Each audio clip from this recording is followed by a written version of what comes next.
爸是工地搬砖的，我妈是餐厅刷碗的。可在我高考结束的当天，他们竟然开着劳斯莱斯来接我回家，甚至连衣着打扮都是上流人士的模样。这操作属实让我惊掉下巴，不免心中一顿感慨。爸妈为了给我庆祝毕业，竟然花费如此代价去租借这么一副行头，感受到了爸妈的良苦用心。我泪流满面的扑进老妈的怀抱，向老妈心疼道：“妈，租这么贵的车，您以后要多刷多少个碗啊？我爸要多搬多少块砖啊？”而老爸老妈却对视一眼尴尬道：“儿子啊，其实这是咱自己家的小破车。”听老爸的语气不像是假的，我瞬间满脸的震惊。随后老爸看着我摇了摇头，叹气道：“哎，儿子，瞒了你这么多年，我实在是有些心痛啊。其实我们家很有钱的，甚至多到可以擦屁股啊。”那妈，你手上的裂痕不是常年刷碗导致的吗？而老妈也绕有些不好意思，妈那群姐妹天天约我去搓麻将，妈不好拒绝。为了瞒你快有10来年没保养了，那老爸在工地搬砖是怎么回事？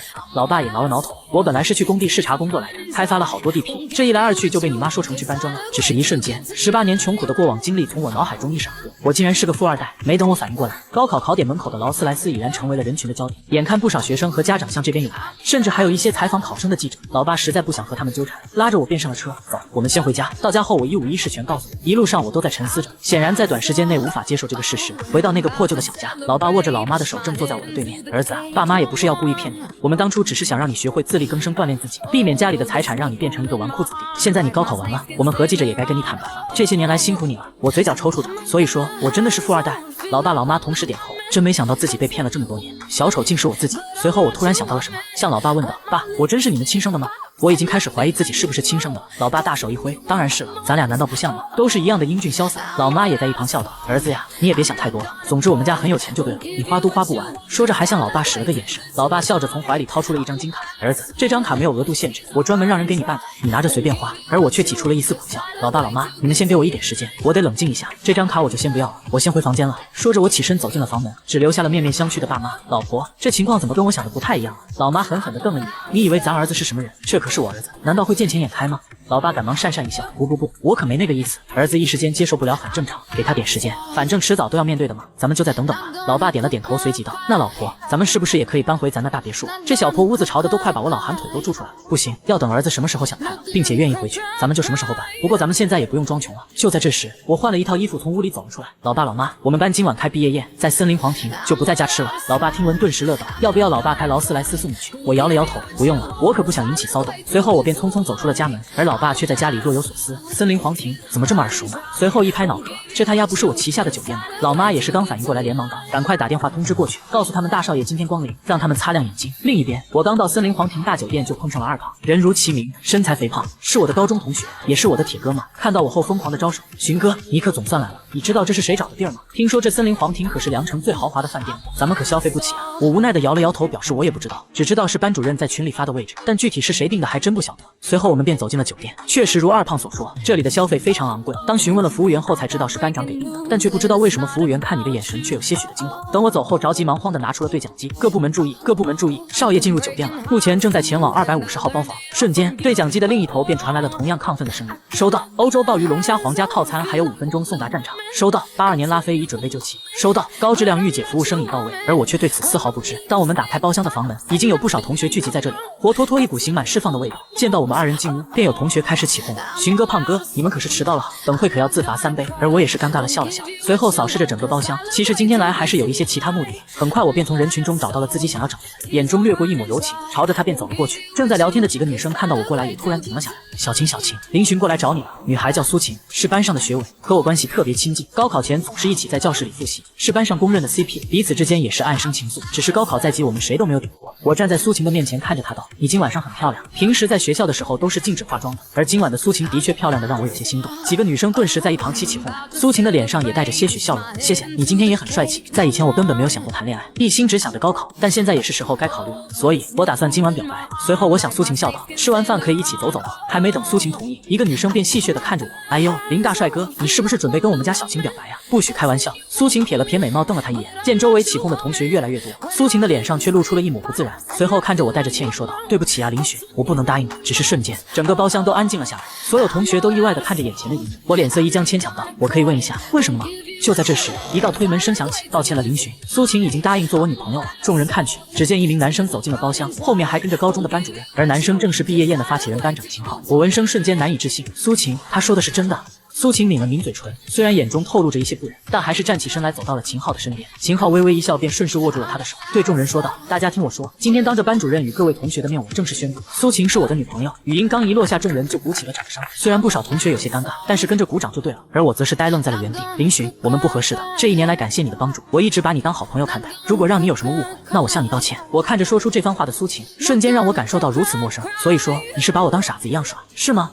苏晴根本不敢直视我，而他身旁的秦昊却出声了：“林寻，你什么意思？搞得好像我家苏晴欠你的一样。”但我没想到的是，就连我的班主任竟也替他发声。是啊，林寻，苏晴跟秦昊在一起了，你应该祝福才是。我有种直觉，班主任一定是被秦昊收买了。本来还想敬杯茶感谢一下3年来的教导，现在看来没必要了。而在场的所有同学里，也只有二胖看不下去。秦昊，你丫真过分！我寻哥招你惹你了？事情既然都这样了，你还在这阴阳怪气。随后我赶忙制止了他，避免他引火上身。但我还是想确认一下，随即扭头向苏晴问道：“你真喜欢他吗？”我是多么希望他的脸上能出现一丝挣扎，但我还是失望了。我是真的喜欢秦昊，我跟你只是朋友，也希望大家以后不要再议论什么绯闻。苏晴本来就是普通家庭，一开始对秦昊的示好还是有些抵触的，但在一个假期中，秦昊带他体验了有钱人的生活后，他心里一直痒痒，花最高档的钱，消费最高档的场所，于是他向生活妥协了。秦昊给的实在是太多了，即使是对我的暗生情愫，也被秦昊的超能力给冲刷了。随即我摇了摇头，淡淡道：“祝你幸福。”然后转头叫上二胖，便准备离开。就在这时，包厢的房门忽然打开，紧接着一个个长相极其漂亮的服务生相继走了进来，每个人都面带微笑，手中都端着一道价格不菲的菜肴，在包厢内站成一排，看呆了一众同学，所有人都下意识站了起来，好奇地望着这一切。有同学反应过来后，赶忙对秦昊拍马屁道：“嗨嗨，秦少出手果然大方啊，太有排面了。”就连苏晴也是眼睛亮闪闪地看着秦昊，露出一种骄傲的神情。而秦昊本人也是懵逼的，应付地对大家笑了笑，心中也是诸多的疑惑，这可不是自己安排的呀。虽然家里有钱，但也只能订上森林皇庭的普通包房，而这些服务员手里拿的他可都吃不起啊。不过为了维持同学们心中的形象，秦昊还是硬着头皮笑道：“嗨，我也没想到森林皇庭的服务这么周到，大家吃好喝好就行。”随即对服务员招呼道：“你们把菜放在桌子上就行了。”然而服务员们却无一人免他，秦昊顿时尴尬起来。这时，一名西装革履的男人走了进来，身上带着强大的气场，一看就是成功人士。秦昊眼前一亮，此人正是森林皇庭的总经理，就连他父亲也要看他的脸色说话，于是赶忙倒了2杯酒向经理走去。“黄经理您好。”黄经理看了眼秦昊，皱了皱眉，疑惑地问道：“你是哪个？”秦昊立刻笑道：“我叫秦昊，家父禽兽，可以敬您杯酒吗？”说着还一脸献殷勤地将酒杯递了过去，而经理却露出了一抹不耐烦，冷冷说道：“禽兽家的小子，你那个老父亲都没资格给我敬酒，就你还想敬酒？太年轻了吧！”此话一出，瞬间就把秦昊僵住了。经理没有理会秦昊，在人群中扫视一番，顿时眼睛一亮，绕过秦昊，快步地走到了我的面前，在众目睽睽之下紧握住我的双手：“少爷，我终于见到您了。”一瞬间，包厢内的所有人集体石化，目瞪口呆地看着眼前的一幕。上一秒还在给秦昊甩脸色的黄经理，现在居然激动地握住了我的手。说实话，就连把我都给整不会了。随后我尴尬道：“不好意思啊，黄经理，您可能认错人了吧？我不是你们家的少爷。”而黄经理也露出了满脸的疑惑，看着我问道：“不应该呀，请问令尊是不是林霸天？”“是啊。”我答道。“那就没错，您父亲林霸天是我们森林皇庭的董事长，那您不就是我们的少爷吗？”此刻，所有的同学都一副看鬼的表情看着我。秦昊和苏晴更是面如死灰，完了完了，得罪了个得罪不起的人，我秦家要没了。而苏晴更是满脸的不敢置信，林寻怎么可能是个隐藏的富二代？相处那么久，竟然一点都没有发现，早知道就不止他们难以置信，就连我的嘴巴都张成了 O 型。我知道自己爸妈是隐藏的富豪，但我真没想到他们这么富啊！就连森林皇庭都是自己家的，果然人生没有彩排。现在这个场面，我是一点准备都没有啊！这时，黄经理立刻伸手示意了周围的美女服务员们，呵斥道：“都愣着干什么？喊人呢！平时都怎么教你们的？没有丝毫的拖泥带水。”一众服务员齐声喊道：“少爷好！”女生一片，玉罗齐全，在场的众人顿时向我投来了羡慕的目光。随后，黄经理笑着开口道：“少爷，因为董事长亲自向我交代过，您要在这里参加毕业宴，所以我已经让后厨将酒菜都准备好了。您看是移步到钻石包厢，还是继续在这里用餐？”钻石包厢，在其他人纳闷之际，只有秦昊一人满脸的悔恨，他可知道钻石包厢是什么档次。黄经理扫视了这一群年轻学生，笑道：“也让你们长长见识吧。我们森林皇庭的包厢由低到高分为4个等级，你们现在所在的包厢是青铜包厢，而钻石包厢就是我们森林皇庭档次最高的，是身份的象征，专门用来招待一些特殊的贵宾，一般是不会对外开放的。”众人听闻倒吸一口凉气，同时也觉得秦昊和我相比，可能就是一只小蚂蚁。随后，黄经理耐心地向我问道：“少爷，您怎么看？”众人也是略带祈求地看着我，恨不得替我来回答，而我却开口道：“不用了，我刚准备走的。”此话一出，众人顿时愣住了，还有同学向我拍马屁道：“寻哥，你刚来还没吃什么呢？别着急走了，我还没敬你酒呢。”是啊是啊，也有不少同学随声附和。我看着这群翻脸比翻书快的同学，无奈地摇了摇头。我现在对于这些人一点兴趣都没有，想打他们的脸，我觉得也没有那个必要了。这时秦昊向我走了过来，一脸讨好道：“寻哥，大家都是同学，你丫跟谁套近乎呢？性情的。”还没等秦昊说完，二胖便不乐意了，高才还在那对我寻哥阴阳怪气的，现在我寻哥身份变了，你又过来当舔狗，早干嘛去了？别二胖，你胡说什么？秦浩脸色一变，向二胖怒斥道。黄经理早就看出了一些端倪，但碍于我的情面没好询问，见抓住机会，赶忙向二胖问道：“这位小兄弟，你刚刚说的是怎么回事？”于是二胖像发泄似的指着秦昊的鼻子骂道：“这家伙不是个好人嘛！”随后一五一十的全盘托出，我站在一旁无语至极，拦都拦不住。二胖比我还激动，不知道的还以为我被欺负。黄经理惊讶的看了一眼秦昊，随后眯起眼睛：“有这回事？”秦昊听闻脸色大变，黄经理没有啊，您听我解释。这时苏晴也快步走了上来，看着我柔声道：“林寻，大家都是同学，没必要搞得这么僵吧？”这话说的让我属实无语，你要不要看看我张嘴了吗？不过我同时也对苏晴完全死心了，随后摇了摇头，跟胖子道：“我们走吧。”说着转头又看向了黄经理：“黄经理，我就先走了，您也不用为难我的同学们了，这些韭菜也都撤了吧？”黄经理脸色一变：“少爷，这董事长要是知道了我不好交代啊。”我无所谓道：“没事的，我跟我爸说一声就行了，和您没关系。”随后带着二胖头也不回的走出了包厢，看着我们离去的背影，包厢内所有人都面面相觑。苏晴也不知道为什么，觉得自己心里空落落的，好像有什么从手中流失了似的。黄经理扫视了一眼，淡淡道：“诸位可以在这里吃饭，当然这是最后一次了。从今以后，森林皇庭不再欢迎各位。”众人脸色一白。黄经理，不管我们的事啊，都是秦昊的错，他们清楚，被拉入黑名单还不是最可怕的，最可怕的是森林皇庭的实力可是闻名整个良城，到时候要是公布他们的黑名单，恐怕他们连工作都找不到。而秦昊此时正呆呆地站在原地，因为他知道他秦家已经完了。黄经理淡漠地看着这一切，抬了抬手向助理道：“让人查一下秦家是不是在皇庭办的油卡，全都退了，通知下去，把秦家从所有兄弟公司的合作名单中抹除掉。”众人见情况不妙，也都没了留下来的心思，一个个都灰溜溜地逃跑了，还像避瘟神一样绕开了秦昊。很快包厢内就只剩下了秦昊与苏晴，而苏晴满脑子里都是后悔，如果跟我在一起，那么他现在的命运早就改变了。秦昊喃喃自语道：“怎么会这样？”双腿一软就要倒下去。苏晴刚想要扶，却被秦昊一巴掌甩在了脸上：“贱人，都是你害的，我秦家完了！”苏晴捂着脸难以置信地看着秦昊：“你竟然打我！”秦昊怒吼道：“苏晴，我们俩也结束了，你个灾星，以后别出现在我的眼前！”说着秦昊便大步离开了包厢，只留下苏晴一人在包厢内哭泣。与此同时，我和李胖坐在了路边的一个烧烤摊上。二胖打趣道：“寻哥，真没想到你居然藏得这么深，咱都多少年交情了，连我都被骗了。”而我也实在不好意思告诉他，其实自己也被爸妈瞒了18年。随后我们俩你一杯我一杯的喝着，很快都有了醉意。看二胖已经趴在了桌子上，我摇摇晃晃地走到了烧烤摊旁的桥面上，双手搭在扶手上，怔怔地看着桥下的河水。就在这时，一个人突然从我身后紧紧地抱住了我，我能清晰地感受到背后的一片柔软。正在我懵逼的时候，一道清冷的声音在我耳边响起：“有什么事情会想不开呀？晚上的河水可是很冷的，你就算没被淹死也会被冻死的。”我转头看去，顿时一呆，我的身旁不知什么时候站着一个女孩，在我看来就像是仙女下凡一般，给人一种怦然心动的感觉。用尽我毕生所学，也只能总结出仙女2字。你发什么呆呀？仙女直视着我，露出了一丝疑惑。在我一顿解释下，她才知道是自己误会了，她还以为我想要寻短见，随后尴尬地说：“不好意思啊，是我误会了。”仙女点了点头，说着便要离开。而我怎么会放过这场美丽的邂逅？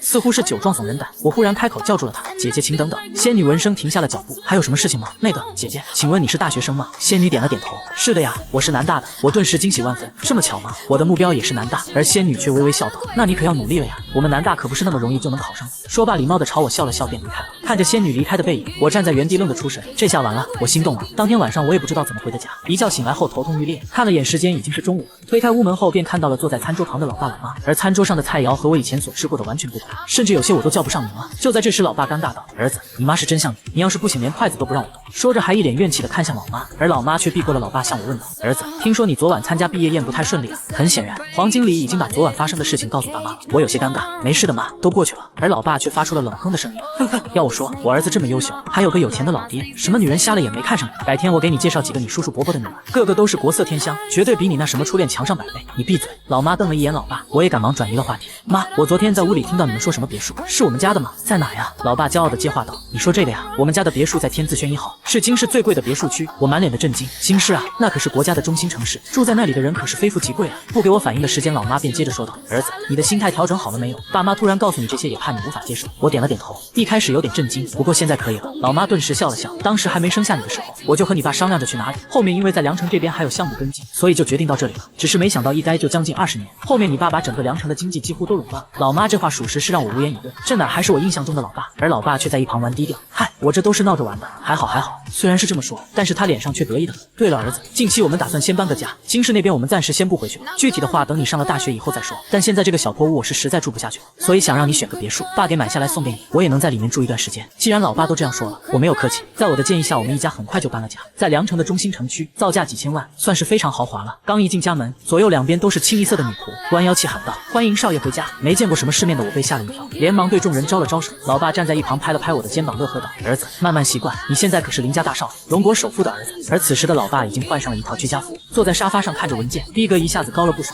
我在管家的带领下逛遍了整个别墅，一有女仆经过都会亲切的叫我少爷，让小楚男的我都有些不好意思。回到客厅，我向爸妈说道，我今天要去一趟学校，学校的东西还没有搬完。老爸立刻就乐呵呵的笑道，爸送你去。可你一想就知道老爸肯定是要显摆他那辆小破车，张口便回绝了他，因为你实在不想再引起什么轰动。老爸仿佛看出了我的意思，于是嘿嘿一笑，那这样吧，我骑以前的电驴和你一起去吧。我眼睛一亮，随即便答应了下来。之后老爸换上了普通的短袖短裤，一路上有说有笑，很快便到了学校。此时学校已经有不少毕业生回来收拾东西了。当我们走进教室，我的眉头便皱了起来。只见班上有名的小混混徐飞正坐在我的课桌上，一只脚踩在我整齐的课本上。我怒道，徐飞，把脚给我拿下来。而他看到我和老爸进来后，却夸张的哎呦呦了一声，并一脚将我的课本踢得乱七八糟，同时上下打量着我们父子，嘲讽道，什么破衣服？林寻，你家不是很有钱吗？你爸不是董事长吗？咋了？原形毕露了。真还没等他说完，老爸便一巴掌呼在了他的脸上，随后骂了一声，兔崽子，我是真不想打小孩，没想到你的嘴这么浅。不止惊到了班上的其他同学，就连我都吓了一跳。商界谁不知道他林霸天心狠手辣，硬生生踩着白骨才达到今天的成就，而现在眼前一个连毛都没长齐的小孩都敢在他面前放肆。你敢打我，你个臭搬砖的！你知道我爸是谁吗？徐飞指着老爸的鼻子怒气冲冲，但还没等他说完，他的另一边脸又惨遭痛击。出手的正是我，给我记住，侮辱我可以，但是敢辱我家人，我弄死你！打得徐飞痛哭流涕。你们给我等着！徐飞见自己不敌，抛下一句狠话便跑出了教室，而老爸此时却在一旁开心的不得了。儿子为了维护自己才动的手，颇有一番他年轻时的味道。整理完所有物品后，我们扛着箱子刚打算离开，却接到了二胖的电话。喂，寻哥，徐飞带着一群人来校门口堵你了。等我们来到校门口时，看到眼前的场景，心中一沉。徐飞带着20几号人在学校门口嚣张的很，就连保安都躲进了门卫室。看到我出来，徐飞眼神顿时充满仇恨。狗林徐，今天的事没完！此时二胖也赶到了我的身旁，让我感动不已。都说患难时刻见真情，二胖这小子以后就是我亲哥们。老爸看着眼前的场景，眼睛眯眯，他已经很多年没有像现在这么生气过了。随后拍拍我的肩膀道，儿子怕不怕？而我向他露出了坚定的眼神，老爸你行吗？随后我们对视一眼，干他丫的，撸起袖子便冲了上去。二胖见我们这架势，连忙道，等等，哥叔我不行啊。而我们并没有理会，朝着徐飞等人便冲了上去。就在我们冲到徐飞他们面前的时候，一声轰鸣突然响起，一辆红色超跑以一个帅气的漂移停在了校门外，而跑车之后还有数辆黑色商务车。车门打开，老妈踩着恨天高一脚跳了下来，我看谁敢打我儿子，给我拿下！紧接着数十名黑衣保镖瞬间就将20个小混混制服。面对受过专业训练的保镖，混混们根本没有反抗之力，抱团蹲在地上瑟瑟发抖。老妈冷笑着看着蹲在地上的徐飞，直接一巴掌呼在了他红肿的脸上。兔崽子，就你也敢惹我不严严的儿子！突如其来的一幕直接惊呆了在场的所有人，谁也没有想到我妈会以这种方式出场，没有丝毫的拖泥带水便解决了战斗。我硬生生的吞了口水，小心翼翼的凑到了老爸的耳边，爸，我妈她一直都这么霸道吗？老爸则笑眯眯的看着自己的老婆道，你妈可不是个简单的女人，等你以后就知道了。徐飞直接被干懵了，一天之内居然被一家人都打了，怒喊道，林寻你没种，居然叫家里人出头，有本事你让我给我老爸打个电话，我爸可是徐刚，现在可是梁城最大的黑帮头目，你们摊上大事了。你说啥？你爸叫徐刚？这时老爸忽然开口，原来你爸是小刚子，回去告诉你爸，打你的爷爷叫林霸天，识相的3天之内上门道歉，否则后果自负。在老爸的威压下，徐飞不敢再叫嚣，夹着尾巴便跑了。随后在警察的协助下，这场闹剧才暂时结束。不过徐飞他爸的名声却一直让我耿耿于怀，于是我向老爸道，爸，我听说徐飞他爸在道上黑白通吃，厉害得很，有时候连警察都拿他没办法。而老爸却淡淡一笑，放心吧，小刚子嘛，我认识，你就等他上门道歉就完了。另一边，徐飞刚跑回家便一阵鬼哭狼嚎，徐刚也似乎刚从外面回家，身上的西服还沾有一丝红色，看着徐飞鼻青脸肿的模样，怒斥道，鬼哭狼嚎的像什么样？你还是个爷们吗？而徐飞却将刚刚发生的事情添油加醋讲给了徐刚。徐刚听闻一拍桌子，满脸的怒气，咋了天了，在这梁城竟然有人敢动我徐刚的儿子，真是吃了雄心豹子胆。说着便挥了挥手，我喊人找场子去。随后拿出手机打了一个电话，说了一通后转头向问徐飞道，打你那个同学叫什么名？徐飞一愣，赶忙张口，他叫林寻，姓林。徐刚一愣，不知道为什么他的眼皮狠狠地跳了一下，那他老子呢？好像叫什么林霸王。徐刚闻言顿时瞪大了眼睛，是不是叫林霸天？徐飞一拍手，对，就叫林霸天。爸你真聪明。话音刚落，徐刚刚才还怒气十足的脸瞬间变得苍白起来，随后面无血色的瘫坐在了地上，瞬间连想死的心都有了。自己现在能有如今的地位，几乎全是因为林霸天的提拔。在年轻的时候和林霸天混过一段时间，自己才慢慢有了名气。林霸天的狠辣程度可是远远在他之上。完了，儿子招了林哥，这个号练毁了。第二天，我意外的发现别墅外聚集了一帮人，定睛一看，徐飞正在其中。本以为是被找上门算账了，不料老爸刚一出面，徐刚就让徐飞扑通一声跪在了地上，还当着老爸的面狠狠地抽了徐飞的耳光。就在徐刚也要跪下认错的时候，老爸还是将他扶了起来。据了解，在老爸年轻的时候，徐刚曾经救过老爸的命，所以徐刚才有了现在的成就。在徐刚看来，老爸就是他老子一样的存在。最终这件事在徐飞深刻的悔悟下宣告了结束。在接下来几天富裕的生活下，我也愈加适应了有钱人的生活，天天都带着二胖去吃香的喝辣的。但我不得不说，二胖真是傻人有傻福，去洗个脚都能把按摩的妹子追到了手。嗨，寻哥，能不能拜托你一件事情？二胖讨好的向我说道。我有些意外，二胖一般不会求人，看来他是有什么事儿自己真办不了了。于是向他询问何事。二胖不好意思啊，寻哥，我不是刚交了个女朋友吗？她特别喜欢薛之谦，这不正好这2天她要来我们梁城开演唱会吗？我寻思着想给她个惊喜，但那票我真是有钱都买不着。你能不能发动一下你富二代的力量帮一下兄弟？我二话没说便答应了下来，毕竟兄弟的事就是我的事，把二胖感动得不要不要的。不久后我刚回到家，便看到老妈背着手朝我走过来，想给我一点什么惊喜。我瞬间惊讶道：妈，你拿的不会是薛之谦的门票吧？老妈看着我出奇的惊讶，询问我是怎么猜出来的，一点神秘感都没有。我在心里直呼好家伙，老妈是真的给我送温暖了。随后老妈嘿嘿笑道：这可是妈费了好大的劲才弄到的，可是花了我一点小钱啊，足足有4张，正好咱一家3口，你再带个女朋友刚刚好。随后我尴尬道：妈，我女朋友就别了，再者说了我又没有，但是我想把票送给二胖的女朋友。于是我把二胖的需求告诉了老妈，老妈也不是小气的人，一口便答应了下来。那要是这样的话，我觉得你爸可能不太喜欢这种场合，你叫上二胖，我们4个一起去。时间很快就到了演唱会当天，梁城的一个体育场内已经聚集了数不清的人头，我和二胖还有他的女朋友3人穿过拥挤的人群朝着内馆走去。可这面前这亲密的小两口，我实在是后悔没和老妈一起走了。4个熊一样的保镖护送他，让老妈此时早已落座在了第1排最中间的位置。经过10几分钟的拥挤，我们3人也终于挤到了馆口。当我看到旁边有卖爆米花，顿时提起了兴趣，于是朝着柜台走去。您好，给我2桶爆米花。2道截然不同的声音响起，我闻声一愣，这声音怎么如此耳熟？下意识的转头一看，竟然是仙女姐姐。我属实没有想到能在这里见到仙女姐姐，本以为那晚不经意的相遇只是一场美丽的邂逅，如今能再遇见她，真的是老天对我的恩赐。是你，仙女姐姐看到我也有些意外，我赶忙答道：好巧啊，仙。我突然发现我好像不知道仙女姐姐的名字。仙女姐姐看出了我的窘迫，淡淡道：我叫苏青诗。我闻声眼中立刻闪过一抹光亮，随后也介绍道：那个我叫林寻。可苏青诗却轻轻的点头：我知道了啊。我顿时有些惊讶，难道我首富之子的名声已经传出去了吗？苏青诗看着我呆呆的表情笑了笑，也没有做多余的解释，接过老板手中的爆米花后打了个招呼便离开了。而后知后觉得我恨不得一巴掌扇在自己的脸上。林寻啊林寻，你真是太失败了，怎么能让仙女姐姐付钱呢？一点也不主动。更让我无比懊悔的是，我竟然忘记要联系方式了。爆米花店的老板一眼就看出了端倪，笑眯眯的向我打趣道：喜欢那姑娘啊？我老脸一红，但没有否定。嗨，年轻人嘛，喜欢漂亮的姑娘很正常。不过那姑娘长得和小仙女一样，估计很难追哦。虽然你颜值也不低，但是财力肯定得要充足啊！加油吧，小伙子！我付完钱后尴尬的笑了笑，道了声谢后便离开了。可老板看着我离开的背影，却奇怪的嘀咕了起来：这小伙怎么看着这么眼熟呢？随即瞪大了眼睛，我操，这是首富之子！另一边，苏青诗刚回到自己的座位上，就听到了闺蜜的埋怨：诗诗，你买个爆米花怎么这么慢啊？你是想饿死本公主吗？随后一把夺过了苏青诗手中的爆米花，说道：对了，诗诗，刚才我怎么看见你在跟一个小哥哥聊天了？江云晓忽然好奇的凑了上去。苏青诗可是南大的才女啊，更是南大第一亲吻女神，拒绝的男性没有1000也有800，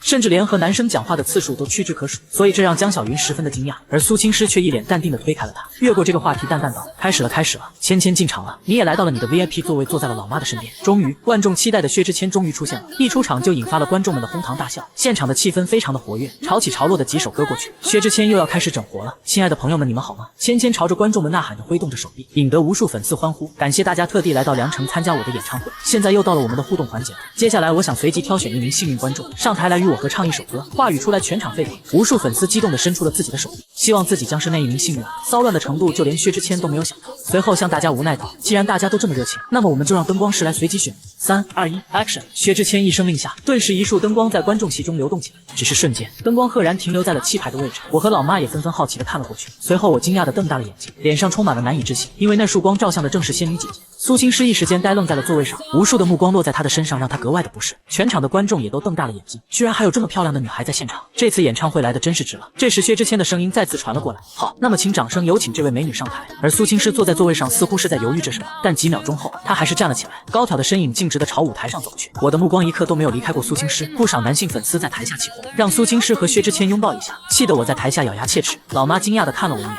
发现自从灯光照向那名女孩的时候，我的情绪就不太自然。随后老妈似乎明白了什么，默默地拿出手机发出了一条信息。舞台上，苏青诗和薛之谦经过短暂的交流，决定合唱一首名叫《意外》的歌。伴随着音乐的旋律，苏青诗率先开口，她的歌声一出，全场便响起了热烈的掌声。她的嗓音时而嘶哑，时而空灵，让人听得沁人心脾。就连薛之谦也是满脸惊讶地看向了她，对她的表现非常惊喜。而我坐在第1排，沉浸在仙女姐姐的歌声里，仿佛自己在这一刻融入了爱河。伴随着一首《意外》的结束，全场的观众都惊讶地看着台上的女孩，都没有想到这个如此漂亮的女孩连歌声都这么动人，连我都激动地站了起来，手掌都要拍肿了。而台上的薛之谦刚想说些什么，但下一秒却疑惑地摸了摸自己的额头，好像听到了什么似的，随后改口呐喊道：各位朋友们，觉得这位小姐姐唱歌好不好听？台下毫不意外传来一阵清一色的好听。那么接下来我要继续在现场挑选一位男性朋友来与这位美丽的小姐再唱一首，大家觉得怎么样？此话一出，台下的男性同胞们顿时炸开了锅，能跟这么漂亮的小姐姐合唱，这连做梦都能笑醒了。随后灯光师便又开始了随机选人环节，但这一次的灯光师好像是在找人一般，灯光持续了1分钟都还没有停下，台下的众人都是有些急了，就连台上的苏青师此时的目光也追随着灯光，眼中泛起了一丝波澜。如果是选到了女生还好，但是如果是男生，他估计会发挥不好，因为他对于陌生的异性都十分的排斥。终于，灯光在后排巡视了一圈，回到了前排，最终在众人的目光之下停了下来。有黑幕，绝对有黑幕！顿时不少男性呐喊起来：“我不服！这男的上辈子是拯救了银河系吗？凭什么？”也有不少女性好奇道：“这个小哥哥怎么看起来这么眼熟啊？天啊，好像是那个近期大火的首富之子啊！他现实中竟然这么帅！”而身为当事人的我，此时还在懵逼中，这，难道真的是月老在跟我和女神拉红绳吗？此时老妈一脸姨母笑的将手机揣入了口袋，笑眯眯的看着我。月老怎么可能？他刚才只是略微施展了一下超能力而已，刚才就看自己儿子不对劲，感情是看上人家妹子。不过老妈对苏青师的条件还是非常满意的，要是我把她娶回了家，那俊男靓女生出的宝宝基因得有多好啊！就在这时，台上的薛之谦开口道：“这位小哥哥，还愣着干什么呀？快上来呀！”我才终于回过神来，抬头便对上了苏青师的美眸，随后激动地站起身来，但是心想：坏了，我不会唱薛之谦的歌，算了，先站在仙女姐姐身边再说。而苏青师见选到的人是我，不知道问什么，心中反而是松了口气。异性的话，如果是这个学弟，好像也不是不行。当我站在舞台上，面对着无数双观众的眼睛时，双腿有些管不住的发软。这位小哥哥会唱什么歌呀？薛之谦说着便将话筒递到了我的面前。我呀了一声，脸色多少有些尴尬。那个我不会唱您的歌。我扯了扯嘴角，说完连我自己都觉得尴尬。此话一出，粉丝们顿时起哄了。不会唱？苏青师用眼角的余光看了我一眼，还真是尴尬呀。他虽然也不怎么听薛之谦，但多多少少也会整两句啊。而我竟直接来了句不会唱。薛之谦也反应了过来，原来是个假粉丝啊。但毕竟是主办方要求，也不好开我玩笑。随后向我说道：“那既然被选中了，就随便唱一首吧。那唱什么呢？”苏青师清冷的声音从我耳边响起：“遇见会唱吗？”我闻言一愣，看了眼仙女姐姐平淡的脸蛋，心中有些惊讶。遇见是指我们的相遇吗？来不及思考，我赶忙回道：“会，这个我会。”见我们两人决定了，薛之谦也很识趣的退了下去。伴随着音乐旋律的响起，台下的观众们也充满了好奇，他们真想瞧一瞧我这位首富之子和小仙女能擦出什么样的火花。顿时场内的空气凝聚了起来。听见冬天的离开，我在某年某月醒过来。苏青师开场便掀起了一片掌声，而我也被成功带入了进去。我想，我等，我期待，未来却不能因此安排。我的声线时而清冷，时而散漫，给人一种清新的感觉。观众们都是意外的看着我，实在没有想到我的唱功也如此清爽。就连苏青师也惊讶的看了我一眼。不得不说，我的表现让他有些意外。很快高潮来临，我们齐声唱道：我遇见谁，会有怎样的对待？我等的人，他在多远的未来？我听见风来自地铁和人海，我排着队拿着爱的号码牌。众人皆是沉浸在了我们的歌声里，就连薛之谦也不例外。他仿佛有种错觉，好像台上的我们才是这场演唱会的主角。随着这首歌的落幕，掌声由小到大逐渐轰动了全场。太棒了，你们这对 CP 我磕了，太甜了，我想我的前任了。我们的歌声甚至唱哭了一众粉丝，仿佛我们讲述了一场美丽的爱情故事。忽然，场下一个奇怪的声音响起：亲一个，亲一个。只是瞬间，场面的画风突变，所有人都在喊亲一个，甚至连老妈都在台下跟着起哄。看着台下起哄的观众，我脸色涨红，顿时有些不知所措。亲一个，观众都这么热情了，我亲不亲？随后我下意识地看向了苏青师的唇瓣，而对视片刻后，苏青师竟也面对向我，缓缓地闭上了眼睛。在气氛的烘托下，我渐渐地向苏青师靠近，轻轻地吻在了苏青师柔软的唇印上，引得现场观众疯狂的呐喊。最终我们两人缓缓地走下台去。苏青师走回到座位后，并没有马上坐下，而是转身看向一脸懵逼的我：你拿走的可是我的初吻，让你亲我只是不想让你在这么多人面前下不来台，你也不要有什么非分之想。我反应过来后，恨不得找个地缝钻进去。谁能懂刚才我在想些什么？甚至我们孩子的名字我都选好了，脸上透露着大喜的尴尬。就在这时，苏青师的闺蜜江云晓一把扑了上来，随后眼中掠过一抹狡黠：嗨，小帅哥，我是诗诗的闺蜜，我叫江云晓，你是不是喜欢我们家诗诗啊？我一愣，刚要说话，而苏青师却及时的出声制止了：小小，我们该走了。江云晓赶忙应了一声，随后急切的看向我，并亮出了她手机上的二维码。这一刻，我的大脑疯狂的运转，加了闺蜜就能问出仙女姐姐的微信，还能了解仙女姐姐，值，太值了。二话不说便扫描了下来，我刚扫中江云晓，便被扯着衣领拖走了。几分钟后，看到手机中好友添加成功的提示，我的嘴角逐渐的上扬。和老妈回到家后，老爸一脸怨气的看着我，眼神幽怨的像个被人抛弃的可怜孩子。你们就这么把我一个人丢在家里去看演唱会，搞得我与老妈甚是尴尬。自从我们回家后，老爸就一直在碎碎念叨，质问着为什么不带上他。好不容易能一家人出去玩一下，这下好了，被一家人丢在家里，你们根本没把老子放在眼里，老子的家庭地位呢？霸天同志这次终于爆发，我惊讶的瞪大了眼睛，老爸这是要崛起了吗？终于要掀翻老林家妻管严的常态了吗？老爸的反应就连是老妈都被吓了一跳，随后怒吼一声：林霸天，你是马尿喝多了吧？敢对老娘这么说话？此话一出，老爸刚刚的气势直接掉了一半。咋了？什么你？当初在一起的时候是怎么说的？约法三章都吃肚子里去了。老妈此时就像一个女强人，散发着一家之主的霸气。老爸嘴角抽搐着说道：没忘就给老娘背一遍，常常记醒。第一，不能让老婆生气；第二，不能吼老婆；第三，什么都听老婆的。老妈双手环胸说道：那你现在解释一下，刚刚你在做什么？这……老爸的脸色顿时如同双打的茄子一般，家庭地位直接变成了家庭地位。走，跟我进屋，今天让你明白这个家究竟是谁在当家。赚几个臭钱就觉得自己的不得了。老妈的怒气丝毫未减，揪着老爸的耳朵便走进了房间。我默默地看着这一幕，不敢吭声，生怕引火上身。就在这时，手机叮咚一声，我掏出了刚换的遥遥领先，看到是江学姐发来的消息，顿时激动地跑回了房间。嗨，小学弟在吗？我赶忙回复了消息。与此同时，出租屋里的江云晓嘴角勾出了一抹狡黠，偷偷瞥了一眼正在吹头发的苏青诗，随即眼珠一转，快速的抓拍了一张照片。我看着手机里仙女姐姐的照片，倒吸一口凉气。穿着睡衣的学姐简直是将可爱度直接拉满，微微歪着脑袋吹拭着头发，隐约可见一张绝美的俏脸，又纯又欲。我难以想象，一个女孩居然能把纯欲和可爱、高冷及御姐等风格齐聚一身，还毫无违和感。正当我想要保存下来，晚上在被窝了欣赏时，江云晓却忽然将其撤回，气得我是牙根痒痒。学姐，你这么做可是会折寿的。另一边的江小云此时笑得像个偷了大米的老鼠，好奇地打量着苏青诗。如果高冷校花学姐和奶狗首富之子在一起，会擦出什么样的火花？随后又向我发来消息，你想不想要诗诗的联系方式？我立刻回复想，对方直接用行动证明了，很快就发来一个推荐好友。这次我用单身18年的手速连连点击添加确定发送，一气呵成。做完一切后，我露出了胜利的微笑。可是忽然我就直接懵逼了，我干了什么？我竟然直接添加了仙女姐姐的联系方式，这么突然，不会惹人讨厌吧？她不会以为我很随便吧？但显然现在已经晚了。而另一边，江云晓正在遭受一场很大的磨难，此时正如同小学生一般端坐在椅子上，一脸灿笑地看着苏青诗。诗，你这是做什么？我就是跟朋友聊个天。而苏青诗的眼神平静，手中拿着江云晓的手机，此时屏幕还亮着，大眼一看就知道江云晓把自己给卖了。这时不知情的我还发来了一条消息，感谢江学姐，有空了我请你们吃饭吧。收到消息后，苏青诗看着手机，嘴角掀起了一抹弧度，随后手指在江云晓的手机上快速的点了几下。我看到江学姐发来的好呀二字，兴奋的在房间里打了几圈空气。江学姐竟然同意了，当然我的目标可不是江学姐，而是仙女姐姐。我终于能离仙女姐姐更进一步了。不过紧接着我就有些忐忑了，因为我脑子一热就加了仙女姐姐，还不知道她会不会同意。与此同时的出租屋内，苏青诗将手机还给了江云晓。行啊，小小都能为了一个不认识的男生出卖闺蜜了，哪天人家给你点好处，你岂不是能把我推到人家的怀里？江云晓俏皮一笑，诗，我错了吗？人家也是一时兴起，想逗逗小学弟。可他接过手机点开了界面一看，忽然瞪圆了眼睛，卧槽，诗，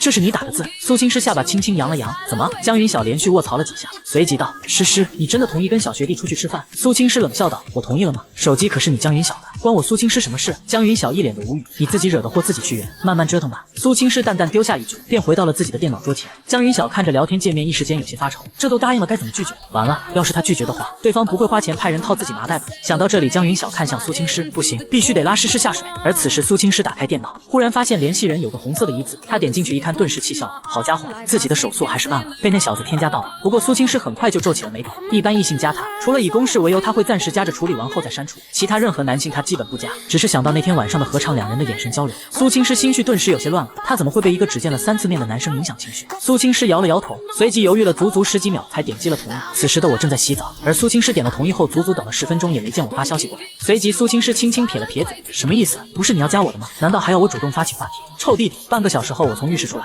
一边擦拭着自己的头发，一边去看自己的手机，按键亮屏，果然有消息，91成诗已通过了你的朋友验证情景，现在可以开始聊天了。昵称91成诗。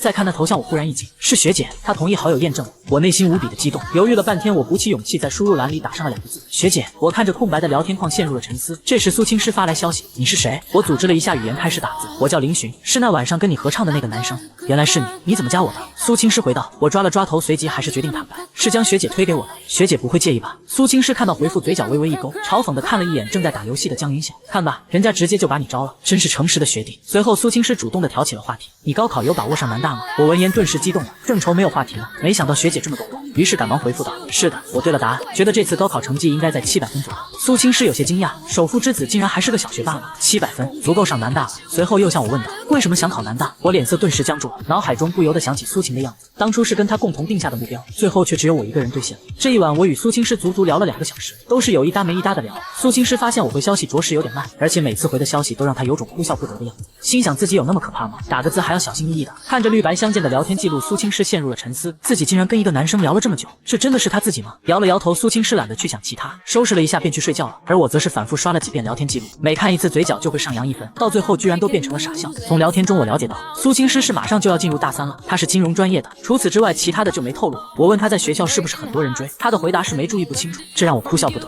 其实我知道，像苏青师这样的美女肯定是很多人追的，大学里优秀的男生太多了，我好像就过于普通了吧，除了钱也就只剩下英俊的脸蛋了。我反反复复看了5、6遍的聊天记录才安心睡去。又过了2天，我早早就出门了，而且我今天特地的换了一身穿搭，看起来妥妥的一个偶像练习生。老爸老妈都被我的操作惊呆了，儿子这是要去约会了吗？随后不约而同的拿出了手机，而正坐在出租车上的我直接社死。叮，到账10万元。叮，到账10万元。司机大哥听到这声音也是吓了一跳，还笑道：“你手机铃声整得挺好啊。”我也只能附和的笑了笑，随后顺势打开手机，发现卡里直接多出20个 W。同时后收到了老爸老妈的消息：儿子出去请女孩子吃饭必须吃好的，使劲造，玩得开心就好，搞得我有些哭笑不得。不过我的内心还是暖暖的，有一个首富爸妈真好。另一边，苏青师最终还是被江云晓拉着出门了，两人的颜值都非常显眼，走在大街上回头率都是100%。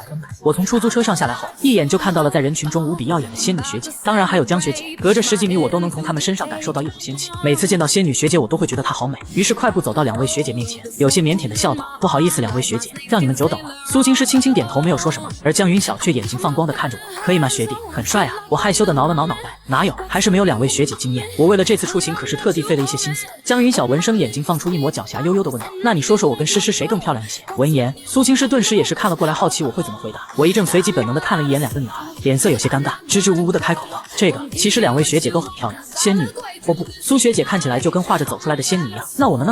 江云晓连忙追问。我认真道：“江学姐颜值也很高，而且性格好，让人有一种觉得容易亲近的感觉。”闻言，江云晓眼睛弯成了月牙，格外可爱。她笑眯眯道：“那我跟你苏学姐哪个更漂亮？”我犹豫了一下，还是说了实话：“苏学姐。”苏青师微微偏头，嘴角掀起一抹细小的弧度，而江云晓的脸色便僵住。“你礼貌吗？”我连忙解释道：“江学姐，你不要误会，我的意思是你也很漂亮。”那什么，这……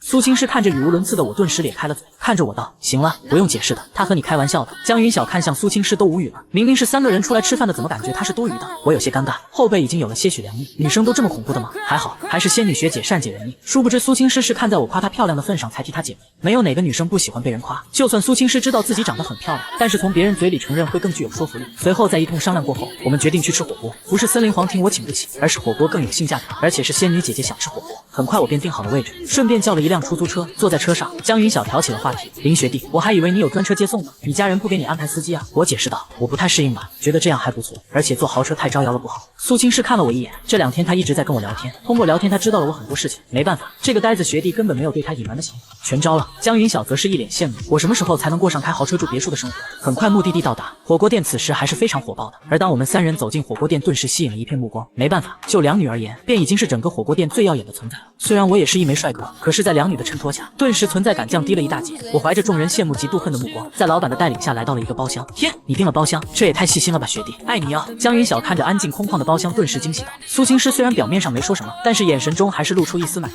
毕竟外面人实在太多太吵，他们的颜值无疑是会引起注目，吃起火锅来也会浑身不自在。我能想到这一点也算是有幸了，而事实上我并没有想那么多，我纯粹只是想往好的定，这个包厢是最贵的，还是最好的，就算吃火锅也要吃出我首富之子的身份。没想到误打误撞还刷了一波好感。在吃火锅的过程中，仙女姐姐总是不慌不忙的给我倒果汁，还老是给我加菜，颇有种被幸福包围的感觉。这顿火锅吃的我们3人都非常的满足。休息了片刻后，我们便走出了火锅店，此时已经是太阳顶到了头顶，我们找了一处大树下乘凉。谢谢学弟请我们吃火锅，渴了吧？你在这里等一下，我去给你买喝的。还没等我来得及回应，苏青师便拉着江云晓走开了。我找了个干净的地方刚坐下，便听到了一声疑惑的声音：“林寻。”我愣了一下，随即抬头看向了对方，只见苏晴穿着一件白裙站在几米开外。你怎么在这里啊？我淡淡道，出来买点东西。我的语气有些冷淡，完全没有与苏青师交流时样的热情。苏晴也是感受到了他的疏远，眼中掠过一抹黯然，但他脸上还是露出一抹笑容。你今天很帅啊，不愧是首富之子，跟以前相比变化很大。以前你可不怎么会打扮的，今天的我确实让他眼前一亮。在高中的时候我的穿着很普通，虽然有点小帅，但是并没有那么耀眼。现在的我身上多了几分自信，再加上潮流的穿搭，妥妥的一个阳光大男孩。苏晴忽然觉得这个曾经暗恋自己的男孩开始变得优秀，可惜他伤了我的心。我的脸上没有多余的表情，冷淡道：人是会变的不是吗？这也是你教我的。苏青脸色一僵，林寻，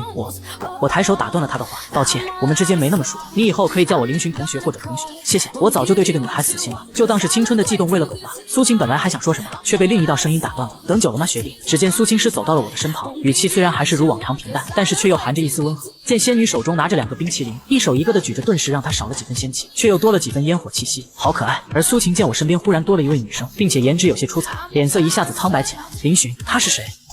父母穷养18年，在我高考结束当天才得知自己是首富之子，而我那个骗我整日在工地搬砖的老父亲，其实是垄断了全市经济的商业大佬。在得知这个消息后，我简直惊掉了下来。不过在接下来几天富裕的生活里，我很快便适应了首富之子的身份，还约出了我梦寐以求的仙女姐姐。可原本应该开开心心的场面，却意外遇到了我的初恋。两女见面立刻展开了一场激烈的交锋。即使初恋对我的了解可能更多一些，并且曾经和我有过一段暧昧的时光，但在我的助攻下，最终还是以仙女姐姐的胜利而告终。苏晴站在一旁看着我们亲密的样子，脸色早已经坚持不住。原本还想告诉仙女姐姐我曾向她表白过，但是现在属实是没有必要了，因为她就是一个小丑。随后尴尬道：“那个，我还有事，就先走了。”但在转身之际，眼眶还是流下了不争气的眼泪。与此同时，我才松开了搂在仙女姐姐柳腰的手臂，回过神来赶忙向学姐辩解，可学姐却直接打断了我，语气之中还有些许的不满：“她是你以前的相好师吗？”我立刻乖乖解释了事情的由来。对我来说，苏晴像是一根刺一样扎在我的身上，不过尽早拔掉也好，省得以后面对仙女姐姐时心虚。而苏青师得知了前因后果后，脸色才缓和了一些，意外的看着我问道：“原来你喜欢这种类型的呀？”我挠了挠头，有些尴尬：“不是的，学姐，毕竟曾经两个人经常在一起，可能有点暧昧吧。不过在上次之后，我和苏晴就已经彻底不可能了。学姐你放心好了。”我放心？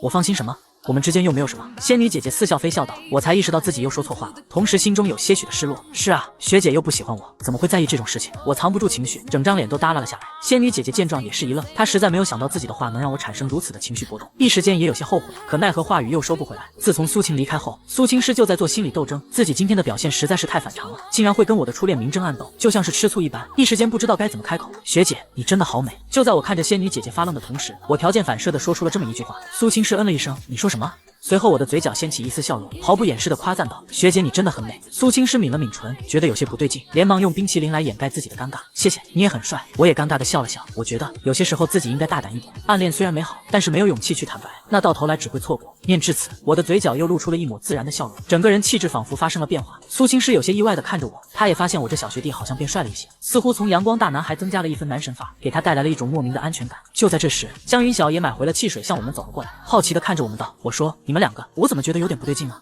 苏青师一怔，随即脑海中想到了刚才的事情，顿时有些不自然。哦哟，诗，你咋不好意思了呢？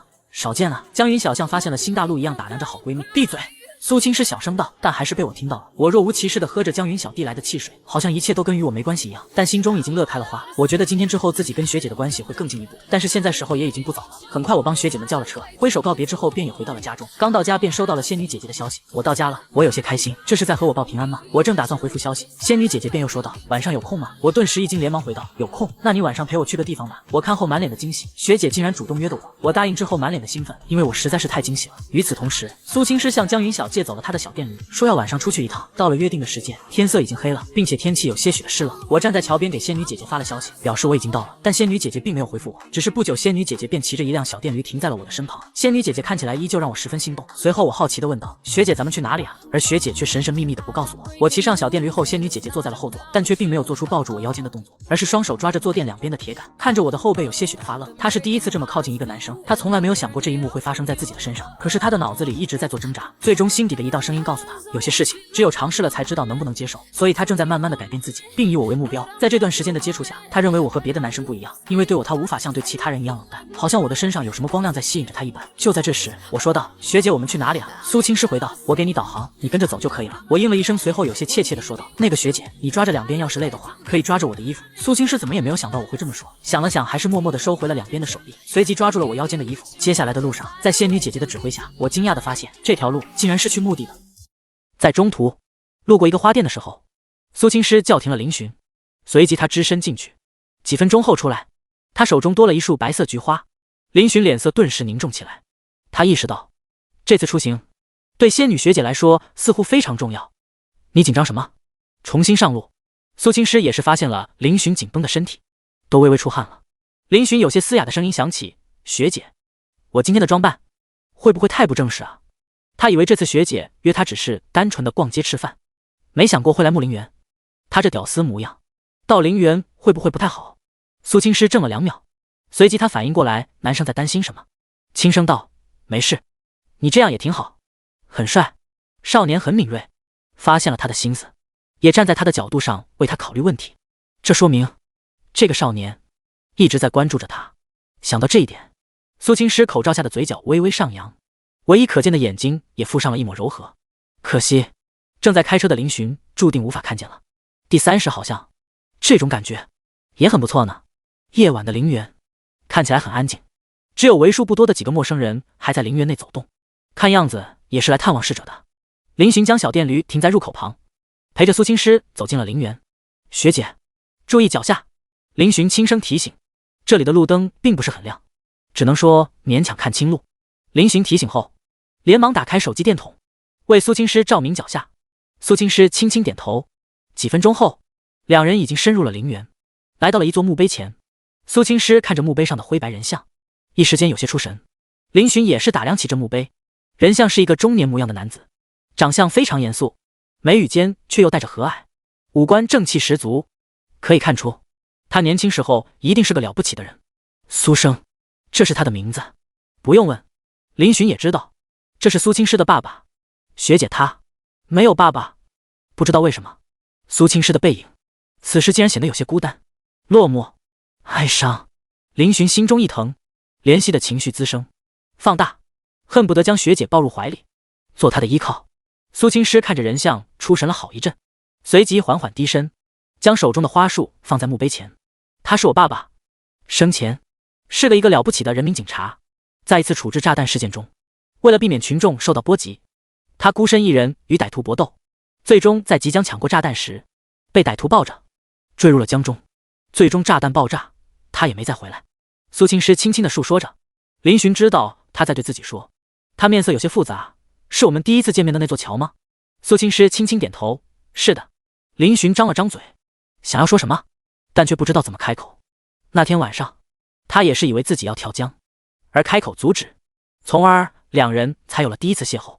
这时林寻才明白，为什么高冷女神会特地与一个陌生人说话。是啊，他苏青师的性格，从来不会主动去搭讪一个男生，他也讨厌男生。说实话，如果那天晚上换做另一个人似要跳江，他也会出声。他看到跳江，想起跳江，脑海中就会想起坠江的父亲，当时只是那个人刚好是他而已。这一刻，林寻不知道自己是该庆幸还是什么情绪，太复杂了。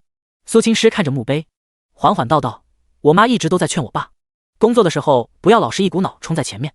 我爸总是一笑而过，到头来唯有一面锦旗和一张冷冰冰的银行卡躺在我妈房间的床头柜里，而他再也没有回来。我妈妈失去了丈夫，我失去了爸爸。有时候我在想，每一个牺牲的警察，他身后的家庭会遭受怎样的打击？他们也是一个丈夫，一个妻子，一个子女，一个爸爸呀。致敬每一位为社会默默奉献的人民警察。林寻此时再也忍不住，于是他做出了今天最大胆的决定，轻轻把苏青师搂入怀里，柔声道：学姐，觉得难受的话就哭出来吧，这里没有外人，我愿意承受你的眼泪。叔叔他很伟大，我想再给他一次机会的话，他应该也会做出这个选择吧。他是个了不起的人，你们过得好就是对他最大的报答。苏青师并没有抗拒林寻的怀抱，相反，此时的他露出了前所未有的柔弱。这么多年来，他的伪装终于在这一刻，在遇见了依靠后卸下了。林寻递怀抱，让他感受到了浓浓的安全感，激烈的心跳此时渐渐的安静下来。苏青师如同一只小猫一般，轻轻地在林寻怀中蹭了蹭，缓缓闭上眼睛。这一刻，她不是高冷女神苏青师，也不是仙女，只是一个脆弱的普通女孩子罢了。不管今后怎么样，现在她只想喘口气。林寻轻轻地抚着苏青师的后背，他此时心中并没有然后的旖旎，而是满满的心疼。他决定一定要让学姐开心快乐每一天，学姐由他来守护。两人就持续这样的情绪足足几分钟。苏青师彻底平复心情后，声音有些嘶哑的道：抱够了吗？林寻轻轻放开苏青师，没有往日的羞涩，而是温和道：心情好点了吗？苏青师轻轻点头，谢谢。林寻的咧嘴笑了：学姐，其实我觉得你这样就挺好，没有平时那么的高不可攀，让人觉得很亲切。苏青师淡淡的看了他一眼，觉得亲切干什么？让一大群人来烦我吗？林寻一愣，随即反应过来，对啊，要是仙女学姐真的那么柔弱温和，那岂不是会招来一大群追求者的疯狂纠缠？到时候她的情敌岂不是战斗力大涨？不行，绝对不行，学姐的这一面只能自己看。苏青师瞥了一眼逐渐入戏的林寻，嘴角勾了勾，声音带着一丝警告：今晚的事情自己知道就好了。林寻立马保证道：放心吧学姐，我保证绝对不会说出去。学姐其实是个温柔女孩的事实。苏青诗脸色一僵，眼中掠过一抹杀气，她似笑非笑地看着林寻，勾了勾唇，学弟，你过来。什么是学姐？林寻屁颠屁颠地凑了过来，谁知苏青诗直接伸手揪住了他的耳朵，轻轻一拧，嗷呜！学姐饶命，轻点轻点，我错了。轰！这时候天空忽然一声巨响，两人都是吓了一跳，要下雨了。林寻眉头一皱，苏青诗轻轻道：我们回去吧。林寻有些遗憾，这么快就回去了吗？刷刷刷！大雨说来就来，丝毫没给他们反应的时间。这么快？学姐，我们先去躲雨。林寻连忙道，下意识拉着苏青诗的小手就往出口跑。苏青诗看着被男生牵着的手，有些异样的感觉，他似乎并不排斥小学弟的亲近呢。这家伙总是下意识做出一些让他觉得很暖心的事情，不过好像这种感觉也不错呢。第31，我在雨中漫步，因为那样没人知道我在哭。这场大雨下的有些猝不及防，直接是雷响雨落。尽管林寻两人已经跑得够快了，但是还是被淋湿了。两人跑到一处遮挡物下，才勉强避开了雨水。两人背靠着的是一个广告牌，上面一扇宽50公分的铁皮，刚好遮住一个人的身位。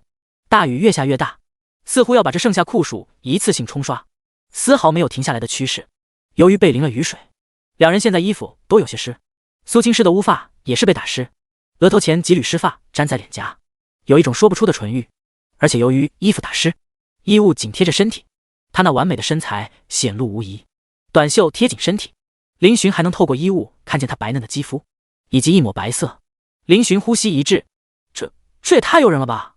大雨夹带着冷风袭来，细沙般的雨雾衫打在二人身上，再加上冷风，身子单薄的苏青诗立马打了个喷嚏，身躯一抖。林寻见状不妙，连忙将自己的外套脱了下来，对苏青诗道：学姐，你把头发擦一下。苏青诗看了一眼林寻递过来的外套，顿了顿，随即接过，谢谢。他将扎住头发迪卡奇色发圈取下，递给林寻，帮我拿一下。林寻哦哦一声接过，苏青诗也不嫌弃林寻穿过的外套，当成毛巾擦起了头发。抱都抱过了，用一下衣服怎么了？林寻看着苏青诗擦拭头发，他露出一抹痴痴的目光。之前江云小学姐也给他发过仙女学姐擦头发的照片，只是还没有来得及保存，就被撤回了。现在他居然亲眼见到了学姐擦头发，还是用她的衣服，动作好优雅，侧脸美呆了。林寻觉得自己更爱她了，不过他也没闲着，将发圈随意的圈在手腕上，随即摸出手机，点开相机，悄悄地对准了苏青诗。衣服的遮挡让苏青诗并没有看见林寻的动作，他没发现。哈哈！林寻一喜，对焦后抓住一个角度，准备按下拍照。他第一张关于学姐的私密照就要诞生了。咔嚓！然而现实是骨感的，就在林寻按下手指时，一道咔嚓的声音响起。林寻脸色僵住了。苏青诗疑惑地看了过来，正好对上拿着手机对准他的林寻。林寻，糟糕，社死，忘记关声音了。林寻心中在抓狂，怎么办？谁来救救他？这种局面该如何面对？苏青诗似笑非笑地看着他，偷拍。林寻讪讪一笑，那个，没有，我在拍雨景。是吗？那我看看。苏青诗轻轻一笑，小弟弟，连撒谎都不会。林寻看着苏青诗的笑容，看呆了。现在他的发丝可是还有些湿润的，而且衣服还贴着身体。此时他露出一丝微笑，别提有多迷人了。咔嚓！林寻没有犹豫，再次按下了手指。苏青诗挑了挑眉，你这算是在虎口拔牙吗？胆子还挺大，居然当着他的面光明正大的偷拍，这操作给他整不会了。林寻连忙收起手机，一本正经道：学姐别光顾着聊天了，赶紧擦干，不然感冒了。苏青诗看了他一眼，也没开口让他删照片。既然他想拍，那就拍吧。当然，如果是其他人，他估计早就逼删了。勉强把头发擦拭后，苏青诗就打算将林寻的外套拧干。我来。林寻夺过外套，直接一拧，水滴落下，3两下就把外套拧干了。接着林寻将拧干的外套重新披到苏青诗身上。谢谢。苏青诗道谢之后，目光看向雨幕中，林寻也是注视着大雨。两人谁都没有开口，但是却有一种无形的默契。这场大雨足足下了10几分钟才渐渐变小。苏青诗忽然轻声道：车子好像停在露天下。林寻也是苦笑：是啊，不知道被淋了这么久，还能不能用？要是坏了，他赔1辆。我们走吗？苏青师看了一眼林寻，问道。林寻想了想，还是不忍心看学姐淋雨。他道：这样吧，我让家人来接我们。我家在这一带，不算远，10几分钟就到了。苏青师摇了摇头，不用了。林寻，我们试试。林寻一呆，试试？是什么？学姐她在跟我告白吗？天，真的假的？苏青师轻轻道：今天我心情不好，想淋雨。林寻反应过来，心中有些失望。哦，原来是学姐想试试淋雨啊，她居然想歪了。不对，学姐的话很容易让人想歪好吧？可是这样你可能会感冒的。林寻犹豫道。苏青师道：我经常锻炼，身体素质还算可以。林寻闻言不敢接话了，他平时只忙着学习，没怎么锻炼过。走吧，去车子那里。苏青师说完，率先跨入雨中。等等我呀，学姐。林寻见状，也没有犹豫地冲了出去。好吧，刚才擦头发白擦了。很快苏青师又被淋湿了。两人跑到小电驴旁，如他们所想，小电驴已经畅快淋漓地洗了个澡，连头盔都喝饱了。随便整理一下后，林寻载着苏青师离开。开慢点，路滑。苏青师对林寻道：放心吧，学姐，不会让你摔倒的。林寻笑着大声道。苏青师嘴角掀起，他口罩早不知道丢哪了，一张不施粉黛的绝美容颜，在雨水的冲刷下，美艳的不可方物。缓缓伸出手，从少年肋下穿过，抱住了结实的腰，脸颊轻轻地靠在他后背。正在开车的林寻被突如其来的幸福砸得快晕了，他的背部正在承受极具弹性的压迫，从触感上就能感受到仙女学姐的身材是多么的炸裂。更让他心醉的是，仙女学姐好像在渐渐地接纳他，意思就是他还是有机会的，不是吗？其实林寻明白，苏仙女只是今晚变回烟火仙子，过了今晚，她将再次封印自己。但他对她的信任以及坦诚，让他很荣幸。少年的梦想不单单只是梦想，他正一步步攻略冰山，用自己火热的心去融化它。大街上人流川流不息，为生活为奔波的叔叔阿姨此时正躲在遮阳伞下，目光怔怔地望着雨幕。也有年轻男女孤身一人漫步在雨中，他们走得还慢很慢，仿佛在以雨水冲刷他们的灵魂。林寻忽然想起网络上的一句话：我在雨中漫步，因为那样没人知道我在哭。第32，论情商的重要性。中途因为雨又开始下大了，林寻只能朝着一家酒店开去，当然只是刚好路过。不过既然已经来了，林寻决定开房间。学姐，我们进酒店洗个澡吧，身上都湿完了。林雨把车子停在某家快捷酒店的停车场，对苏青师道。女孩下了车，把脸上的水抹去，点头同意，可以。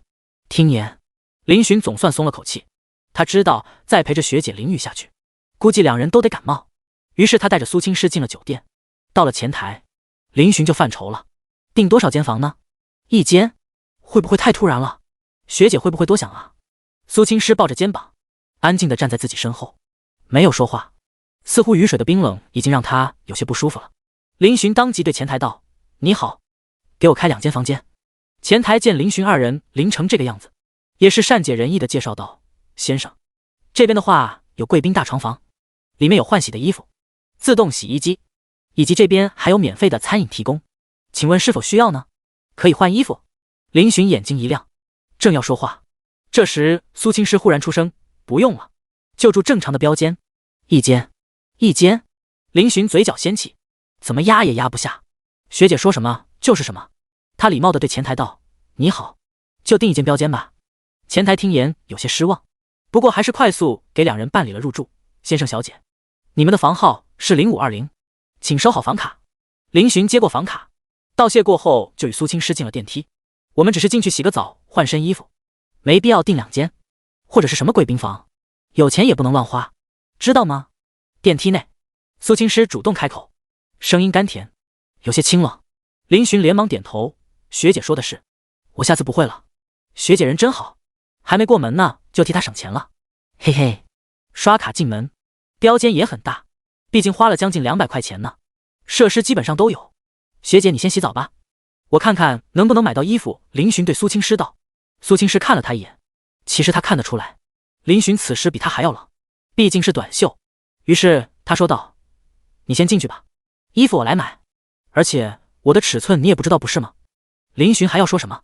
苏青师眉头一蹙，让你先洗就先洗，别磨蹭了。是。林寻见状，灰溜溜的进了浴室。苏青师轻轻一笑，随即拿出手机。手机在路上的时候已经被处理过，特意用塑料袋套着。在美团上选了一套自己的衣服，又给林寻买了一套。他虽然不知道林寻的尺寸，但是男生的尺寸很好猜，基本上就是那么大。学姐，你买衣服了吗？林寻的声音从浴室中传出。苏青师看了浴室的门一眼，随即走过去，衣柜就在旁边。他从里面拿出一件男士衣袍，道：外卖还有一会儿才到，你先披浴袍。好的，学姐。那个，麻烦你把浴袍……林寻话还没说完，浴室的门开了一条缝，一件浴袍递了进来。林寻脸色不知道是热的还是不好意思，通红通红的，连忙接过。谢谢学姐，赶紧穿完，我还要洗呢。2分钟后，林寻从浴室里走了出来，穿着浴袍，也并没有多暴露。还好浴袍是穿的，不是围着的那种浴巾。苏青师进了浴室，很快，浴室里响起了水流声。林寻坐在沙发上出神，耳边听着浴室的水声，让他有种不真实的感觉。他跟仙女学姐都已经到住同一间房的地步了吗？这进展会不会太快了些？此时，他距离学姐是那么近。第一次他听仙女学姐洗澡的动静，脑海中浮现的是仙女学姐那犯规的身材，高挑而不失高贵。特别是想起在雨中学姐衣服淋湿紧贴在身上那若隐若现的春光，林寻血气顿时上涌。他才刚18岁，正值血气方刚的年纪，碰到苏青师这样的角色，脑海中也忍不住想入非非。仙女学姐站在浴洒下的绝美身姿，不行，林寻，你不能这么污，怎能如此趁人之危？学姐可是仙女啊，神圣不可侵犯，你怎么能有这种想法？啪！林寻给了自己一巴掌，顿时躁动的血气降了下去。他有些无奈，早知道订2间房了。叮咚，房门响起，林寻起身去开门。您好，您的外卖。林寻接过2包东西，对外卖员道：谢谢，辛苦了。不用谢，祝您生活愉快，记得5星好评哦亲。林寻将门关上，对还在洗澡的学姐道：学姐，衣服到了。浴室沉寂1秒，苏青师的声音传了过来：把我的衣服放门口，我待会拿。林寻哦了一声，照做。大概10来分钟后，浴室门终于开了。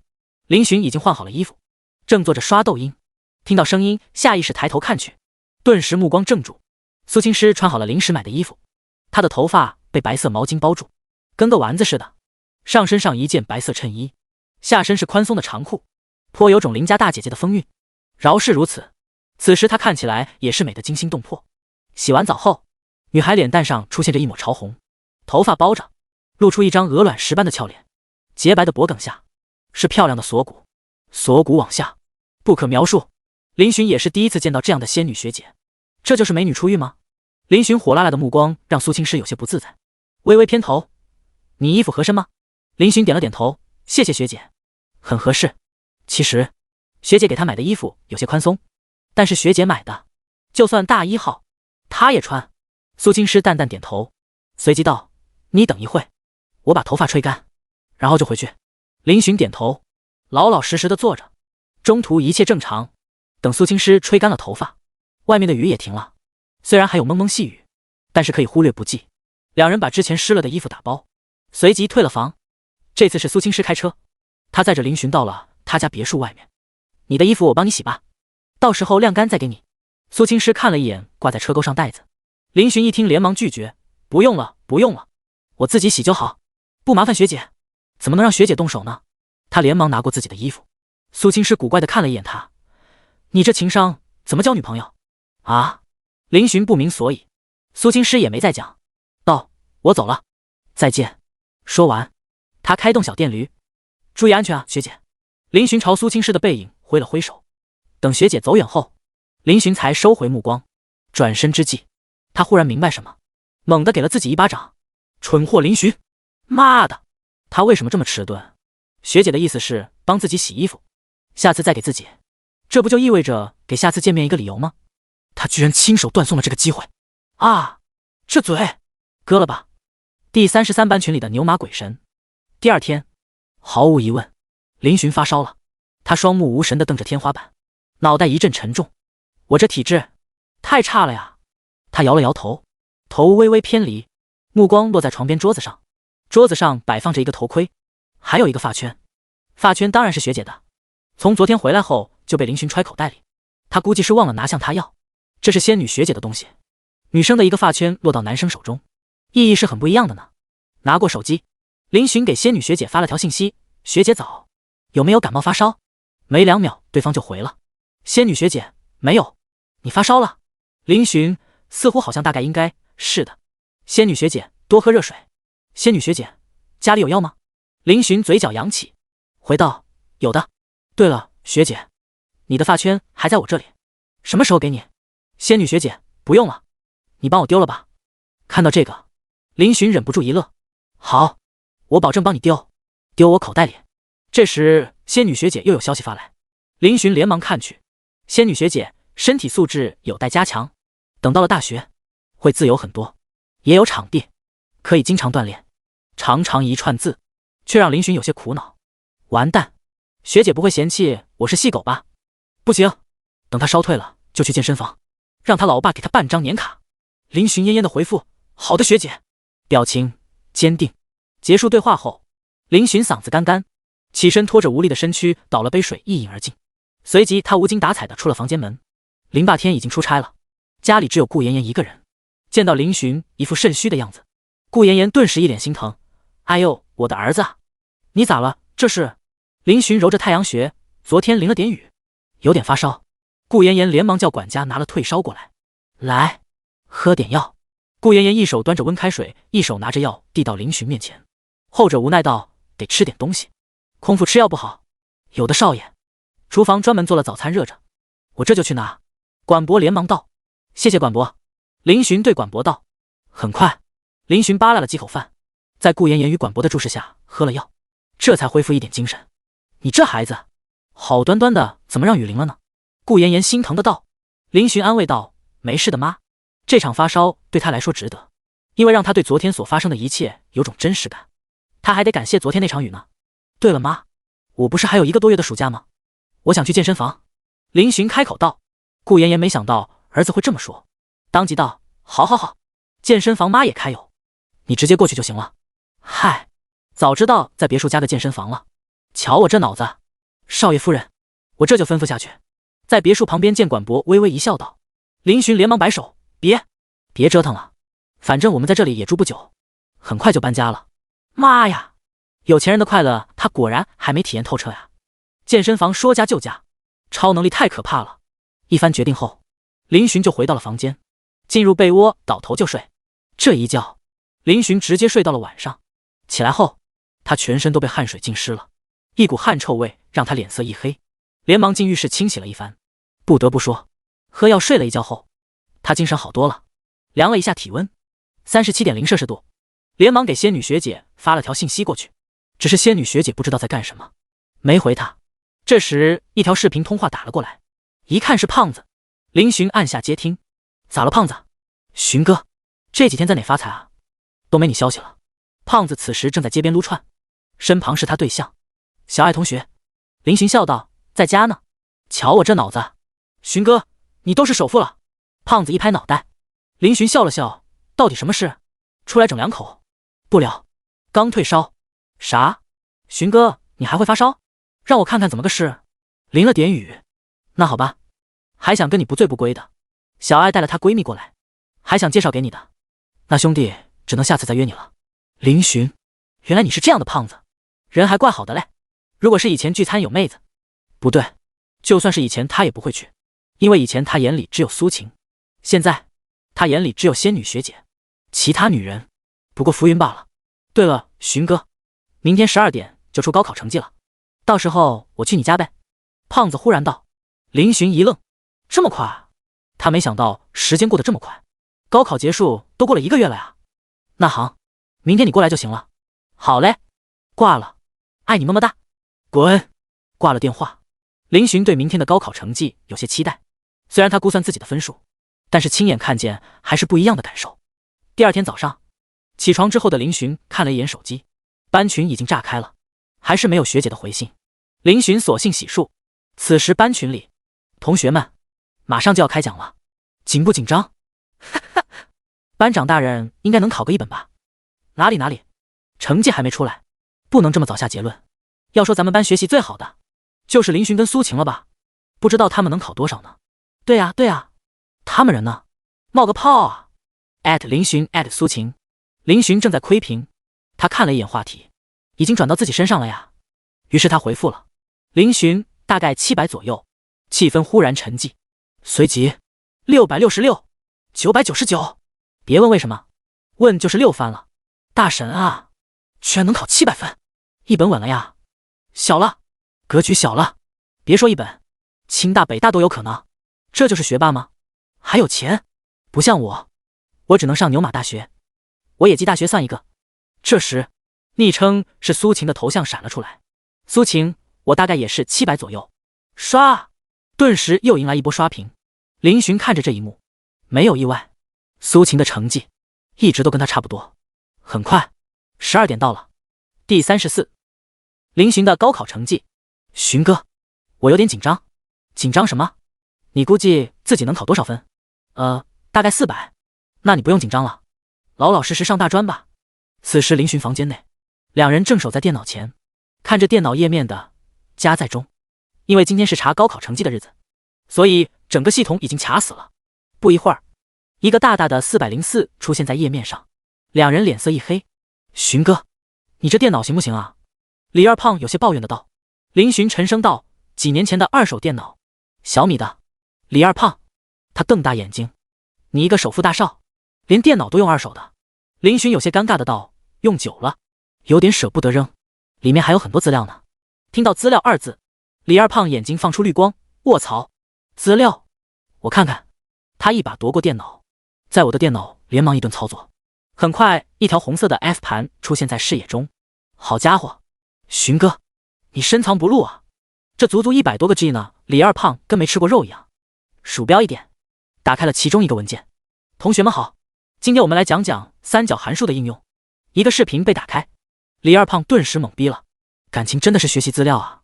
林寻被胖子这番操作弄得一愣，反应过来后，他满脸黑线。你特么在想什么呢？你以为我说的资料是那种东西吗？你一个1分钟的还想看那种视频？省八兄弟，嘿嘿，不好意思，献丑了。李二胖尴尬的笑了笑。这时候房间门打开，顾妍妍捧着一个电脑走了进来。儿子，用妈的电脑？你那个电脑用了这么多年，肯定卡的不行。顾妍妍笑着将手中的电脑递给林寻。谢谢妈。林寻一喜，接过母亲的电脑。这2手电脑啊，我记得是你爸去工地搬砖的时候工友介绍的呢。顾妍妍看着桌上的2手电脑，眼中掠过一抹怀念。林寻笑了笑，真的是搬砖打听来的？顾妍妍讪讪笑道，其实是你爸从手下一个员工那里要来的。林寻无语，好了，不用在意那些细节，赶紧查成绩。顾妍妍催促道，她也想看看儿子考了多少分，毕竟寒窗苦读10几年，就为了今天。林寻点头，随即他看向李二胖，胖子，先查你的准考证号。一顿操作后，页面开始跳转，不一会儿，胖子的分数就出现在几人面前。语文101，数学88，英语66，物理60，化学65，生物71，理综196，总分451分。咦，451？胖子，可以啊，这个分数超出你的预算了吧？林寻惊讶的道。胖子见到这个分数，也是一阵惊喜。卧槽，胖又出息了，不用下工地了，这分数能上本科了。可以啊，顾妍妍也是夸赞道。嘿嘿，谢谢阿姨。寻哥，该你了，看看你的分数。李二胖催促道。林寻笑了笑，不慌不忙的切换账号，点击登录后，他的分数就出来了。啊！顾妍妍忽然一声尖叫，胖子眼睛瞪大，一脸的震惊。卧槽！林寻看着分数，也是挑了挑眉。语文136，数学145，英语140，物理93，化学100，生物97，理综290，总分711分。711，天啊，我老林家出息了，我儿子考了711。顾妍妍喃喃自语，她捂着嘴，眼泪直接落了下来。林寻见状，连忙抽纸给老妈擦拭。妈，这么激动干什么？怎么还哭上了呢？顾妍妍双手捧着林寻的脸庞，一脸心疼与骄傲。妈开心，我儿子太优秀了，值得，一切都是值得的。林寻也是情绪涌了上来，鼻子一酸，是啊，儿子没给你们丢脸，爸妈，你们这10几年的努力没有白费。李二胖看着这一幕，眼睛也是有些泛酸，好感人。他想，自己要是拿着成绩去找他爸妈，估计会被老父亲的七匹狼狠狠上一课吧。想到这里，李二胖身子一抖，不敢再想。顾妍妍知道儿子的分数后，立马掏出手机给林霸天打了电话，走出了房间。林寻考了711分，这也是他没有想到的。化学能拿100分满分，这他在意料之中。语文也能拿这么高，他有些意外，只能说是运气好。不过总算没有让家人失望。林寻掏出手机，将自己的成绩拍了个照，第一件事就是发给苏青师。没想到消息刚发出去就被秒回，仙女学姐很不错，点赞点赞点赞。林寻立马笑得像孩子，随即他回复道，学姐，现在起我就是你的学弟了，请多多关照。表情憨笑，仙女学姐，你一直都是我学弟啊。林寻忍不住哈哈大笑。一旁的李二胖看着这一幕，忍不住道，寻哥，你都笑得像菊花了，啥事这么开心？林寻瞥了他一眼，你很快就会有一母了。啥？李二胖一愣，随即他瞪大眼睛，好啊，你炸我，看我的肉身攻击。林寻。另一边，林霸天正在召开会议，这时一道手机铃声忽然响了，众人顿时看了过去，好奇是谁敢在开会时没关声音。只见林霸天默默地掏出了水果15 Pro， 众人连忙收回目光。哦，原来是老总，打扰了。喂，林霸天当众接了电话。什么？林霸天忽然惊呼，吓了众高层一跳。怎么了？怎么了？公司要破产了吗？老总被绿了吗？众人一头雾水。哈哈，好，不愧是我儿子。好，好，我马上回来。林霸天随即露出笑容，笑得像菊花。他挂了电话，对众高层道，散会，今天提前1个小时下班。众人，卧槽，太阳打西边出来了，没听见吗？林霸天环视一周，众人连忙收拾东西。嗨嗨，我那不成器的儿子，今天高考成绩出来了，才考了711分。哎，我得回去说说他。林霸抬手看了一眼手腕的金表，装作若无其事的道。正在收拾东西的众高层动作一僵，下一秒，哇，少爷这妖牛逼的吗？居然能考700多分，死，恐怖如斯。没想到总裁这么优秀，连少爷也有人中龙凤之姿，果然基因强大呀。是啊，我那逆子早早就辍学了，拍马都赶不上少爷啊。少爷牛逼666，总裁教育有方啊。是啊，听着让自己满意的话，林霸天很舒服。他大手一挥，我宣布，公司全体带薪休假3天。他有钱，随便造。哦耶！总裁英明，陈复义。第35学姐一走，乐趣顿时少了许多。当高考成绩出来后，林寻所在的班级群已经炸锅。哦，我考了498，比平时多了足足50分，厉害啊！有没有过一本线？想什么呢？今年的一本线在530以后了，那我刚好过了666。尔等都是学霸，前途无量啊！楼上你居然考了666分，这么猛啊，想屁吃！我特么才388，兄台慎言。话说几位大神报一下成绩啊？好奇，好奇+1，+1。默一会儿，一条的消息发出，班主任林寻苏晴陆离班长学委，几位大佬考了多少分啊？班主任发话，群里顿时又热闹起来了。陆离老师，我考砸了，只有617分，比估算的还要低20分。班长，嘿嘿，我上一本了。学委，让开让开，我要装逼了。学委，图片，群众甲思，恐怖如斯，恐怖如斯啊！群众乙，楼1楼2都是甲凡尔赛，我只服学委啊！群众丙，厉害，666，真是666分，这成绩可以上211了。群众丁，我班盛产卧龙凤雏，无心甚慰。电脑前，苏晴修长的手指滚动着电脑屏幕，她一直在窥屏，似乎在等某个人发言。随即她又滚动鼠标，点击，另一个页面出现，上面正是她的高考成绩。看着自己的成绩，苏晴不由得露出一抹笑容。班群，群众丁，怎么没有林寻跟苏晴的成绩啊？拿出来亮瞎我的狗眼吧。群众禀，众所周知，林寻跟苏晴常年一直霸占班级第一、第二，他们的成绩最差也比666强吧？学委，你这是什么意思？群众禀，抱歉抱歉，我没有看不起你的意思。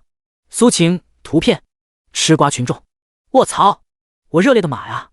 不愧是女神，这成绩刁爆了，本人没文化。诸君请发言。700分，我差点以为满分就是700了，居然只扣了50分。学霸学霸，苏晴居然考了700分。林寻与李二胖对视一眼，有些意外。嗨，这不是没有寻哥你牛逼吗？苏晴她本来就成绩好。李二胖不在意的道。林寻耸了耸肩，他成绩好不好跟我也没关系了。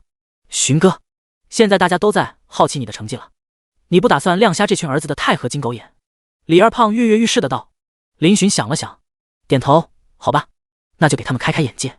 少年的攀比心还是比较重的，林寻也不例外，而且他也没想过要低调。林寻，图片。当林寻发出成绩的下一秒，群里直接被刷屏。寻哥牛逼，主角总是最后登场。711，足足比苏晴高了11分，已经接近满分了呀。这个成绩清北稳了呀。何止稳，我看都足以内定了吧。沾沾喜气，我的网卡了2个小时了，希望成绩出来能有寻哥的一半吧。高中班主任办公室里，林寻的班主任忽然惊呼出声，其他同事纷纷投来好奇的目光。只听班主任笑眯眯道，我带的2个学生考了700多分呢。700多分，还是2个。顿时同事们纷纷投来羡慕的目光，一顿猛夸。林寻看了一下班群里的信息，大多都是没营养的，于是他索性退了出来，问向李二胖，胖子，接下来打算干什么？李二胖道，我决定跟我对象进厂，打1个月的暑假工再说。林寻有些意外，你对象不是有兼职吗？李二胖摆了摆手，那玩意儿我让他辞职了，毕竟当了他女朋友按摩这个兼职怎么都有点不合适。那你呢，寻哥，你打算干什么？我接下来准备健身，其他的好像也没啥了。羡慕首富大少，都不用为工作犯愁。滚！告别李二胖后，林寻彻底松了口气。高考到这里算是彻底告一段落了。高中真的是让人难忘的地方，那里是许许多多人情窦初开的开始，林寻也不例外。不过对他来说，那是一场没有结局的故事。他翻开仙女学姐的微信，发送消息，林寻，学姐在干嘛呢？不一会儿，苏青师回复了，仙女学姐在整理东西，明天就回学校了。林寻震惊，连忙回复，这么快？仙女学姐原本只是来这边度假的，你定1个月，学校还有事情没做完。他的家庭条件并没有林寻那么炸裂，他是有自己的工作兼职的，正好离开学还剩下一点时间，反正他已经大3了，时间很多，所以打算利用起来。林寻顿时有种孤独的感觉，仙女学姐一走，他好像连乐趣都少了很多，那是不是意味着他只有到开学的时候才能见到仙女学姐了？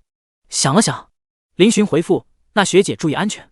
另一边，正坐在电脑桌上的苏青师看着微信回复的消息，他嘴角露出一抹笑容，回复，等你来南大。什么事笑得这么开心？江云晓忽然出现在苏青师身后，好奇问道。苏青师不着痕迹地将手机盖起，淡淡道，东西收拾完了。江云晓道，还有一点。诗诗，你别转移话题，快说，跟哪个小鲜肉聊天呢？苏青师瞥了他一眼，你猜？江云晓惊奇的道，诗诗，我发现你来凉城这1个月变了好多啊，以前基本上看不到你笑的，可是现在你每次都会看着手机露出笑容，什么情况这是啊？苏青师一怔，显然他也没有想过这个问题，不过仔细想想，确实是这样，自己的确没有之前那么冷冰冰了。为什么呢？他脑海中不自觉地浮现林寻的身影。话说，你跟那个小学弟还在聊吗？江云晓忽然问道。他越想越觉得不对劲，闺蜜这种状态似乎就是网上说的恋爱脑上身的症状。不会吧？可是闺蜜也没和哪个男的走得近啊。哦，好像只有那个小学弟。苏青师淡淡道，你是不是没事干？关注这个做什么？江云晓瞪大眼睛看着苏青师，天哪，你在掩饰？掩饰就是事实。不会吧？你不会真的对弟弟型的男生感兴趣吧？有什么问题？苏青师觉得没有一点问题。谁规定找男朋友只能找比自己岁数大的？小奶狗它不香吗？江云晓啧啧称奇，牛牛牛，咱们的高冷女神就要铁树开花了。不过对方要是林小学弟的话，想必应该很有趣吧。对了，明天咱们就要走了，你要不要跟他道个别？江云晓揶揄地看着自己闺蜜。苏青诗道：不用，他已经说了。第36，开学第一天，南大我来了，学姐回南大了，高考成绩也出来了。林寻按照自己的志愿填了南大。接下来的日子，他除了1日3餐，基本上都是泡在健身房。健身前期当然是非常困难的，林寻前面3天甚至连100个俯卧撑都不能一口气做完。第二天醒来，不是腰酸就是手软，锻炼好难。每当累的时候，林寻就会想起学姐，一时间又有动力了。锻炼之余，林寻还每天都找学姐聊天，虽然只是简单几句问候，也能让林寻开心好久。他也体谅学姐平时忙，也没敢打扰对方，所以他同时也会找江云晓学姐。找他当然是打探苏青诗的事情了。他现在跟苏青诗，应该已经算是朋友了吧。照江云晓的话来说，他似乎是苏青诗的第一个异性朋友呢。林寻嘴角怎么都压不住。就这样，暑假接近尾声，转眼就到了快开学的日子。毫无疑问，林寻被南大录取了。期间甚至被清北的领导打电话过来问候，询问他要不要报清北。711分，这个分数已经算是非常高了。虽然不是高考状元，但是已经超过了清北的录取分数线。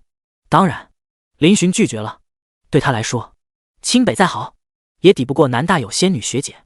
胖子被凉城本地的一所工程学院录取，本科能考上大学，还是本科，在胖子他老家算是稀罕事了。听说还大摆宴席，轰动全村。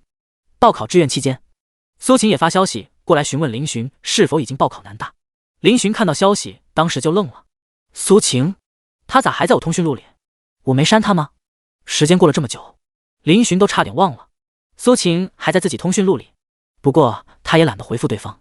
9月2日，南大校门口，今天是新生开学的日子，一张张青涩的面孔打量着他们以后要生活4年的地方，眼中满是好奇。此时出入校门的学生都是看向一个方向，那里停着一辆黑色的劳斯莱斯。儿子啊，在大学要玩得开心，多请室友们吃饭，培养好宿舍关系。会的妈。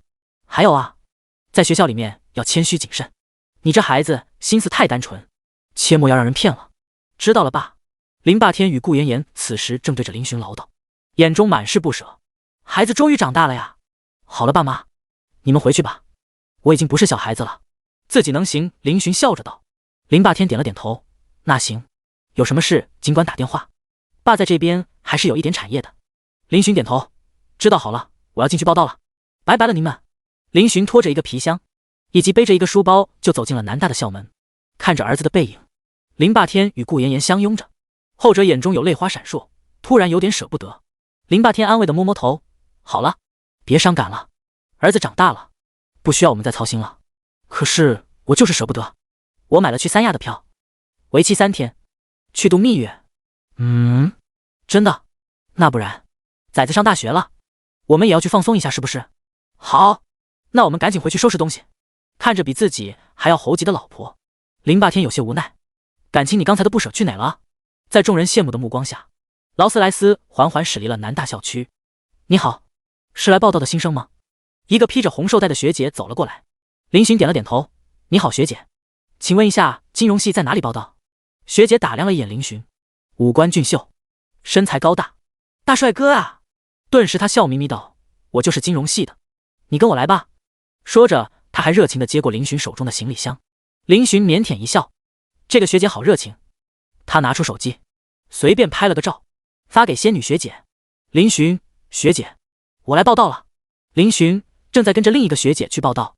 另一边，刚好完成工作准备去食堂干饭的苏青诗感觉手机一动，拿出一看，顿时露出一抹笑容。小学弟来了呀。不过很快，他点开林寻发给他的图片，图片里一个穿着制服的长腿学姐拉着一个行李箱走在前面，应该就是林寻口中的另一个学姐。那个女生的 JK 制服裙摆不长，露出一双白皙的美腿，刚好转头对着镜头露出笑容。被抓拍到了。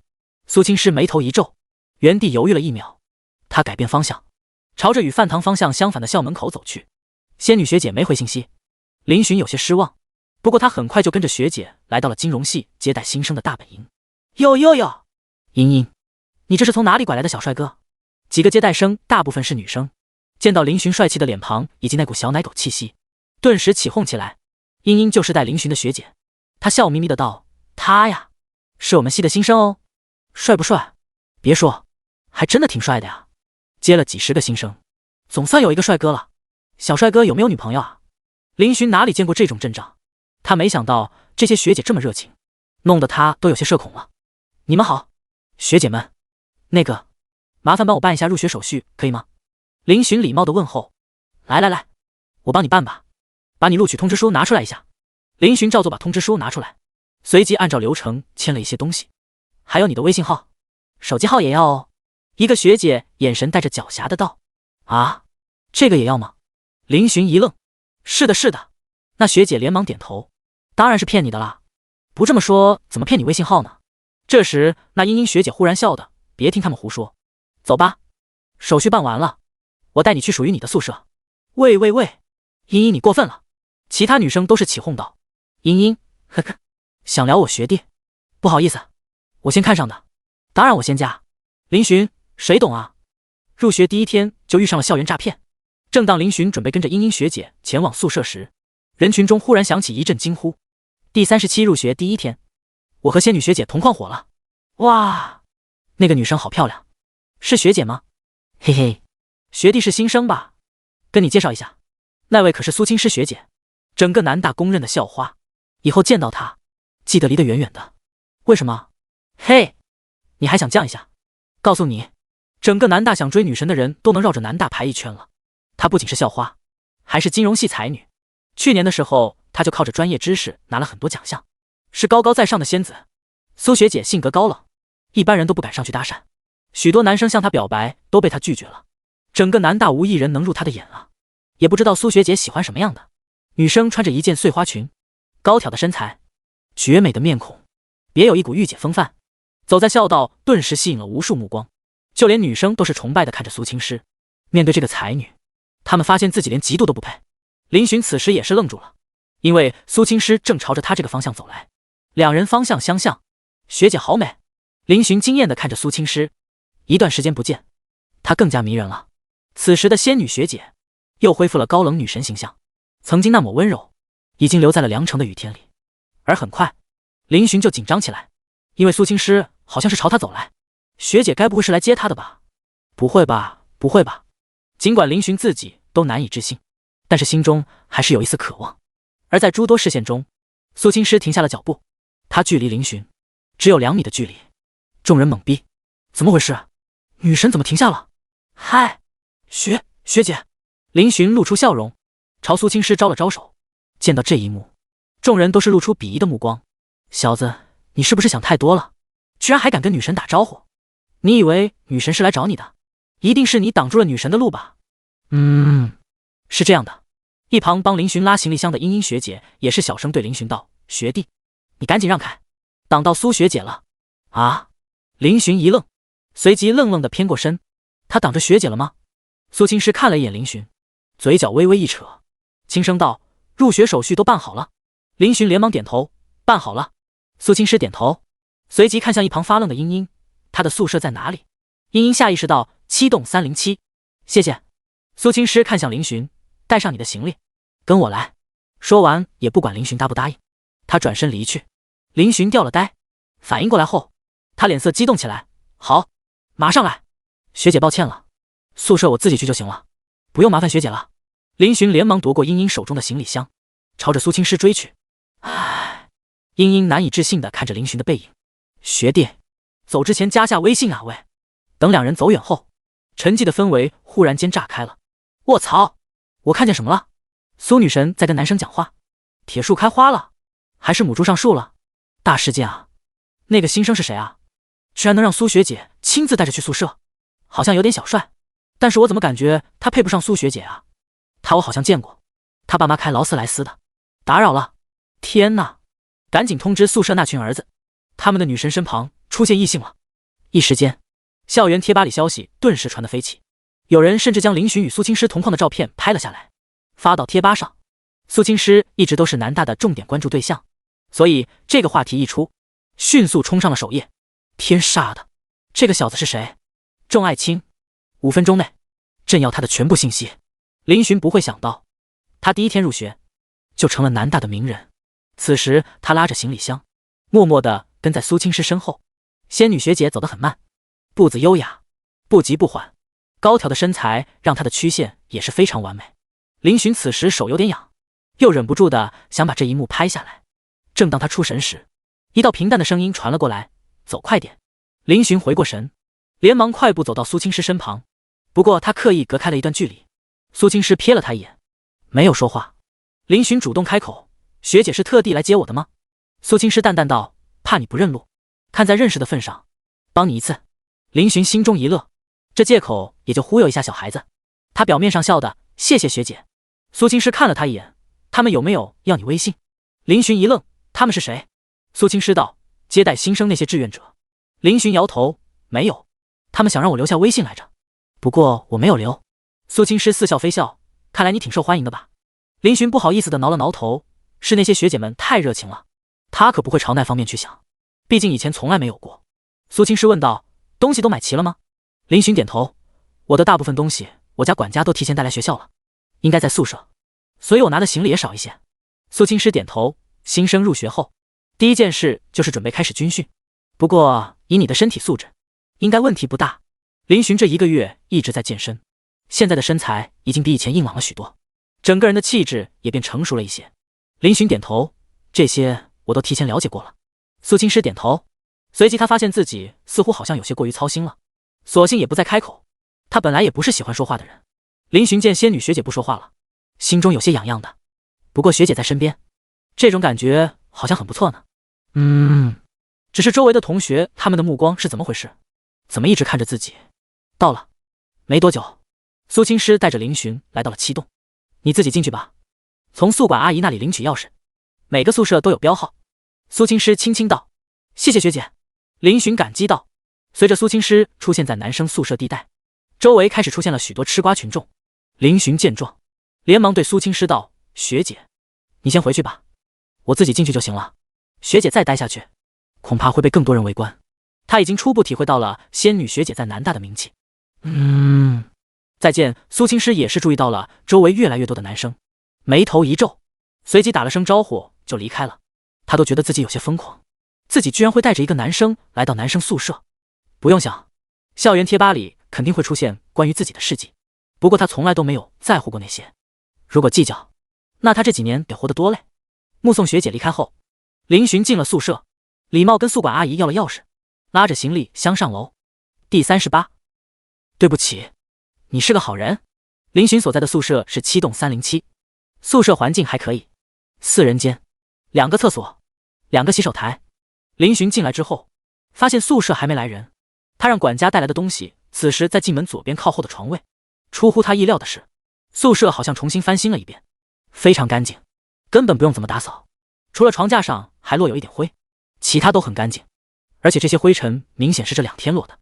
他有些意外，难道是管博出手了？没有多想，林寻动作迅速的将自己的床铺好，去厕所释放了一下，就坐在床上等着舍友到来。一阵困意袭来，林寻有些困了，上半身索性躺在床上就睡了起来。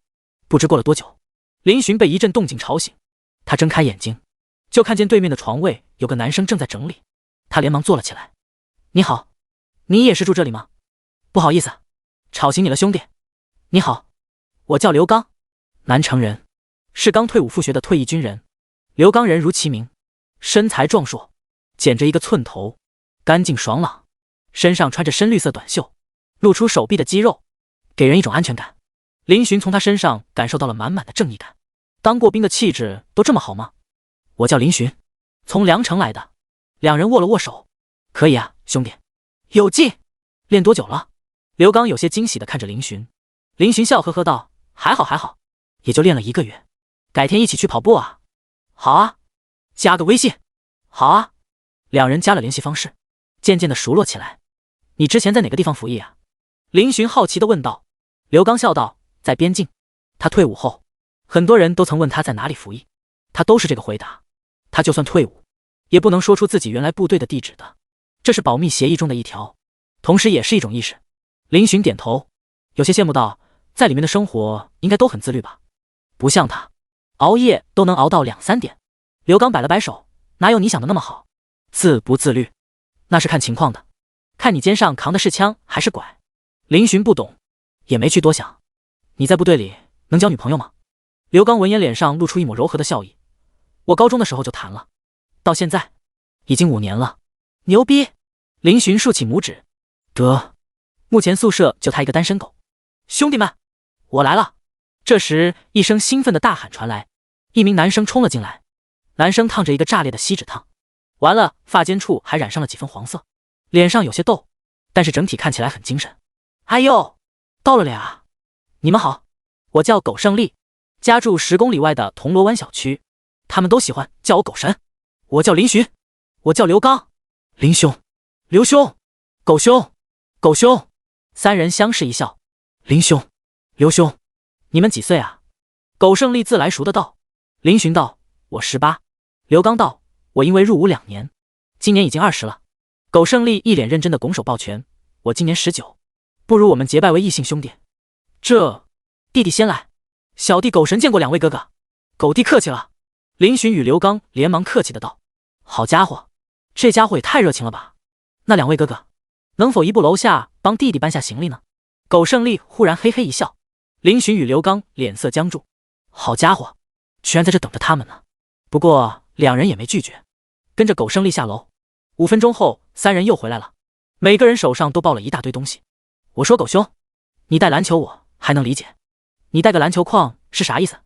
林寻抱住一个中小型篮球框，纳闷道：嘿嘿，实话跟你们讲，哥可是铜锣湾扛把子，小区里有篮球赛我都会参加，次拿奖，这不是赢了的奖品吗？我就寻思着安在宿舍，可以练练投篮。林寻无言，这个理由太强大，他竟无法反驳。很快在林寻与刘刚的帮忙下，第3位室友的床铺也整理完毕。等3人互加联系方式后，就围在一起聊天。最后一位室友啥时候到？不知道，不过快了，晚上之前能到。好像7点半还要去开班会。啧，我们学金融的系里美女是不是很多啊？哎，你还别说，兄弟，我打听到了，听说校花就在我们系呢，叫苏什么？苏青诗。对，我去，同样是新生，为啥林兄你知道她？因为苏学姐真的很漂亮，很出名啊。是吗？那改天得见见。刘兄，你不是有女朋友吗？有女朋友也不妨碍我看美女啊。6，牛逼！终于在下午6点，最后一位室友来到了宿舍，对方叫吴达，是一名比较腼腆的男生，高高瘦瘦的，戴着眼镜，有些内向，不过在狗兄的调动下，也是能和谐聊天。宿舍到齐后，林寻便建议去吃饭。狗胜利，走，吃饭去。兄弟们给我搬行李，这一顿我请。刘刚，我请吧，我退伍费还剩下不少。吴达，要不 AA？ 林寻，都别吵了，我请。狗胜利，我请。刘刚 OK 你请。吴达，我没意见。林寻，陈复义，卧槽，哈哈。林寻笑了笑，随即道：哥几个都别争了，这一顿我请。行，那就厚着脸皮蹭一顿了。刘刚也是爽朗道。狗胜利有些好奇，林兄家境不错啊。林寻点头，还好，也就是龙国首富吧。原来是首，什么玩意儿？狗胜利瞪大眼睛。刘刚、吴达也是震惊的看着林寻。林寻缩了缩脖子，哥们还是有点实力的。666，牛逼！以后您就是我哥，汝若不弃，吾愿称汝为义父。4人打定主意后，就前往菜品比较好的第2食堂。大学很多都是不止一个食堂，而他们也有区别。1食堂更多的是学校自己经营的，2食堂则是承包给外面的商贩的，口味比较多。4人走在校道上，同时也是好奇地打量着四周，好多美女，哦不是，好多美丽的风景。这些风景很白，很亮眼。林寻的颜值算是比较拔尖的，身高接近1.8米，留着一头碎发，一张脸又白又好看，是小鲜肉类型的。一路走过，好几个女生都纷纷侧目。同学，方便加个微信吗？一个女生拦在林寻面前，有些不好意思的道：哦哟。狗胜利几人一脸揶揄的看着林寻。林寻一愣，随即委婉拒绝道：抱歉同学，我没带手机。室友3人绝倒，哪有你这样拒绝的？放开那女孩，让我来。女生有些失望，随即遗憾的走开了。林兄，你这么拒绝人家，太尴尬了吧？狗胜利一脸恨铁不成钢的搂着他的肩道。那我应该怎么拒绝？林寻一副请教的道。他确实没经验。看好了，哥只演示一遍。苟胜利竖起拇指，指了指自己，随即掏出手机，贼贼的目光扫视一周，眼睛一亮，顿时朝着一个女生走了过去。美女，方便加个微信吗？女生有些惊吓的看了他一眼，随即眼中掠过一抹嫌弃，道：对不起，你是个好人。说完，他避瘟神一样避开了苟胜利，后者脸色僵住。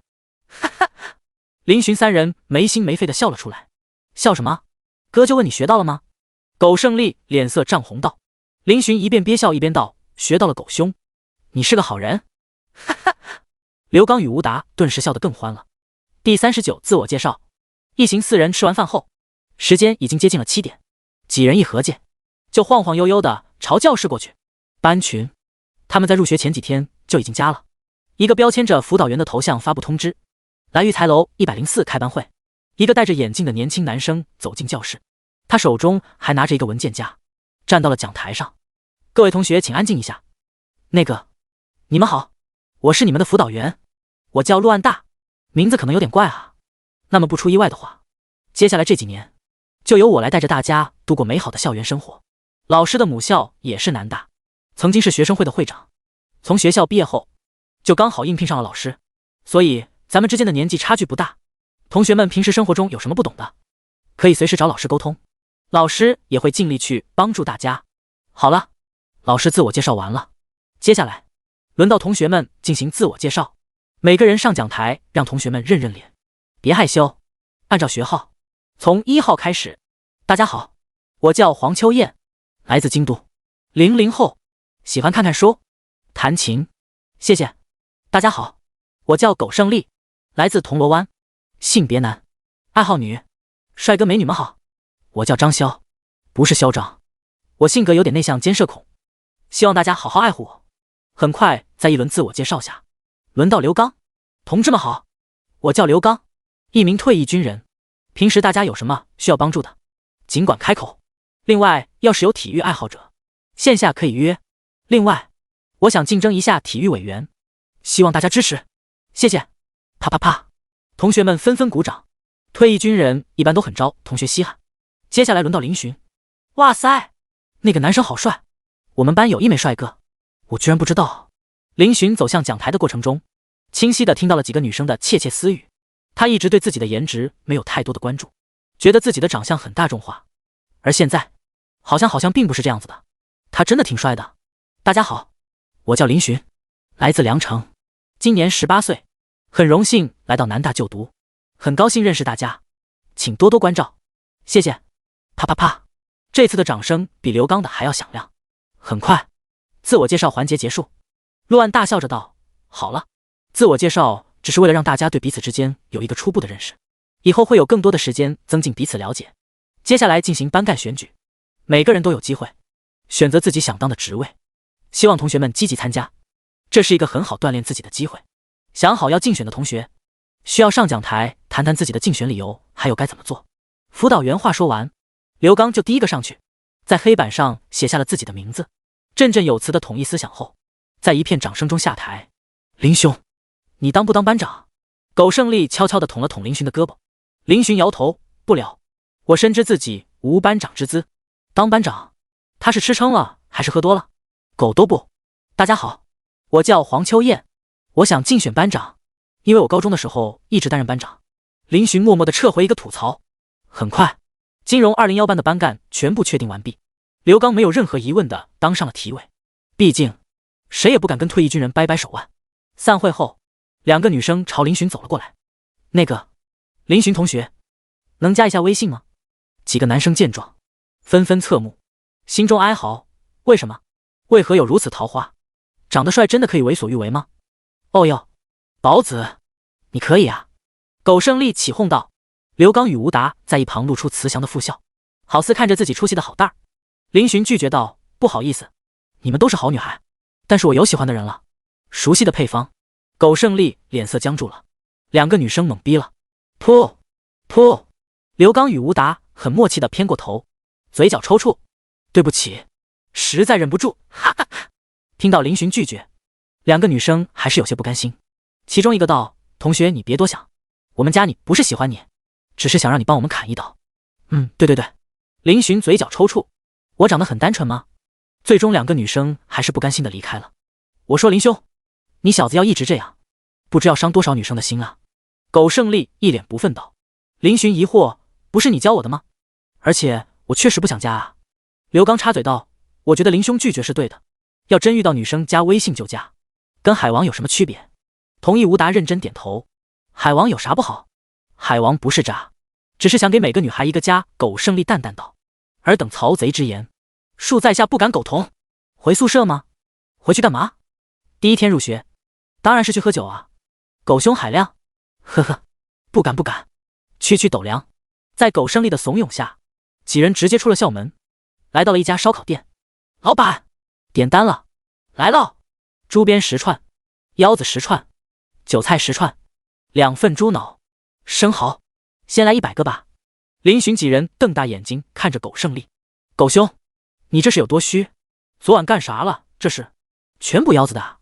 苟胜利大手一挥，吃烧烤就是为了补腰子。来，你们也点。几人对视一眼，默默点了起来。林寻，来份烤罗非，花生，肥肠。刘刚，来个海鲜粥。吴达，俺喜欢吃热狗，要不要酒？那不整点皮的。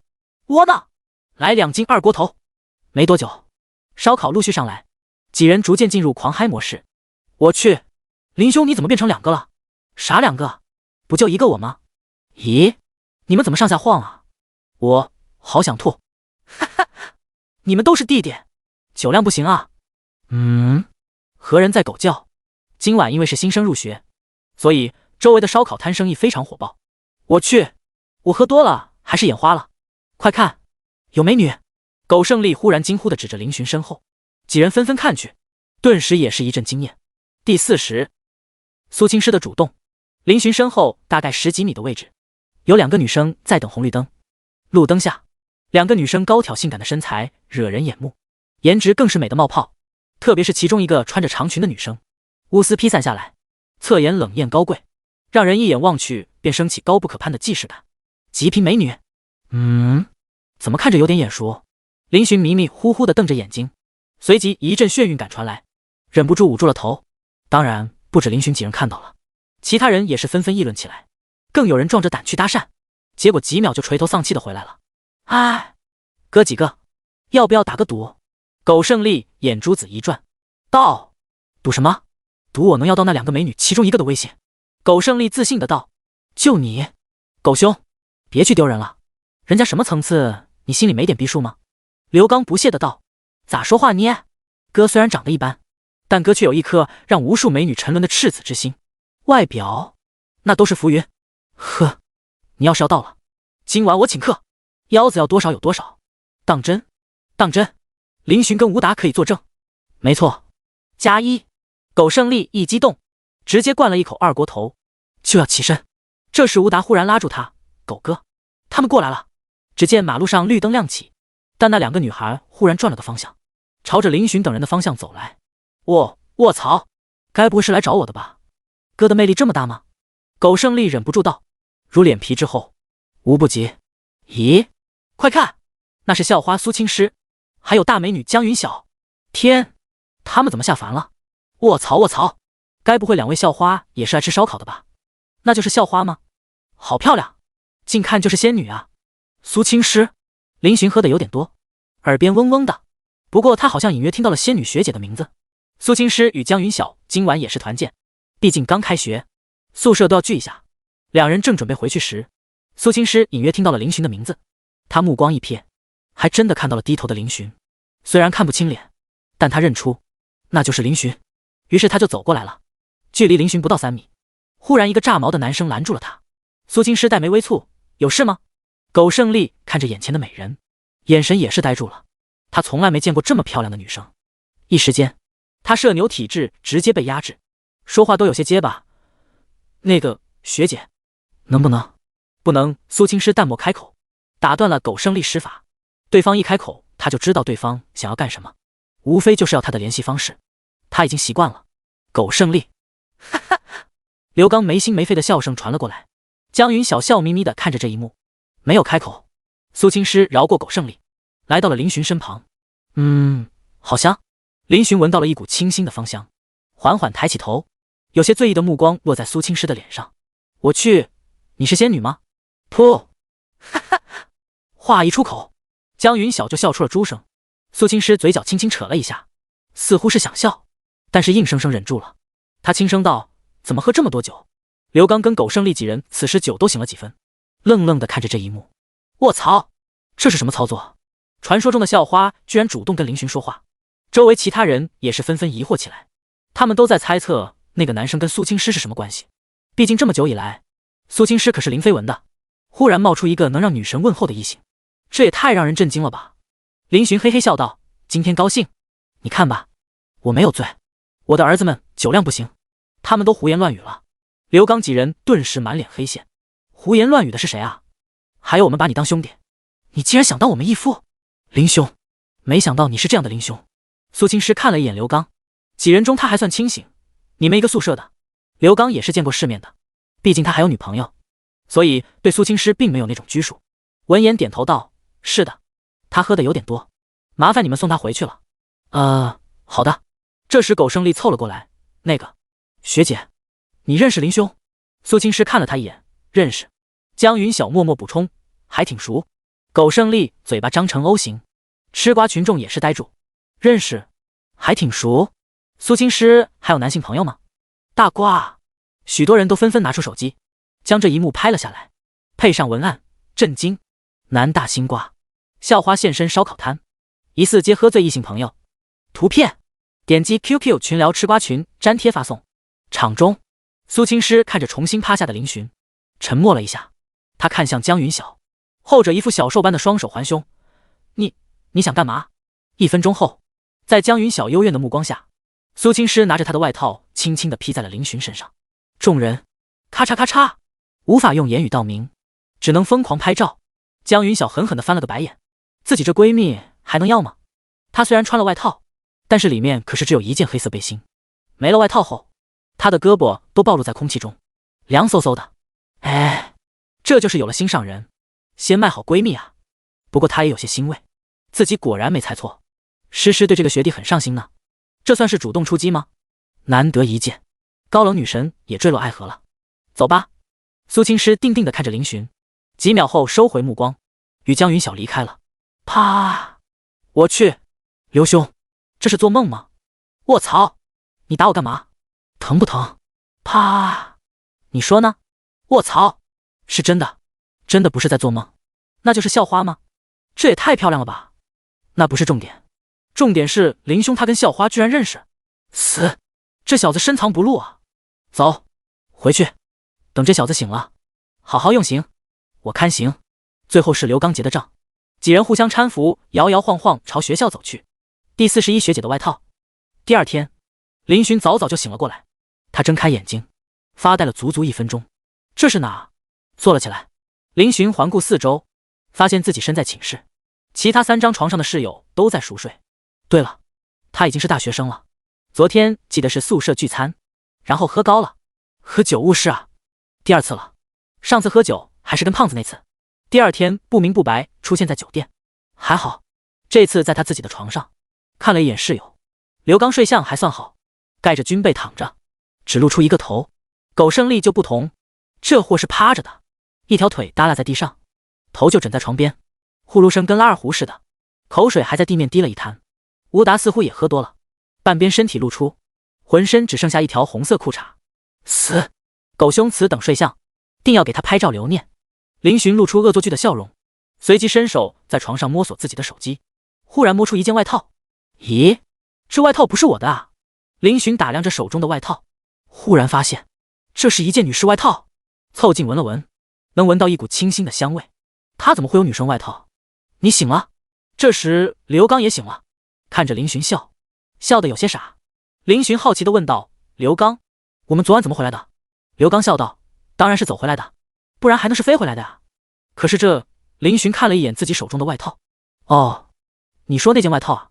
话说你真的不记得昨晚发生什么了？刘刚脸色有些古怪地看着林寻。昨晚发生了什么？我记得好像认了几个儿子。林寻挠了挠脑袋。刘刚嘴一抽，林兄，没想到你小子深藏不露啊，居然认识苏大校花，快说说，你跟校花是什么关系？苏大校花，你怎么知道我认识学姐？林寻瞪大眼睛，意外的道。刘刚嘿嘿笑着把昨晚发生的事情说了一遍。林寻听完，嘴巴都张成了 O 型。昨晚仙女学姐出现了，还当着众人的面给自己披外套，这自己怎么会不记得了？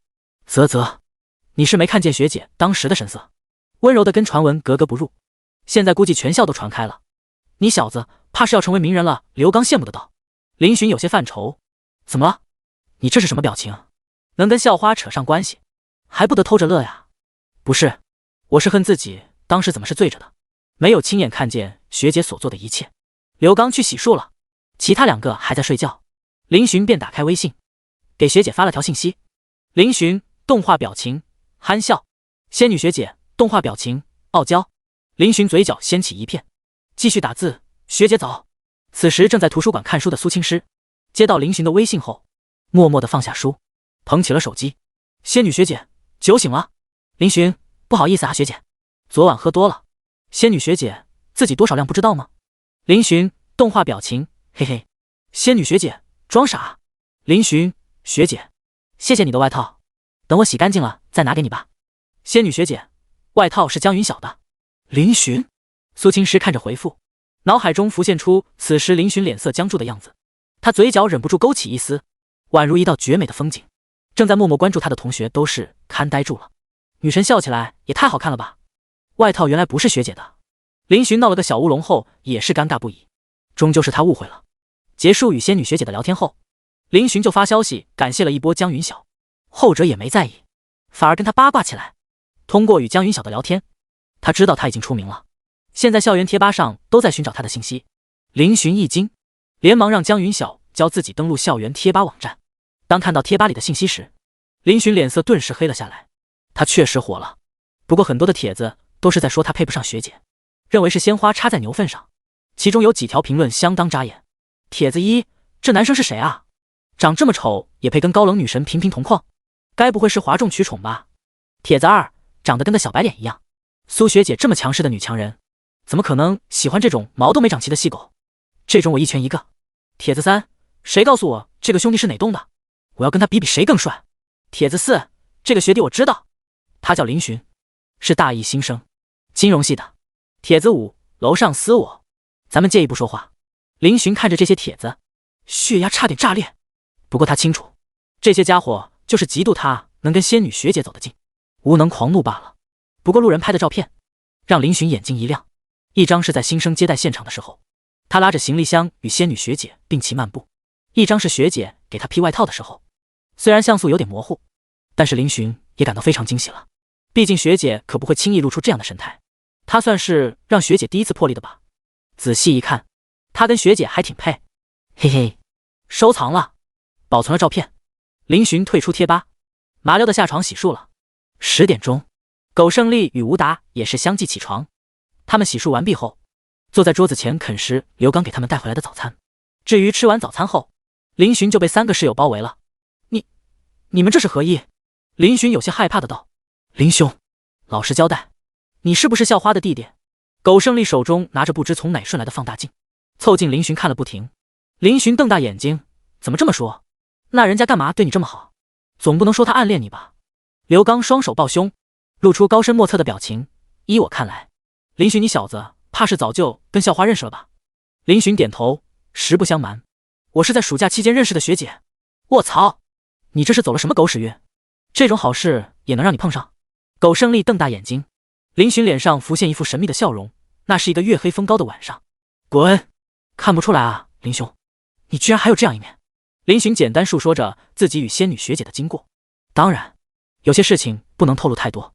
听完后，3人都是一脸羡慕地看着林寻，能跟校花认识，林兄，我强都不服，就服你，无愿拜汝为义父，请义父授予我泡妞大法。我儿客气了，为父口有点渴，需要一杯奶茶漱漱口。滚！跟你客气，你还摸上来了，哈哈。第42，军训场，仙女学姐居然来给我送水了。下午，班长在班群里通知领军训服，大一新生入学，要进行长达半个月的军训。金融系201班，临时编制为21连，连长，也就是教官，是个身材高大的青年，穿着迷彩服都能看出他体型好壮硕。立正，向右看齐，向前看，军姿准备，时间20分钟，抬头，下颚微收，双眼目视前方，盯死前一名的后脑。这位同学，请你把脖子往中间扭一下。报告教官，我昨晚落枕了。其他人笑什么笑？来，集体都有，蹲下。教官一瞪眼，众人苦不堪言。林巡4人蹲成一排。刘兄，我说你是不是闲着蛋疼，跟我们来受这鸟苦？苟胜利目不斜视，歪着嘴对身旁的刘刚道：众所周知，退役士兵是可以免训的，咱们是兄弟。再说我一个人在宿舍多无聊。刘刚小声回答道：果然没白疼你。我的儿，那边角落的2个男生，起立，说的就是你们，别往后看了。苟胜利与刘刚一脸懵逼地站了起来。教官走到跟前，你们2个在说什么悄悄话呢？说大声点让大家听听。苟胜利嘿嘿道：教官，那个讲话之前先打报告。报告？没说什么，没说什么，我隔老远就听到了你们的窃窃私语，当我耳聋吗？教官目光忽然落在刘刚身上，见这小伙子站得笔直，有些意外，练过。刘刚道：刚出来。哟，可以啊，之前带哪的？教官惊讶的道。刘刚：边境。可以，你活动一下吧。教官目光温和的道。刘刚怜悯的看了一眼自己的基友，默默移开目光。兄弟，你自求多福，有时候蹲着也比站着好啊，当然前提是一群人陪你蹲的时候。苟胜利：报告，他要举报，有教官开小灶。至于你，说说吧。苟胜利眼珠子一转，随即他大声道：报告教官，刚才我室友说你不行，他想跟你挑战。教官？室友？你说什么？教官怀疑自己没听清。苟胜利嘴巴朝刘刚努了努，我室友说想跟你比试俯卧撑。众人都是好奇的吃起瓜来。退伍军人 PK 教官，到底孰强孰弱？广告之后再回来了。教官看了一眼刘刚，随即看向苟胜利，笑了笑，好好好，听口令，就你，俯卧撑预备。苟胜利一脸懵，啊，不是，我刘兄挑战你，你却让我俯卧撑预备，听不懂，要不要去操场跑几圈清醒一下？是，100个俯卧撑，什么时候做完？你们什么时候起立？众人，苟兄，你太可怜了。林巡3人默默为苟兄祈祷，坚持住苟兄，你做得快一点，咱们就免受蹲姿之苦。不得不说，苟胜利不愧是打篮球的，体能还不错，仅仅只是5分钟不到，就完成了100个俯卧撑，全体都有。起立，听口令，齐步，踏步走。在一声声酸爽的哀嚎中，总教官终于吹响了课间休息哨，所有人原地休息10分钟。众人如释重负，他们身上已经湿透了。林巡几人也是累成狗，苟胜利更是直接瘫坐下来。哎呦，我的老腰！刘哥，义父，能不能帮我跟教官求求情？我不想待在这了。苟胜利一副生无可恋的样子，林巡与吴达都是认可的点点头，他们也觉得太憋屈了，这太阳这么往头顶一照，简直跟蒸桑拿似的。刘刚嘿嘿一笑，你们也别发牢骚了，趁这个机会好好锻炼一下身体，毕竟大学只有1次军训。说完他屁颠屁颠的跑去跟教官吹牛去了。课间休息，场中顿时热闹起来了，许多早就拎着奶茶等在场外的师兄师姐纷纷过来探望，有给女朋友送秋天奶茶的，有给暗恋的人送冰凉的。忽然苟胜利眼睛一瞪，猛地坐了起来。卧槽，你诈尸了！林巡震惊地看着他。哎，林兄，快看，你女神！苟胜利忽然激动地指了指不远处。林巡顺着他指的方向看去，顿时一愣，他竟然看到了仙女学姐。只见苏青师辞远处走来，依旧穿着一件长裙，一手撑伞，另一只手拿着一瓶矿泉水。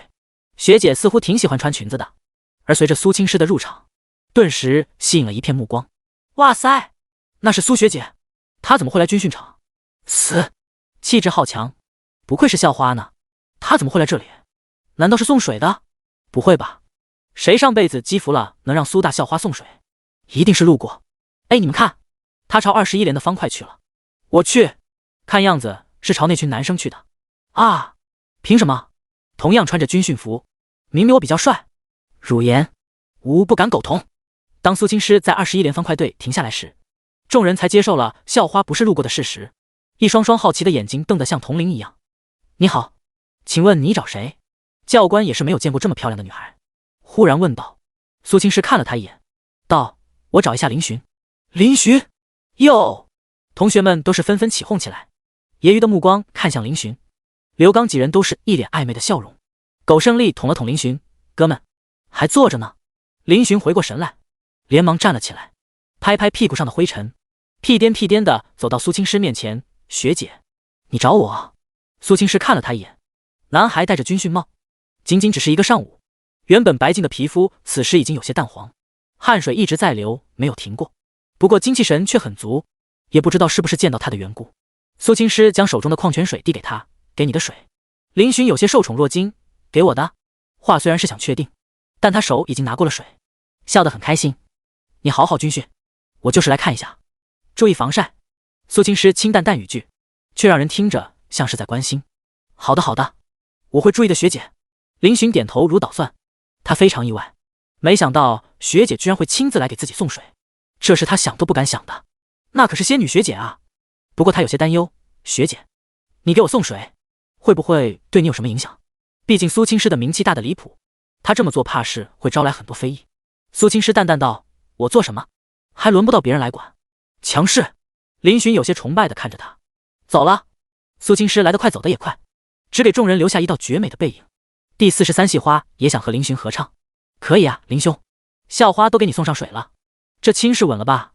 苟胜利贱兮兮地看着林寻。此时许多目光看着林寻，目光复杂，皆是有些无法接受这个事实。有些人认出来了，这个家伙就是与校花闹出绯闻的男生，已经在贴吧上火了。没想到他真的跟校花有关系，而且还挺密切。此时林寻并没有注意到，在他隔壁的隔壁方块，一名身穿军训服装的女生在怔怔地望着他。她长得很漂亮，皮肤白白净净的，就算穿上军训服也很吸睛。晴晴，你看什么呢？这时旁边一个女生疑惑道。苏晴收回目光，摇了摇头，没什么。那女生感叹道：“那个男生长得也好帅啊，我觉得苏学姐给他送水，好像也不是不能接受呢。”有其他女生点头：“你这么一说，我感觉也是。那个男生真的很帅，他是不是真的是校花的男朋友啊？我怀疑他是校花的亲戚，毕竟颜值都高。有道理。嘻嘻，那小芳你去问问他。要死啊，我社恐。”听着同学的议论，苏晴心里堵堵的。没错，他也成功报考了南大，只是与林寻不是一个专业。当然，他并不是全为了林寻才上南大的，只是再次见到那个曾经对他百般好的男生好像越来越优秀的时候，他总觉得自己错过了什么。继续操课。休息的时间总是过得很快，即使教官延长了这个时间。立正，向右看齐，向前看，军姿开始。军姿可以锻炼一个人的气质。两肩后张，手臂自然垂直，中指贴近你的裤缝线，屁股夹紧。同学，屁股不要那么翘，收回去。一天的军训很快就过去，总教官吹哨后，一群人朝着食堂进攻。干饭，儿子们，爸爸回来了。哦哟，义父回来了。今晚什么菜系？回锅肉、西红柿炒蛋、辣子鸡、炸鸡腿。林寻三人亲切地看着给全宿舍带饭的刘刚，仿佛在看自己的再生父母。他们都累成狗了，打饭的艰巨任务自然就交给了猛男刘刚。来，大儿，这份是你的。刘刚麻溜地分了饭。感谢义父，我决定了，从今以后你就是我们市长。傅毅，陈傅毅。晚上7点，足球场、篮球场，各个开阔的地方都坐满了人。白天军训，晚上自然是娱乐时间。今晚第1节课，由我们的丹教官来教大家几首军歌，大家欢迎。好，啪啪啪。半个小时，在同学们稀稀拉拉的歌声中，进入了下一个环节。有没有人自告奋勇上来表演一下才艺的？教官拿着话筒问道。半分钟沉默，没有人动。教官呵呵一笑，没有吗？既然没有，那就开始训练了。别呀！同学们纷纷躁动起来。报告！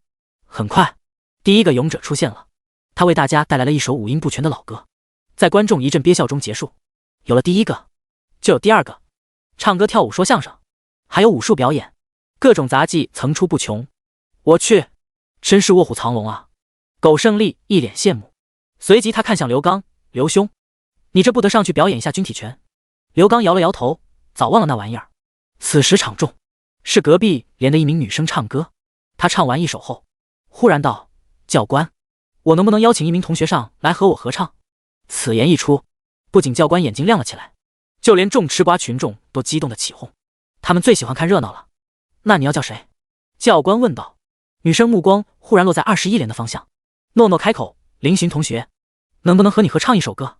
哦，林寻，林寻，林寻！众人纷纷起哄，重复喊着林寻的名字。卧槽，林兄，你桃花劫来了，羡慕，快上去丢脸！哦不，上去大放异彩吧！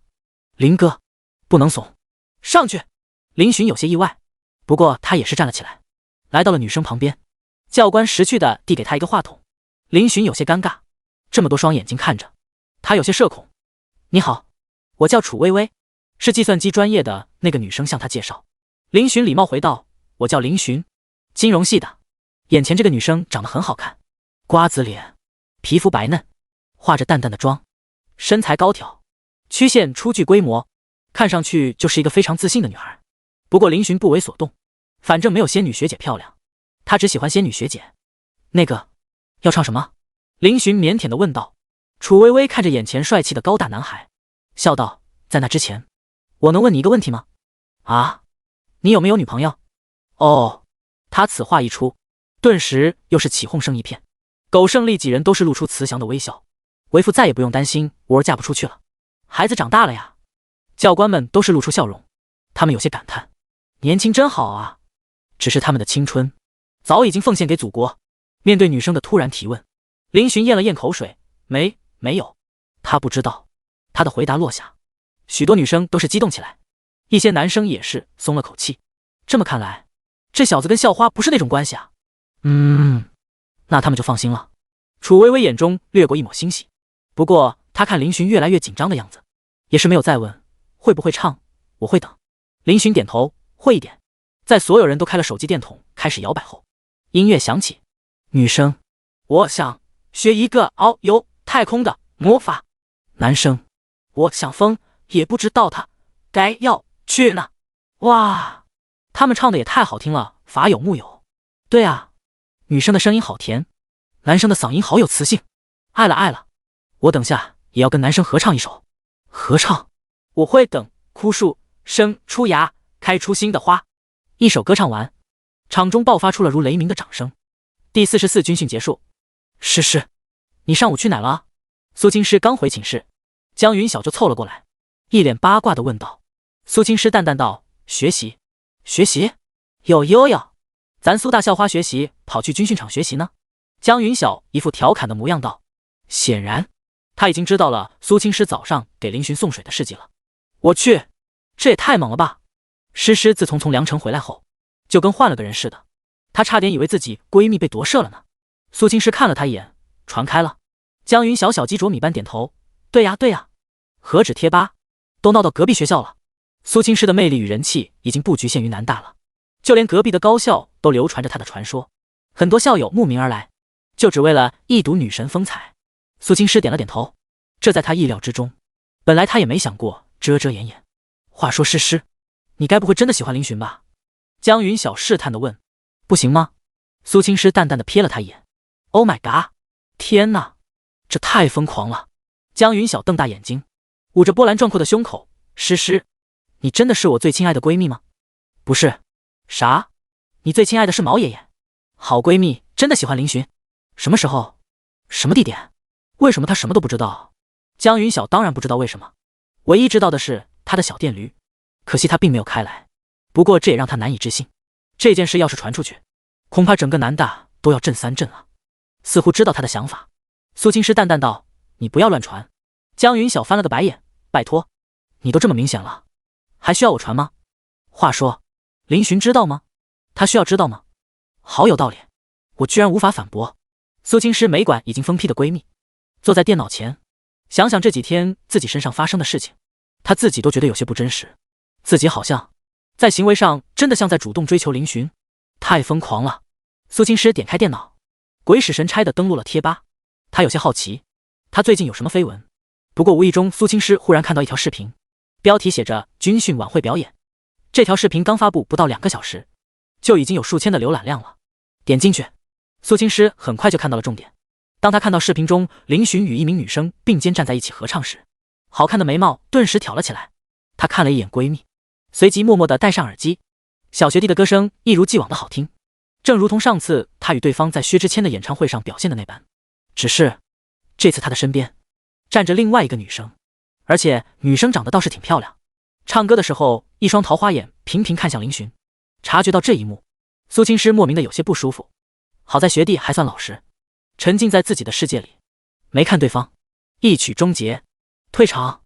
通过视频下面的评论，苏青师得知那是计算机系的女生，叫楚微微，也是一样的大一新生。凭借着出色的成绩及清纯的长相，坐上了季花的位置。貌似这个女生对林寻有想法，这家伙的女人缘不错啊，而且这些女生都很漂亮。上次他也见过的一个女生叫苏晴，是林寻的初次暗恋，简称初恋。苏青师眯起好看的眸子，危机感。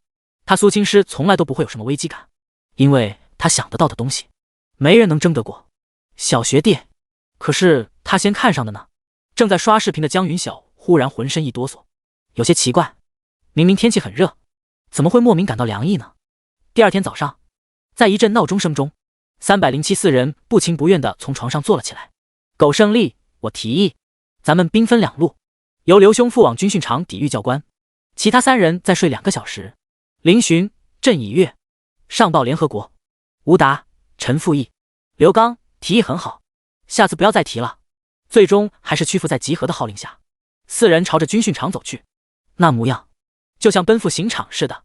军训的过程非常枯燥，白天除了军姿就是齐步正步跑步，还要顶着烈日，许多人的皮肤直接黑了好几个度，甚至一些人还出现脱皮的现象。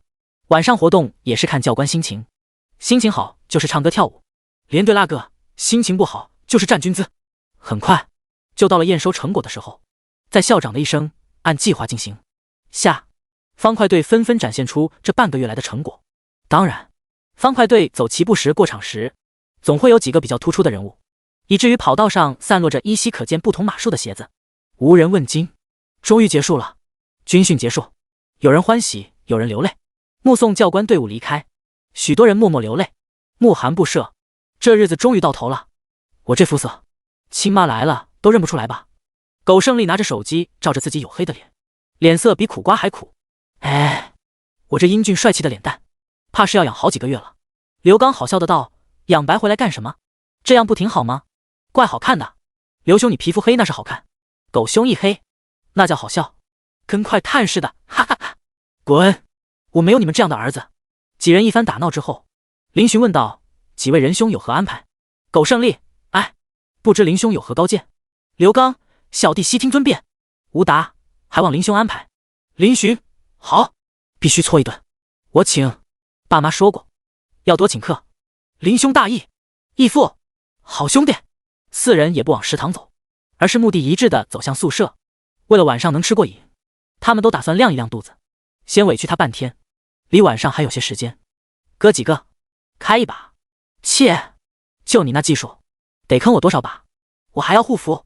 养白计划从现在开始，我待会儿只想安静的看看美女，哦不是，看看书，就不跟你们玩了。6。没一会儿，307房门紧闭，一阵和谐的呼噜声响起，此消彼长。第45。滂沱大雨，正当307人收拾好时，上天给他们开了个玩笑，下雨了。苟胜利背心大裤衩，双手负立在宿舍门口，目光沧桑地看着远方。苟兄，想好这仗该怎么打了吗？难啊，依我看，这是一场敌强我弱，敌多我少的恶仗啊。有什么对策？哎，只好请援兵了。援兵？我们4面受敌，哪来的援兵？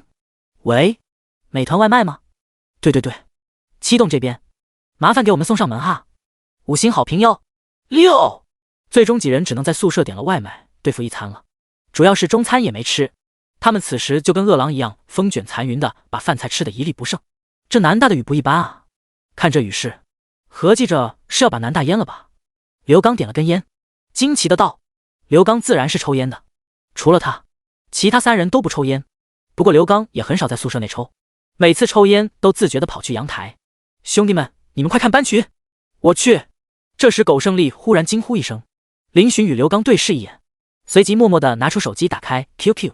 此时班群里已经炸开了锅，救命！突然下起了大雨，被困食堂了。来的时候好好的，回不去了。我们集体宿舍都在这里，伞也没有，谁来支援一下？这雨怕是要下到明年。哈哈，你们直接在饭堂上面的超市买翻被子睡那得了。666，还好我在宿舍。图片，哇，这么多人，谁要伞？鄙人愿做冲锋卫士。谢谢你好心人。+1，307宿舍。苟胜利忽然发出一声狼叫，你这么激动干什么？林寻疑惑地看着他。苟胜利嘿嘿道，你们看，好多妹子都被困在饭堂了，只要哥哥把伞送过去，爱情不就来了吗？卧槽，没想到你是这样的人，你这是送温暖吗？你这副黑不溜秋的样子，怕是去送惊吓的吧？怎么了？你这是在歧视？长得黑就不能拥有爱情吗？最终，在几人无语的目光下，苟胜利带着伞，还换上了新买的 A 追屁颠的出门寻找爱情去了。林寻，他为什么不穿拖鞋？刘刚，我也想问。吴达，这么大的雨，狗哥不会被冲走吧？刘刚，嗨，被爱情冲昏头脑就是这样，管他呢，大不了咱准备好家伙捞尸。叮咚，林寻正在看着雨发呆，这时手机忽然震动起来，他拿出一看，页面出现了仙女学姐发消息过来的提示。林寻连忙点开查看，仙女学姐，动画表情，在吗？林寻，在的学姐。仙女学姐，图片。林寻点开图片，发现学姐发来的是一张雨中的照片，照片的背景是食堂，拍摄角度，如果林寻没猜错的话，应该是从图书馆拍的。仙女学姐在图书馆。林寻好奇地问道，学姐还在图书馆吗？带伞了没？仙女学姐，没。林寻当即反应过来，学姐这是被困在图书馆了呀。发信息给她，是不是想让她去接她？哦不，给她送伞。想到这里，林寻不敢耽误战机，连忙站了起来。林兄这是去干嘛？刘刚疑惑的道。林寻回应道，我一个朋友被困在图书馆了，我去接一下他。吴达好奇的问，男的女的？是一个学姐。好吧，当他没问。刘刚一副痛心疾首的模样，变了，你们都变了，我新时代男儿怎能如此浮躁，如此被动？想吃什么？回来的时候给你们带。刘刚，一份炸鸡汉堡，一份炒饭。吴达，一杯芋泥波波奶茶。不要波波。好嘞。图书馆。此时，一众学生正站在馆门下，看着眼前这场大雨，窃窃私语。而在图书馆2楼，苏青师坐在靠窗的位置，看着窗外发呆，他手中还拿着手机。打开手机，苏青师看着聊天页面，话题终结于他发出的没字，对面没有再回复。这家伙难道来找自己了？以他对他的了解，很有可能。可是这雨势很大，就算人撑着伞，也会在短时间内被淋湿。应该不会，哪有人那么傻？估计是对方有事没回信息。苏青师摇头，他发照片给林寻，并不是让他来找自己，只是看到下雨天，人的情绪就会有波动，于是他就拍照分享给了林寻，单纯的只是分享。收起手机，下着雨，他一时间也回不去，索性再看会儿书。只是忽然，余光瞥见了一抹黑影，苏青师表情僵住了一瞬，他瞳孔放大，在雨幕中勉强能看清那个少年。下一秒，苏青师站了起来，推开椅子便朝楼下走去。由于声响突兀，正在看书的学生皱起眉头朝其看去，看到苏青师后，不悦转变成惊愕。林寻没想到这一场雨下得这么大，尽管他的雨伞已经盖住了整个人，但是从宿舍走过来，依然湿了一大片。四周也有其他人在暴雨中狂奔，尖叫声四起。终于，林寻站在了图书馆1楼楼前，头顶屋檐，暂时避开了大雨。见到他跟落汤鸡一样，四周的学生都下意识退开了距离。不过他们都是有些惊讶，别人都是往回跑，这个男生怎么冒着大雨冲过来？难道女朋友在图书馆？这么一想，众人也释然了。林寻也没在意，目光环视一周，没看到仙女学姐，顿时有些着急。不会吧？难道学姐不在图书馆？他下意识拿出手机，准备给仙女学姐发信息。这时，图书馆门口本来拥挤的人群忽然骚动起来，紧接着，一条通道被人们分开，刚好林寻就在通道出口。他抬头看去，顿时大喜。学姐！只见苏青师缓缓走了过来，周围的同学都是惊艳的看着他。女神不愧是女神，近距离看，简直太美了。而他们心中的女神，此时正走到林寻面前，一双清淡的目光看着林寻。少年因为淋了雨而瑟瑟发抖，只是他现在正一脸傻笑地看着他。苏青诗心某个地方仿佛被触动了一般，也许他永远也不会忘记滂沱大雨中，眼前这个傻子般的男生朝自己奔赴而来的一幕。第46，我方撤回一股勇气。我没看错吧？校花主动接近那个男生。我说怎么看着那个男生有点眼熟，他不就是最近跟校花闹出绯闻的林寻吗？是他？死！他何德何能？虽然有点小帅，但也没帅出天际啊。校花难道喜欢这款？找到了，那个叫林寻的是大一新生，而且入学不到1个月，就跟苏大校花闹出了3个绯闻了。最炸裂的还是军训的时候，校花给林寻送水呢。卧槽，还真是他！这肤色我还以为不是一个人呢。死！怎么可能？校花的高冷形象终于崩塌了吗？听说计算机系花也对这个小子有意思呢。周围的窃窃私语越来越多，林寻眉头皱起，他自己倒是无所谓，但是他不想学姐被非议。林寻在面对苏青诗的时候是唯唯诺诺的腼腆大男孩，但是平常的时候他还是挺正常的，甚至也有些冷。正当他打算警告众人时，苏青诗忽然开口：冷吗？林寻立马傻笑起来：不冷。苏青诗看着他湿漉漉的模样道：我们走吧。啊，可是雨还很大。林寻有些发愣。苏青诗淡淡道：又不是没淋过，又要淋雨。学姐，这次不一样，可能真的会感冒。这次你不是有伞吗？可是，走吧。在众人还没有反应过来的时候，林寻就撑着伞与苏青诗离开了图书馆。卧槽！我听到了什么？这信息量太大，我一个男大学生居然没捋顺。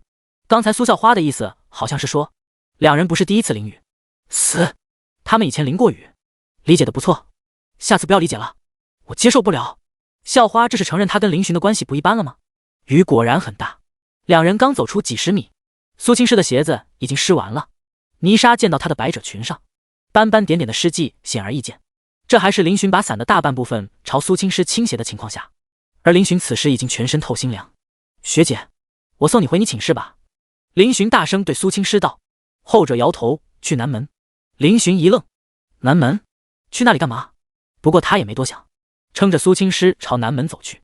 可能是老天不忍心看着这么漂亮的女孩淋湿，雨势渐渐的小了起来。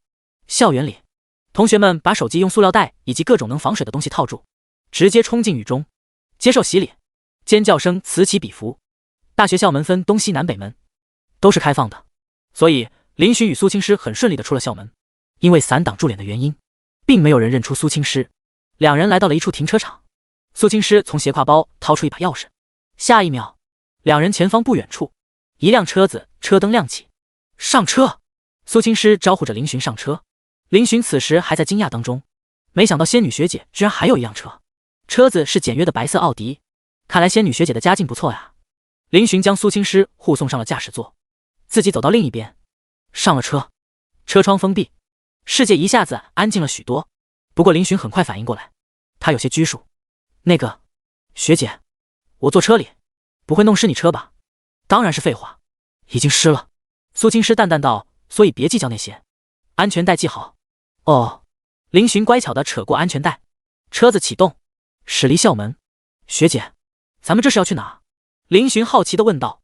我家。学姐家是在本地吗？暑假的时候租的房子，没退。哦。话题终止，林寻忍不住看向学姐。苏青诗此时开着车，绝美的脸蛋从侧面看有点婴儿肥，神情带着一丝认真。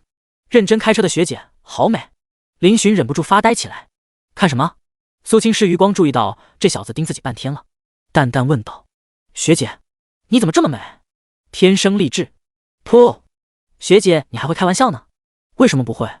我也是人。不，你是仙女。弟弟，你这样聊天让我怎么见？不过能在林寻口中听到这种评价，苏青诗心情不由得愉悦起来，就连嘴角掀起一角，她自己都没有察觉到，林寻却捕捉到了，心跳开始加速。随即想到什么，林寻忽然有些好奇地问道：学姐，你有没有看贴吧上的帖子？苏青诗看了他一眼，这么快就知道贴吧了？林寻有些憨笑道：是从江学姐那里听说的，然后我就注册了一下。苏青诗眉头一挑，偶尔看看，很少。林寻顿时来劲了，学姐，那我问一下你哈，你对现在贴吧上关于咱俩的绯闻怎么看？绯闻？苏青师疑惑。林寻点头，有些人意外拍到了我跟学姐同框，在贴吧上发表各种言论，还有上次我军训的时候，学姐给我送水，也被他们议论了。他语气有些试探的道：学姐，你不生气吗？生气什么？生气，他们说我们俩是那种关系。恰巧红绿灯，车子缓缓停下，他偏过头，一双原本清冷的眸子此刻附上了几分似笑非笑，那种关系。林寻有些不敢面对苏青师的目光，下意识骗开，随即又大胆的与他对视，男女朋友关系。苏青师轻笑道：那你希望我们是那种关系吗？啊！林寻猝不及防，直接被雷住了。他没想到这话居然会从高高在上的仙女学姐口中传出来，一点准备都没有啊！学姐她这是什么意思啊？这是在试探他吗？你喜欢我吗？苏青师忽然语出惊人，短短的5个字，让林寻脸色直接涨红。我……苏青师饶有兴趣地看了一眼这个小学弟，随即目视前方，发动车子。林寻血液都在沸腾，不过很快他就冷静下来。自己怂什么？自己就是喜欢仙女学姐啊，他有什么好怕的？颜值他也有点小帅，财产他老爸是首富，高富帅他样样齐全，豁出去了，干！正当林寻想要鼓起勇气说出那4个字时，车子停了下来。到了，林寻，我方撤回一股勇气。第47，89分，差1分就是喜欢。苏青师租的房子在一家小学旁边，是一栋单元，他住5楼。这里附近除了一个小学外，得走一段距离才到闹市，所以周围算是比较安静。苏青师打开门，将林寻请了进去。学姐平时经常回来住吗？林寻好奇地打量着客厅，这就是仙女住的窝吗？很整洁，也很干净，一看就是经常打扫，跟她简直是2个极差。林寻在家的时候懒得整理，不乱但是也不是很整齐。苏青师换上了拖鞋，不过穿着袜子。他从鞋架上拿过一双男士拖鞋，递给林寻，换上吧。林寻见到这双男士拖鞋，心中一沉，这学姐房子里有男生在住吗？他自己脑子里脑补了一下学姐跟异性同居的场景，顿时感觉心被撕扯一样疼。苏青师摇头道：没有，这是用来迷惑外人的。啊！林寻没反应过来。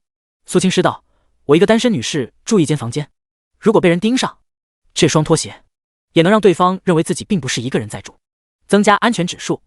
原来如此，林寻心中惊呼：太强了！仙女学姐的安全意识超级棒，心情由谷底回升。林寻看着脚下的拖鞋，想到学姐这双用来摆设的拖鞋如今穿在自己身上，林寻顿时美滋滋的。去洗澡。苏青师这时开口。林寻一路上基本上都是在为他挡雨，自己却淋湿了。林寻有些犹豫，可是没有衣服，多么熟悉的画面！上次在梁城，2人也是因为淋湿了住同一间酒店。苏青师淡淡的道：我哥身材跟你差不多，我上次给他买了衣服还没来得及送，给你穿吧。哥哥，学姐还有哥哥吗？哇塞，仙女学姐居然还有哥哥，仙女本人都这么漂亮了，那她哥哥岂不是一枚大帅哥？洗漱完毕后，林寻穿着苏青师给他准备的衣服，不得不说很合身，就像是为他量身定做的一样。坐在沙发上的苏青师打量了林寻一眼，随即点头，看来我眼光不错，这衣服确实是他买给哥哥的，只是一直没来得及送，此时穿在学弟身上，气质一下子就出来了。不错。林寻好奇的道：学姐，这标签要不要撕？他抓起衣服上的标签，显然是新买的衣服，标签还没撕。苏青师道：撕了吧，我哥他应该也不缺什么衣服，送你穿了。林寻眼睛一亮：谢谢学姐。不谢，当作是你冒雨来接我的报酬吧。林寻已经习惯了学姐的傲娇，屁颠屁颠的走到垃圾桶前，生怕学姐反悔一般，双手抓住标签一撕，就把标签扯断了，扔进垃圾桶。转身看向苏青师：学姐你不洗吗？闻言，苏青师站了起来，拿着早就准备好的衣服，走进了卫生间。林寻来到沙发前，刚准备弯腰坐下，忽然卫生间的门开了。苏青师探出脑袋，平静地问道：会不会做饭？林寻连忙站直：会，冰箱里有食材，你看着弄一下。我没吃晚饭。说完不等林寻回应，卫生间的门再次合上。林寻立马走到冰箱，打开，冰箱里有肉、虾、西红柿、青菜等一些食材。林寻在脑海中过了一遍自己会做的菜系，随即将食材从冰箱取了出来。他小时候家里生活不是很好的时候，爸妈也是经常不在家，所以放学后基本上都是他自己做饭。先把一团瘦肉一分为二，随即切成拇指般大小的肉片，放入盘子里加以腌制。转身，林寻给虾去虾线，虾并没有那么鲜，所以林寻决定油炸，大概花了10几分钟，食材都被处理完毕。同时，林寻还煮了饭。2个人的量，他虽然吃了，但是能跟仙女学姐共进晚餐，那是多么幸福的一件事。摸清楚厨房的摆放后，林寻开始炒菜，洗锅，生火，放油，滋。林寻做的第一道菜是油炸大虾，没有淀粉之类的辅助，直接用油炸。不一会儿，一阵香味逐渐充斥着厨房。排气忘开了，林寻连忙空出手开排气。苏青师此时已经洗完了澡，在客厅都闻到了厨房传来的香气。他有些好奇这个学弟做菜的样子，于是他找到了厨房门口，看着掌勺颠炒的林寻，苏青师眼中露出满意的神色。不错不错，上得厅堂下得厨房，是做家庭主妇的料。怎么样学姐，香味吸引你了吗？林寻也发现了站在门口的学姐，此时她穿着一件睡裙，睡裙遮住了那姣好的身材，多了几分温柔贤惠的味道。居家的学姐并没有平时那么高冷，这也是让林寻最痴迷的地方，因为学姐这个样子，目前只有自己看到。听到此话，苏青师淡淡一笑，没想到你厨艺还可以。林寻笑道，小时候家里父母装穷，所以导致很多时候都要自己做饭。苏青师点头，这样也挺好，会做饭的男生能加分。林寻好奇的道，那在学姐那里我能加多少分？苏青师歪着脑袋思索了一下，道9分。林寻眼睛一亮，怎么高？苏青师又道，满分100分。林寻，我方撤回一条惊喜。苏青师有句话没说出口，在我眼中，你的基础分是80分，80加9等于89，80是好感，89差1分就是喜欢，有什么需要帮忙的吗？苏青师环视了一眼厨房内，问道，那学姐，你把这盘虾端出去吧，已经炸好了。苏青师点了点头，端起那盘已经炸好的虾走出了厨房。大厅里，苏青师忍不住低头嗅了嗅，顿时有些嘴馋，好香。他余光瞥了一下厨房，此时林寻正在与锅打得不可开交，于是他伸出手，拿起一只虾，开始剥了起来。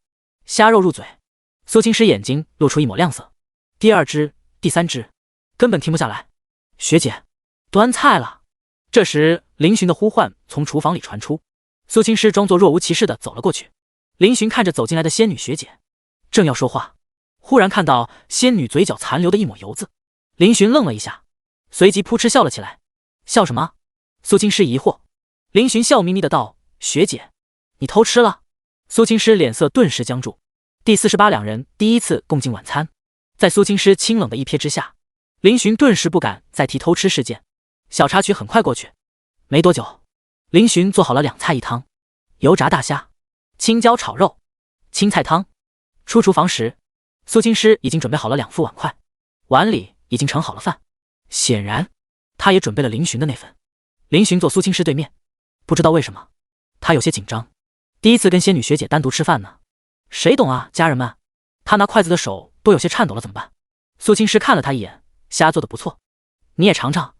说着，他夹起一只虾放入林寻面前的碗中。谢谢学姐。林寻受宠若惊，吃吧。虽然只有2菜1汤，两人也都没有多少言语，但是氛围莫名的有些温馨。林寻有种错觉，这种场景就像两人已经是老夫老妻了一般。明明两人连情侣都算不上，别说林寻，就连苏青师都有这种感觉。平时他一个人的时候自己做饭，口味一般，也能对付，加上边吃饭边玩手机，一顿饭要吃大半个小时。但是现在，苏青师忽然觉得，认真吃一顿饭，原来时间居然过得这么快。他甚至感受到自己今天的胃口出奇的好，有种想一直吃下去的冲动。厨艺不错，味道可以。苏青师忽然夸赞道。林寻眼睛一亮，他还以为自己做的饭菜不合仙女胃口呢。那学姐多吃点。你也是。2个菜说多不多，说少不少。两人很快就吃完了。林寻脸上还有着意犹未尽，尽管他之前已经吃过了外卖，跟喜欢的女神一起吃饭，他也是胃口大开。我去洗碗。林寻麻溜的收拾好餐盘，朝着厨房走去。明明才刚来1个多小时，就已经轻车熟路当自己家了。苏青师淡淡一笑，这种感觉有点充实怎么办？不过苏青师也不可能让林寻一个人忙活，做饭是他，洗碗也是他，显得他一点忙都没帮上一样。我来帮你吧。林寻回头笑道，仙女的手可要少碰点水，至少我在的时候是这样。苏青师抿唇一笑，我可没那么金贵，我来洗吧。他撸起袖子，露出2截白皙的手臂，就要加入洗碗。可是他刚迈进来，忽然脚下一滑，身子一下就失去了平衡。啊！饶是仙女也下意识地轻呼一声。林寻眼疾手快，连忙扶住了仙女学姐的细腰，强行将其稳定。没事吧，学姐？林寻有些着急的声音传来。苏青师反应过来，松了口气，还好，如果不是林寻，他这一摔，怕是不淤青也要疼上几天。谢谢。苏青师这才注意到，男生的大手正扶在自己腰间，2只大手刚好把自己的腰握住，炙热的温度透过衣物传到皮肤，让他脸色顿时染上了一抹嫣红。林寻也注意到了这点，呼吸也是急促起来。学姐脸红的模样，直接给他产生了暴击伤害。不过林寻还是懂分寸的，要是真干些什么流氓事情，学姐怕是会对自己产生厌恶感。他轻声道，学姐，地面太滑，你别进来了，我扶你出去。苏青师平静的点头，只是只有他自己才知道，自己的心可没有表面那么平静，自己的心跳跳得很快。林寻小心翼翼地扶着苏青师走出了厨房，松开了对方，笑道，学姐，你去沙发上休息一会吧，我来洗就行了。苏青师也意识到了，点头，那就麻烦你了。不麻烦。林寻花了几分钟，终于把碗筷洗完了，再把厨房清洗一下，才走出去。客厅里，苏青师正在低头看手机，只是有些出神。林寻居高临下看着他的侧脸，苏青师的侧脸非常好看，特别是此时头发盘起，露出白皙的脖颈，侧脸加脖颈加锁骨，简直美得心惊动魄。身材更是远超同龄人，完美的曲线简直太犯规了，就跟漫画里走出来一样。林寻从来没见到如此唯美的女生，仙女学姐，美帝让他心动。看什么？清淡的语气响起，拉回了林寻的思绪。他说道，学姐，我该回去了。能被仙女学姐拉到她住处洗澡换衣服，加上吃饭，他已经很满足了。刚才他在洗碗的时候，看到窗外已经停雨了。苏青师一顿，随即点头，路上注意安全。林寻点头，好的学姐，明天见。明天见。明天。他希望见到他。苏青师点点头，轻声回复，明天见。林寻离开了单元楼，苏青师坐在沙发上，看着空荡荡的房子，他忽然感觉心也一下子空荡荡的了。以前他一个人的时候，该干嘛干嘛，到点就休息，全然不会去想其他。可是今天，这个学弟才在这里待了不到2个小时，就让他感觉生活有了色彩，多了几分温馨美好。只是随着少年的离去，同样也带走了这种氛围。这小子菜做得不错，下次再让他过来做吧。摇了摇头，苏青师起身，路过卫生间的时候，他顿住，看着洗衣机上湿漉漉的男士衣服。苏青师嘴角掀起，这个笨蛋，连衣服都不要了。林寻出了楼后，没有急着打车，而是朝着闹市的方向徒步走去。他回头看了一眼单元楼的方向，随即拿出手机拍了个照，打开定位，截图保存。做完这一切，林寻才满意离开。而这时，一名青年与他擦肩而过。林寻忍不住好奇地回头看了一眼对方，因为那个青年长得很帅，身材也高大，比他还要高一点，气场也很足，像个男明星一样，是个让人忍不住去关注的大帅哥。更重要的是，他的样子，林寻总感觉好像在哪里见过。而在林寻的注视下，那个帅气青年走进了单元楼。林寻惊讶了，他也是住在那栋楼里吗？没多想，林寻转身离去。而他转身后，单元楼里面，一张疑惑的帅气脸庞探了出来。这小子有点小帅啊，就是黑了点，估计也不是诗诗喜欢的类型。第49，再见已是陌生人。林寻回到学校的时候，已经是晚上9点了。进入校园的刹那，林寻躁动的心才渐渐的平复。耶！突然间，林寻跳了起来，狠狠的握拳一挥，路过的同学皆是朝他露出关爱智障的眼神。林寻有些尴尬，随即屁颠屁颠的朝着宿舍走去。走回去的路上，林寻总感觉忘了什么事情一样。可是忘了啥呢？算了，不想了，回去再想。10分钟后，林寻，能解释一下我的炸鸡汉堡为什么没有出现吗？我的芋泥波波不要波波奶茶，也想要一个解释。林寻一脸尴尬地看着将自己逼在角落的刘刚跟吴达。那个，我不是故意忘记给你们带东西的。完蛋，他自己是吃爽了，把答应室友的宵夜忘带了。众所周知，忘记给宿舍里的儿子带温暖，他们能记恨你好几天。林兄啊，不是我说你，你这一出去，回来都跟换了个人一样。这衣服好像不是原来那一套啊。刘刚上下打量着林寻，像观看熊猫一样。啧啧，瞧你这满脸春光，该不会是跟女神一起浪去了吧？吴达也是露出一抹揶揄的笑容。林寻嘿嘿一笑，什么叫浪？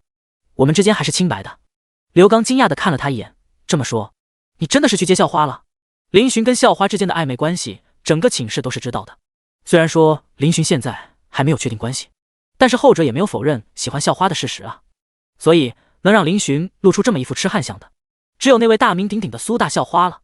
林寻腼腆地点了点头，接个人接了3个小时，这不是雨下的太大了吗？我们都湿透了，于是就去学姐租的房子里简单洗了个澡，吃了个饭，就这么简单。简单？刘刚与吴达对视一眼，随即纷纷无语。你管这叫简单？整个南大能找出一个异性能被校花这么对待吗？怕是一个都没有吧。林寻口中的简单，在他们眼里那都是难如登天啊，太凡尔赛了吧。没多久，苟胜利回来了。令大家意外的是，这货也是换了身衣服回来的。难道他也遇到爱情了？刘刚试探的道。苟兄，你这是……苟胜利忽然大手一挥，儿子们，本爸爸宣布，今天正式脱单。啥？我操！真嘟假嘟？你怎么找到女朋友的？3人一脸问号。苟胜利得意的笑道，当然是在那风雨交加的晚上。哥，原来苟胜利还真的带伞去接妹子去了。这货本来是打算接班里的女生的，没想到碰巧遇见一个跌倒在路边的女生，于是他就去助人为乐了。女生为了感谢苟胜利，特地带他去了他宿舍。苟胜利才得知，女生是大4，准备实习，是住在职工宿舍的，有独立的宿舍，平时在学校做兼职。在职工宿舍换了衣服后，苟胜利便发挥他堪比爱因斯坦的情商，硬生生赖在人家宿舍待到了现在才回来。所以说，你的爱情是大风刮来的？刘刚一脸古怪的道。苟胜利瞪眼道，你们懂什么？这就是爱情，我爱你妈卖批。林寻忽然问道，苟兄，你们互相要联系方式了没有？正一脸得意的苟胜利脸色忽然僵住了。联系方式？对啊，既然聊得来，那不加个好友？林寻理所当然的道。几秒钟后，307发出一声哀嚎，哈哈，笑死我了！你这货就这么裸聊了一晚上，连个联系方式都没有，真行啊！苟兄，对不起了，苟兄，我真的不想笑，哈哈。节哀顺变，你值得更好的。苟胜利一副生无可恋的模样，他居然没有微信，就这么潇洒离开了。嗷呜！为什么？为什么会这样？难道他真的不配拥有爱情吗？最后苟胜利还是接受了这个事实。还好，哥还是清白之身。3人集体无语。第2天早上，201班集合，领取书本，军训一过，就剩下上课了。4人抱着厚厚的书本，走在校道上。哎，看，美女！苟胜利脸色激动地朝着一个方向努了努嘴。林寻等人无语，这货刚失恋第2天就恢复了本性，也没谁了。我说你能不能花点时间在锻炼上？天天美女，身子都空虚了吧？刘刚忍不住腹诽道，而他却是目光顺着苟胜利看向的方向看去。死，还真是美女。林寻无语的道，真的有那么美吗？他也是顺着看去，忽然一愣，倒不是跟其他2人一样看美女看呆了，而是那个美女他认识。这时那美女似乎也看到了他这边，于是朝着这边走来。307几人都是有些意外与惊喜，这美女目的明确的朝他们走来。该不会……林寻，好久不见。苟胜利3人，他们用见了鬼一样的目光瞪向林寻，仿佛在问林兄，这美女你认识？怪了，怎么林兄认识的女生都这么高质量？林寻没理会舍友的询问，脸色平静的点了点头。好久不见，原来你也来南大了。眼前的漂亮女生正是苏晴。此时苏晴穿着一件长袖黄裙，头发扎成丸子头，1.6米几身高，显得她身材比例很好，充满了青春活力的气息。苏晴看着眼前的阳光大男孩，犹豫了一下，随即道，你今晚有没有时间？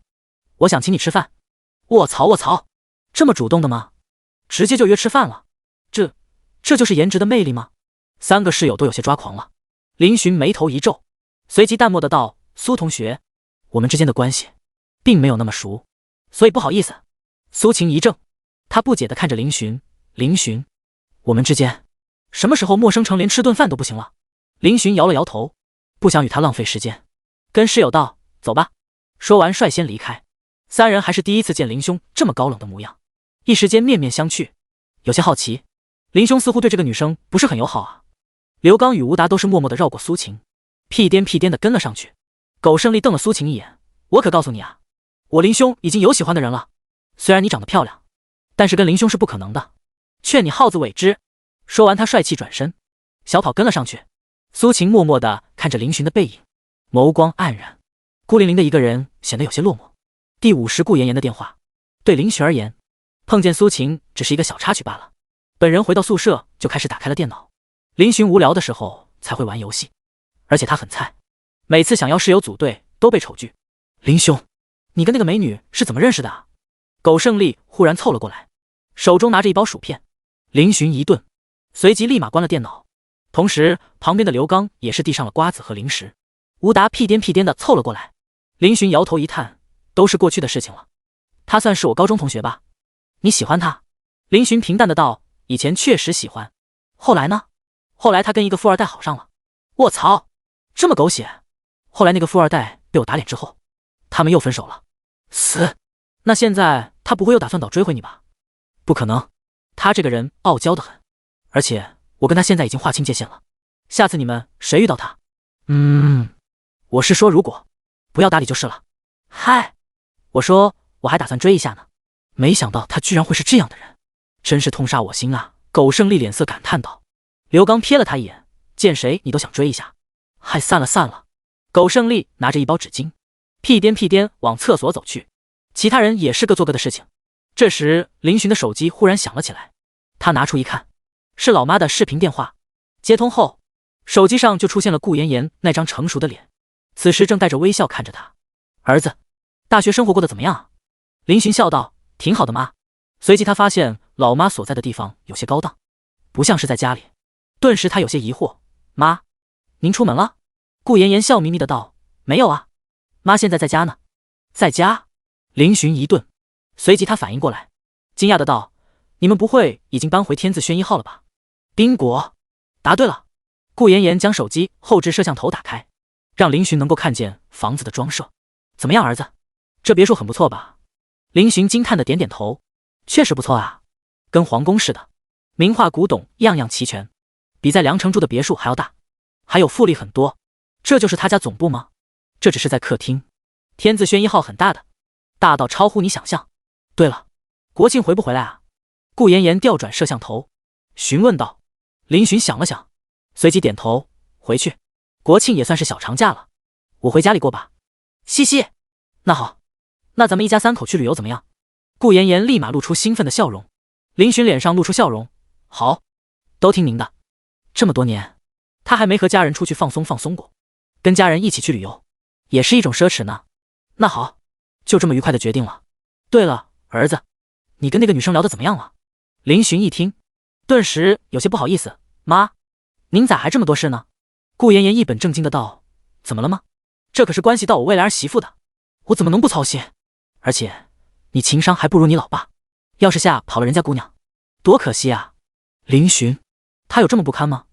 摇了摇头，林寻无奈的道：妈，我跟他最近关系挺好的，应该算是好朋友了。好朋友也好，像那个女生这么漂亮，应该是大学里面的校花吧？顾妍妍揶揄的问道。林寻认真的点头，是的，学姐在南大的人气非常高，那你可得抓紧了，爸妈给你的零花钱，还有家里的背景该用上用上，别到时候被别人捷足先登了。顾妍妍嘱咐道。林寻点点头，知道了妈。他爸妈在他开学的时候给他打了一笔不菲的零花钱，到现在他都没有用到其1%。哎，有个有钱的家庭真是苦恼，钱多的都不知道怎么花了。林寻高中的时候就已经打算好了，等上大学就立马找兼职赚生活费，减轻家里负担。没想到上天给他开了这么一个玩笑。对了，在学校犯事也别怕，有事找校长就行，校长跟你爸有点交钱。请。顾妍妍忽然道。林寻一愣，爸什么时候认识南大的校长了？顾妍妍嘿嘿笑道，你爸他这不是想着你在学校要多给你一点照顾吗？于是他就以你的名义给学校捐了几栋楼。林寻，好家伙，老爸对捐楼一向拿捏得死死的。说实话，林寻不敢动那是不可能的。父母默默地为自己付出了这么多，他也要回报他们才行。跟老妈闲扯一会儿后，林寻挂断了电话，沉默了一下，随即他打开微信，点开仙女学姐的聊天页面。林寻，动画表情，仙女在干嘛？本来以为对方不会回，结果下一秒，仙女学姐，动画表情，佛系少女。林寻脸色顿时浮现一抹惊喜。学姐，你在哪呢？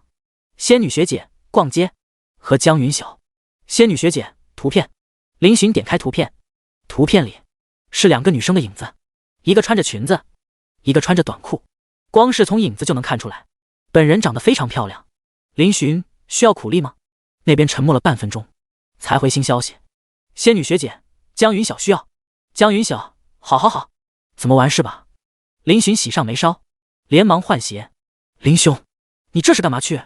刘刚正在举着哑铃健身，见林寻一副风风火火的样子，好奇的道。林寻嘿嘿笑道，学姐约我出去逛街。刘刚张大嘴巴，你认真的？林寻傲娇的点点头，当然，虽然是去帮忙拎东西的，但是好歹也是学姐叫去的呀。说成约，很合理吧？爸爸我先走了呀。滚！林寻走后没多久，苟胜利拿着纸巾一拐一拐的走了出来。你这是小儿麻痹了？刘刚好笑的看着他。苟胜利脸色有些苍白，蹲妈了。对了，林兄呢？哦，刚出门，说是跟校花去逛街。逛街啊？和谁？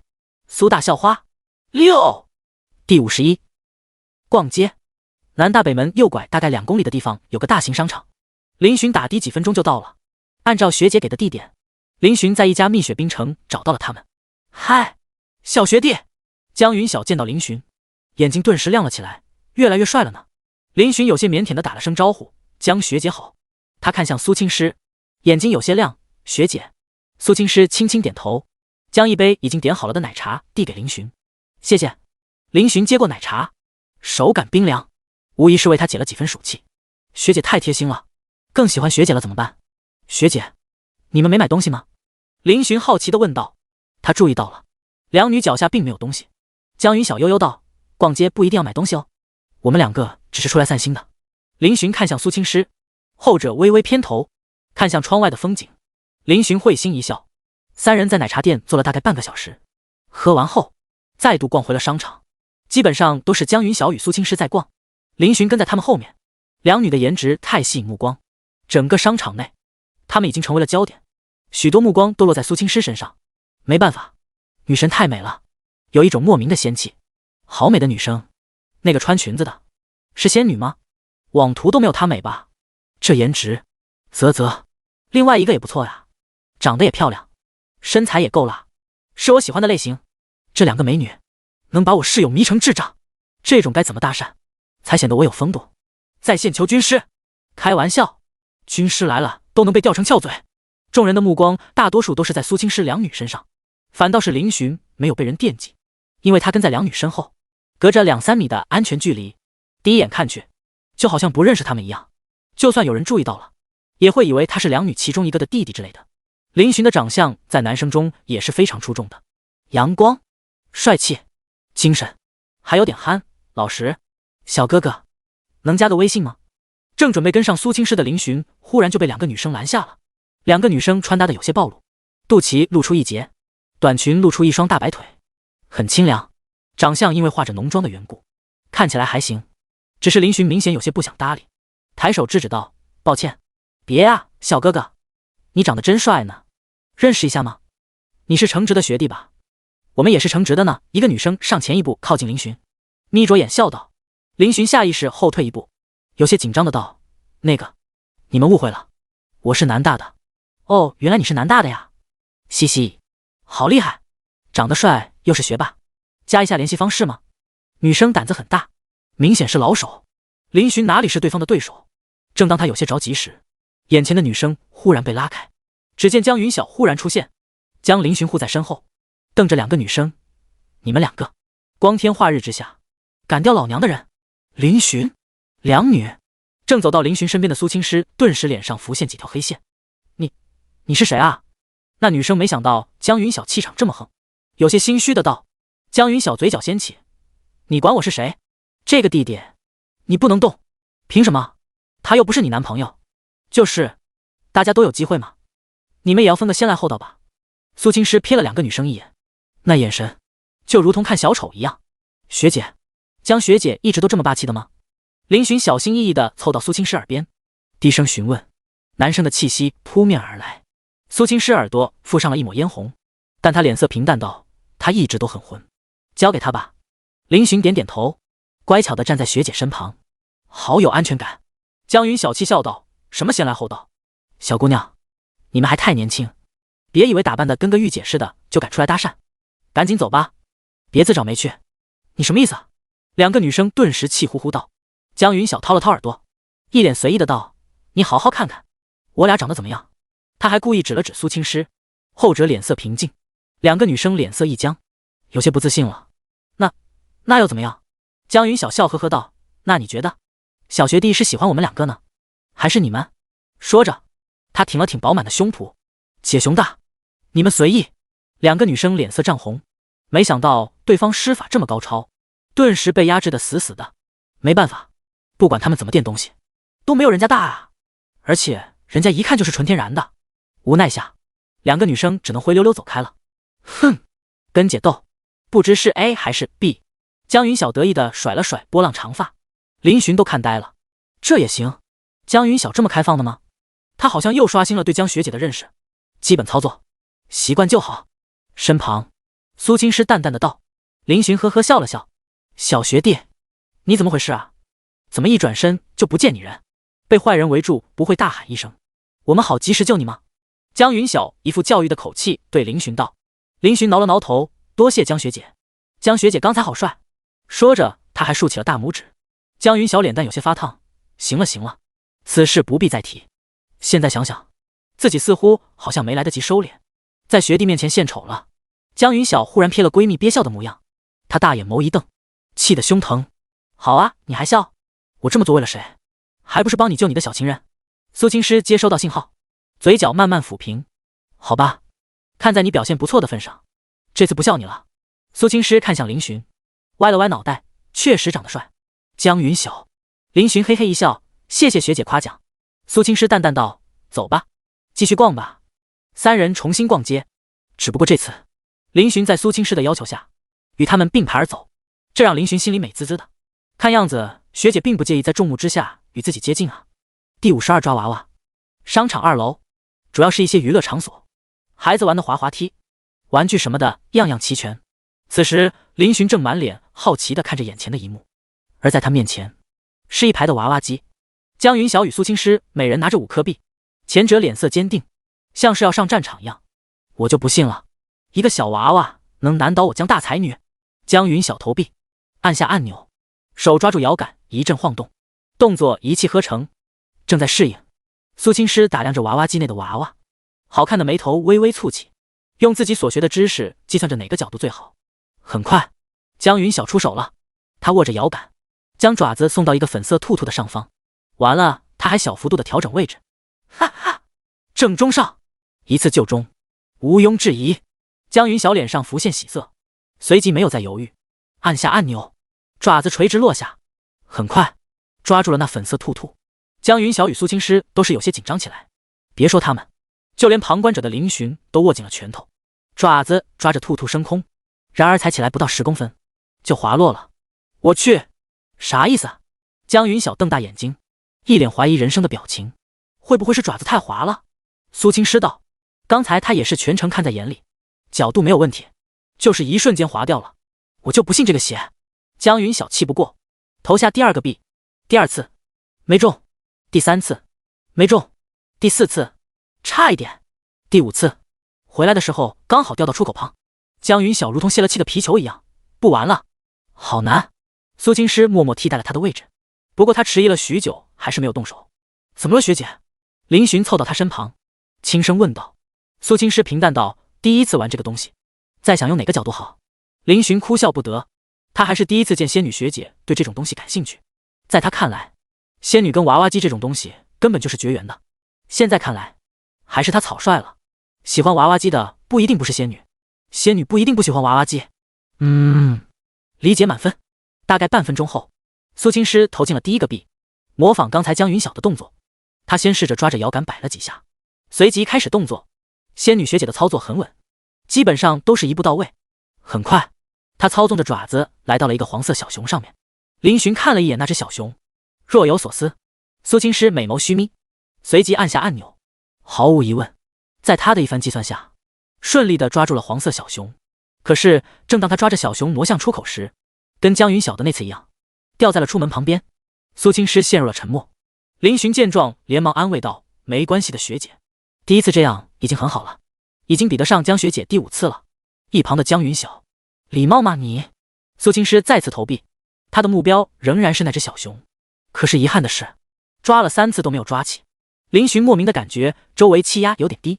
是，咱不玩了，这东西就是骗人的。江云晓也是察觉到了，她挽住闺蜜的手臂，道：“咱们去看衣服去。”苏青师淡淡的看了一眼江云晓，随即他目光落在娃娃机上，眼中有一丝怀疑。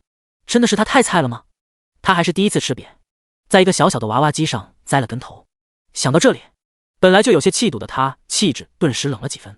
还有一个币，用完就不玩了。江云晓闻言只能乖乖退下。高冷的闺蜜，就算是她都要瑟瑟发抖。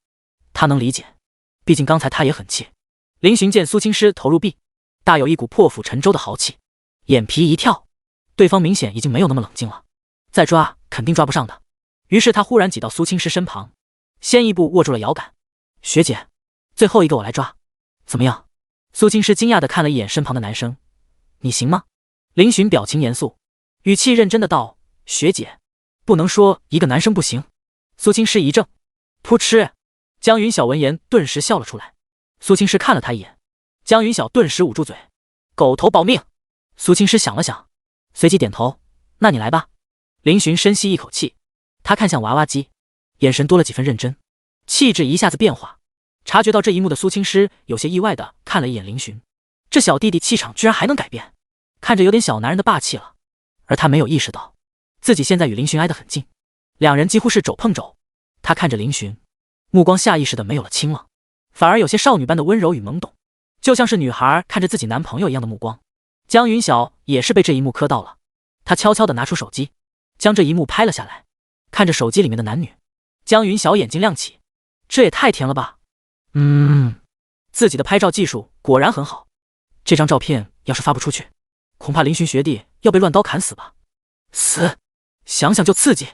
林寻聚精会神地看着娃娃机上的爪子，手中的动作不停，一点一点地靠近那只黄色小熊。此时那小熊的位置已经是很偏了，而且经过苏青师的几次抓动，姿势不是很规则，想要抓牢很难。不过林寻并没有放弃，因为这是仙女学姐想要的，她就要抓给她。小熊头大身小，所以林寻将目标放在了小熊的狗头。哦不，熊头。点击确定，爪子落下，很精准地抓住了熊头。同时林寻忽然快速地加摁了几下按钮，那小熊就这么被抓了起来。苏青师与江云晓眼睛顿时亮了起来，在三人的目光下，小熊这次终于掉到了令人期盼的洞口。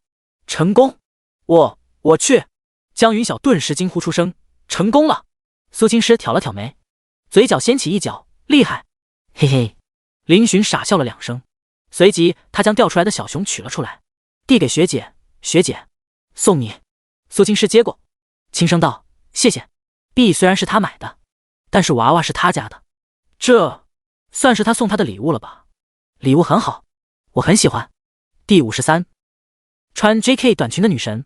由于林寻一次就抓到了娃娃，江云晓直接怒砸重资，又买了5个币，全部交给林寻来抓。小学弟，你可得给学姐抓一个公仔啊。好的，江学姐，看我的。在林寻的操作下，5颗币一共加起了2个娃娃，也算是不错的战绩了。一共3个娃娃，刚好1人1个，3人都很满意。下一站，几人来到了服装店，林寻抱着娃娃，屁颠屁颠的跟在两女身后，听着他们的交谈。江云晓对一些衣服很喜欢，但是又不想全买，颇有种选择困难症。每次试衣服时，对着镜子都能看出她的欣喜。而林寻在这个过程中无疑是大饱眼福，因为江云晓选的衣服大多数都是露胳膊露腿的，加上她的身材极好，高挑纤细，换出来时，林寻都有些不敢直视。学姐，你没有想要的衣服吗？林寻看向苏青诗，后者在过程中并没有怎么看这些衣服。苏青诗淡淡道：“太露了。”林寻恍然，看来学姐还是挺保守的一个女孩子。印象中学姐不是穿长裙就是长裤，并没有像江云晓学姐那么开放。江云晓拿着一件 JK 进了换衣间。这时苏青诗忽然看向林寻：“你喜欢看女生穿暴露的衣服？”林寻闻言顿时大惊，连忙求生欲极强的摇头：“没有没有，学姐你怎么会这么想？”苏青诗平静道：“将换衣服出来时，你可没少看。”林寻的冷汗都出来了，笑得比哭还难看。这不是江学姐让我评价的吗？仙女学姐是怎么回事？说话怎么会有些质问的意思？难道她在吃醋吗？林寻有些好奇地问道：“学姐，你不喜欢我看别的女生吗？”苏青诗脸色一僵，随即有些别扭地偏过头：“你看谁？关我什么事？”林寻眼睛一亮：“学姐，我可以以为你在傲娇吗？”苏青诗凉凉的视线落在她身上。林寻笑眯眯道：“学姐好可爱啊。”可爱？苏青诗嘴角扯了扯，这学弟越来越飘了，居然敢用可爱来形容他了。他可爱吗？他可是高冷的人设，与可爱完全不沾边好吧。这时江云晓换好衣服出来了，她穿着一件 JK 短裙，下摆只遮挡到大腿的2/3，下面露出一双大白腿，上身有些紧，将她的曲线暴露无遗，魅惑十足。嘻嘻，姐要是在学校穿这身，不知迷死多少男人。江云晓自恋的道。苏青诗看了一眼林寻，后者识趣的在江云晓出来时就转移了目光，他有些好笑，这小学弟这么在意他的话，看都不敢看了。现在行了，差不多得了，有些宠溺的语气。林寻嘿嘿一笑，看向苏青诗，眼睛亮亮的，后者有些不自然的移开目光。这时江云晓道：“诗诗，要不你也试试？”语气有些诱惑：“我也从来没见过你穿制服呢，想必以你的身材，穿起来应该很好看。”此言一出，立刻遭到了苏青诗的拒绝：“不穿。”“哎呀，你就试试嘛，真的穿起来很舒服呢。我想学弟也喜欢看，对吧学弟？”江云晓用眼神示意林寻。林寻脑海中立马想象了一下仙女学姐穿衣服的模样，再加上一对黑丝，完了完了，血压在飙升。他连忙点了点头：“是啊是啊。”噗嗤，江云晓顿时哈哈笑了起来：“学弟，你要不要收敛一点？”苏青诗似笑非笑地看着林寻：“你喜欢看？”林寻这才反应过来自己好像丢脸了，嘴角抽搐：“那个什么，等我一下。”苏青诗淡淡开口，拿着一套衣服就进了换衣间。江云晓与林寻都呆呆地看着这一幕，嘴巴张成 O 型。我去，什么情况这是？我不会在做梦吧？江云晓觉得脑子有点不够用了。高冷御姐苏大校花居然这么轻易就答应了穿 JK。她以前不是没有提过让自己闺蜜穿一下短裙，不过都无一例外被拒绝了。然而现在，她破天荒的答应了。震惊！林寻也是有些没反应过来。仙女学姐她好像拿着 JK 进去了。学弟，你说诗诗她怎么跟变了个人一样？江云晓疑惑的问向林寻。林寻无语道：“学姐，你跟她可是一个寝室的室友，你都不知道？我怎么知道？”江云晓挠了挠头。几分钟后，换衣间的门被打开。一道倩影吸引了所有目光，林寻呆呆的紧张眼前的女孩，一时间居然忘了言语。卧槽！这一次，江云晓都没能压住自己，爆出了粗口。站在换衣间的是换上了 JK 短裙的苏青诗，此时她正站在换衣间的门口，脸上有些不自然，好像随时都能返回换衣间锁门的那种不自然。然而就是这样的她，美的惊心动魄，一头乌黑茂密的长发披洒而下，她肤光胜雪，双目宛似一泓清水，又如星辰般散发着璀璨的星光。制服穿在她身上，比起江云晓还要炸裂。很多人都以为江云晓的身材比苏青诗的好，其实不然，只是苏青诗一直穿裙子的缘故，将那傲人的曲线遮掩了起来。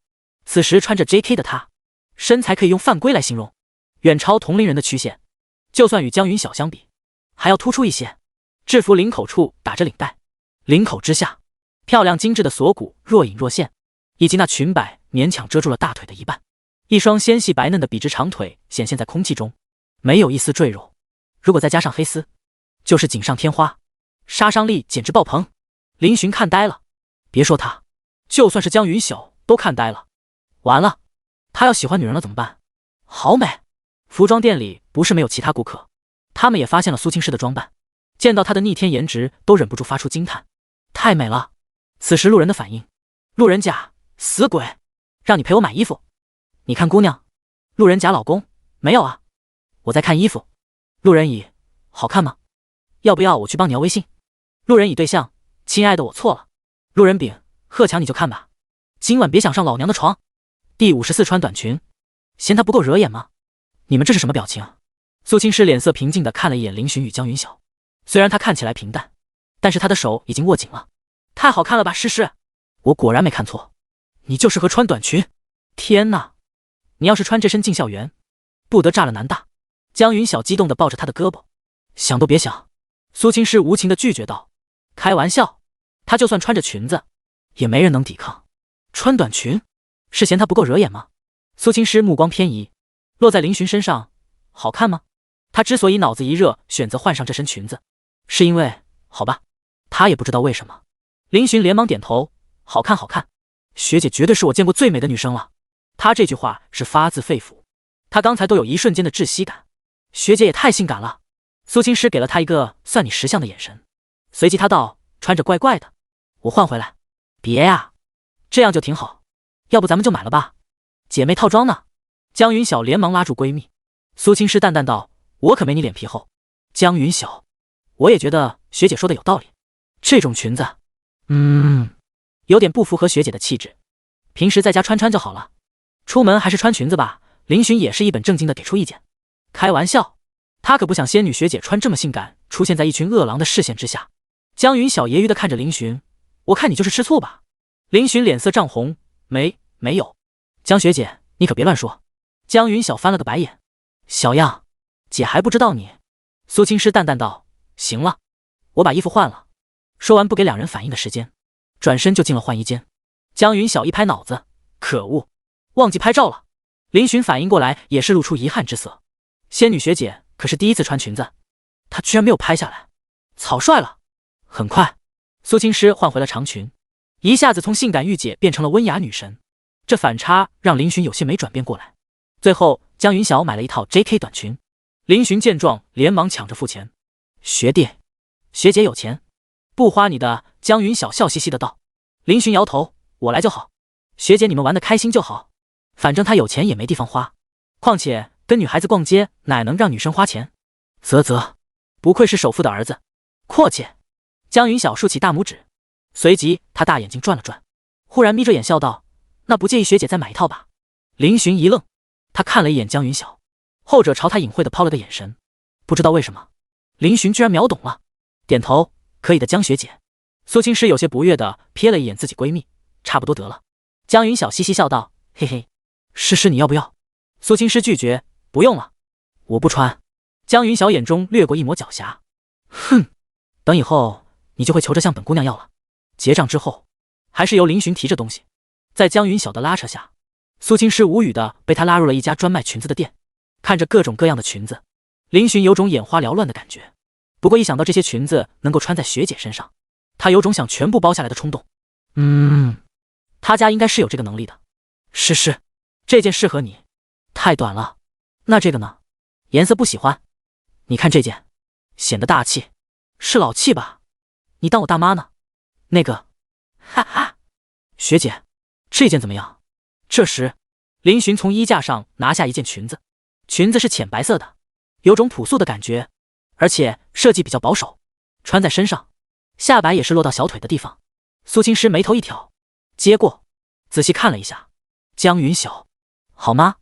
他怎么介绍你都没看几下，小学弟一介绍你就直接上手了，要不要区别对待这么明显？放在身前比对了一下，苏青诗评价眼光不错。林寻眼睛一亮，那买了。苏青诗犹豫了一下，裙子虽然不错，但是说实话，他对这个款式不是很心动。老板，麻烦把这件裙子装一下。林寻连忙招呼着老板过来，生怕仙女学姐反悔，老板也是生怕他们反悔。袋子一张，衣服2秒折叠好放入袋中，递给林寻，还需要别的吗？林寻连忙接过，谢谢，我们再看看。老板走开了。苏青诗看向他，你这么着急干什么？林寻嘿嘿道，不然学姐你肯定会拒绝，浪费钱。我家里不缺钱的学姐。被噎了一下，苏青诗摇头，地主家的傻儿子。一旁的江云晓一副笑眯眯的看着二人，突然发现你们两个好有夫妻相。林寻与苏青诗同时疑惑地看向江云晓，随即又对视一眼，同时偏过头，哈哈，你们太有趣了，要不就在一起吧。江云晓哈哈大笑起来，苏青诗脸色忽然微微红了起来，她淡淡地看了一眼江云晓，在开玩笑，等下自己打车回去。江云晓，我错了姐妹，打车花费她好几块钱呢，搭顺风车她不香吗？林寻也有些不好意思，挠了挠头，走吧，回去了。苏青诗淡淡的道了句，几人已经逛了几个小时了，差不多该回去了。林寻立马屁颠屁颠的去结账。很快他们一行人来到了一处路边，那里停着苏青诗的车。那个学姐，我就上车。好嘞。苏青诗当司机，林寻副驾驶，江云晓跟一堆行李坐在后排。能问一下，为什么副驾驶上的不是我吗？他面无表情地问。苏青诗淡淡的从后视镜瞥了他一眼，给你一个眼神，自己体会。江云晓，好吧。重色轻友。林寻没说话，腼腆的笑笑，随即低头。室友给他发信息了，最亮307群，你爸是刘刚，林兄，回来带份饭。狗神不是狗，我也要3两，加白切鸡，西红柿炒鸡蛋。吴达，我随便就好了。狗神不是狗，感谢义父。你爸是刘刚，加1。吴达，加1。跟谁聊天这么入神？仙女学姐的声音忽然传来。林寻道，哦，是室友。苏青诗点头，她古怪地看了一眼学弟，刚才她注意到学弟脸上明显露出一抹满足与无奈的浅笑。林寻，作为一位称职的父亲，给寝室的儿子们带饭是义不容辞的事情。第55，开学第一课，儿子们，爸爸回来了。林寻回到宿舍的时候，刚好到了饭点，一声吆喝下，几个儿子顿时飞奔来。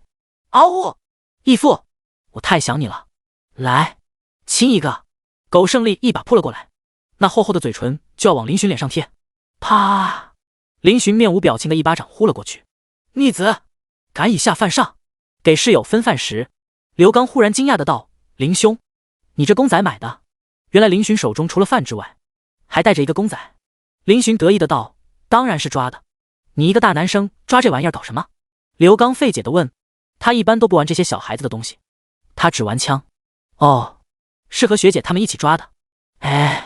哥手气不太好，5个币就中了3个。林寻一副笑眯眯的道。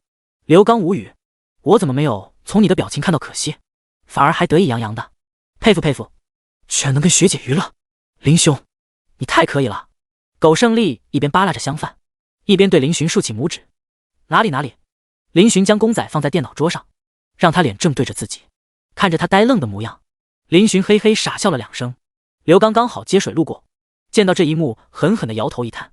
吾儿虽秀，却迷于色。将公仔放好后，林寻拿出手机拍了张照，打开微信给仙女学姐发了过去。很快，仙女学姐回复了。仙女学姐，图片。林寻点开一看，顿时会心一笑。仙女学姐发来的照片是她那个小熊，她用了条细绳把小熊挂在电脑桌上方，看上去毫无违和感。林寻突然感觉，学姐你越来越可爱了。仙女学姐，仙女学姐，胆肥了。林寻动画表情，嘿嘿。与此同时，在寝室的苏青诗忽然抬头看了一眼那只小熊，不知想到什么，她微微一笑。诗，快来帮我一下，拉链够不着。江云晓的声音传了过来。苏青诗闻言，起身走到他身后，帮他把背后的拉链拉起。你这衣服穿出去，会不会有人从后面拉你拉链？江云晓穿着的这件衣服非常的性感，背后有一条拉链，只要从后面往下一拉，就会走光。苏青诗不明白设计这件衣服的人是怎么想的。江云晓好笑的道：怎么可能有这种事？现在的社会上这种人不排除，但是一般不会发生的。随即他话锋一转，对了，诗，那件 JK 我给你买的，你想穿的时候就穿哦。苏青诗一怔，随即他淡淡道：我不穿。嘿嘿，这可是学弟希望的呢，你总不能让人家失望吧？江云晓直接搬出林寻，关他什么事？苏青诗不解，他淡淡道：你我还不了解，故意买2套衣服，想套路我？江云晓尴尬的笑笑，下不为例。江云晓直接点头，好，下不为例，这次就算了。他连忙将一个袋子塞到苏青诗手中，我那没地方放了，放你那吧。苏青诗吃完晚饭后，307几人商量着去操场溜溜。大学的操场果然神奇，这妹子也太多了吧。苟胜利啧啧称赞，眼光四处乱瞟，好像2双眼睛根本不够用。苟兄，你矜持点。其他3人有些无语，4人并排闲逛在跑道上，目光飘忽不定，也不知道在干什么。在草皮里面，有2个班在搞联谊，气氛很是活跃。你们说咱们班什么时候搞联谊啊？刘刚好奇地问道。这个你得问文娱委员。林寻低头正在跟仙女学姐闲聊，时不时应2句，这东西得申请吧？咱去跟文娱委员说一下，跟舞蹈系的班联合搞一下，他们那里盛产美女。苟胜利脸色渐渐的道，你去刺探一下情报。我社恐，我差点信了。逛了2圈后，4人觉得没啥意思，于是又约去撸串了。这一次林寻没敢多喝，他还记得上次的喝酒误事，直到晚上12点，4人才摇摇晃晃的回到宿舍。宿管阿姨早早睡下了，大门口铁门锁着，4人如同饺子下锅一般从旁边的围栏跳了进去，几声闷响跟炸地雷一样。原本以为会引来宿管阿姨，没想到空气出奇的安静，4人连忙上楼，一夜无话。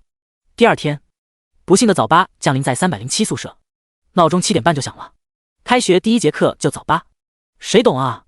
苟胜利顶着一个爆炸头，不情不愿的下床。刘刚缩在被子里不愿意起来，嗡声道：你们帮我喊个到。林寻倒是精神得很，昨晚学姐给他发晚安了，因此这一觉睡得非常香。你们快点哦。从宿舍到教室怕是要10来分钟。7点45分，我去，兵哥，你刚不是缩在被窝里吗？就收拾好了。刚从厕所出来的苟胜利头发还湿漉漉的，他看着整装待发的刘刚，有些意外。刘刚看了一眼他，我就起来刷个牙穿个鞋，哪能像你一样还要处理那头鸡窝？他是退伍军人，头发一如既往的寸头，根本不用管理发型。走了，快点，给我10秒。苟胜利连忙将吹风机各个频率开到最大，一通乱吹。7点47分，4人浩浩荡荡地走出宿舍。第1节课是大学英语，课任老师是一位年纪大概40来岁的女老师。由于能坐在这里的都是高考进来的，所以基本上没有什么特别差的学生，就连平时嘻嘻哈哈的苟胜利在老师提问他时都能流利的编几句。大学英语是1、2节，9点30分下课。这个点吃饭还是回去？林寻问了一句。苟胜利正要说话，忽然他眼睛一亮，语气急促的道：你们自己决定，我还有事。说完也不等他们反应，人已经跑出去了。林寻3人意外的发现，这货居然跑向了一个女生，而且2人还交流了起来，看起来非常高兴。你们说，那不会就是狗兄大风刮来的爱情吧？刘刚好奇的道。看样子应该是了。哎，这孩子大了，魏父管不住了呀。同感。第56遇见学姐跑步，最终几人商量着把饭打了。回到寝室，苟胜利居然没回来，那货跟着他的爱情跑了。吃完饭后，下午因为没课，林寻直接豪横的没设闹钟，这一个午觉直接睡得天昏地暗。林兄，别睡了，一起锻炼去。林寻被刘刚摇醒了，这一觉很足，一睁眼就很精神。林寻转头对上已经短袖短裤运动鞋加身的刘刚，几点了？5点，快起来吧。林寻坐了起来，淡定地问：苟胜利那厮还没回来？刘刚点点头，目前来看是没有。2人对视一眼，同时摇了摇头。简单收拾一番后，林寻便跟着刘刚去跑步了。吴达下午不在宿舍，不知道干什么去了。苟胜利跟他梦中情人约会去了，现在也没个消息。下午的操场热火朝天，许多人都在跑道上挥洒汗水。林寻与刘刚先是短暂的活动2圈，期间有一搭没一搭的聊天。兵哥，你女朋友呢？怎么没见你找她？林寻印象中好像没有见过刘刚的对象，也没见他在寝室与对象联系。刘刚调整着呼吸，闻言回道：他在实习，平时时间比较少。原来刘刚的女朋友已经大3了，他是专科，所以大3的时候就已经开始实习了。2人算是异地恋了。众所周知，异地恋一般比较艰难，如果2个人不是真心的想要在一起，距离就会成为2个人隔阂的致命因素。当跑到第7圈的时候，林寻就岔气了。他的体质本来就比不过当过兵的刘刚，所以只能先退场，来到操场一旁做拉伸，大口大口的喘着气。林寻苦笑，他暑假的时候专门健过身，只是一段时间没做运动，就下降的这么快，看来自己以后得抽出时间来多跑跑步了。就在林寻有些出神时，一瓶脉动忽然出现在自己面前，他愣住，抬头看向对方，只见一名女生站在他身旁，笑盈盈的看着他。女生穿着短裤背心，露出一双笔直白皙的长腿，样貌身材也非常的好，妥妥的一个美女。林寻同学，喝点水吧。林寻满脸问号，你是？女生嘻嘻笑道，我是计算机系的楚薇薇呀，上次军训晚会上跟你合唱过的。林寻想起来了，那天晚上自己确实跟一个女生合唱过，还是对方点名要让他上的。不过他有些意外，自己跟他好像并不熟悉啊。哦，你好。楚薇薇眯眼一笑，那你接过水吗？人家的手都要举妈了。林寻拒绝道，不用了，我不渴，你自己喝吧。楚薇薇一愣，有些意外，她对自己的颜值还是非常有自信的，不然别人也不会称她为系花。按照她所想，她想要主动去搭讪一个男生，应该很轻松才对，眼前这个男生居然拒绝了，这还是头一次。不过这也更加有意思，不是吗？他楚薇薇就喜欢有挑战性。楚薇薇笑了笑，随即将手中的脉动放在林寻脚边，道，我送出去的东西一般没有收回来的道理。随即他抬起一条修长白嫩的长腿，搭在面前的梯子上，短裤本来只是遮住他2/3的大腿，这么一抬，2/3都露在空气中，更为诱人。林寻没想到他会突然抬腿，愣了一下，随即立马偏过头，噗嗤，你也太可爱了吧。楚薇微笑盈盈地看着他，林寻无语，他可爱？他跟这2个词搭上边吗？而随着楚薇薇在这边拉伸，林寻发现越来越多的男生聚集过来，大多都是过来放松身体的，只是他们的目光若有若无地瞥向这边。不用问，冲着楚薇薇来的。身为系花，当然多追求者，校花不出，季花就是焦点。一些体院的男生还刻意地出现在林寻身旁，对他友好笑笑，然后开始一本正经地拉伸，将他那浑身的肌肉特意展现出来。林寻觉得有些别扭，于是他只得收回腿，转身走开。哎，林寻，你的水没拿。楚薇薇见状连忙向他招手，林寻步伐更加快了。楚薇薇好笑地看着这一幕，没，同学，我有点渴，他不喝给我喝呗。那名在林寻身旁的男生笑嘻嘻地对他道。楚薇薇挑了挑眉，嫣然一笑，好啊。林寻状态恢复了不少，于是在刘刚路过他时就跟了上去。他脸色有些古怪，那姑娘从哪里冒出来的啊？怎么一副跟自己很熟的模样？算了算了，以后看到她远离点好了。此妖女道行太高，她法力不够。不行了不行了，兵哥，歇会儿吧。林寻又陪着刘刚跑了4圈，终于坚持不住了，没一会儿就坐在了草皮上。刘刚也是停了下来，他跑了10几圈，现在只是微微气喘，汗倒是挺多。他笑着看向林寻，你的身体素质怎么说呢？还可以，比很多大学生都好。这是实话，毕竟很多大学生都是沉浸在网络的世界无法自拔，平时就忽视了锻炼，这其实不是一个好的现象。在这里，作者建议大家多多锻炼，对身体有好处的哦。林寻惊叹道，兵哥，你在部队都是这种训练量吗？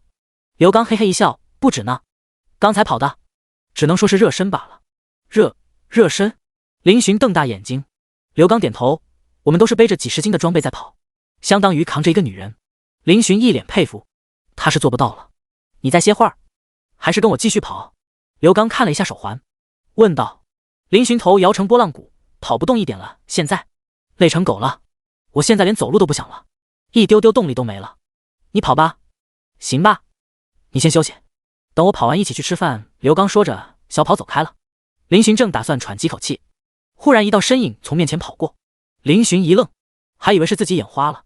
他眨了眨眼，循着身影看去，顿时惊讶出声，学姐。他没看错，学姐居然在跑步，几乎没有一点犹豫。林寻的身体反应就忽略了大脑，朝着学姐奔去。正在慢跑起步的刘刚只觉得一阵风从旁边掠过，他牛眼直接瞪大，卧槽，林兄，你不是跑不动了吗？第57，学姐的魅力。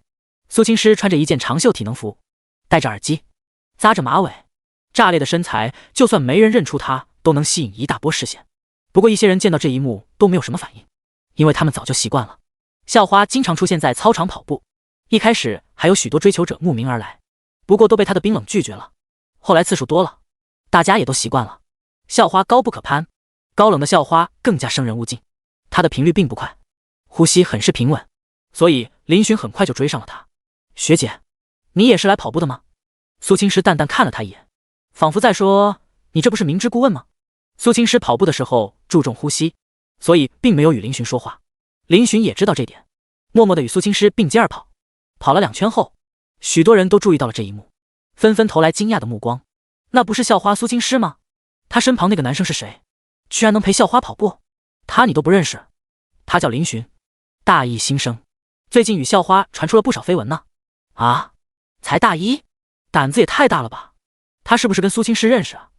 不知道，不过校花并没有排斥他，也没有在贴吧上回应，想来他们之间应该有什么特殊的关系。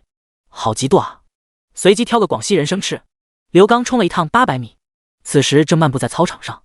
林寻路过的时候，他朝对方竖起拇指：“兄弟，你真行。”而另一边，刚打发走追求者的楚微微也是发现了跑道上的林寻，有些好奇：林寻喜欢校花吗？确实，校花长这么漂亮，是我也动心了。不过，呵呵，这就是你拒绝我的理由吗？不就是校花吗？我不一定比她差。楚微微是个骄傲的女孩，以出色的成绩考入南大。刚到南大时，她就收获了一大批追求者，顺利成为了系花。而她打听到，学校里有个女生同样非常漂亮，占据南大校花名头已经2年了，人气非常高。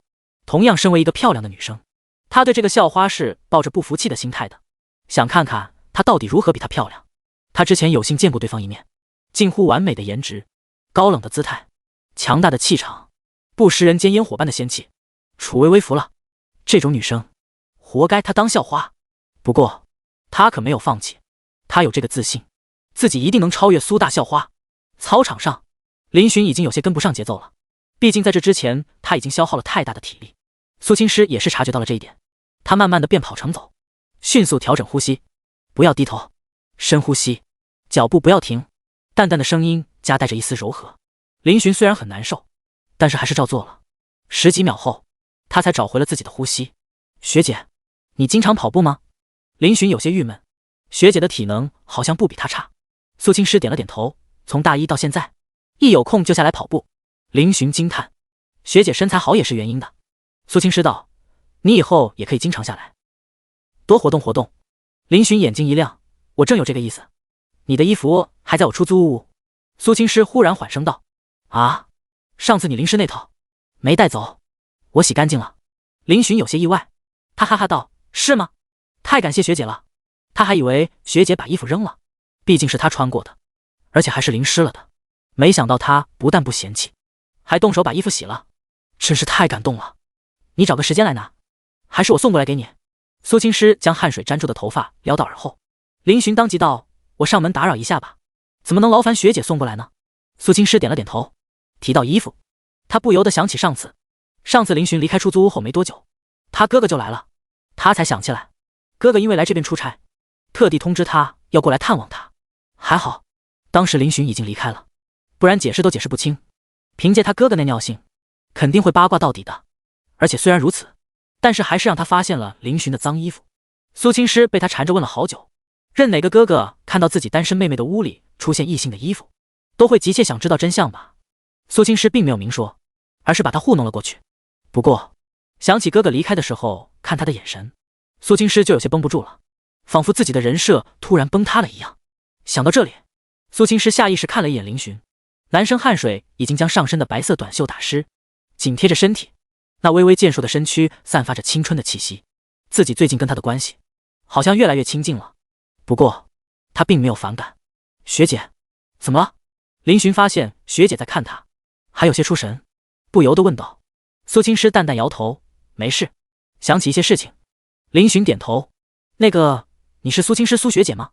忽然一个男生从两人身后赶了上来，拦住了两人。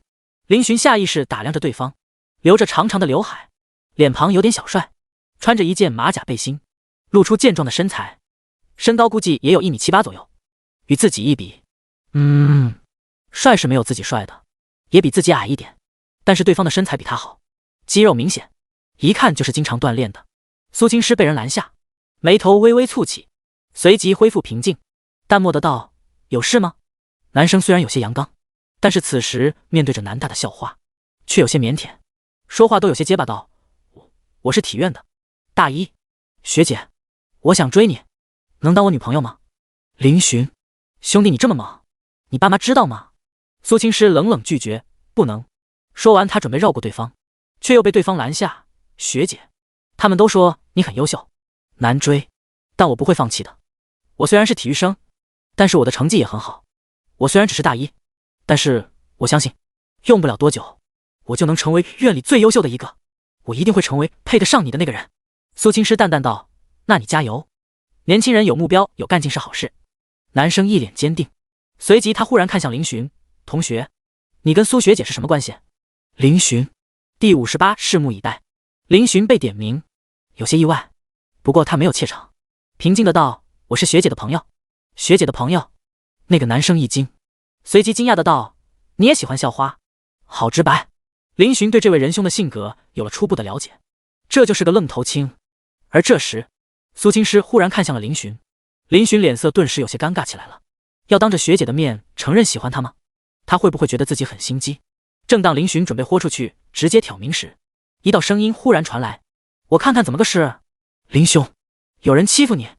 只见刘刚已经走来，他看着眼前的男生，挑了挑眉：兄弟，你想干什么？见刘刚高大威猛的身躯，那男生顿时有些虚了。他解释道：你别误会，我只是来找苏学姐的，没有欺负人。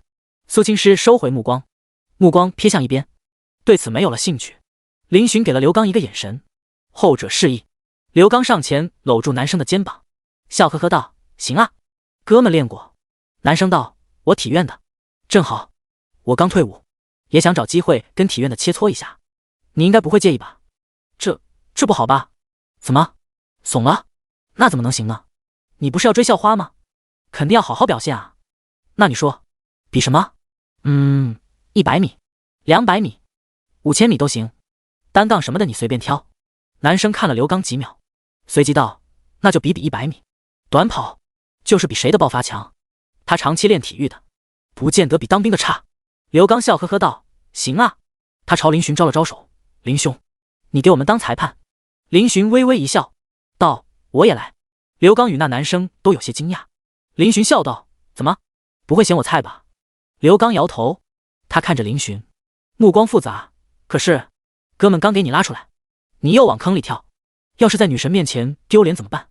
林寻回了他一个放心的笑容。他不是那种面对不了自己缺点的男生，就算自己确实不够优秀，他也不会有自卑的想法。但是如果连尝试挑战的胆量都没有，那才是最窝囊的。就算输，也要输得坦坦荡荡。好，那就一起来。那男生眼睛充满兴奋：我来给你们当裁判吧。这时苏青诗忽然开口：学姐。林寻惊讶地看向他：有问题吗？苏青诗看着他，目光平静：没问题。很快三人来到了100米起点，活动了2-3分钟。准备好了吗？苏青诗声音提高了几分，脸色罕见的带着一丝严肃。好了。3个男生脸色充满着紧张、兴奋，跃跃欲试。开始，刷！刘刚与那男生几乎是同一时间起步，而林寻则是慢了半秒。前面50米，刘刚与那个男生相持不下，谁也没能超过谁。林寻虽然状态还可以，但是却被他们甩在4-5米开外。最后冲过终点时，刘刚以半个身位先一步冲过终点，林寻在1-2秒后也是成功到达终点。终点并没有人给他们计时，但是却有人将这一幕拍了下来。厉害厉害，这速度恐怕最低都进12秒以内了。那是体院的赵杰，还有一个好像是在贴吧上大火的林寻吧，还有那个猛男不认识。死，居然还有苏大校花给他们当裁判，好溜！拍下来，今晚吃瓜。谁给我找到那个猛男的信息？我 V 他50。100米终点，林寻双手撑着大腿，大口大口喘着气。刘刚与赵杰同样气喘吁吁，不过他们很快就调整过来。刘刚看向赵杰，服不服？后者脸色有些遗憾，就差一点点，不过应该是我的极限了。他朝刘刚竖起拇指，不过你很厉害，咱们下次再约。刘刚挑了挑眉，行啊。说完他走到林寻面前，拍了拍他肩膀，怎么样？林寻点点头，还好。你这家伙虽然实力不怎么样，但是我还是佩服你。赵杰同样拍了拍林寻的肩膀。林寻抬头看了他一眼，笑了笑，小子，你是不是真的喜欢校花？赵杰不死心地问了出来。林寻虽然很累，不想说话，但是他还是重重点头，是。刘刚挑了挑眉，眼中露出笑意。赵杰一副果然如此的表情，但是他却是认真的道，虽然你跟女神的关系走得比较近，但是女神不一定就喜欢你，我们还是竞争对手，我不会放弃的。林寻沉声道，那就拭目以待吧。两人对视一眼，随即莫名的笑了。加个微信？可以。会打篮球不？略懂略懂。那下次约？可以。三人就这么交换了联系方式。这时苏青诗走了过来，他手中拿着一瓶水。学姐。林寻挠了挠头，毕竟他刚才被拉开了这么大的距离，此时面对心上人，怎么说还是有点不好意思的。苏青诗倒是没有说什么，他将水递给林寻，喝点。林寻接过，笑道：谢谢学姐。赵杰一脸羡慕地看着这一幕，刘刚也是有些无语，明明是他们三个在跑，最快的也是他们二人，最后怎么感觉跑最后的林寻更加成功。这时苏青诗拿出一张纸巾，帮林寻擦掉了额头不断沁出的汗。咔嚓，周围单身狗心碎了一地。刘刚与赵杰，该死，这突然出现的粉色泡泡是怎么回事？赵杰心塞塞的，他感觉现在自己好像不是那么的自信了。自己真的能追到校花吗？我还有事，先走了。此地不宜久留。赵杰如同霜打的茄子一般灰溜溜的走开了。刘刚同情的看了一眼他的背影，还好他有对象，不是那么酸。林寻喝着水，对着苏青诗傻笑了两下。笑什么？林寻笑眯眯道：学姐，我说了，你不会认为我很差劲吧？苏青诗淡淡道：不是你擅长的，每个人都有短板，不用太在意。林寻连忙点头：是的，他跑不过赵杰，但是对方没有他有钱，都是相互的。对的。你刚才说什么？拭目以待啊？第59，吃个云吞引发的热议。苏青诗突然开口，让林寻直接慌了。完蛋，他说话的时候被学姐听见了。苏青诗一双平淡的眸子注视着他，让人看不清他的想法。林寻挠了挠头：学姐，你都听见了？苏青诗淡淡道：听见什么？听见我承认喜欢你。林寻刚要张口说话，这时刘刚急切的声音传来：林兄，快，有情况。林寻一惊，连忙看了过去。刘刚指着不远处的一对男女，一副八卦的模样。苟胜利。林寻惊讶的道，他没想到居然能遇见他。那家伙朝食堂走去了。走，我们跟上去。刘刚脸上露出渐渐的笑容，随即不等林寻答应，便追了过去。林寻刚要答应，就被学姐拉住了手臂。学姐。林寻一呆。苏青诗似笑非笑的道：想转移话题。林寻。苏青诗歪了歪脑袋，不得不说，学姐现在有种俏皮的可爱。林寻刹那间又心动了，他脸色平静下来，忽然泛起一抹微笑：学姐，你既然已经听到了，那还要确定一遍吗？我说的是真的。苏青诗一怔，显然对于林寻的回答，他有些意外。他刚才听到了林寻与赵杰的谈话，当赵杰问出你是不是喜欢校花时，苏青诗的脚步就顿住了。他好奇地看着林寻，好奇他会怎么回答，同时心中也是生出了一抹叫做紧张的情绪。他哭笑不得，没想到自己会因为一句话感到紧张。而当听到林寻回答事实，苏青诗原本的一丝紧张也消失得无影无踪，一颗心刹那间就安静下来。即使他早就察觉到了林寻对他的种种暗恋与喜欢，但是这与他亲口承认是不一样的。这家伙喜欢自己。等他回过神，林寻已经走出了7、8米，还回头望向他：学姐，一起吃饭吗？苏青诗嘴角淡淡的扯起一抹弧度，道：好。苟胜利跟那个大4的学姐走在一起，两人跟早上相比，好像之间的距离缩短了许多，都快成肩并肩了。林寻猜测，他们应该是路过操场，正要去吃饭。进入饭堂后，刘刚就屁颠屁颠式打饭了。林寻看向苏青诗：学姐，你要吃什么？苏青诗看了一圈，随即道：云吞吧。林寻眼睛一亮：那你找个位置坐一下，我去给你打。说完他一溜烟跑开了。苏青诗也没说什么，他看了一眼苟胜利他们的方向，想了想，他便找了个靠近那里的位置。苏青诗就算是穿着运动装，扎着简单的马尾，此时也美得冒泡，在饭堂里很快就吸引了一大波视线。校花出现在食堂了，卧槽，有声系列啊！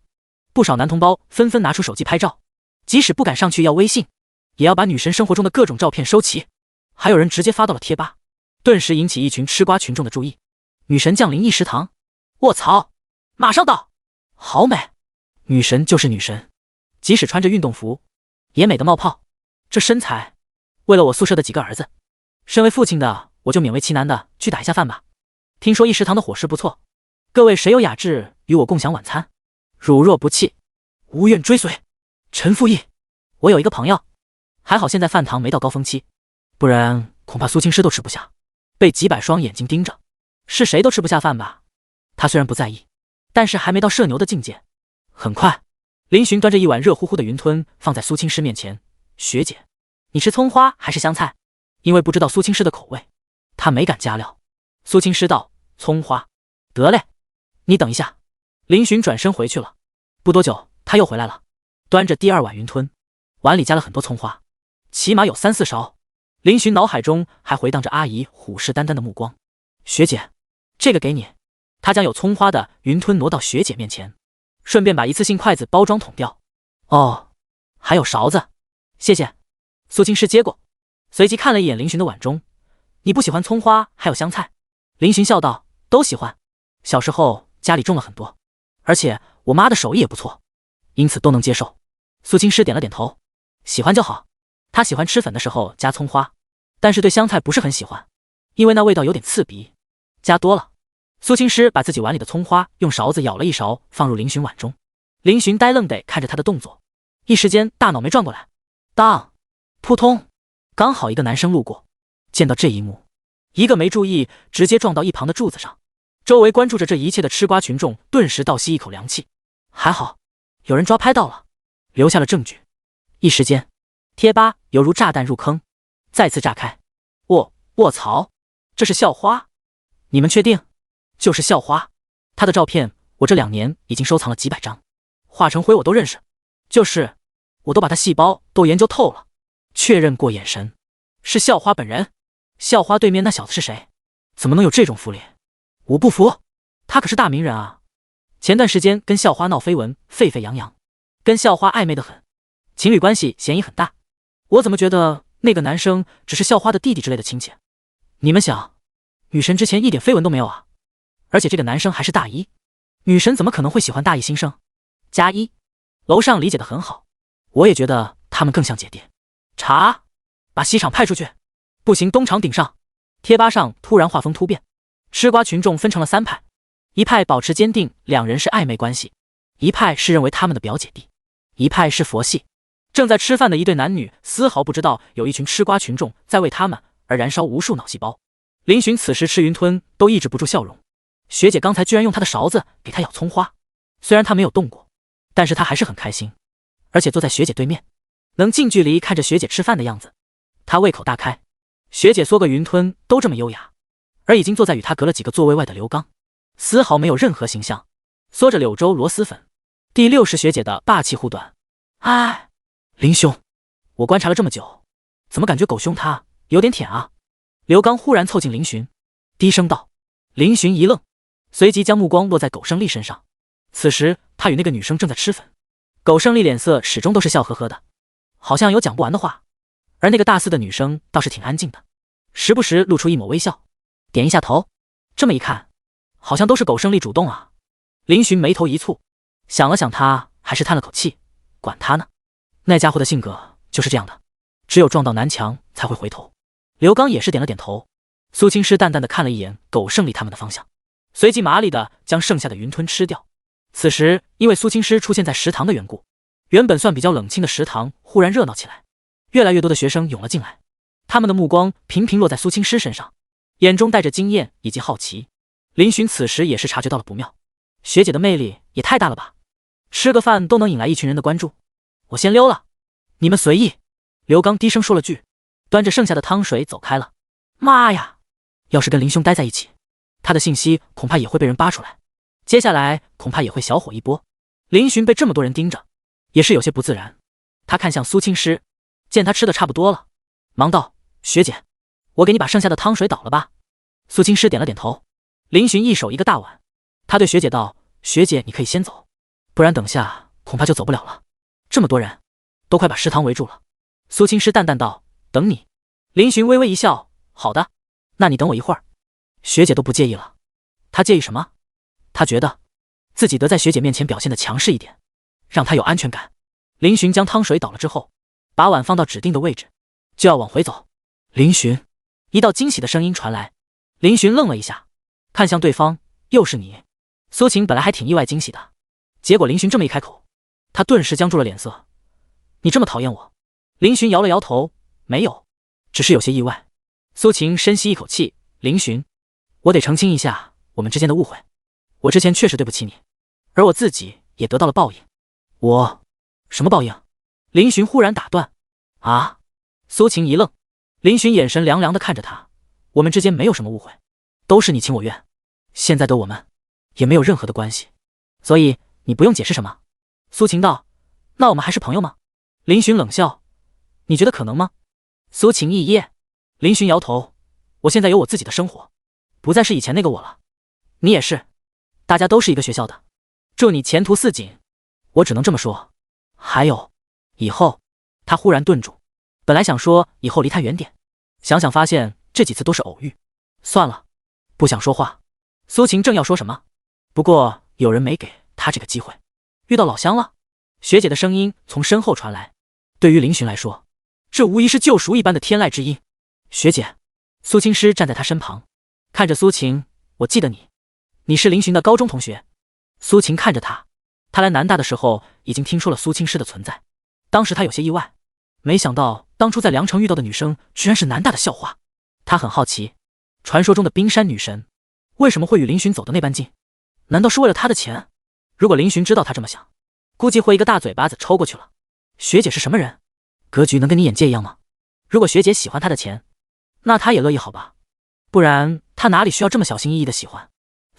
学姐你好，我叫苏晴。苏晴点了点头，打了声招呼。苏青师淡淡道，你上次说过了。他记得，对于这个高中陪了林寻几年的女生，他第一次就记住了对方的名字。苏学姐，你跟林寻是什么关系？苏晴忍不住问道。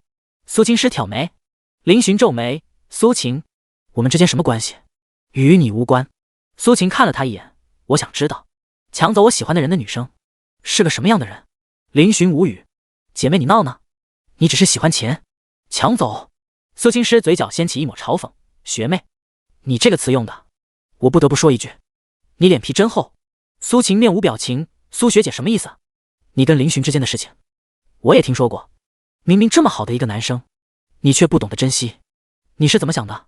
苏青师上前一步，一股高冷的气场瞬间散发出来。这一刻，强势的苏大校花上线，苏晴脸色直接苍白。他确实后悔了。与秦昊分手后，他醍醐灌顶，回忆起曾经的种种，才知道林寻对他的喜欢是那么的纯粹。可惜，他却狠狠地伤了那个男生的心。现在的林寻，看他的眼神是那么的陌生冷漠，他的心有一瞬间像针扎似的疼。我该谢谢你。苏青师忽然轻笑一声，谢什么？苏晴没反应过来。苏青师淡淡的看了他一眼，连开口的欲望都没有，转身下意识拉着林寻的手就走出了食堂。苏晴，他吊呆的看着两人牵着的手，一时间忘了言语。而这一幕也是被众吃瓜群众看在眼里，众人纷纷惊叹，校花的气场太强了，那个女生是怎么敢的？居然敢与校花交手，长得是很漂亮，但是比起校花却是有许多不足。一时间，诸多如同看小丑的视线落在苏晴身上，后者脸色更加苍白，连忙落荒而逃，连晚饭都顾不上吃了。食堂外，林寻看着自己被学姐牵住的手，心里软成一片。学姐她是在为自己出头吗？太帅了，霸气侧漏，而且学姐的手好小，好软。两人来到了一处大树底下，苏青师才放开了林寻的手，他脸色有些不自然，刚才自己居然没注意到自己牵了林寻的手，其实他也是下意识就这么做了，此时才感到异样。嘿嘿，学姐，你刚才太帅了。林寻屁颠屁颠的道。苏青师淡淡的看了他一眼，可以啊，他真的是为了你追来南大来了。林寻立马严肃道，关于这件事，我完全不知情。学姐，你听我解释，我的心里只有学姐一个。苏青师一怔，随即绝美的脸上爬起一抹红晕。林寻顿时看呆了，好美。苏青师瞪了他一眼，冷冷的道，你最近胆子越来越肥了。林寻忽然的主动带来的反差，让他有些没反应过来。小学弟要变身小男人了。林寻嘿嘿一笑，随即他眼神一顿，忽然朝苏青师的脸靠近。学姐，别动。声音低沉富含磁性，竟然有一丝诱惑的味道。苏青师听到这话，下意识的没有动作，呆呆的看着林寻靠近。恰好微风拂过，仿佛吹到他平静的心潭，泛起丝丝涟漪，两人的脸越来越近。第61，心动。正当两人之间的距离只有10公分左右时，林寻忽然轻声开口道：“学姐，你脸上一颗痘痘都没有啊，好神奇。”苏青师神情一顿，脸色平静的道：“这有什么神奇的？你干嘛凑这么近？”林寻笑眯眯道：“你领子上有粒葱花，我帮你拿掉。”说着，他伸出手。葱花。看到林寻手指上的葱花粒时，苏青师一时无言。天知道，他刚才的心已经开始不受控制了。林寻此时并没有着急远离，他有些呆愣地注视着苏青师的绝美脸蛋，以及那充满弹性的红唇。他的心跳砰砰地跳了起来。学姐，我可以亲你吗？想得美。两人对话语气非常平淡，就像是在呢喃，只是气氛却是莫名的暧昧下来。林寻眼中有着2团火焰熊熊燃烧，热切的似乎想要把学姐融化，似乎是感受到她的情绪。苏青师却是有些清醒过来，离这么近干嘛？想做坏事？林寻深吸一口气，强行让自己冷静下来。他后退一步，露出一抹暖笑：“学姐，你心跳得很快。”苏青师脸色平静道：“你听错了，是你的心跳快。”林寻挠了挠头，他刚才真的有亲上去的冲动，但是想到两人之间还不是情侣关系，就这么冒犯学姐，两人之间恐怕就真的凉了。不过这也是他的一个小试探，而结果让他某个想法更加坚定了一点。学姐她并没有排斥他。学姐，还记得之前我说的话吗？苏青师看了他一眼，哪一句？我说的是真的。男生的眼神是他没有见过的坚定、认真。他说他是认真的，喜欢他是真的。苏青师抿了抿唇，正要开口，林寻忽然道：“学姐，你知道我喜欢你吗？”直白，他想尝试一下，往他走一步，也许这一步会让他踏空，坠入万丈深渊。苏青师轻轻点头，知道喜欢我的人不少，整个南大，男生不说全部，起码有一半倾慕于他。这不是他自恋，而是自信。他太优秀了，不仅仅只是颜值绝伦，连同才华、能力都是同龄人当中的佼佼者，天之骄女。这么形容他，一点也不夸张。追他的男生中，许多都是富二代，但是他的条件让他们都觉得自己就算再有钱，也配不上他。林寻喉咙有些干涩，那学姐为什么不讨厌我的喜欢呢？不知道，真的不知道，不知道。苏青师看着他，眼中的清冷此时附上了几分柔和。他似笑非笑，知道我对你是什么感觉吗？林寻好奇心爆棚，朋友。林寻，你让我有一点心动。哦啊，学姐，你说什么？林寻一懵，他怀疑自己听错了，因为苏青师说话的时候声音很轻，然而苏青师却没再开口，而是转身，周末来出租屋一趟。林寻看着他的背影，呆呆的还没回过神，他真的没有幻听吗？学姐刚才说对自己有一点心动。砰！林寻的心里仿佛烟花炸开一般，真的吗？什么时候？自己也能让学姐心动吗？很快，林寻冷静下来，他仔细回想了一下刚才与学姐的对话，是他进攻性有点明显了。不过学姐并没有直接拒绝，这也就意味着他与学姐的关系又进了一步，他还欠一个告白。林寻的心仿佛一瞬间安定下来，他一定要尽快表白，而且还要给学姐一个浪漫难忘的表白。嘿，铁子，干啥呢？林寻的肩膀被人拍了一下，他回头一看，你不是跟你心上人一起吗？来人正是苟胜利。听此言，苟胜利脸色有些苦，别谈了，我跟人家根本不是一个世界的人。林寻哦了一声，有些意外，可是我看你跟人家聊得挺合得来的呀。苟胜利嗨了一声，摆了摆手，我们之间顶多算是朋友，而且他马上就要去实习了，我们注定没什么好结果。大一跟大四的谈恋爱，怎么说呢，有点差距太大了。林寻理解的点点头，没想到居然还有这觉悟。苟胜利眼睛一瞪，怎么说话的？我看起来有那么渣男吗？林寻一本正经的道：苟兄误会了，你是个好人。苟胜利，你杵这做什么？刚刚我怎么看见你跟你女神一起吃饭了？苟胜利忽然疑惑道。林寻点头，是啊，学姐刚走。苟胜利一脸狐疑的上下扫了一眼他，怪了，你小子我怎么感觉你这么阳光明媚呢？林寻嘴角掀起，人逢喜事精神爽。苟胜利一惊，啥意思？校花答应做你女朋友了？那倒没有，家里赚钱了？不是。苟胜利翻了个白眼，那你到底说啥子嘛？林寻忽然勾住他脖子，询问道：苟兄，问你个事，你之前谈过几任女朋友？苟胜利一脸警惕地看向他，你问这个做什么？就问问，取取经。苟胜利嗨嗨一声，哎，这之间就说来话长了，怕是要讲好久。可是呢，我这嘴巴有点干。得，喝什么我请。上道。半个小时后，没了。林寻瞪着眼睛盯着一脸淡然嗦奶茶的苟胜利，那模样无语至极。啊，你不是想知道我怎么连续谈上几个女朋友的吗？苟胜利一副理所当然的表情。林寻嘴角抽搐了一下，他脑壳有点疼，自己就不应该找苟胜利这犊子。对方这情商，就很舔狗，比他还舔。他的前几任女朋友都是他卑微舔来的，每一个都没有坚持过2个月就分了，原因居然是没钱了。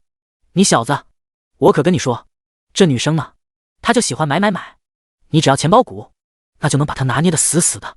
苟胜利一脸正色的道，没有物质的爱情只是一盘散沙，现在的爱情已经不归月老管了，归财神爷。林兄，你要三思啊。苟胜利这货忽然一脸夸张的抓着林寻的衣领。第62，如果喜欢你会睡不着。林寻满脸黑线的拍开了他，你当所有女生都是这种吗？苟胜利耸了耸肩，反正我是不相信爱情了的。忽然他惊讶的道，你该不会是打算追某个女生吧？林寻没有隐瞒，认真点了点头。苟胜利纳闷了，道，可是你的女神不是苏大校花吗？怎么？他脸色忽然僵住，随即惊呼道，不会吧，你该不会要追校花？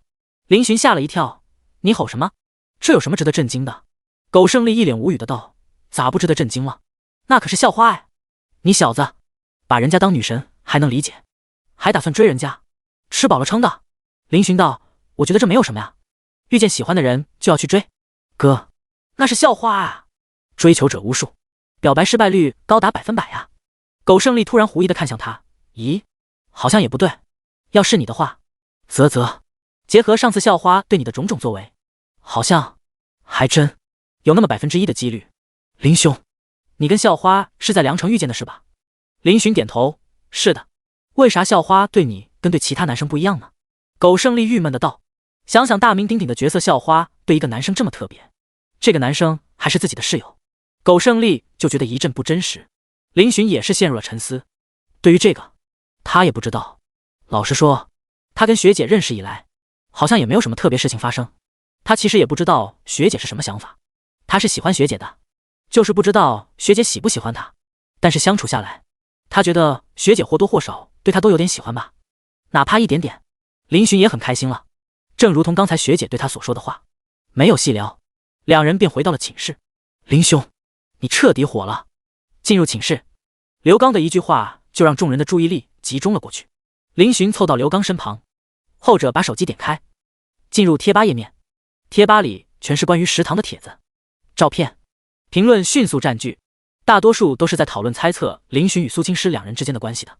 吃瓜群众分成了3派，现在认为你是校花表弟的居多。刘刚笑呵呵朝林寻挤眉弄眼，一副八卦的模样。所以林兄，从实招来，你是校花的表弟呢，还是校花的姘头呢？林寻翻了个白眼，明知故问。他的底细，整个南大可以说除了学姐外，就是宿舍这帮儿子最清楚了。知父莫如子啊！林寻对贴吧上关于自己的绯闻已经无感，别人怎么想都是假的。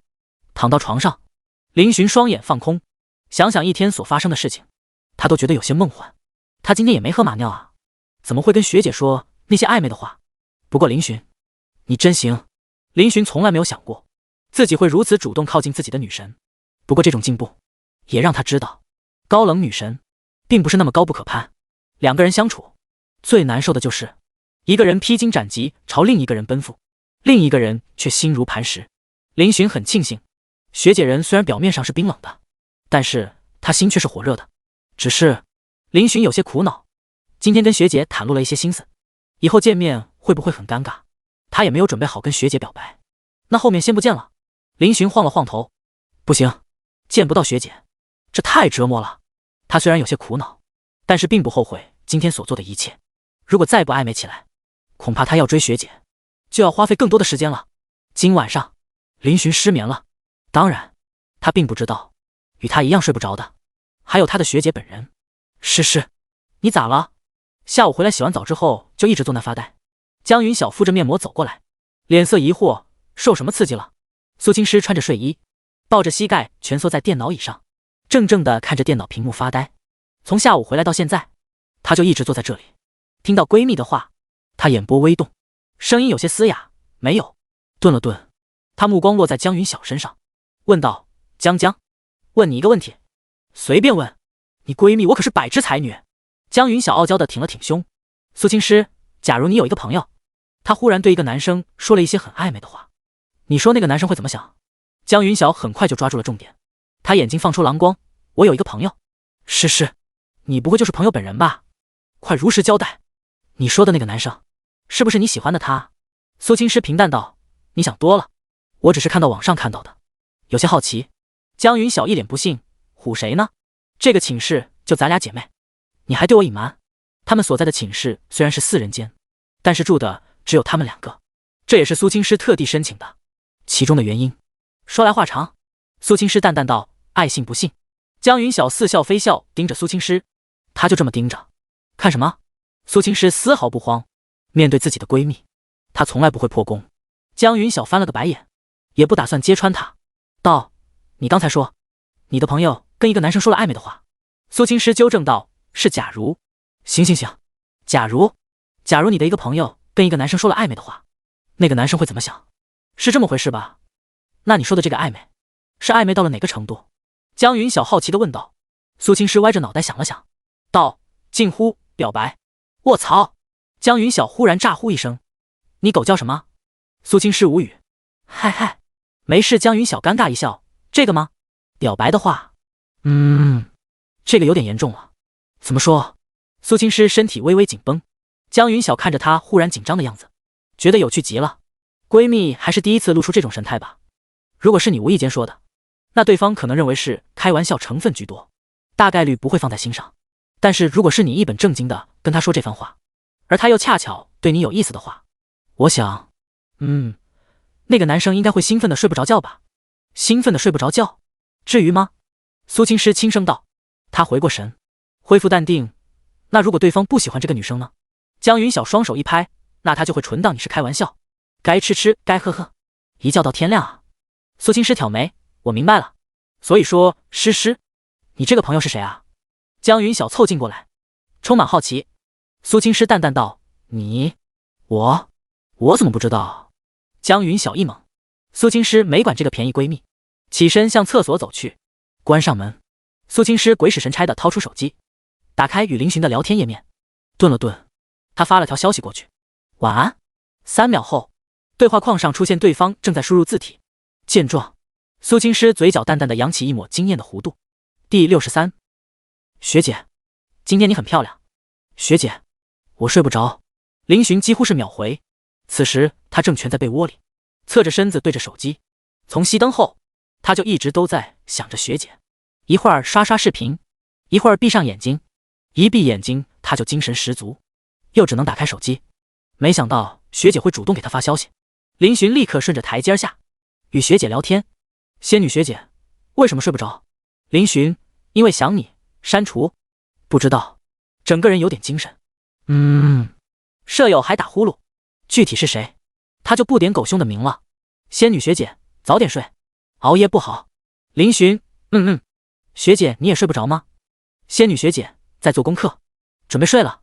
此时正猫在卫生间的某学姐面色如常，她撒谎了，她其实也睡不着。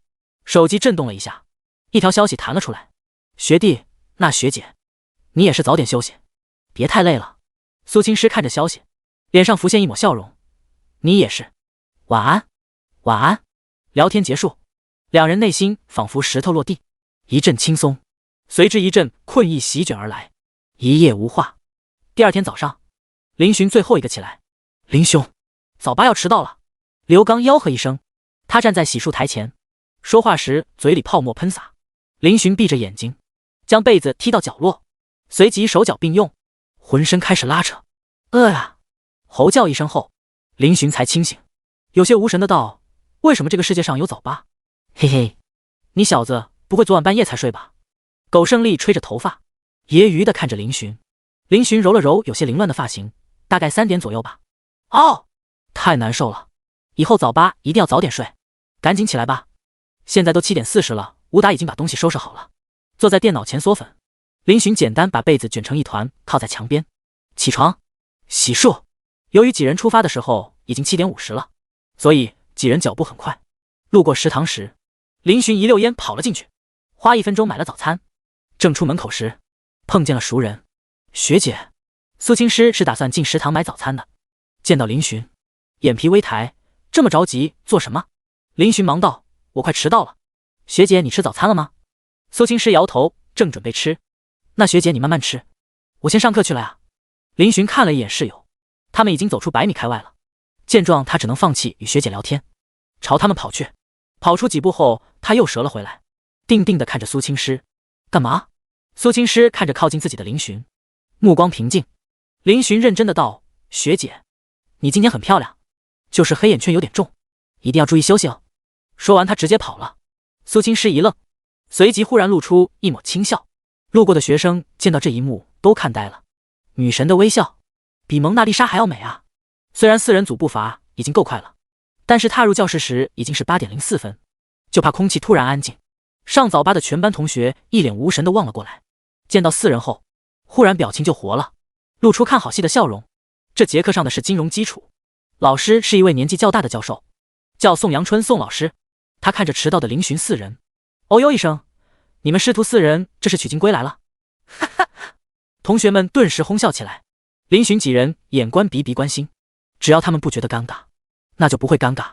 常理来说，大学就算迟到，老师也不会说什么。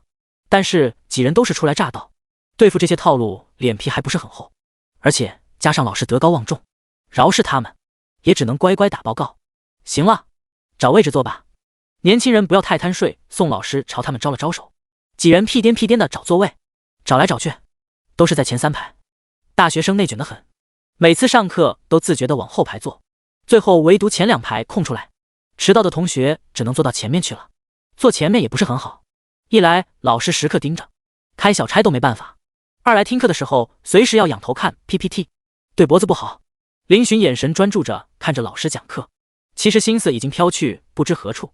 学姐的黑眼圈确实有点重，虽然不影响她绝美的容颜，但是这样下去恐怕会日益憔悴。她得做点什么。对，给学姐买护肤品，等下课了她就去逛读，给学姐挑一款最好的。早八的课大部分人都没有什么精神，特别是教授还是个古板的小老头，说话高深莫测，很多同学都开始了钓鱼，连林寻都有些犯困了，毕竟昨晚睡得晚。砰！忽然一声巨响响起，整个教室都被吓了一跳，所有人一个机灵，困意瞬间吓没了，包括教授。所有人目光齐齐看向后排，那里的一个座位上，一个男生站了起来，他双手搭在桌面，一脸懵逼。这位同学，你拍桌子还拍得这么响，是不是对老师的讲课有什么意见？宋老师凉凉的视线落在该男生身上。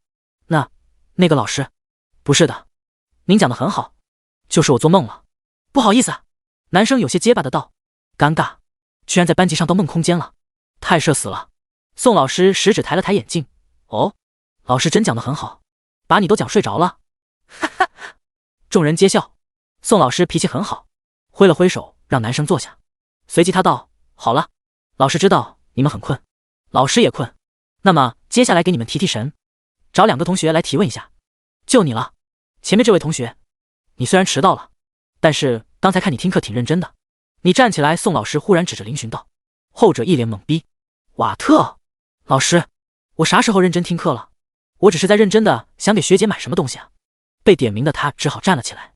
宋老师问道：老师刚才说的金融市场是指什么？林寻，老师，我不会。你刚才没听课吗？这是最基础的概念了。老师，我刚才走神了。那你叫一个同学起来帮你回答。苟胜利。正在默念祷告的苟胜利脸色一变，惊恐地看着林寻。卧槽，林兄，你居然敢弑父！第64，我有一个朋友。老师，我也不会。你也不会。那你再叫一个。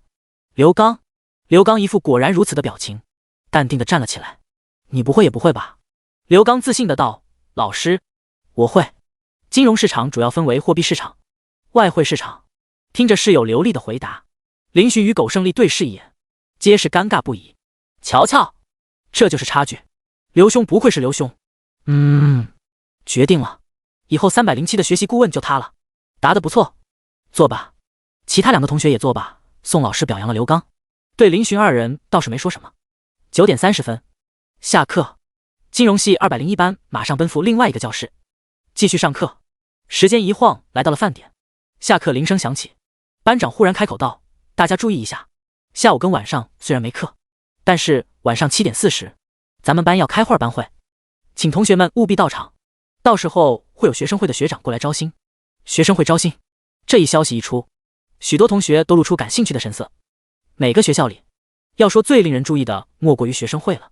如果能加入学生会，那么对他们的后续学业也有很大的帮助。而寝室307的4人，在班长说完之后，就屁颠屁颠的往食堂走去。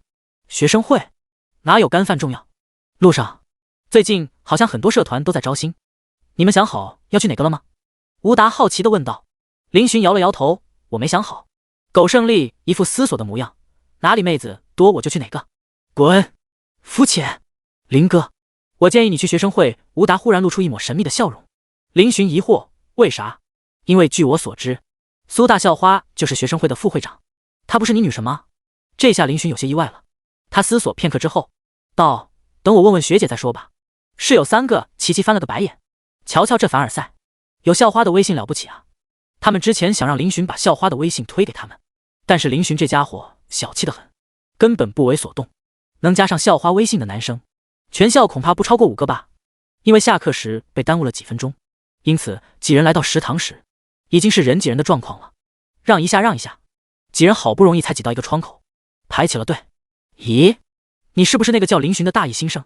这时林寻的肩膀被人拍了拍，林寻转身看了一眼对方，是个男生。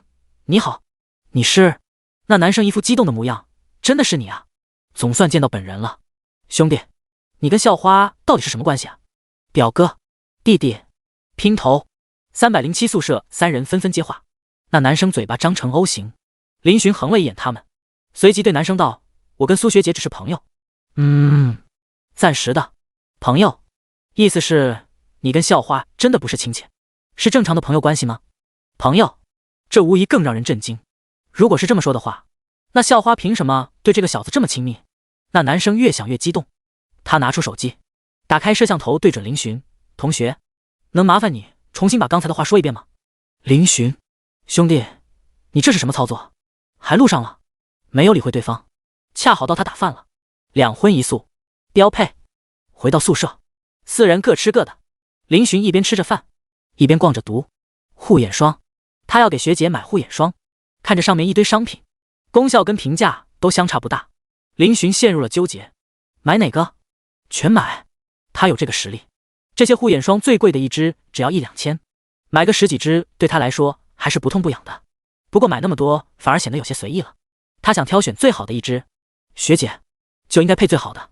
最后他也选不过来，本打算问一下学姐她中意哪个，不过很快就放弃了。学姐这么聪明，一问就知道她是要买给她的。不得！忽然林寻眼睛一亮，对啊，找江学姐。事不宜迟，林寻找到江学姐的微信，发了条消息过去。此时顶着一头炸毛正坐在床上发呆的江云晓，床边的手机忽然亮起，她斜眼瞟了一下，没在意，随即开始呼唤闺蜜。诗诗，吃饭了没有呀？没有回应，还在图书馆。江云晓果断拿过手机，这个点是时候让闺蜜帮忙带饭了。全校恐怕只有她一个能让校花给她打饭了吧。给苏青诗发了条消息过去后，江云晓也没管她有没有回应。她了解自己闺蜜，只要看到了消息一般不会回复，但是做事却雷厉风行。咦，学弟找我？江云晓看到了林寻给她发消息，有些意外。小学弟，学姐在不？有事很急。江云晓想了一下，打字。林寻扒拉2口饭，消息就回了。江学姐，咋了小学弟？江学姐，动画表情，困。小学弟，学姐，我想买护眼霜，有没有啥推荐啊？江学姐，你买那玩意干啥？小学弟，我有一个朋友，黑眼圈比较重，想买给他。我有一个朋友。江云晓眉头蹙起，大脑快速转了几下，陷入沉思。他怎么感觉这话好像在哪里听过？啪！忽然他双手一拍，眼睛露出狡黠的神色。对了，诗诗昨晚不是熬夜了吗？想必小学弟说的朋友就是他了吧？嘿，这两人咋这么有默契啊？连说辞都这么像。江云晓露出小狐狸似的笑容，开始打字。江学姐，你这个朋友，不会是诗诗吧？卧槽！男寝室里，林寻忽然炸呼出声：“咋了，林兄？”刘刚看了过来，林寻道：“没事，在聊天呢，跟妹子。”卧槽！林兄，你居然背着我们偷吃，你学姐她知道吗？苟胜利震惊的声音传来：“滚！只是一个朋友。”林寻满脸黑线：“朋友？咋了？对方什么操作让你惊成这样？需不需要军师？军师？就你？我去你啥意思？看不起我苟某人？得了吧，苟兄，你道行太浅。”林寻摇头：“苟兄这种，一般女生还能应付得过去，要是遇到江学姐这种，怕是要被吊成翘嘴。”第65，和江学姐的微信聊天，林寻并没有隐瞒江云晓，承认了。江云晓一副早就知道的表情，随即嘿嘿一笑：“江学姐，那昨天你是不是跟诗诗说了什么？”小学弟，江学姐，你怎么知道？小学弟，难道学姐她跟你说了？对方透露出的信息有点炸裂，林寻惊了。江学姐，对啊，诗诗她昨天晚上还问我了，而且她好像还因此失眠了。江学姐，动画表情，斜眼笑。江学姐，快说说，你们背着我关系发展到什么地步了？林寻坐在电脑桌前，有些纠结，他在想要不要告诉江学姐他喜欢学姐的事情，但是好像江学姐看起来不太靠谱。不过他要是表白的话，一个人怕是也有些困难，那这样还不如多找几个帮手。而江学姐跟学姐关系这么好，一定对学姐比较了解，这对他也有好处。想到这里，林寻便编辑信息。江云晓坐在床上等着消息，等了几分钟还没得到回应，有些疑惑。小学弟害羞了。就在这时，一条信息弹出，他点开，眼睛刹那间亮了。小学弟，我跟学姐现在只是好朋友。江学姐，现在？意思你还打算跟诗诗发展成为超越朋友的？小学弟，动画表情，害羞。江学姐，哈哈，其实你不用隐瞒，就算是个人都看得出来你喜欢诗诗，好吧？小学弟，这么明显吗？江学姐，嗨，我闺蜜这么美，别说你们男生了，就连我都对她心动呢。小学弟，林寻脑海中想象了一下学姐与江学姐在一起的样子，高冷学姐主攻，火辣江学姐主受，那画面，啧，连忙把脑袋里的想法晃走。林寻暗骂自己。这时江云晓回复了：江学姐，不过你要是喜欢诗诗的话，追她可是有难度的哦。林寻立马狗腿回复：求江学姐助小弟一臂之力。江学姐，哈哈，可以啊，我看得出来，诗诗她对你的感觉似乎跟其他男生不一样，如果能成，啧，那画面一定令人期待。江学姐，姐帮你。小学弟，多谢江学姐。江学姐大意，以后有什么需要吩咐的，尽管吩咐小弟。江学姐，好说好说。江学姐，对了，给你个惊喜。江学姐，动画表情，嘿嘿。小学弟，江学姐，图片。此时男寝室，林寻在看到对方发来照片的第一眼，就反射性的合上了手机，一副警惕的看着四周。本来还没什么，不过他这个动作一出，顿时引起了刘刚他们的注意。干啥呢，宝贝？一副小心翼翼的样子，有什么事是我不能知道的？苟胜利嘴里叼着根牙签，立马凑了过来。刘刚狐疑的看着他，随即摇了摇头：林兄，你这可不地道了哈，居然瞒着你敬爱的爸爸我。滚！逆子，你居然想当我爸爸？所以说什么东西啊，捂这么严实？看看呗。苟胜利眼睛鬼鬼祟祟的盯着林寻怀中的手机。林寻摇头：没什么，只是突然弹了条广告出来。卧槽！林兄，你不会在浏览小网站吧？不至于吧？苟胜利惊讶的道。林寻满脸黑线：我是那样的人吗？苟胜利怀疑的打量了他一眼：你这脸色明显有点虚啊。林寻不想理他，自己昨晚熬夜了，脸色当然虚，给你们包1个星期的早餐。滚蛋！这好嘞，您随意。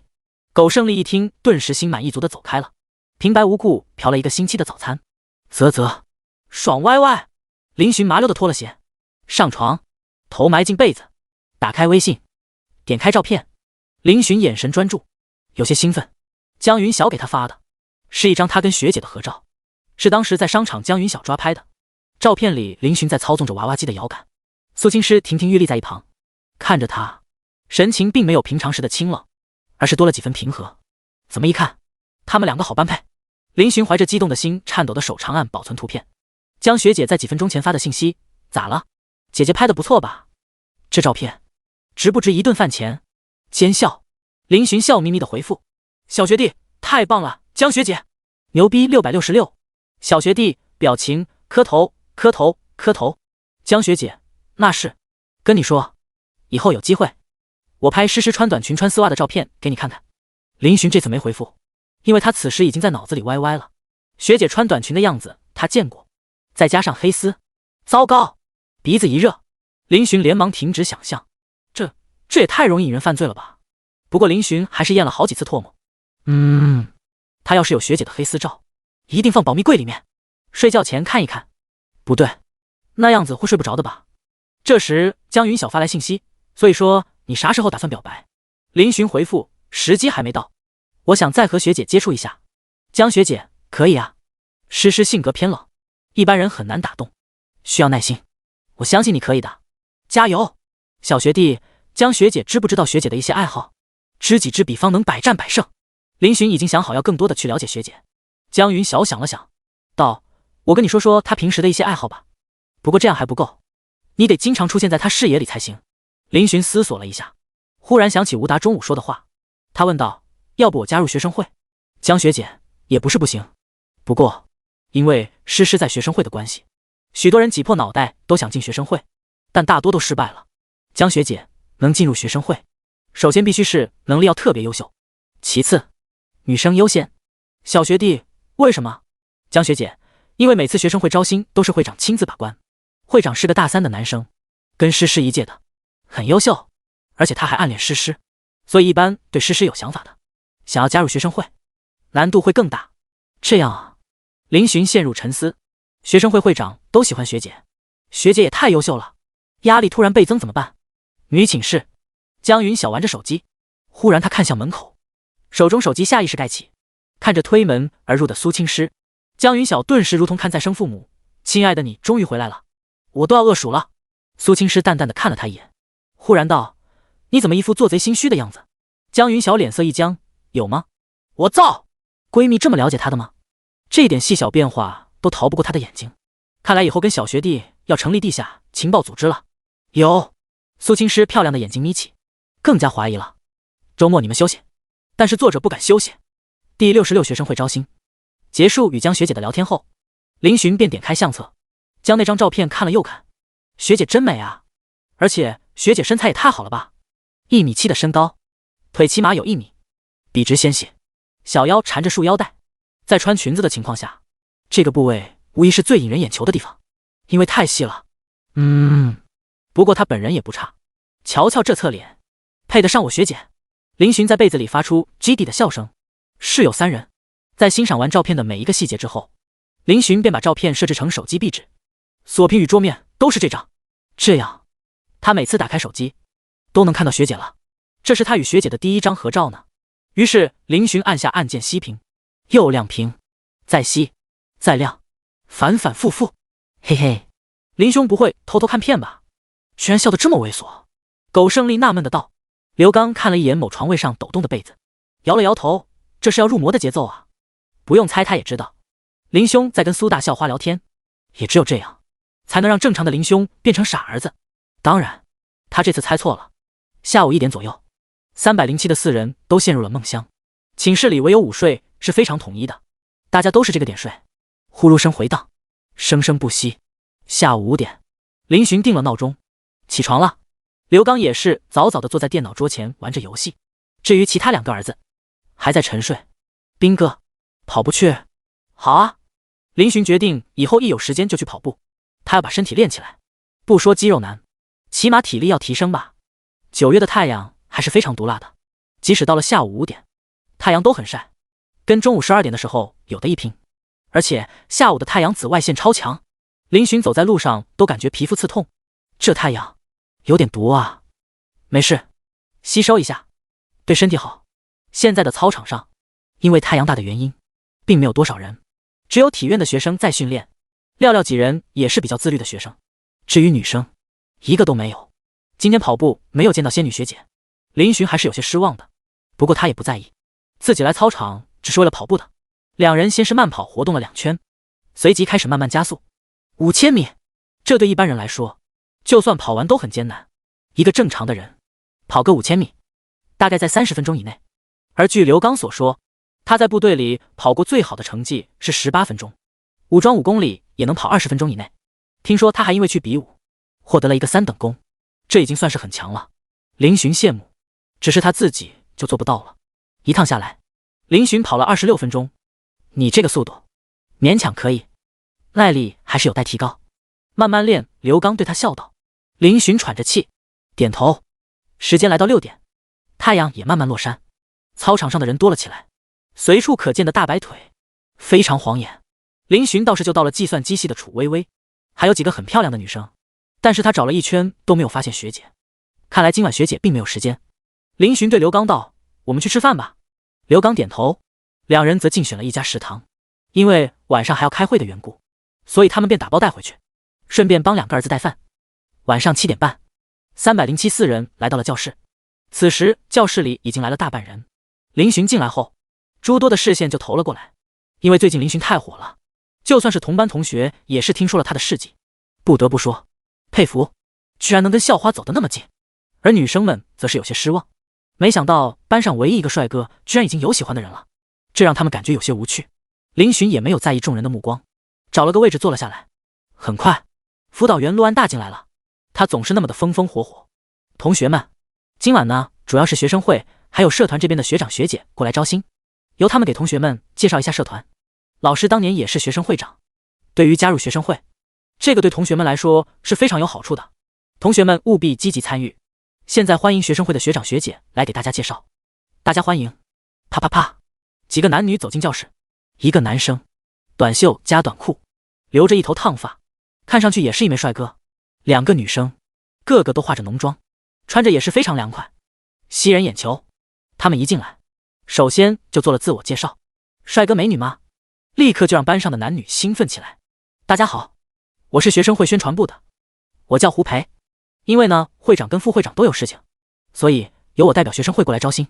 我们学生会一番客套，基本上都是男生在讲，2个女生在一旁撑场子。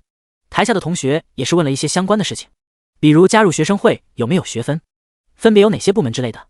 后面2个女生拿着2张纸从两边传了下来，这上面是我们学生会的招新群，待会儿我会在群里下发一个表格，同学们有兴趣的话就填下自己的名字，面试的时间等群里通知。而且跟各位特别强调一下，咱们学生会里面人才济济，只要能加入学生会，那么对自己的能力提升非常有帮助。例如我们会长，他是个非常成功的人，同学们可以去了解一下。还有副会长，相信大家都听说过，她就是咱们南大的校花苏青师苏学姐，是了不起的才女。校花居然是学生会的副会长，众人都是有些意外了。男同胞们脸色有些激动，那是校花啊，平时想见一面都难，如果能加入学生会，那岂不是经常能与校花同框开干，玩的就是真实。不得不说，校花在学生会，这是一个助推剂。很快，许多人开始加群。林寻几人早就知道了这件事情，不过其他3人都没有兴趣。学生会水太深，他们懒得去。林寻犹豫了一下，还是决定加群，先报名再说。学姐既然在学生会，那他就主动去靠近她。第67周末，等学生会的人走了之后，还有其他社团的学长学姐过来招新，骑社、仪仗队、武术协会，这次只是他们过来介绍他们的社团，具体的招新到时候会有专门的时间、专门的场地。散会后，几人往宿舍的方向走去。林寻只报了一个学生会，刘刚没有报社团，不过他对仪仗队有些感兴趣，打算找个时间去问问。而苟胜利这货居然选了院啦啦队。苟兄，啦啦队招男的吗？林寻发出灵魂询问。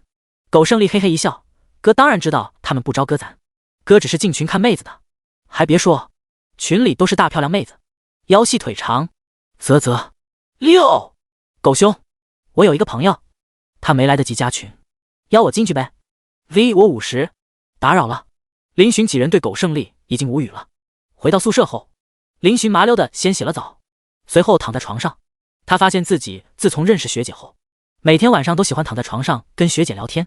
以前他不是这样子的。学弟学姐在干嘛？苏青师很有默契的回复。仙女学姐刚洗完澡。学弟嘿嘿，我也是。仙女学姐，你很开心？林寻嘴角掀起一角，当然开心啊，跟学姐聊天，就算隔着屏幕都很开心。林寻回复，学姐，你是不是学生会的副会长？仙女学姐，你怎么知道？删除，是的。怎么了？学弟，我今晚报名了学生会的招新。与此同时，寝室里，苏青师有些意外的挑了挑眉。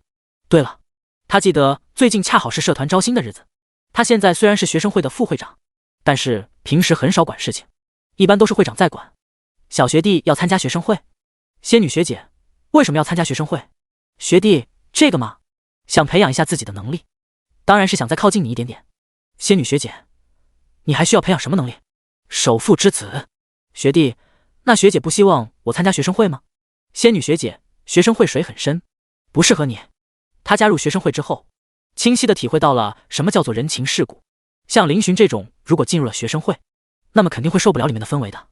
而且更重要的是，他不希望他不开心。不知道为什么，这个念头下意识闪出。学弟，可是学生会有学姐啊。学弟，学姐会罩着我的吧？苏青师看着对方的回复，嘴角微微勾起。学弟，你第一句才是重点吧？他多少能猜到林寻的心思。他加入学生会，并不是平白无故，而是有目的的。具体是什么？他不挑破。仙女学姐，那你加油吧。学生会可是很难进的。学弟，放心吧，学姐，我会加油的。苏青师忽然切换页面，点开扣扣，点开学生会群聊，点了群主的头像，开启临时聊天。苏青师，什么时候开始招新面试？会长，青师，你怎么突然问这个？苏青师眸光一暗，回复问问。会长，是下周一下午5点。苏青师，我到时候也去当面试官吧，麻烦给我留个位置。会长，好的，我会安排的，到时候你来就行了。苏青师，谢谢。退出聊天。下一秒，突然有一条加好友的验证消息，打开一看，是会长发来的。原来就连学生会会长都不是他的好友，两人平时有工作都是临时创建聊天，对方想加他好友已经不是1次2次了，只是苏青师不想同意，没有为什么，他就是不喜欢，无视对方的好友验证。苏青师重新回到微信，给林寻发信息，仙女学姐，明天知道是什么日子吗？学弟，懂，明天周末要去学姐出租屋。仙女学姐动画表情，第二天周末，大一的周末还是有课的，3、4、5节上完了形势与政策，我就不去食堂了，你们去吧。林寻跟舍友打了招呼，不去食堂你吃什么？刘刚疑惑地问。苟胜利眯起眼睛，林兄，你瞒着魏父偷偷设局了？林寻瞥了他一眼，没有啊，我要离校一趟。去哪里？3个室友异口同声，学姐家里。3人愣了一下，随即齐齐卧槽了一下。路过的学生都是纷纷投来古怪的目光，啥玩意儿？你们什么时候发展的这么快的？都到上门了？苟胜利瞪大眼睛看着他。刘刚啧道，好家伙，林寻，你深不可测呀。吴达一副佩服的样子看着林寻，好像对方是他偶像一样。去校花家，这是得多亲密才能达到这一步？难不成林寻瞒着他们偷偷跟校花拍拖了？这么炸裂？林寻打断了他们的歪歪，道，你们误会了，我只是去学姐所在的出租屋，不是她家里。学姐她家里，她哪里敢去？去！刘刚与苟胜利纷纷翻白眼。这时吴达突然道，你们这是什么表情？林兄可还是要去校花住的地方啊？两人脸色僵住，好像也是哦。林寻告别了几个眼巴巴的室友，朝着南门走去。我感觉林兄距离脱单不远了。刘刚复杂的道，是啊，而且对象还是大名鼎鼎的校花，所有人的女神呢。林哥太厉害了。吴达惊叹道。苟胜利摸着下巴思索片刻，随即一本正经的道，不行，以后林兄要是脱单，宿舍怕是容不下他了。我建议明天把他逐出307。说什么呢？明天？就今晚？刘刚附和。苟胜利看着刘刚，刘兄，你好像也有对象。顿时单身狗吴达苟胜利纷纷看向刘刚。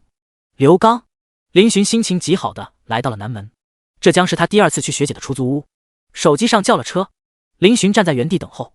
这时一辆车停在他面前，是辆白色奥迪。林寻一愣，当车窗摇下来，露出一张绝美的脸蛋时，他顿时惊讶道，学姐怎么会在这里？苏青师看了他一眼，淡淡道：“上车。”第68与学姐逛菜市场。学姐，这好像不是去出租屋的路啊。车上，林寻有些疑惑的出声道。苏青诗淡淡道：“我们先去另一个地方。”林寻点头：“好的，学姐。”10来分钟后，两人来到了闹市。菜市场，林寻恍然大悟，原来学姐是过来买菜来了，家里没菜了，来买点，看看今天中午吃什么。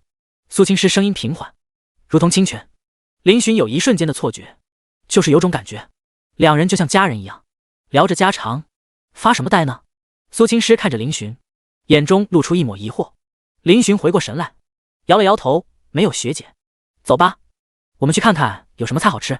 他有种想牵着学姐的手的冲动，但是他不敢。两人逛着菜市场，苏青诗长得很漂亮，因此就算是菜市场的大叔大妈，都对她频频投来目光，带着好奇与惊艳。这女娃子生得好看低很啊，而且这臀太适合生儿子了。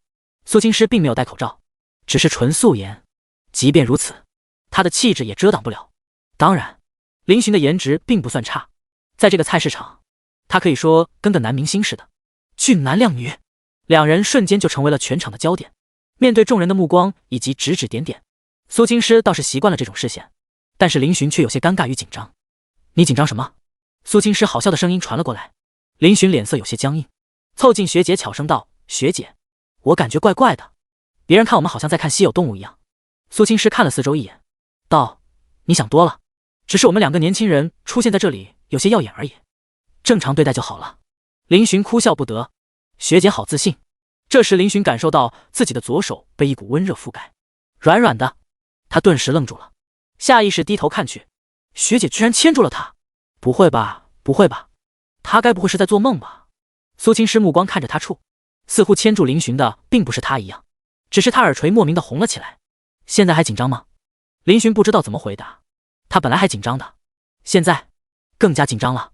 被心上人牵住，他受宠若惊，却又紧张无比，青涩的如同受惊的麋鹿。不过学姐的手好小，好软，握着很舒服。林寻力道不自觉地加重了一些，本人却是神色如常。他顿了顿，感觉心跳都加快了几分，垂下眼道：“看来你已经不紧张了。”说完，他不着痕迹地挣脱了他的大手。一时间，两人却默契的有种空落落的感觉。学姐，我还想牵。林寻下意识地张口，说话都有些醉。苏青诗淡淡地看了他一眼，似笑非笑，想得美。林寻苦着脸，见状，苏青诗嘴角掀起一角，惊艳绝伦。自从上次见面后，两人的关系莫名的到了一个特殊的阶段，就像是一张窗户纸，只要一捅就会破。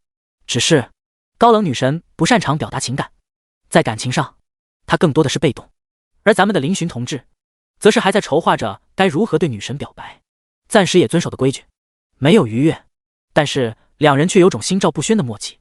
走吧，再磨蹭就可以赶上晚饭了。苏青诗及时开口。林寻扬起笑容，好的。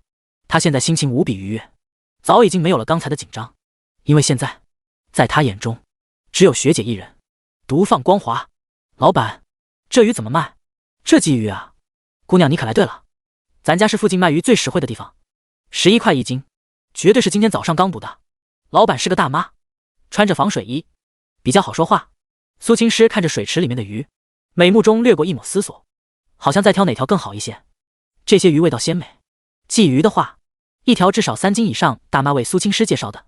苏青诗点了点头，正要说话，忽然，老板，这罗非多少钱一斤啊？林寻好奇地指着一条罗非。老板呵呵笑道：“罗非要便宜一些，7块一斤，适合做红烧、煎蒸都很好吃。”林寻眼中露出兴趣，罗非是他比较喜欢的一道菜，那就来一条吧。这时苏青诗忽然开口，林寻有些惊讶，他看向苏青诗，挠了挠头：“别呀，学姐，你喜欢吃鲫鱼，咱们买鲫鱼吧。”他只是问问，知道学姐对鲫鱼感兴趣。学姐淡淡道：“我不挑，只要你做，你做的好吃就行。”林寻眼睛一亮，随即看向老板：“老板，就来条罗非吧，也不要太大，麻烦给我处理一下。”“好嘞。”老板麻利地抓起一条大概1斤左右的罗非，开始报林处理，同时还与林寻闲聊起来：“小伙子，这你女朋友啊？长得可真俊啊。”林寻下意识看了一眼苏青诗，后者脸色不变，神色如常。他嘿嘿一笑道：“还不是呢？这是我学姐。哟，意思是你俩还单身呢？我还以为你们是一对呢。看着可般配了，老板惊讶的道。一句话给两人都整得有些不好意思了。林寻应付着老板，他心里觉得怪怪的，但是哪里怪，又说不上来。很快，罗非被处理好了，在林寻的要求下，只开膛破肚，把内脏取出来，清洗干净就可以了。结账后，两人继续逛。老板，这猪肉能不能便宜点？姑娘，最近闹猪瘟，猪肉都是这个价格哟，别人都是20，你卖24，有点贵了。咱这肉质量可是比其他家好多了。那我去下家看看吧。等等，20就20，要多少？林寻惊讶地看着与老板砍价的学姐，没想到学姐还有这样的一面。不得不说，此时学姐扎起马尾，站在这菜市场，还真多了几分烟火气息，看起来更加贤惠了。苏青师脸色平静地把猪肉递给林寻，学姐，你好厉害！林寻毫不掩饰地夸赞道。苏青师淡淡地看了他一眼，你不会砍价？对方好像家里是首富来着。林寻顿时坚定道，会，我以前也经常砍价的。学姐你休息一下，接下来看我表演。说着，他满脸自信地朝着一个摊贩走去。苏青师看着他的背影，眼神多了几分笑意。第69，关于狱卒的探讨。两人回到出租屋时，已经是1点了。林寻麻溜地提着食材冲进厨房，开始处理。苏青师看着在厨房中忙碌的学弟，心情有些愉悦。这小子已经潜意识地把这里当自己家了吗？这么轻车熟路，他也没有闲着，将用不着的菜放进冰箱，之后就去煮饭。与上次一样，2人份。林寻将食材进一步处理，把那条罗非整得干干净净，连片鳞都没有留下。红烧！苏青师站在门口，看着聚精会神炒菜的林寻，连他都没有察觉到自己脸上忽然多了一抹叫做满足的情绪。自从上次林寻在这里做过一次饭后，他发现那种感觉非常好，多了一份热闹以及家的味道。而之后他也尝试过几次自己做饭吃，虽然味道还可以，但是却再也吃不出与林寻一起吃饭时的那种感觉。这家伙已经对自己影响这么大了吗？林寻余光注意到学姐在门口，还贴心的提醒学姐，你就不用进来了，不然像上次一样摔了可不好。提到上次，苏青师脸色掠过一抹不自然，林寻颠勺的动作也是微微一顿，好像在回味什么，再不翻就要糊了。苏青师提醒道。林寻哦哦一声，随即连忙翻锅。片刻后，林寻做了3菜1汤，色香味俱全。苏青师夸赞道，现在会做饭的男生很难得了，你以后要是交了女朋友，那对方可有福了。林寻眼睛一亮，嘿嘿，还好吧，能吃得过去就好。苏青师淡淡的问道，如果你交女朋友，以后谁做饭？说话间含着一丝逼问。林寻同志这段时间情商大涨，自然是认真道，当然是男朋友做，怎么能让女朋友做饭？苏青师眼中掠过一抹满意，挺好，那你这个家庭主妇勉强可以预定一下。林寻看着学姐绝美的俏脸，心中默念，学姐这是在暗示我吗？以后再找老妈学一下厨艺，想抓住一个女孩子的心，必须先抓住她的胃。喝酒吗？这时苏青师忽然道。林寻啊了一声，没买酒啊。苏青师道，冰箱里就有。说着他起身从冰箱里取出一听啤酒。学姐，你平时在家也喝酒吗？林寻有些惊讶的道。苏青师淡淡道，睡不着的时候喝一小点，有助于睡眠。顿了顿，他又道，我酒量小，偶尔喝一点。他将一罐啤酒推到林寻面前，后者也没客气，红烧罗非配啤酒。这顿饭2点才吃上，但是非常满足，干一杯。学姐，林寻心血来潮，举起啤酒伸到苏青师面前，后者与他一碰，两人一饮而尽。很快，在温馨的氛围下，一顿饭吃完，林寻主动承包了洗碗的任务，苏青师则是盘坐在沙发上打开电视。出租屋里面是一室一厅一厨一卫，空间不算很大，大厅里就1张沙发、1个电视、1个饭桌，其他的也没有什么了。当林寻从厨房走出来时，目光就落在苏青师身上，他的目光被他那双美腿牵引，犹如磁石吸引铁针。他的腿型优美，肌肤光滑如丝，脚踝纤细，脚背微微隆起，散发着诱人的魅惑。林寻不知道自己是不是有特殊的癖好，他无法移开自己的视线，被他那双玉足吸引，那纤细的脚踝，红润的足尖，犹如艺术品般精致。他终于知道为什么男生对女生的脚丫这么迷恋了。苏青师忽然转头，平淡的目光与林寻四目相对，过来坐会儿。林寻点了点头，走过去坐在学姐身旁。他看向电视，此时电视播放着少儿频道，两只大熊被一个戴着安全帽的大叔拿枪追着跑。学姐喜欢看动画片？林寻惊讶地问道。仙女居然喜欢看动画片？苏青诗淡淡地勾起一抹笑容，有趣。林寻看向电视，动画片他小时候也喜欢看，但是随着年纪增长，他渐渐地沉迷于手机，对动画片已经没有小时候那么痴迷了。童年一去不复返。这一刻，林寻稍稍感叹了一下，蹉跎岁月。几分钟后，动画片放完了，学姐伸了个懒腰，将盘坐的腿放下，一双精致的玉足探入拖鞋中。林寻目光下意识地看了过去，呼吸一致，学姐的脚丫应该有37码吧，好像要大一些。看什么？耳边传来苏青诗淡淡的声音。他看着林寻，注意到了他的目光，下意识的，晶莹的脚趾往回蜷缩了一下，非常可爱。小学弟在看他的脚丫，这有什么好看的？学姐，你穿多少码的鞋子？林寻脸色故作如常，缓声询问。38，苏青诗回答道。林寻挑了挑眉，跟我想的差不多。苏青诗看了他一眼，嫌大。噗，没有，怎么会？学姐你误会了，我没有那个意思。学姐的脚很美，很完美的，而且学姐身材这么高挑，这个码数也很正常了。林寻连忙解释道，他居然在跟学姐讨论玉足的奥秘，这也是没谁了。哦，苏青诗哦了一声，道，你们男生不都是喜欢娇小的小女生吗？36码的玉足，我不是。林寻冷汗都下来了。学姐这算不算死亡问题？其实学姐的脚丫已经非常完美了，匹配她这个身材都可以去当模特了，腿模足模各种都能轻松驾驭。林寻对这方面并没有特别的讲究，对他来说，只要心动了，那就是喜欢。现在嘛，他更偏向于御姐一点。毕竟学姐走的大多数是御姐风。看着林寻一副紧张的样子，苏青诗有些好笑，他站了起来，道，行了，我去睡个午觉。林寻连忙跟着站了起来，那我先回去了。苏青诗一顿，随即他看了他一眼，晚上有时间吗？林寻点头，有的学姐。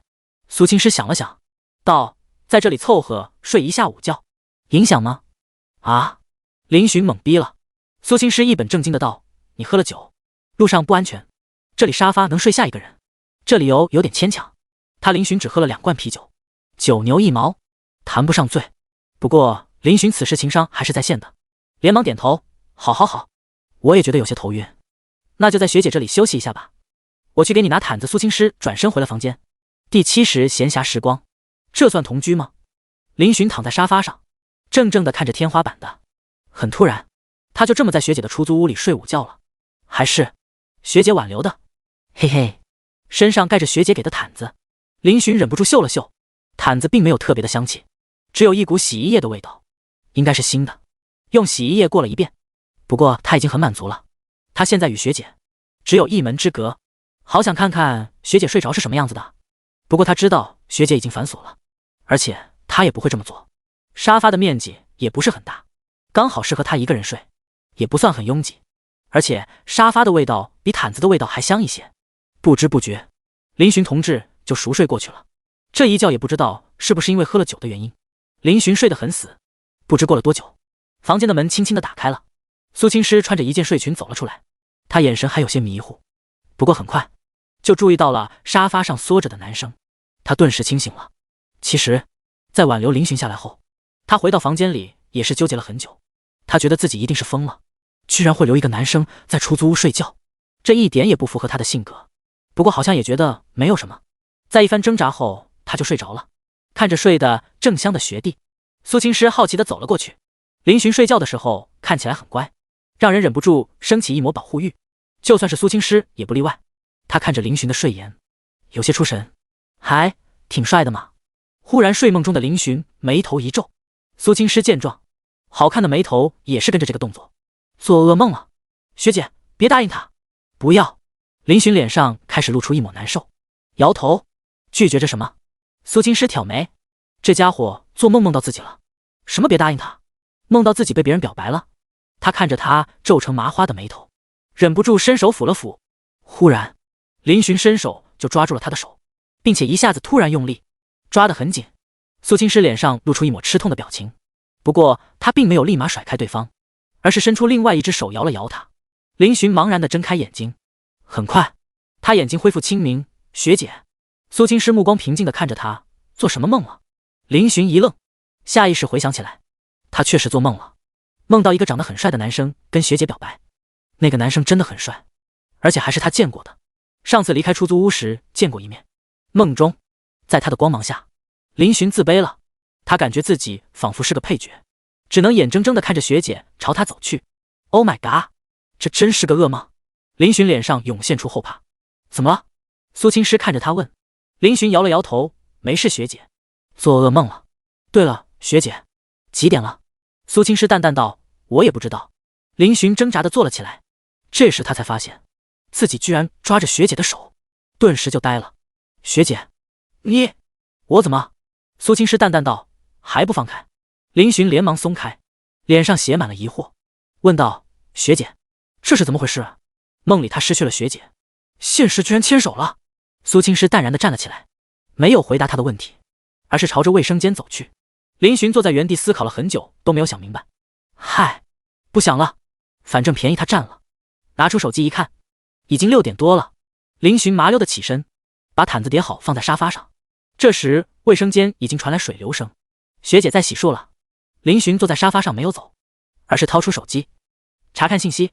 寝室群里苟胜利作为群主全部人，问谁在外头帮忙带饭，还有刘刚他，问他今晚还回不回来。林寻给他们回了个信息，我犬飞汪在外面，这才几点就问我回不回去。我犬飞汪是林寻在寝室群的昵称，在自己寝室群还是要嚣张一点的。寝室群的名字叫一个宿舍3只汪，寓意除刘刚有对象外，其他3人都是单身狗。而刘刚的昵称为群主我接汪，苟胜利叫汪中王者，吴达叫吴小汪，群主我接汪。林兄，你这是一心栽花丛啊！汪中王者，不会吧？我寝室群聊难道要迎来改名？我犬飞汪，期待吧儿子们！群主我接汪，期望越大失望越大。斜眼笑，汪中王者，林兄，大胆上吧！就算失败了，爸爸，我这里会收留你的。林寻与舍友们浅聊了一会儿后，就退出了群聊。让他意外的是，江学姐给他发信息了。江学姐，小学弟在吗？江学姐，诗诗跟你在一起吗？林寻回复，在的，我现在在学姐的出租屋。过了2秒，对方秒回，江学姐。江学姐，什么？你居然能进诗诗的屋里？连我都没去过呢。这下让林寻有些意外了，他以为江学姐与学姐关系这么好，应该来这里也是家常便饭啊。在江云晓的解释下，林寻才得知，这里是苏青诗暑假的时候临时租的屋子。当时江云晓有其他的事情，所以并没有与他合租，所以那段时间以后，他都没有能来一趟。江云晓问林寻待在出租屋干嘛，林寻自然是做客，一言搪塞过去。江云晓本来打算问苏青诗回不回来，给他带饭，看这情况，也没有再问了，都跟小学弟在一块了，怎么会还在乎他的饥饿？水声停止，苏青诗从卫生间走了出来，林寻循声看去，不得不感叹学姐的身材绝伦，不管看多少次，都会让他有惊艳的感觉。你要不要洗漱？苏青诗淡淡的看着他。林寻道，我洗把脸就行了，学姐。他是男生，并没有睡醒午觉想洗澡的习惯。苏青诗点了点头，等我换衣服，去散散步。好嘞。林寻连忙点头。学姐约他去散步，他高兴还来不及呢。等苏青诗进房间后，林寻屁颠屁颠的进了卫生间，一股热气扑面而来，伴随着一阵香味，那是学姐用的沐浴露的味道。想想学姐刚才就在这里洗澡，林寻脸色有些红，无意间他目光瞥到了几件衣服，小小的，有点薄，还有带子，薄纱。林寻，第71，学姐的口味，学姐的贴身衣物。林寻看了2眼就不敢再看了。不过，嗨，学姐确实走的是御姐风哈。清洗把脸后，林寻返回客厅，没多久，学姐就从房间里出来了。不得不说，学姐现在的穿着非常有味道，上身黑色 T 恤，显得她的肌肤非常白嫩，下身一条紧身牛仔，完美的将那笔直纤细的腿型勾勒出来，让人眼前一亮。林寻还是第一次见到有人能穿着牛仔裤就能把腿型展现得这么好看的女生。为了能更突出她那张绝美的鹅卵石脸蛋，苏青诗特地将长发扎成高马尾，干净飒爽，还戴着一副银边眼镜，脸蛋上化了淡妆，使她本就绝美的容貌更加锦上添花。学姐，你近视吗？林寻忍不住好奇的道。苏青诗淡淡道：“这眼镜只是装饰品，没有度数。”哦，还能这么玩啊？这身打扮怎么样？苏青诗看向林寻，征求他的意见。貌似自己在林寻面前一直都是穿长裙，他想偶尔换一换风格。林寻竖起大拇指：“太帅了，学姐。”帅。苏青诗挑了挑眉：“那是形容男生的。”林寻连忙改口：“美。”太美了，美到让人着迷。苏青诗给了个算你识相的表情，道：“走吧。”两人走出出租屋的时候，天已经黑了。注意到有些起风，林寻看向身旁的家人：“学姐，要不要回去拿件外套？”苏青诗摇了摇头：“不用了，没多冷。”林寻闻言也没多说什么。去哪里？先去吃饭吧。两人从午饭后就睡到了现在，肚子也饿了，于是决定去解决晚饭先。由于这一带苏青诗比较熟，所以由他带着林寻来到了一家饭馆。吃饭吗？苏青诗看向林寻，后者下意识回答道：“当然吃啊，不吃饭怎么行？”反应过来后，林寻连忙改口：“学姐，你要吃面吗？还是别的东西？”苏青诗歪着头想了想，随即道：“吃面吧。”好的，听学姐的。林寻乖巧的道。两人找了一家面馆，面馆装修的不错，就是不知道味道怎么样。当然，苏青诗无论走到哪里，都会成为焦点，吸引所有人的视线，就连老板都忍不住多看了一眼。林寻眼睛习惯了学姐的魅力，他也习惯了众人投来的极度羡慕的目光。请问两位要点什么呢？招牌米粉。这位小帅哥呢？我跟他一样。对了，2份加多点葱花。好的，葱花这边是免费加的，加料的地方在那边。谢谢。林寻看了一眼加料的地方，那里有一个桌子，上面是各种佐料，葱花、香菜、辣椒酱等等。苏青诗看了他一眼，没有说话。学姐，坐这里吧。林寻为苏青诗擦干净了一个凳子，示意他坐。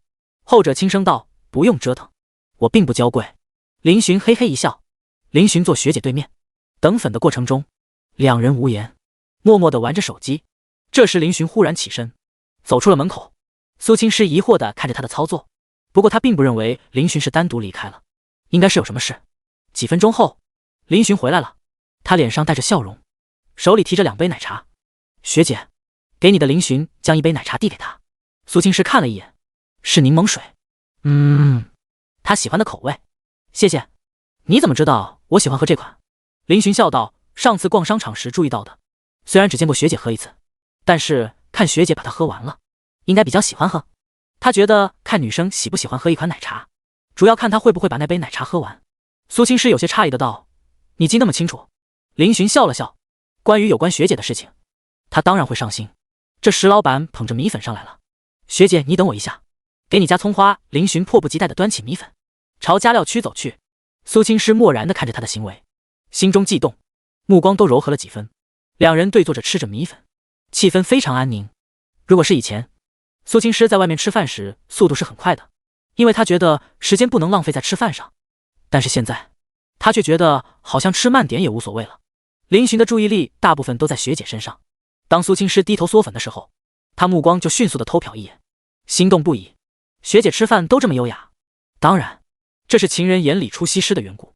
如果是换一个女生，这么吃林寻可能会觉得她很磨磨蹭蹭。林寻率先吃完后，他就静静地看着学姐吃，目光温柔似水。苏青诗淡定吃着面，面色如常，只是观察细致一点会发现，她的动作有些僵硬。吃完粉后，苏青诗站了起来，林寻也跟着站了起来。去哪啊？苏青诗看着他，其实今天他主动约林寻出来，只是单纯的享受跟他在一起的时光。至于去哪里，他还真没有想好。林寻也被问愣住了，这里咱不熟啊，你问我，我也不知道去哪呀。咱们先去逛逛商场。林寻提出这个建议。苏青诗点了点头，那走吧。林寻先结账后，随后拿起2杯奶茶，跟上了学姐的脚步。这时学姐忽然转身看着林寻，并且朝他伸出了手。林寻，学姐难道要牵手？他从还是不从？奶茶给我。学姐淡淡开口。林寻下意识递过奶茶，脸色还有些尴尬。好吧，他想多了。苏青诗接过奶茶，默默转身，嘴角却偷偷勾起。林寻连忙跟上苏青诗，与他并排而走。学姐，快放国庆了，你打算回家吗？林寻有些好奇地问道。苏青诗犹豫了一下，随即道：我想去放松一下。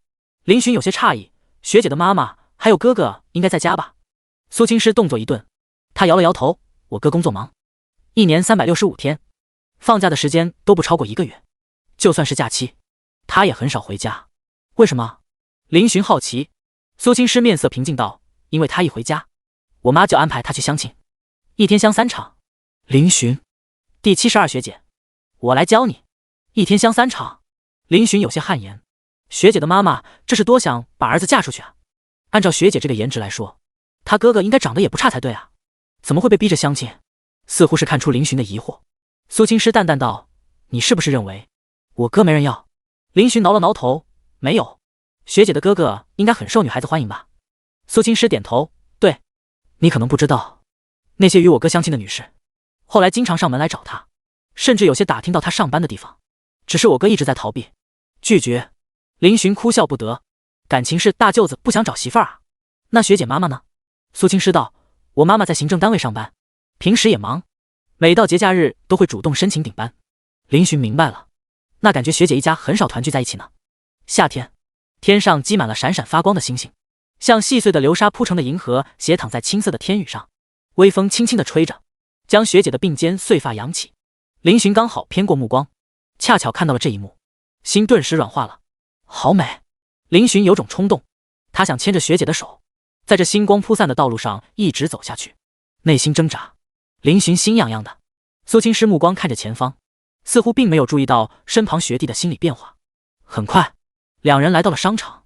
学姐，还要不要去抓娃娃？林寻看到不远处有一排娃娃机，忽然有些兴趣，看向苏青师，后者脸色一僵，他不由得想起了上次的失败。抓娃娃机，这可以说是他此前最大的宿敌，被称为才女的他，从来没想到这种小孩子玩的东西，难度居然这么高。要不要去玩？苏青师内心是拒绝的，但是他又想征服他。最终，苏青师摇了摇头，我对他没有兴趣。林寻差点没笑出来，他看着学姐脸上涌现的一抹不甘，也没有揭穿他。赌气的学姐也是挺可爱的，虽然没玩抓娃娃机，但是苏青师却是径直走向了娃娃机旁边。那里有一面墙，墙上挂满了气球，而5米外有一张桌子，桌子上摆放着3把枪。老板，这个怎么玩？苏青师问向老板，后者呵呵笑道，20块钱一次，一次15颗弹。林寻看了一眼一旁的红色牌子，上面写着规则，21次，一次15颗弹，打破气球14个以上，大号公仔1个，打破10个以上，中号公仔1个，打破6个以上，小号公仔1个。林寻拿起其中一把枪，瞄准了一下，问老板，老板，这距离能打破吗？老板乐呵呵道，可以是发1颗。林寻道，2颗。可以。林寻眯起一只眼，瞄准詹孔与准星，3.1线，击发，砰，枪响，一个气球应声而破。一旁的苏青师眼睛一亮，学姐，你来试试。林寻将枪递给他，苏青师接过，枪里面还有1颗弹，他照着林寻的动作，瞄准，击发，子弹打中了气球，但是没破。苏青师眼中掠过一抹疑惑，林寻倒是没有意外，因为有些弹就是这么狗，他以前试过，这是枪的问题，力道不够。随即他对老板道，给我们来100块钱的吧。老板一听，高兴坏了，连忙给枪装弹，100块钱5次。老板先是给2把枪，分别装了15发弹。林寻举起1把枪，适应了一下手感后，开始瞄准。他不是专业的，只能按照网上说的那样，对准气球，砰，第1枪，命中。林寻呼吸有些急促，毕竟学姐在旁边，他有种想打好的急切感，因此有些紧张。调整呼吸后，他开始重新瞄准，砰，射歪了，砰，命中，啪，一声异响。林寻从沉静中回神，子弹没了，命中9发，很不错了。苏青师夸赞道。林寻挠了挠头，有些紧张了。苏青师拿起另外一支枪，到我了。他跃跃欲试，抓娃娃他不行，打枪总可以了吧？砰砰砰，一轮下来，苏青师眉头紧锁，中了3发。林寻下意识呢喃道。苏青师看了他一眼，眼神含着威胁。林寻连忙闭嘴。你们可以选一个小公仔。老板提醒道。林寻道，等我们打完再说吧。老板点头，随即开始装弹，后安静地站在一边。林寻看向学姐，学姐，你来还是我来？苏青师脸上涌现出强烈的战意，我来。他拿起枪，再度瞄准，又是一轮下来，比上一轮好一点。4发，林寻心也跟着紧张了起来。完了，本来还开开心心的，不会因为打个蛋搞砸了吧？苏青师面无表情，接着打。第4轮，苏青师前面依然打不中，最后3枪全中，有几枪明明打中了，但是气球没破。这一刻，就算是老板也能感受到一股低气压了。林寻瑟瑟发抖，学姐好像生闷气了。还剩下最后1轮，苏青师看着手中的玩具枪，有些怀疑了，是自己的问题吗？不对，是枪的问题。她堂堂才女，怎么会连把玩具枪都玩不明白？她明明打中了好多发，只是她气球没有破而已。她脸皮真厚，对，一定是这样的。学姐，要不我给你打吧？林寻有些不忍，想给学姐打个大公仔出气。本来苏青师还没怎么，听到林寻这话，赌的气顿时上来了。他看向林寻，目光带着几分倔强以及一分委屈，如同得不到糖果的小女孩一般。我要靠自己打下公仔。林寻心都要化了，原来学姐撒娇的样子这么可爱啊！苏青师没理会林寻同志，而是端起枪，等老板把空位补上气球后，重新瞄准气球。苏青师的眼神无比专注，好像他面对的不是气球，大有一股不达目的不罢休的架势。就在这时，一具温热的身体忽然贴到他后背，苏青师还没反应过来，他拿枪的双手就被一双大手包裹。苏青师整个身躯顿时僵硬起来，耳边还传来一道温和的男声：学姐，我来教你。第73年轻真好啊！少年挺拔修长的身形恰好将女孩高挑纤细的娇躯笼罩在怀中。他眨了眨眼，这一刻纷纷什么都听不清了，耳边嗡嗡的，有股莫名的眩晕感，心停跳了半拍，又加速的开始跳了起来。学姐，林寻略微颤抖的声音传来，带着一丝询问。其实做出这个大胆的举动，林寻是纠结了很久的，但是他还是这么做了。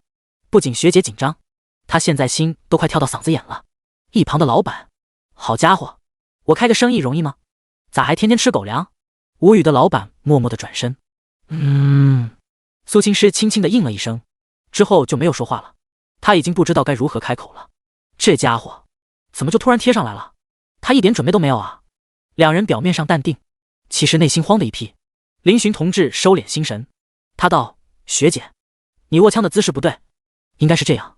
一边说着，一边教他摆正动作。打枪呼吸一定要平稳，如果太过紧张，在激发的时候会颤抖，故而偏离弹道。不知道为什么，听着林寻述说，苏青师忽然不紧张了。他根据对方教的，慢慢的调整过来。如果你瞄准了，可以扣扳机。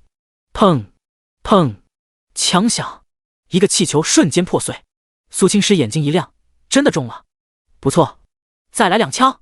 林寻眼中带着宠溺，他的大手没有离开过苏青师的小手，抓得紧紧的。砰砰，2发全中。苏青师此时已经没有心思顾及林寻还在抱着他的事情了，他眼中露出兴奋，我自己来。他觉得他又行了。林寻放开了他，他现在身体滚烫得很，脸上虽然强装镇定，但是脸色已经红了，只是没人关注他没发现而已。呼，他暗松了口气，紧绷的身体忽然缓缓放松。天知道他是下了多大的决定才去做这一步的。现在回想起来，林寻顿时心动无比，刚才太紧张了，他居然没好好感受学姐的柔软。不过这已经是很大的进步了。林寻暗暗给自己打气。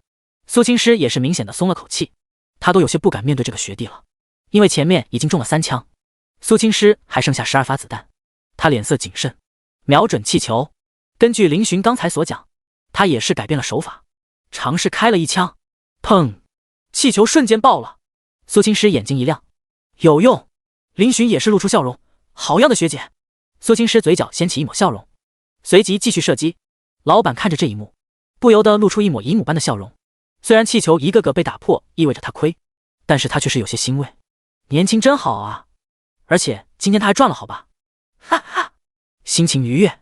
这一次苏青师直接是超常发挥，15发弹，计上之前林寻的3发，苏青师一共打破了11个气球，目前为止打破气球数量最多的一次。你们一共可以选择一个中号公仔，还有一个小号公仔。老板适时出声道。林寻与苏青师开始择选公仔。小号公仔有3种，小熊、小鸡仔、海豚。中号比较多，而且颜色各异。林寻思考了一下，选了个海豚，浅蓝色的。虽然是小号公仔，但是因为身形比较长，只比中号公仔小一些。苏青师打量着中号公仔，他见到林寻选择了浅蓝色海豚，于是他拿起一个中号的海豚，问向老板有没有粉色的。老板想了想，点头，有，我记得之前有这个色。你等等，我给你找找。老板翻了一下，随即从一堆娃娃下面找到了一个粉色的海豚。苏青师满意的拿过。学姐，你怎么也选择海豚啊？林寻挑了挑眉，有些好奇。苏青师淡淡道，换种风格。两人对视一眼，忽然同时偏移目光。帅哥美女，还来吗？老板热情地问了句。瞧这对男女的气质就不是普通人家，如果他们再像刚才那样玩下去，那他今晚就可以提前收摊了。林寻看向苏青师，后者摇头，我们换个地方去。他对这个项目已经没有了新鲜感，毕竟已经征服了，所以再玩下去也没什么意思。林寻点头同意，两人朝商场2楼走去。2楼基本上都是服装店，各种各样的衣服都有。不过上次几人也逛过衣服区，想来应该也没什么兴趣了。不过让林寻意外的是，苏青师还是朝着一家服装店走去。有了刚才出格的举动之后，林寻也变老实了不少，默默地跟在身后。你好，二位要看衣服吗？我们店里各种款式都有。店主是个30岁出头的年轻男子，见到苏青师的绝美容颜后，他顿时惊艳了一波。好美的女孩，开店这么久，他还是第一次碰见颜值这么高的女孩子，而且男生也不差。两人是情侣吗？好磕。苏青师想了想，他看向林寻，又收回目光，随即脸露思索的朝着一排男士衣服走去。林寻有些意外，学姐不会想给他买衣服吧？试试。苏青师拿过一件蓝色短袖，递给林寻。林寻接过，他看着学姐，要在这里是吗？这边是有换衣间的帅哥老板一直跟在身后，顿时开口道。林寻点了点头，随即拿着衣服走进了换衣间。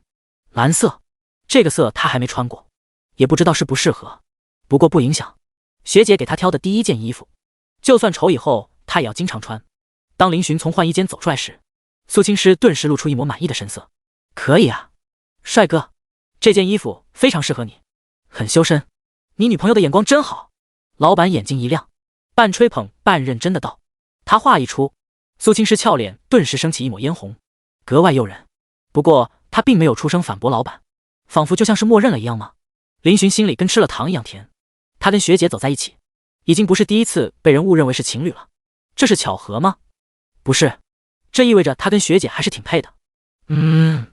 是这个理。第74拍照。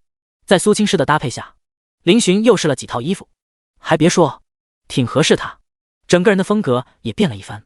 苏青师完全是临时想的搭配，当林寻同志换上他指定的衣服后，他都会露出满意的笑容。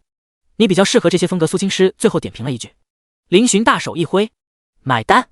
几套衣服花了他大几千块钱，不过对他来说这并不算贵，因为他现在的身价可是非常惊人的，而且还是学姐喜欢的类型，他怎么可能犹豫？苏青师也没想到他直接全买了，有些哭笑不得。他只是打算让他试试几套，看看哪一套比较合适的，再花钱买下送给他。没想到他居然不给他机会。行吧，你有钱你任性。老板笑容如菊花般将两人送走。这一单生意他竟赚了小几千，发财了。林寻提着一大包衣服，他身上还是穿着原来的那套。学姐，你要不要也看看衣服？路过女装店的时候，林寻询问道。苏青师摇头，我衣服够穿。他话刚说完，林寻就上手了。他轻轻推着苏青师的后背，推着他走进店里。看看吗？万一遇到喜欢的呢？苏青师一愣，这学弟当两人是什么关系？他感觉今晚两人做出的暧昧动作有些频繁了，但是他居然不排斥，这是怎么回事？不过苏青师的心态很好，很快就恢复一副冷淡的样子。苏青师不像其他女孩喜欢买衣服，对他来说更注重合适以及够穿就好。他拿着一件蓝色裙子，是林寻拿给他的。据老板所说，这是这家店里最好的裙子，价格不菲，标价是9999。这条蓝色连衣裙的款式非常适合各种场合，无论是日常穿着还是正式场合都非常合适。它的设计得体，既能展现女性的优雅气质，又不会显得过于华丽，让人感到舒适自在。而且其面料非常柔软，触感非常舒适，让人感觉轻盈自在，仿佛穿上了一件云朵般的服装，简约而不失时尚和美感。苏青师看着这条裙子，眼中罕见的露出一抹喜欢。林寻一直在关注着他的神情，见状心中也是有些惊喜，难得见到学姐露出这样喜爱的神情，他突然觉得自己的眼光不错。学姐，换上看看合不合身。林寻询问他的意见，苏青师犹豫了一下，随即道：“那就试试吧。”等苏青师进入换衣间后，林寻忽然看向老板：“老板，能不能加个微信？”老板一愣，脑海中顿住闪过了多个念头。小伙子不会是存款不够，打算先买后分期？可以理解，毕竟不想在女朋友面前落了面子。就在这时，林寻凑了过来，在老板耳边商量着什么。老板的目光顿时古怪起来，随即变成暧昧，随之眼睛一亮。OK， 看我表演。大概5分钟后，换衣间门被打开。尽管林寻对学姐的美早有预料，但是真正看到她出来的时刻，他还是被惊艳住了，眼神呆愣地盯着眼前的佳人。她身穿一袭蓝色衣裙，腰上系着浅粉色的带子，衬托出莹莹纤细的腰肢。乌黑亮丽的秀发如同瀑布般倾泻而下，在肩头微微浮动，肤如凝脂般的肌肤吹弹可破，眉眼精致无双，一张绝美的脸蛋让人惊艳不已。只是此时她那清冷高贵的表情显得有些生人勿近了，她仿佛是从天而降的仙子，带着不染尘埃的圣洁气息，让人忍不住心生爱慕，却又不敢亵渎半分。为了凸显出裙子与自身的契合度，学姐特地将高马尾放下，发圈套在手腕上，多显一分俏皮。苏青师面色平静，他那双如同星辰般眼睛凝视着林寻。怎么样？林寻呆呆的点头，好看，把你口水擦一下。啊？哦，林寻下意识抬手擦嘴，忽然意识到什么，他嘴角抽搐。学姐，你骗我，他哪里有流口水？噗嗤，苏青师抿了抿唇，淡淡扯起一抹弧度。合适，太合适了。这时，老板一声惊呼，苏青师看向他，目光疑惑，林寻目光却是有些闪躲。嗨，老板开始表演了。美女，不得不说，我还是第一次见到跟这件裙子这么契合的人，她简直就是为你量身定做的呀。老板惊叹连连，啧啧道：“这一穿，直接穿出了贵族千金的即视感。”苏青师淡淡一笑，微微颔首：“谢谢，我只是一个普通女孩。”她换上这裙子之后，也是觉得非常合身，穿着轻盈盈的，触感很舒服。不过这裙子有个缺点，它是一件处于一种半正式的裙子，平常的时候穿也可以的，但是她穿，加上她的逆天颜值，这就显得有些严肃了。这裙子，她穿着的话，适合出席正式场合。不过，她也是苏青师为数不多见过的比较满意的裙子了，对得起这个价格。不，美女，您是仙女？那个，冒昧的问一下，您介不介意我这边拍个照，做成宣传呢？老板微微一笑，露出一抹友好的笑容。苏青师眉头微蹙，拍照的话，他还是有些拒绝的。这时林寻忽然笑道：“学姐，我觉得可以啊，你穿搭的样子真是太美了。”苏青师看了他一眼，道：“真的很美。”林寻小鸡啄米般点头：“美女您放心，我这是正规店面，各种执照都有，只是将照片做成海报宣传。您看这些，是我从其他客人那里拍来的，都是得到了本人的同意的。”老板指着四周的墙壁，上面贴着各种各样的海报。而作为回报，您可以在本店内消费享受7折优惠。苏青师沉吟了一会儿，随即点头：“可以。”老板与林寻同时大喜：“太好了！”老板兴奋地拿出手机：“等等，拍照的话，可以，但是我和他一起拍。”这时苏青师忽然指着林寻道。老板闻言顿时看向林寻，后者脸上满是难以置信：“这是真的吗？”巨大的惊喜突然就砸来了，他一点准备都没有啊！第75，这大概就是喜欢吧。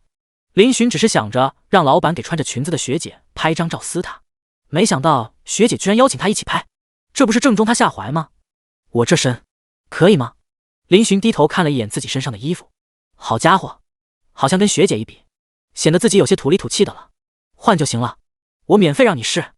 老板是个会来事的，一听直接让林寻换上了一身帅气的衣服，黑色格子衫外套，加上黑色裤子，头发随意整了一下，直接让林寻增加了几分明星气质，男俊女靓。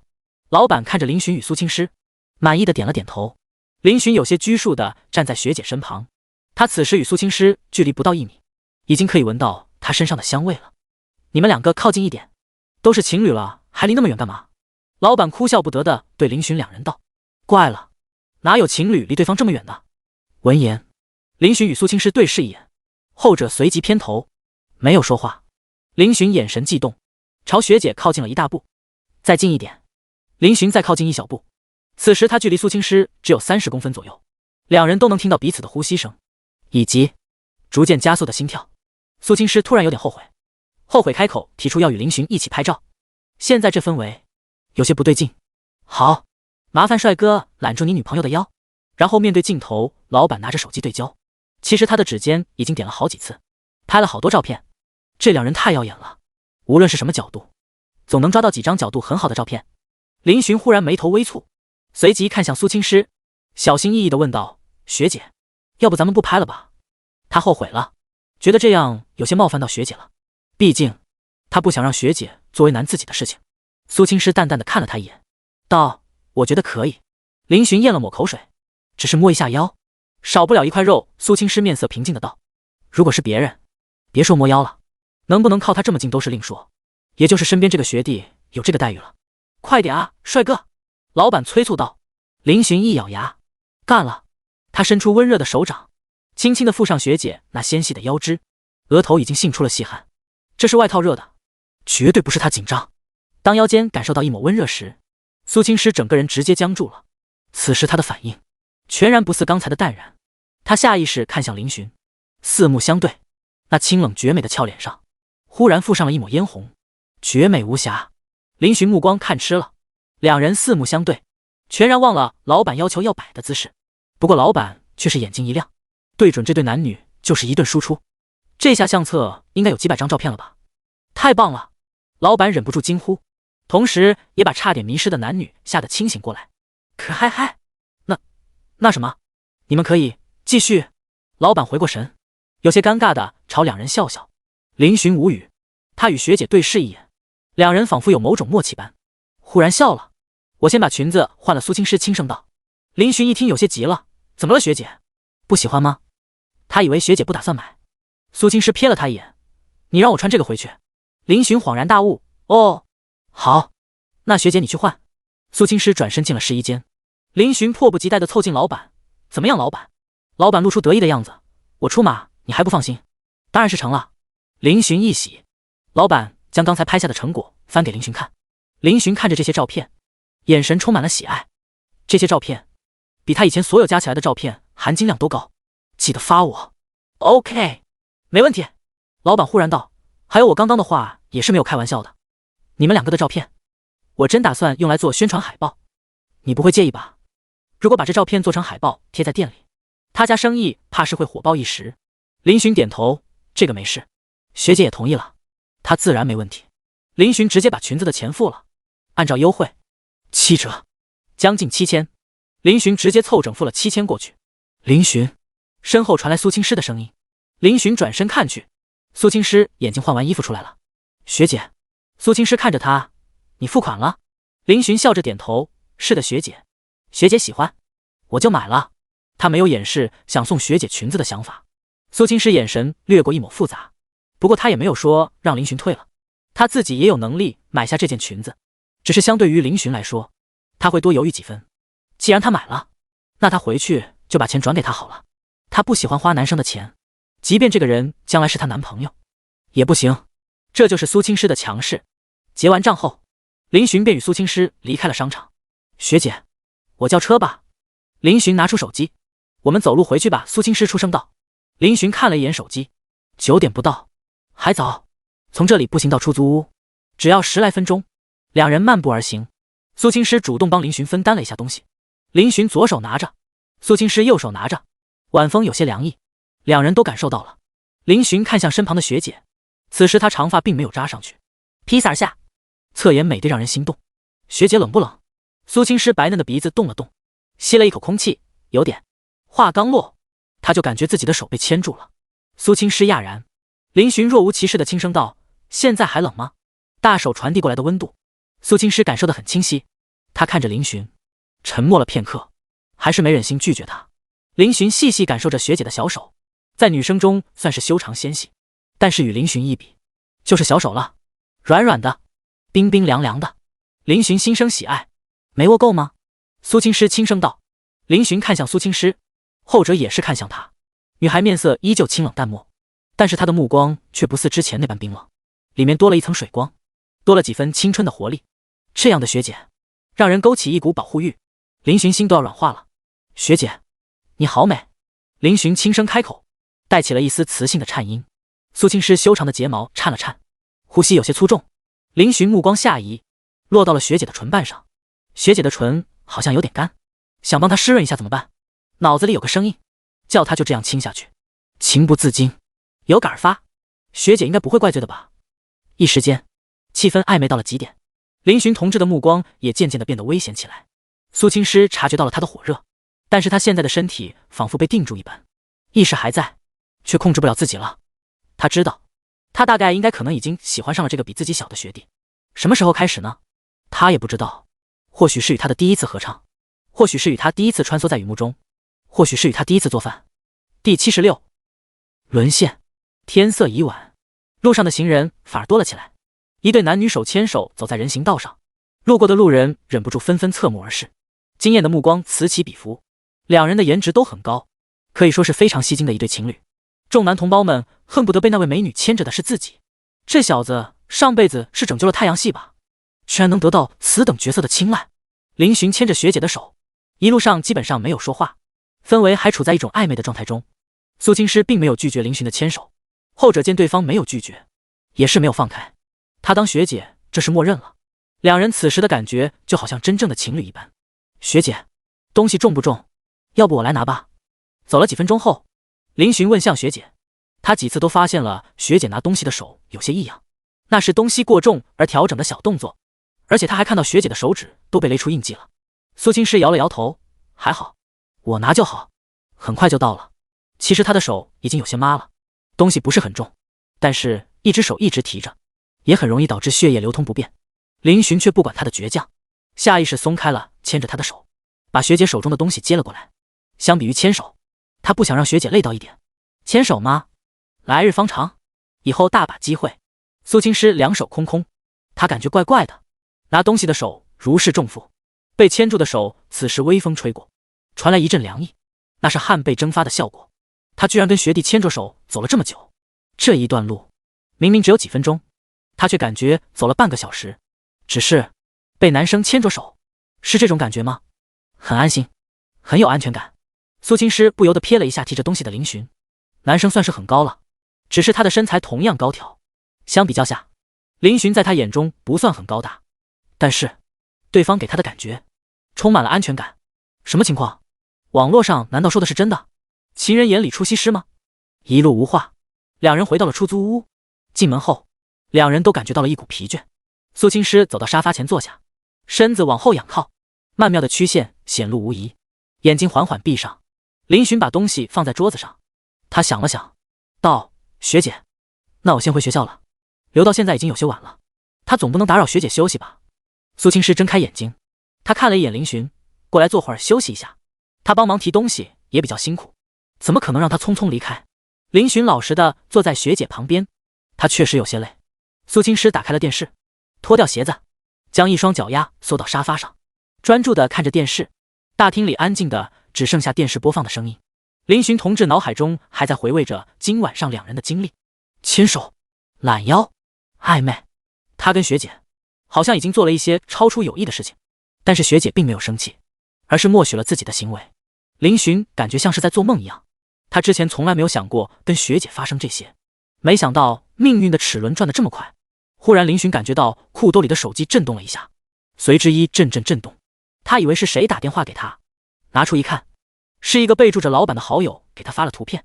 99加。林寻看了一眼身旁的学姐，发现学姐正眯着眼睛看着电视，表情很是专注，眼神却有些恍惚。学姐好有魅力啊，感叹一下后，随即他掏出手机，点开信息，一刷不见顶的图片，林寻都看不过来。算了，回去再躲被窝里慢慢看吧。林寻再看了一遍信息，随即私聊刘刚，让他给自己留门。林寻正打算起身告辞，忽然肩膀被什么东西碰了一下，紧接着一抹重量压在他身上。林寻心跳停止了1秒，随即又恢复了跳动。他微微偏过头，发现学姐竟然靠在他肩膀上睡着了。太累了吗？林寻看着呼吸平缓的女孩，眼神化作温柔。学姐双眼闭合，林寻可以清晰地看到她一排长长的睫毛，很漂亮。此时苏青诗虽然睡着了，但是她的姿势还是保持着缩脚盘坐的方式，这种姿势睡下去，估计醒来也会陷入短时间的麻痹状态。林寻再等了一会儿，根据学姐的呼吸判断她的睡眠深度。他把手机轻轻地放在沙发上，随即小心翼翼地伸出手，揽住了学姐的腰身，固定她的同时，身子轻轻转了一下，另一只手缓缓穿过她的膝弯，微微一用力，就把她公主抱了起来。学姐的体重不重，林寻此时抱起来，感觉很轻。林寻欣赏了几眼学姐的绝美容颜，他此时并没有感到任何的旖旎，而是平静温馨，担心她会受凉。林寻抱着她走进了她房间，这还是林寻第一次进苏青师的房间。他的房间很简单，一张床，一张床边桌，一张电脑桌，一把电脑椅，一个小衣柜，其他的就是一些平时的生活用品，简约风格。林寻小心翼翼地将苏青师放到床上，他很注意，生怕压到学姐的头发弄醒她。还好，学姐睡得好像挺沉。紧接着林寻帮她盖上被子，鞋子之前她已经脱了，所以林寻替她捏了捏被脚后，就蹲下来，静静地观察着学姐的睡颜。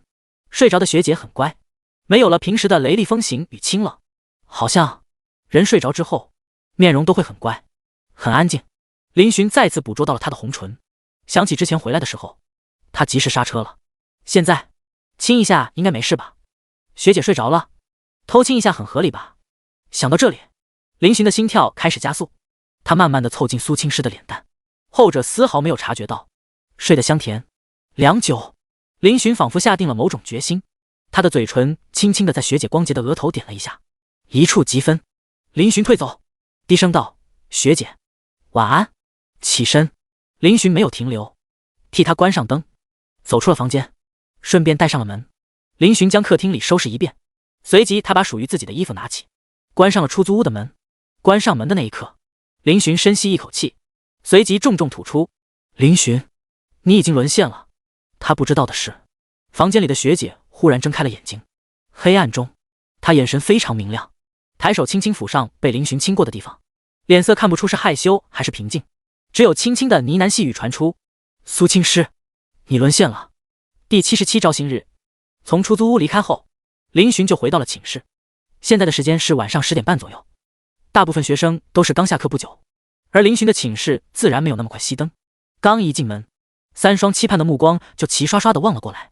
林寻大有一种老父亲回家，一众儿子期盼的望来的即视感，这种感觉让他很舒服。儿子们还没睡，擦！林兄，你这是什么意思？话说你咋这么晚才回来？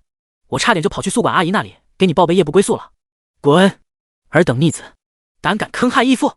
林寻假板着一张脸，随即把东西放到自己的椅子上。林兄，这些都是你买的衣服？刘刚走了过来，好奇地看着这些袋子。林寻点头，对啊，你衣服也不少啊，还浪费那个钱干嘛？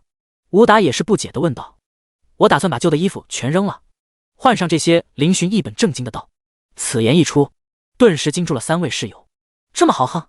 刘刚狐疑地凑近过来，在林寻周身嗅了嗅。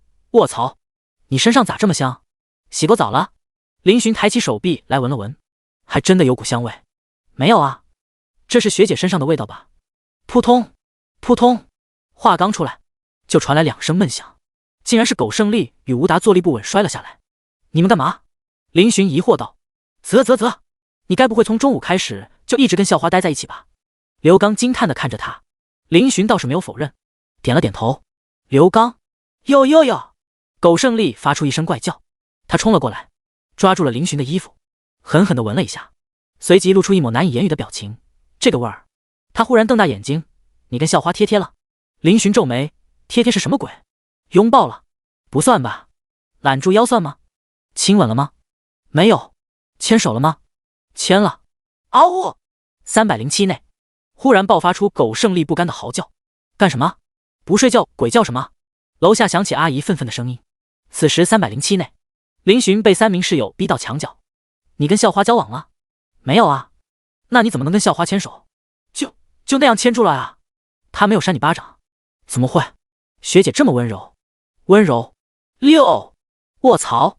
此时3人内心受了一点暴击，露出一副酸的不能再酸的表情。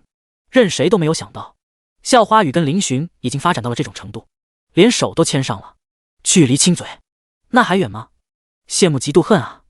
不过林寻能够跟校花关系那么好，他们虽然有些酸，但是还是欣慰的。校花是他们得不到的女人，便宜了外人，还不如便宜了自己室友。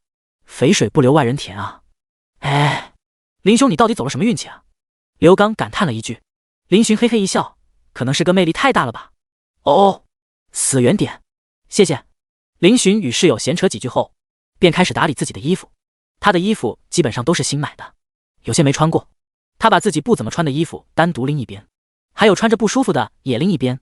与学姐逛街，林寻买了3套，平时换洗也够了。他把衣服整理好了以后，就拎着要丢的衣服拎出门了。洗澡，上床，林寻缩在被窝里，开始翻今天的成果。不一会儿，被窝里又传出一阵 GD 的笑声。刘刚与苟胜利对视一眼，同时摇了摇头。第二天周一早八，林寻提前半个小时起床，换上了新衣服。7点45分，307人浩浩荡荡的出门。3节课过得很慢，林寻也是困得遭不住了。老师的话也是左耳进右耳出，完全听不进去。他发现上大学以后，自己学习的积极性下降得很明显。大学的氛围跟高中完全是2个极端。大学你想听就听，不想听甚至可以逃课，没有人管。即便是老师也是睁一只眼闭一只眼，顶多只是扣掉评10分，直到期末看他会不会给你过这门课。林寻倒是觉得这些课程没什么难度，他的智商还是非常可以的，要不然也不会考进南大，所以他对自己的要求倒是没有那么严格。不行，困得要睡着了。身旁的苟胜利已经安心的睡着了。林寻掐了自己一把，随即他虎目一睁，掏出手机，点开相册，开始浏览有关学姐的相片。充电！林寻看到照片，一下子就精神了，嘴角下意识的扬起，怎么都不舍得压下。他把跟学姐上次在娃娃机旁边照的那张设为锁屏壁纸，把昨天晚上拍的那张设为桌面壁纸。毕竟学姐穿蓝色长裙的照片，只能自己看。很快，第3节课下课铃声响起，林寻几人纷纷拎起书包，轻快地走出教室。呼，上课跟下课完全是2个状态啊！苟胜利感叹道。上课无时无刻想睡觉，下课一点困意都没有。哥几个去哪？干饭，走。10点半，正常大学生都还没吃午饭，还有的还在吃早餐。几人这么早吃午饭，也是懒得再跑一趟了。路上，各个社团已经布置好了招新点位，每个点位都有师兄师姐坐着，还有的在校道上推广自己的社团。学弟，要不要了解一下骑射？中国象棋、围棋、军棋，各种棋类都有哦。同学打扰一下，我是书法社的，了解一下中国文化啊。帅哥、美女，307人也被围住了。几个社团的学长学姐拿着一张张海报宣传。帅哥，我观你骨骼惊奇，身怀浩然正气，一看就是当兵的料，有没有兴趣加入我们仪仗队？一名皮肤黝黑的高大男生拉着刘刚，夸赞道。后者也是露出笑容，没一会儿就被勾搭走了。刘兄分明就是想去仪仗队。林寻笑道。哎，社团有什么好的，还不如在宿舍打游戏呢。苟胜利一副不屑的模样。你好，要了解一下街舞社吗，帅哥？这时，一名长相甜美的女生扯住了苟胜利的衣袖，后者看了他一眼，眼睛顿时有些直，人跟换了副面孔一样。街舞社，走，麻烦你给我好好普及一下。说完，他就拉着女生走到了一边。林寻、吴达，游子们帮忙评个分支持一下，有加更哦。第78，没有人会停留在过去。同学，我们是排球队的，有没有兴趣加入我们一起打球啊？一名男生拉住林寻，满脸笑容地问道。林寻连忙摆手，不用了，谢谢，加个群了解一下吧，咱们球队里美女很多的哦。男生诱惑道。呵，什么美女？能有仙女学姐美？林寻心中不屑，表面摇了摇头，抱歉，我没有这方面的意向。那男生见林寻拒绝，也没说什么，转身朝其他人走去。林寻站在原地，他的几个室友都被扯走了，唯独他站在原地，因为这里并没有学生会的招新点，他们比较高级，都是在班级或者群里发布表格，让人转发。林寻已经在群里报名了，就等下午去面试了。小哥哥，一名长相甜美的双马尾女生小跑到林寻面前，眯着眼睛笑道。小哥哥，加个微信好吗？林寻惊讶地看了他一眼，随即摇头，抱歉，我不想加社团。他以为对方也是某个社团的学姐来招新的。双马尾女生咯咯一笑，我不是社团的哦，就是单纯想加你微信。林寻心中顿时警惕起来，糟糕，居然是冲着哥的颜值来的。女生身高1.6米左右，身材还算苗条，在林寻面前就显得很娇小。而且脸上带着古灵精怪的笑意，非常有灵性，算是一个小美女了。不过林寻的心早就被学姐占据，容不下其他女生了。他摇头，抱歉同学，我不加微信。女生有些意外，她没想到这个看起来有些腼腆的帅气男生居然有点高冷，看走眼了。他以为他能轻松拿下对方呢，没想到还是个小男神啊。不过他好帅呢。这周围很多人，但林寻却是比较突出的一个，身高高不说，长得眉目清秀，很容易吸引女生的注意。此时林寻露出丝丝淡漠以及疏远，让双马尾女生也是失望的离开了。继他之后，又有几个女生上前找林寻要微信，不过都被他拒绝了。林寻皱眉的看了一眼正在了解社团的室友，随即摇了摇头，算了，不等了，干饭去。他独自一人朝着食堂走去。美女，你好漂亮，要不要加入我们社团？苏晴与室友刚好路过，就被人拦下了。他们有些好奇，于是纷纷去选社团了。而一旁，刘刚填写完自己的信息之后，也是看到了与社团学姐交谈的苏晴，挑了挑眉，他有些意外，那不是上次找林兄的那个女生吗？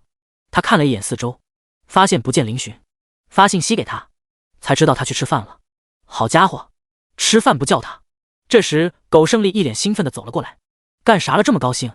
刘刚好奇道。苟胜利嘿嘿道，加了好几个妹子的微信。牛！刘刚竖起拇指。对了，林兄呢？吃饭去了。什么？单飞？走走，干饭去。吴达也走了过来，三人正准备朝食堂走去。那个，等一下！一道声音将三人叫停了。苏晴款款走来，他看了一眼苟胜利，随即看向刘刚，你们是林寻的室友吧？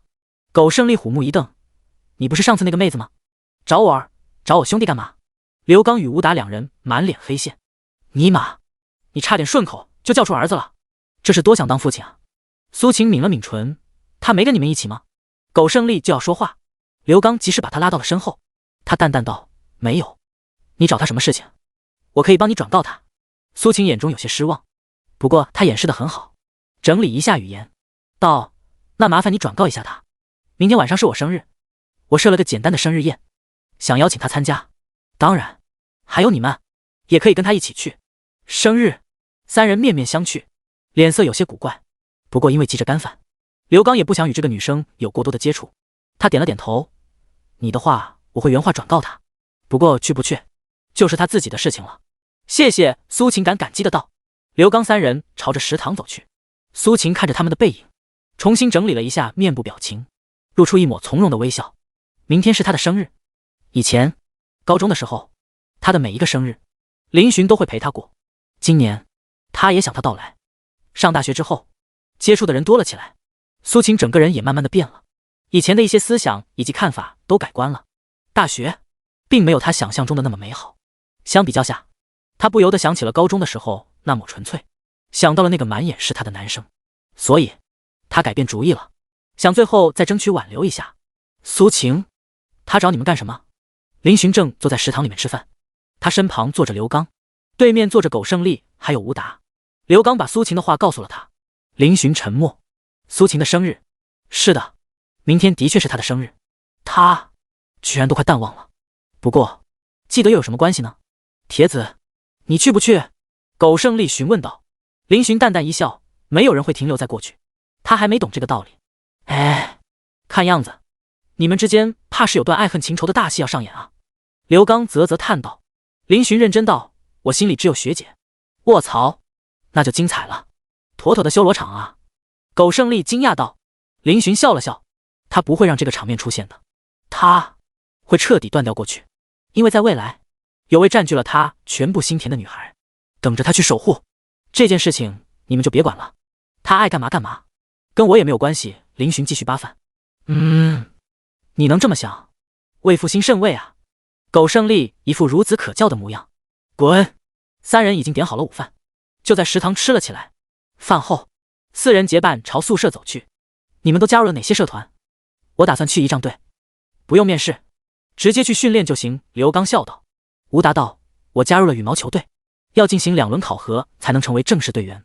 林寻看向苟胜利，后者得意道，我加入了街舞社、漫展社、体操队还有啦啦队的群。三人无语，原本还想震惊一下，听到他这操作，直接撤回一条震惊。第79面试。你好，我叫安徒生，今年19岁，为什么要加入学生会？不是你们让我来面试的吗？同学，请不要回避问题。为什么加入学生会？男生懵逼地看着眼前3位面试官。卧槽，他怎么知道他为什么要加入学生会？学生会的人来招新，各种吹捧自己招揽学生，让他们填名单。线下面试，你求我加群报名的时候不是这样子的，现在给我摆出一副严肃的守门员模样给谁看呢？什么狗屁，不干了，浪费俺时间。你好，我叫李宁新，来自化工设计专业，大一。同学你好，请问你为什么要加入学生会呢？我认为学生会的线下面试点有3个，分别在3个不同的教室，分为面试点1、2、3，每个点都排满了人。林寻排在面试点2，看着挤满楼道的学生，他有些震惊，这么多人想加入学生会吗？果然不愧是学校最具影响力的学生组织。他半个小时前就来了，但是还是来晚了，直接从楼梯口开始排队，现在才往前进了10米，而且他这边算快的了。他发现了一个问题，那就是在面试点2这边，每个人进去的时间很短，基本上都是1分钟到2分钟一个，而且很多人出来的时候面色都是沮丧的。面试这么难吗？不只是他，其他人也是充满了疑惑，有些人甚至直接排到面试点1、3那边了。林寻并没有与他们同流，毕竟他好不容易排到这里，怎么可能脑抽去排其他的地方？不过也有带着笑容出来的，女生也有，男生也有，不过就是这笑容有点奇怪，就像是好像发春了一样。卧槽，怎么样？林寻身后的一个女生拉住了一个刚出来的女生，后者激动的道：好帅，他真的好帅啊！是吗？真嘟假嘟？真嘟，好帅，谁好帅？面试官吗？而且你知道吗？里面有个学姐超美的，穿着蓝色的裙子，跟个仙女似的呢。哇，学生会是帅哥美女的集中营吗？你好好表现哦。他们面试的有些严格，加油。蓝色裙子。林寻越听越古怪，他好像在哪里见过。帅哥，你也好帅，加个微信吗？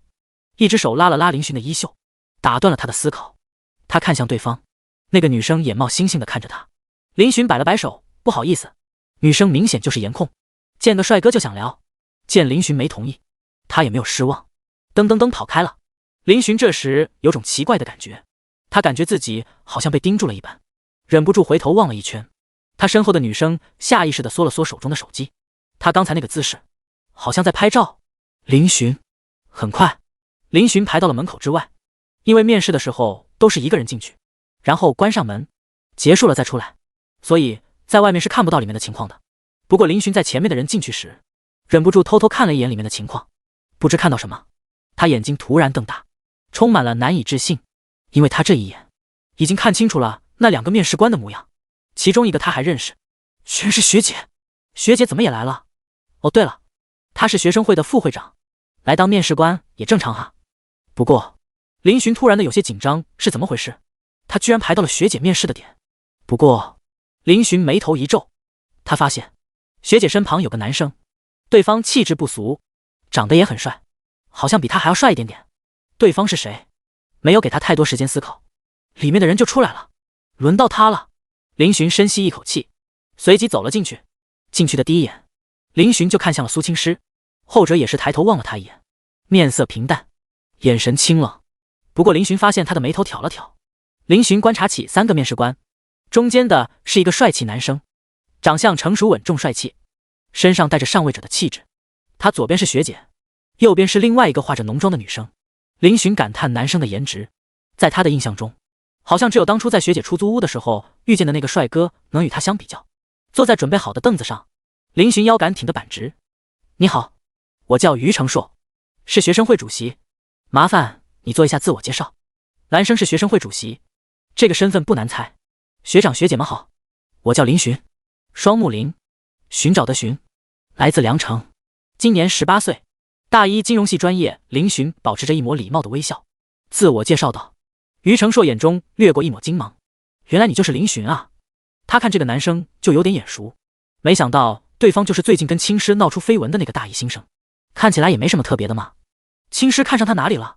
学生会的人都知道，于承硕暗恋苏青师，所以在学生会，很多人都把他们2个当一对，毕竟他们觉得校花这样的女子，只有会长这么优秀的人才配得上。但是最近贴吧上的绯闻倒是狠狠地震惊了一波他们，整个学生会都刷新了认知。因为印象中，苏青师的性格非常高冷，即使他在学生会当副会长，也很少与人交流，更别说与男生亲近了。就连会长的于承硕，都只是跟他说过话而已，两人连单独吃饭之类的接触都没有。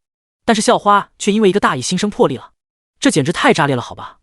于承硕不由得瞥了一眼身旁的苏青师，见他眼神平静地看着林寻，他心中思量了一下，便对林寻道：“能问一下你为什么要加入学生会吗？”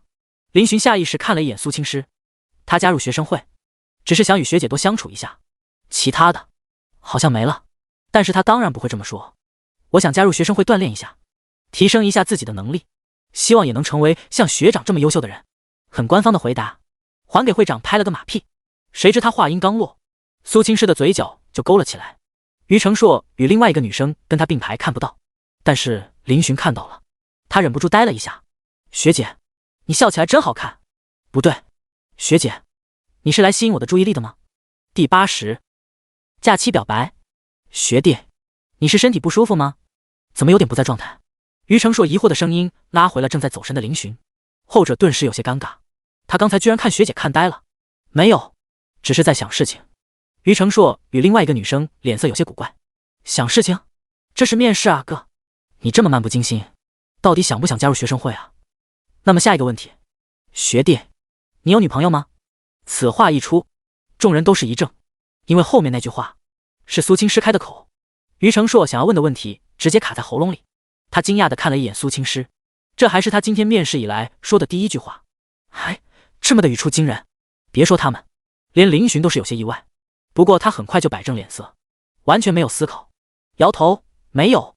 说完之后，他顿时有些疑惑，怎么招新跟有没有女朋友有关系吗？怎么会问这个问题？那你有喜欢的人吗？苏青师平淡的开口，眼神始终平淡如水。林寻认真道：有。苏青师看了他一眼，道：假如你是学生会成员，但是你喜欢的人让你退出学生会，你会怎么选择？于承硕与另一个女生眼中掠过一抹好奇。青师问的问题听起来有些怪，但好像又没毛病，他们现在也只能配合他记录了。林寻面对这个问题陷入了思索，他下意识地把学姐带入了喜欢的人。学姐让他退出学生会，他就是为了学姐才加入学生会的。如果学姐让他退出，那好像他也会乖乖听话。想到这里，林寻露出一抹笑容，他回答道：那我会听从他的意见，退出学生会。明明是对学生会立场来说，这是个致命的错误回答，但是苏青师眼中却是露出满意的神色。于承硕，老弟，你这么回答，我可就难办了呀。我问完了，谢谢。苏青师点头。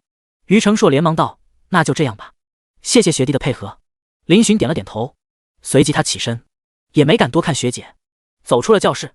走出教室的那一刻，林寻松了口气，不过他想想，内心又毫无波澜，很平静，并没有紧张的感觉。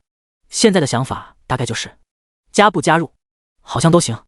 此时面试点内，几人中场休息了2分钟。于承硕带着笑容看向苏青师：青师，那个叫林寻的学弟，你们认识？苏青师淡淡的点了点头。于承硕想了想，有意无意问：你们是什么关系？苏青师清冷的道：朋友，普通朋友。苏青师看了他一眼，后者有些尴尬：那个，我没有别的意思。苏青师没有理会他，而是低头玩手机，没人看见的地方。于承硕手微微紧握。林寻回到了宿舍，此时室友基本上都回来了。怎么样，稳了吗？吴达看向林寻，林寻摇了摇头，估计要凉。嗨，放平心态，大学内卷得很，能进最好，进不了也没什么。刘刚拿着哑铃，随意的道：说得对，我听说学生会水深得很，兄弟，你还是别去了。苟胜利躺在床上，举着手机，悠悠道。林寻诧异的看了他一眼，这货看样子是刚起床啊，你加了这么多群，就没去面试？苟胜利悠悠一叹：我想当咸鱼。哟，美女对你的吸引力不够？苟胜利可是加了很多妹子的，按这货的尿性，应该屁颠屁颠跑去面试了才对。别提了，加了10几个小姐姐的微信，结果几乎全被拉黑了。苟胜利沉声道。林寻几人沉默。周3，今天招新已经告一段落，初选名单已经出来。林寻发现自己并没有在初选名单内，面试没通过。虽然早有心理准备，他还是有些意外。不应该啊！凭借哥的颜值魅力，他第一时间把这个消息告诉了学姐。学弟学姐，我面试没过，表情卑微。仙女学姐不要灰心，你很优秀。学弟学姐，你不希望我加入学生会吗？发出这条信息，林寻心情就有点紧张。其实他想加入任何一个社团都是非常简单的，他要是不讲规矩，完全可以直接找院子，亦或者是校长直接反映。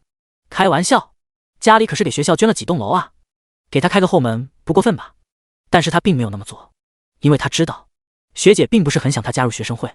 没多久，学姐就回复了：仙女学姐，林寻松了口气。他忽然想起之前面试的时候学姐问他的问题，如果你女朋友不希望你加入学生会，那你会退出吗？学姐她是在暗示什么吗？林寻心中一动，想到某种可能，他有些激动，不过他并没有表现出来，毕竟现在八字还没一撇呢。此话题接过，林寻开始与苏青师闲聊起来。学弟学姐，下周就放假了，你回家还是在出租屋？下周就放国庆小长假了，周二开始放假，放7天，7天时间。想到7天可能见不到学姐，林寻就觉得这还真是个漫长的假期。仙女学姐在出租屋住，不回家。你呢？学弟，我可能要回家一趟，陪家人去旅游。仙女学姐，可以，多陪陪家人。学弟学姐，你也要去旅游，想好去哪里了吗？仙女学姐，想去青藏。青藏，林寻默默记下了这个名词，与学姐聊了一会儿，后者就告知他要去图书馆。聊天结束，林寻也准备去干饭。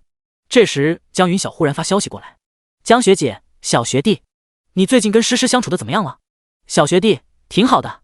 江学姐，嘿嘿，马上就是假期了，要不你约诗诗去旅游，反正你不差钱。诗诗她一直很想去旅游哦。小学弟，我知道这个，可是我可能要回家一趟。江学姐，啊，那有点可惜呢。我觉得你完全可以趁这个假期表白啊。表白？林寻心中一动，随即思索起来，好像也不是不行。假期可以准备很多东西了。林寻马上跟江云晓细聊了起来。第81放假了，同学们，明天就是国庆假期的开始了。同学们要以安全为首，不能做危险的行为，不能干违法的事情，有些东西不要去尝试。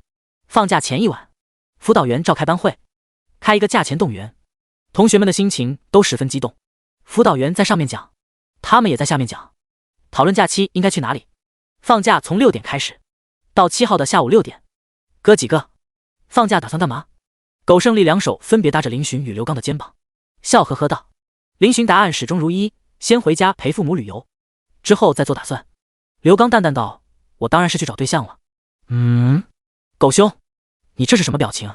苟胜利连忙嫌弃地撒开刘刚的肩膀，有对象了不起啊，铁子，还是你与我最亲。苟胜利一副好兄弟的对林寻道，他很快就会有对象了。刘刚平静道，寝室里谁不知道林寻喜欢校花，而且他跟校花的关系还非常暧昧，他们都下意识地认为两人迟早是一对了。苟胜利脸色一僵，也是哦。说着他又好奇地对林寻问道，兄弟你放假不得约校花去玩？林寻道，下次吧，先陪陪父母，毕竟从小到大还是第一次跟父母去旅游呢。话说你的身世还真是玄幻，你家人居然瞒着你18年，真牛逼。苟胜利感叹道，他们都知道了林寻的家世，龙国首富啊，天下这么大，居然就被他们遇到了首富之子。一开始他们还不信，结果去翻了一下良辰新闻，才接受了这个事实。林寻也告诉了他们自己小时候被穷养的事迹。确实，你爸妈为了让你成才，磨练你的心性，能坚持这么久，也是值得佩服的。刘刚点头表示认可。说实话，他们都想回去问问自己父母是不是偷偷藏着一笔财富瞒着他们呢。林寻笑了笑，随即他看向一旁正在玩手机的吴达，道：吴达，你打算怎么过这个假期？吴达露出一抹微笑，我妈就留在学校了，我家可不像寻哥你家这么有钱，所以打算趁这个小长假出去兼职，赚点生活费。可以。林寻朝他竖起拇指，他心中有些感叹，如果他家依旧是之前那个小家，那他估计也会把假期的时间用来打工了。回到宿舍之后，几人除了吴达之外都开始收拾衣服行李。走了铁子们。苟胜一身精神小伙的装扮，拉着行李箱告别了室友，他回铜锣湾打篮球去了。刘刚基本上没有什么行李，他一个书包就搞定了。按照他的意思，是打算去找他对象，然后订个酒店，就这么住几天。林寻眼尖，刚好看到他把几盒东西往书包里装，秒懂的他顿时提醒道：“兵哥，这一去可得保重好身体啊。”刘刚自信的道：“放心，你哥哥我身体硬朗着呢。”他的素质，就算1个月不训练跑步，也照样拉爆林寻。走了，拜托你看家喽。吴达，放心，路上注意安全啊。林寻走到宿舍楼下的时候，就接到了学姐苏青师发来的信息：“仙女学姐，今天回去？”林寻笑呵呵的回道：“是的，学姐，待会家里人就会来接我。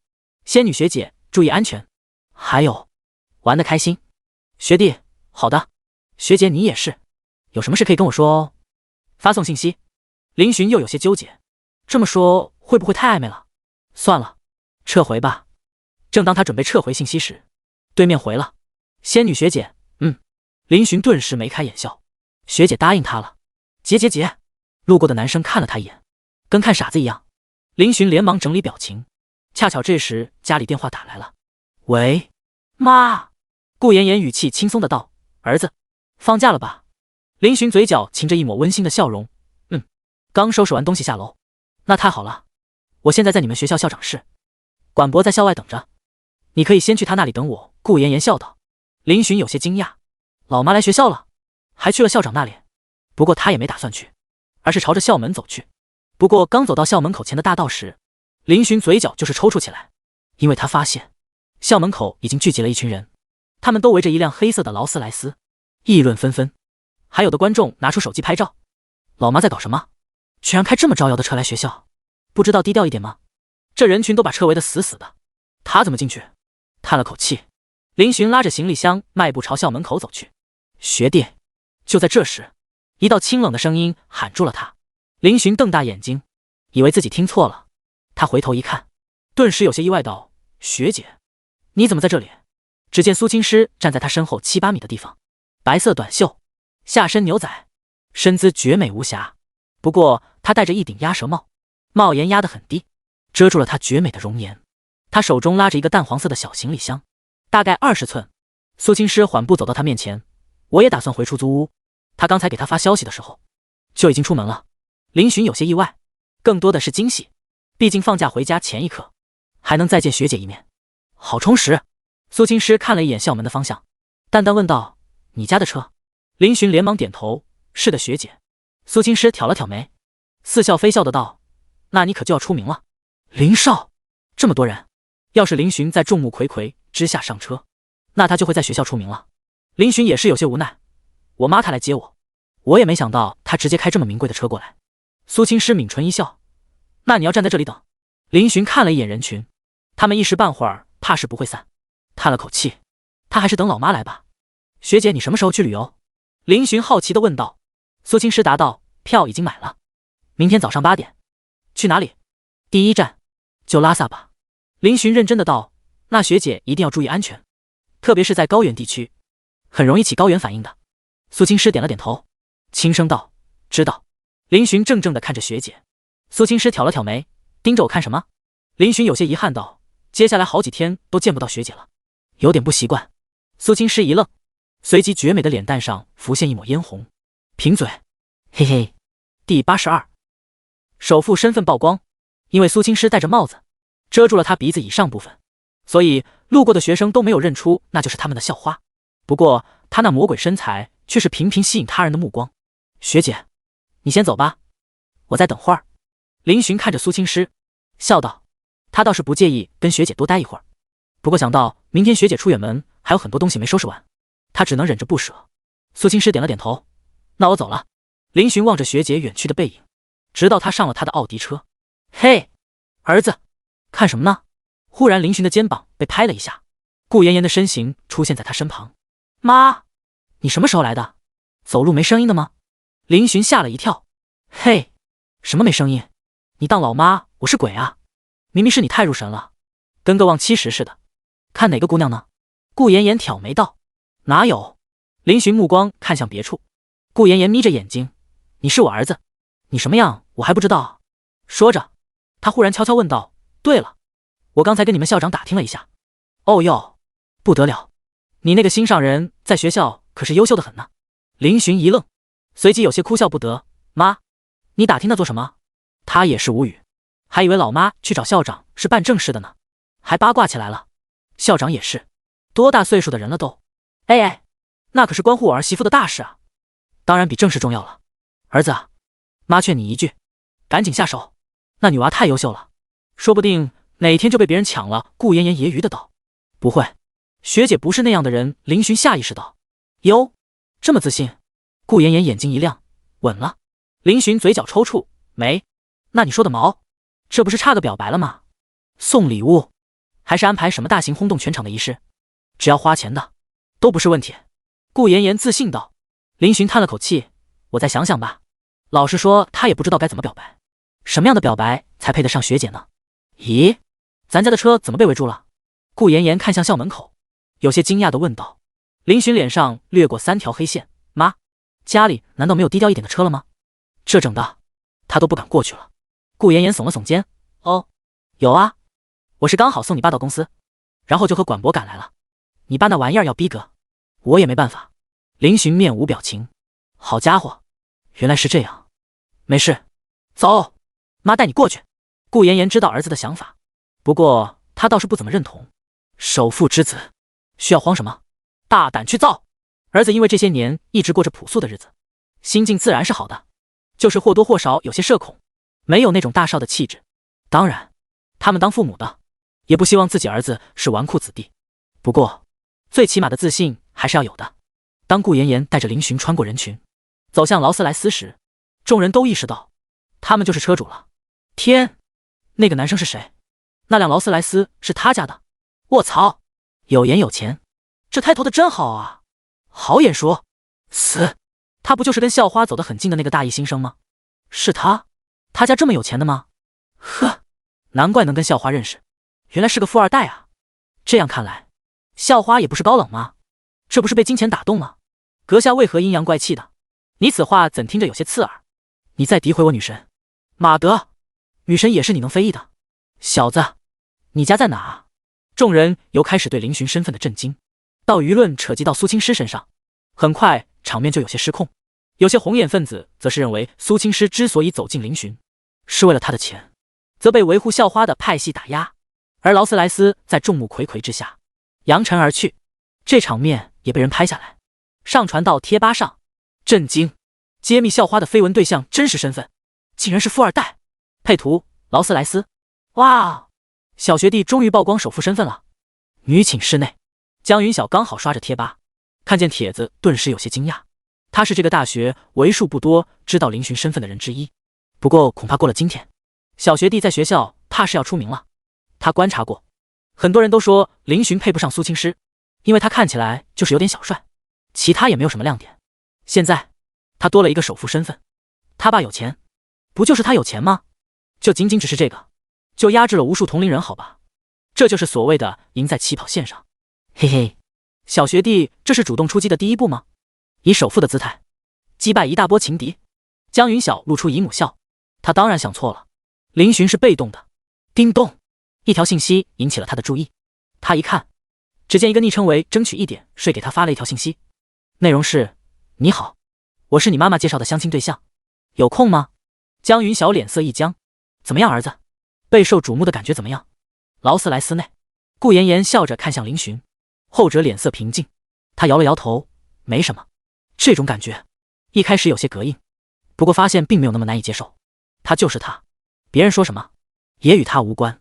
保持着佛系想法，林寻并没有在意别人的目光。要是天天担心别人怎么你，那活得多累啊！而且现在他在思考另一件事，那就是他的身份一曝光，那么等收假之后，他的生活模式怕是就会发生一些改变了。没多久，307宿舍群就炸开了，各种666牛逼的话语刷屏。显然林寻这个操作是他们没有想到的。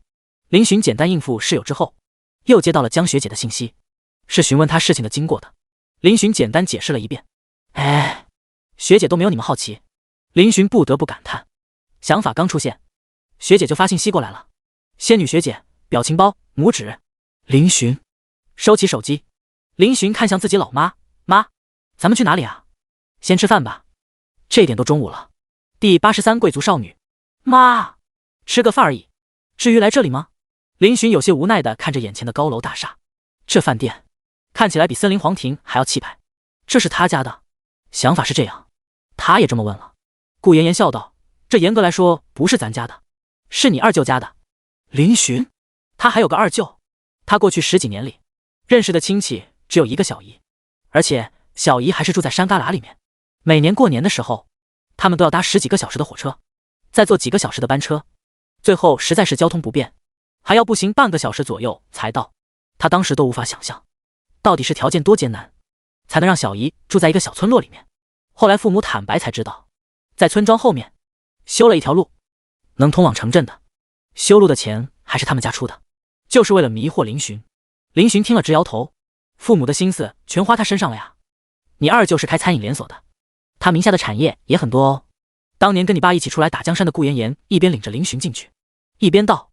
林寻理解的点了点头。您好，请问有什么能为您服务的吗？这时一名西装革履的男子迎了过来。顾妍妍从包包里掏出一张金卡，给我们订一间吃饭的包厢。那男子一见金卡，脸色顿时恭敬起来。金卡可以享受他们饭店最高级别的待遇。他不知道这种金卡总共有多少张，但是能够拥有金卡的人非富即贵。尊贵的女士，请随我来。他连忙弓腰迎接。走吧，儿子。顾妍妍挽着林寻的胳膊。林寻点头，同时打量着四周的装饰。牛逼！在服务员十分恭敬的态度下，两人，哦不，加上管博，3人订了一个包厢，最高级别的那种，全程都有服务员服务，还有人专门介绍菜样。林寻看着满桌的菜，啧啧称赞，这就是首富的生活吗？顾妍妍闻言失笑道，儿子，你现在可是首富的儿子，想吃什么，想要什么，只要钱能解决，那就不是事。林寻点了点头，随即他看向宛如管家，其实就是模样站在一旁的管博，笑道，管博，你也没吃饭吧？一起吃吧。管博微微一笑，这可不行，礼节不能少，他只是一个管家，而且还是首富家的管家，素质是非常高的，一些礼数看得非常重。就算他跟了林霸天多年，但是在这些事情上一直很守本分。林寻却是道，您忙活了这么久也没有吃饭，而且您是长辈，一些没必要的礼节可以省略了。妈，你说是吧？顾妍妍眼中掠过一抹欣慰的神色，笑着点头，儿子说的对。管博，你也过来一起吃吧，菜也多。这管博有些犹豫。林寻起身拉开身旁的椅子，招呼道，来坐这里。管博眼中掠过一抹感动，少爷都这么做了，他再推辞就说不过去了。饭后，顾妍妍与林寻在饭店门口等着管博开车过来。妍妍，这要求。这时一道惊讶的声音从一旁传来，顾妍妍与林寻扭头看去，刘翠英。顾妍妍有些意外，你也来这里吃饭？来人是一名贵妇打扮的女人，浓妆艳抹之下也有几分韵味。刘翠英，上流社会的太太，可以说也是跟顾妍妍那个圈子里的。她的丈夫是一家上市公司的董事长。好久不见了呀，我听姐妹们说，以为你还在凉城呢。刘翠英笑眯眯道。顾妍妍淡笑道，刚回来。刘翠英虽然是跟她一个圈子，但是两人交集也是点头之交。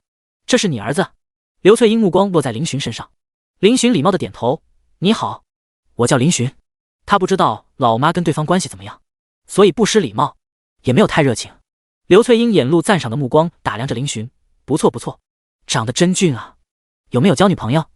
林寻摇头，暂时还没有。闻言，刘翠英眼睛一亮。顾妍妍这时开玩笑道，我说你不会又打算帮你女儿介绍对象吧？他对对方印象最深的就是他一直在为他女儿找相亲对象，不过因为对方眼光过高，一直成不了。刘翠英顿时换上一副笑眯眯的笑容，哈哈，也不是不可以，我看林公子各方面条件很不错呀，要不跟我女儿认识认识？顾妍妍挑了挑眉，她看向林寻。林寻连忙摇头拒绝，不用了不用了，妈，你不进去在这干什么？这时一道轻柔的声音传来，几人顺着声音看去，只见一名女孩提着包包走了过来，她化着淡妆，颜值也是非常漂亮，穿着一件长裙，大概1.6米几的身高，她看起来给人一种柔柔弱弱的感觉。林寻有些惊讶，因为女生也是非常漂亮，在他见过的女孩中仅次于学姐。刘翠英眼睛放出光，连忙道，莹莹，过来。女孩眼中掠过一抹疑惑，随即走了过来，途中看了林寻一眼，给你介绍一下，这是你顾阿姨，这是你顾阿姨的儿子。你叫林大哥就行。这是我女儿，陈莹莹。陈莹莹看了一眼顾妍妍与林寻，柔声道：“顾阿姨好，林大哥好。”不得不说，刘翠英自来熟的操作也是让顾妍妍有些意外。不过她并不反感，因为在上流社会就是这样的相处模式。如果这点都应付不了的话，她也不配当首富的女人了。你好，莹莹是吧？听你妈提起过你，最近在相亲。陈莹莹微微一笑，都是家里安排的，我并没有想那么快谈恋爱。刘翠英瞪了她一眼，你也老大不小了，该找个对象了。陈莹莹无奈地看了一眼自己老妈，你看我看起来像是没人要的样子吗？顾妍妍心中有了思量，她看了一眼林寻，见他没有什么兴趣的样子，微微一笑，这是我儿子林寻，现在刚上大学。陈莹莹看向林寻，这个男生看起来给人一种非常舒服的感觉，而且还有点帅，一看就是性格非常好的那种。刚上大学吗？他已经大2了，比他大1届。那刚刚他还叫了林大哥呢，服了自己老妈了。第84，平淡的假期第1天。你好，林大哥。陈莹莹最终还是这么叫了，他看起来并不比林寻大。林寻礼貌点头，你好，你们可以交换一下联系方式啊。年轻人就该好好交流嘛。刘翠英趁机说道。陈莹莹眉眼如画，始终带着一丝温柔，这似乎是从小被培养出来的贵族千金。她轻声道，哪有第一次见面就这么唐突的？闻言，顾妍妍挑了挑眉，这小姑娘看着心思单纯，其实还是有2下子的，不过这点心思她心如明镜，小丫头还是太嫩了点。不过这得看儿子怎么选择了，有他在还不是轻松拿捏。刘翠英刚想说什么，林寻就已经开口，不好意思，我有电话。他拿着手机走开了，几人一脸懵逼，电话响了吗？没听见铃声啊。顾妍妍了然，对刘翠英母女笑道，你们快去吃饭吧，时间不早了，我还得去接我老公呢。明显的疏离，显然他看出林寻并不想与这个陈莹莹有什么纠葛，后者能坐上贵族夫人的位置也是有几分东西的。听这话只能暂时罢休。当其母女2人进入饭店后，林寻也刚好走了过来。你小子理由也不找好一点。顾妍妍嗔怪地瞪了他一眼。林寻无语道，妈你明明懂，也不帮我拒绝一下。顾妍妍笑道，你们年轻人自己玩吗？妈不会干涉什么。林寻无语，老妈是不知道他只喜欢学姐吗？刚才他离开的时候也是顺便发信息给苏青师，问对方到家了没，后者估计在忙，并没有回他。很快管博开车过来了，母子2人纷纷上车。京都，龙国的首都，80%的权贵都在这里聚集，繁华之盛，也有魔都之称。天字轩1号，这是京都最繁华的别墅庄园区之一。天字轩1号乃是全国最顶级的商人所拥有的财力，才有资格入住。当然，这里并不包括龙国的军政大佬、国级大佬，那可不是商人能衡量的。林寻虽然有心理准备，但是见到自己的家时，还是忍不住惊叹，也就比良城别墅豪华一点点吧。不，这已经不能称之为别墅了，应该是庄园。夫人，少爷。管博伸出手引路。顾妍妍为林寻介绍别墅的各种设施，只有你想不到，没有买不了的东西。夫人好，少爷好。穿着园丁服饰的阿姨正在修剪花花草草，见到顾妍妍与林寻都会恭敬的问好。他们下人都提前看过了林寻的照片，所以都知道他的存在。此时见到他们的少爷，顿时眼睛一亮，少爷不愧是老爷与夫人的孩子啊，基因继承的很好，长得真俊。除了园丁，还有女仆、保姆等等，庄园太大了，所以人手也多。林寻随老妈逛了一圈之后，回到了正室内。太大了，他逛一圈完都有点懵，算了，之后慢慢了解吧。林寻的房间很大，各种设施齐全，房间里被整得干干净净，让人不忍心去触碰它。按管博所说，每天都会有下人进来处理。躺在柔软的大床上，林寻舒服地长出了一口气。今天是假期第1天，掏出手机，QQ还是微信都格外的安静，没有什么信息。放假，大家都在忙着其他的事情，学姐还是没有回他信息。他点开宿舍群，发了一个，半分钟过去，没有动静。林寻不慌不忙，点击红包，输入金额，输入密码，发送。3秒后，你的红包已经被领完。铜锣湾扛把子是手气王，铜锣湾扛把子自然是狗胜利。他们商量了一下，用单身名词有点不符合他们的气质，所以都换了昵称。铜锣湾扛把子，动画表情，感谢大佬。当你的秀发抚过我的钢枪，不愧是首富之子。无法无天， 666归零，各位儿子都顺利到家了。铜锣湾扛把子，为父都于小区的大爷打完2场球赛了。刘刚这时发来一张图片，图片的背景是一间酒店大床房内室，看来他已经到了他女朋友所在的地方，连酒店都住上了。吴达自然是还在宿舍，假期确实够忙，4人聊了一会儿就聊不下去了，结束了聊天。不过林寻倒是给胖子打了视频电话，也是有1个多月没见胖子了。寻哥，你在京都呢？视频那边，胖子露出一口白牙。1个多月，胖子皮肤黑了不少，整个人也不似以前那么胖了。林寻震惊，卧槽，胖子，你这是咋了？大学的伙食没有不合你胃口吗？胖子得意道，怎么样，胖爷现在这样是不是看起来更帅了？林寻，帅，只能说看起来没有之前那么单纯中带着一丝愚蠢了。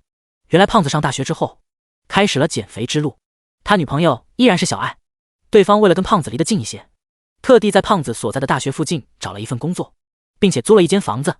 平时周末的时候，2人就住在出租屋里面玩耍。1个多月，胖子每天坚持跑步，一跑就是1个小时起步，体重变化也明显，加上喝了一些调理身体的中药，他现在的体质也是慢慢的朝好的方面发展。寻哥，胖爷，我现在进步大了呢，从1分钟变成3分钟了。胖子兴奋的道。林寻，确实进步大了。3分钟，他也不知道是长还是短，但是对于胖子来说，多加2分钟，2人都能多快乐2分钟，嘿嘿。对了，寻哥，你假期有打算去哪玩吗？暂时先陪父母去旅游，其他的再说。羡慕啊，胖爷放假了还要去帮小爱的忙，假期人流量大，他一个人估计也忙不过来。胖子一脸羡慕。林寻呵呵一声，你就偷笑吧，能找到这么好的一个女朋友，陪陪她吃苦怎么了？嘿嘿，也是。2人开始了聊天模式，分享在大学里的事迹，直接聊到了下午5点。2人约好了一时间再去聚聚。正准备去找老妈的林寻，终于收到了学姐的回复。第85改变主意，仙女学姐，图片。学姐给她发来了一张图片，看样子是坐在动车里面往窗外拍的，沿路的风景。林寻惊讶，回复道，学姐现在就出发了吗？不是明天早上8点的票吗？仙女学姐，去里程办点事情，半个小时的车程。学弟，辛苦了学姐，今天也累了一天了。仙女学姐，你到家了？学弟，到了。仙女学姐，打算去哪玩？学弟，看我爸妈吧。林寻发完信息后，不知道为什么心跳加速了1秒，好像说了荒心虚一般的刺激。话题最终由学姐到站而终止。林寻收拾一番，便来到了客厅。此时他老爸林霸天已经回来了，正坐在沙发上，老妈坐他身旁，2人互相依靠，说着悄悄话，画面感很温馨。注意到儿子来了，他们不着痕迹地松开了彼此，一本正经的模样，好像什么也没发生。林寻无语，父母演技666。儿子啊，怎么样，休息好了吗？顾妍妍起身拉着林寻坐在林霸天对面。林寻点头，你们2位在聊什么呢？林霸天喝了口茶，乐呵呵道，我跟你妈在筹划着去哪里玩合适呢。林寻心思一动，那决定好了吗？咱们2个商量了一下，选择挺多的，也不知道去哪里。儿子，你有什么想去的地方吗？顾妍妍询问道。林寻试探道，要不咱们去藏区？父母2人都是一愣，随即林霸天有些惊讶道，怎么想着去那么远的地方？林寻笑道，我也是在网上看到的，就突发奇想了一下，而且现在国庆假期人流量这么大，去大城市的旅游区恐怕也会很拥挤，倒不如去那边旅游呢。那没问题，儿子你说了算。顾妍妍高兴道，他们家有钱，所以根本不用担心抢不到票什么的。马德开车，全国之大，他们家哪里去不了。一家子决定之后，就开始收拾东西。第2天早上，这还是林寻第1次意义上的旅游，也是第1次跟家人去旅游，心情自然是非常激动的。坐在一辆越野车里，林霸天被顾妍妍无情地赶到了副驾驶，他与林寻则是在后排聊天。林霸天一直在扭头主动与他们聊天，扭得他脖子都酸了，还不敢有半点意见。他虽然是堂堂首富，但在家里却是地位最低的，悲催。林寻看着车外飞速倒退的风景，心绪有些飘了。从家里到藏区路程将近2000公里，就算开快车也要花费大半天的时间。林霸天倒是有些111，早知道就开私人飞机了，也就几个小时的事情。顾妍妍面无表情地看了他一眼，你对我的决定有什么意见吗？林霸天，不敢。布达拉宫，西藏的象征，也是林寻等人来的第1站。刚下车，林寻就体会到了什么叫呼吸困难。尽管他提前吃了绞杀西，也还是有一种眩晕的感觉。这是高原反应。儿子，你动作别太大。顾妍妍连忙扶住了林寻的手臂。林寻晃了晃脑袋，道：没事，我还行。眩晕一阵一阵的，一会儿消失，一会儿复发。他还是第一次来高原。林霸天与顾妍妍两人倒是没有什么反应，他们以前也经常去高原地区玩，对高原已经习惯了。当天晚上，一家子暂时住在酒店休整。林寻缓了好一会儿才感觉好受一点，但是脸色还是有些发白，导致连吃饭的胃口都没有。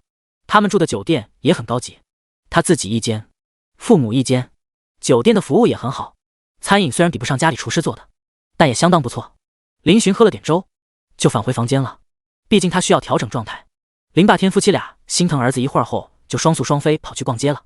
林寻同志躺在床上，刚吞了一粒绞杀西，他忽然想到学姐也要来藏区，于是发了个信息过去：学弟学姐，你到拉萨了吗？昨晚两人也聊了很久，他知道学姐的第一站是去拉萨。没多久，苏青师就回复了：仙女学姐在酒店了。学弟学姐真的一个人去吗？仙女学姐：学弟，那学姐有没有高原反应？仙女学姐：以前来过几次高原地区，所以现在没什么感觉。学弟表情笑哭，高原反应原来这么难受的吗？感觉整个世界都在旋转。与此同时，正在酒店的苏青师刚洗完澡，靠在柔软的大床上，绝美的曲线勾人心魄，可惜没人看见。此时他脸上出现了一抹惊讶，看着林寻的回复，他思考了2秒，随即回复：仙女学姐，你也去高原了？学弟嘿嘿，跟家人来了布达拉宫，听网上说这边还不错。仙女学姐第一次。学弟仙女学姐有没有缓解高原反应的药？学弟有的。仙女学姐这2天尽量别做幅度太大的动作，不然后劲上来很容易晕倒。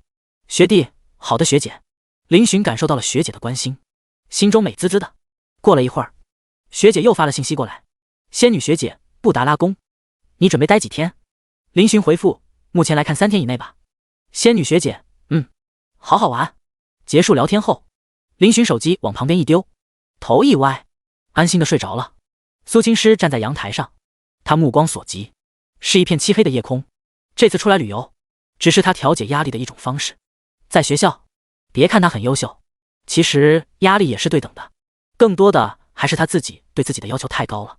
以前他都是自己一个人出来，但是现在他忽然觉得自己似乎好像少了点什么。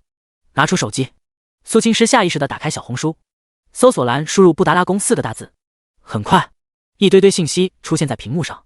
良久，苏青师切换页面，他在备忘录做了一个旅游计划表，第一站是拉萨，第2站是珠穆朗玛峰。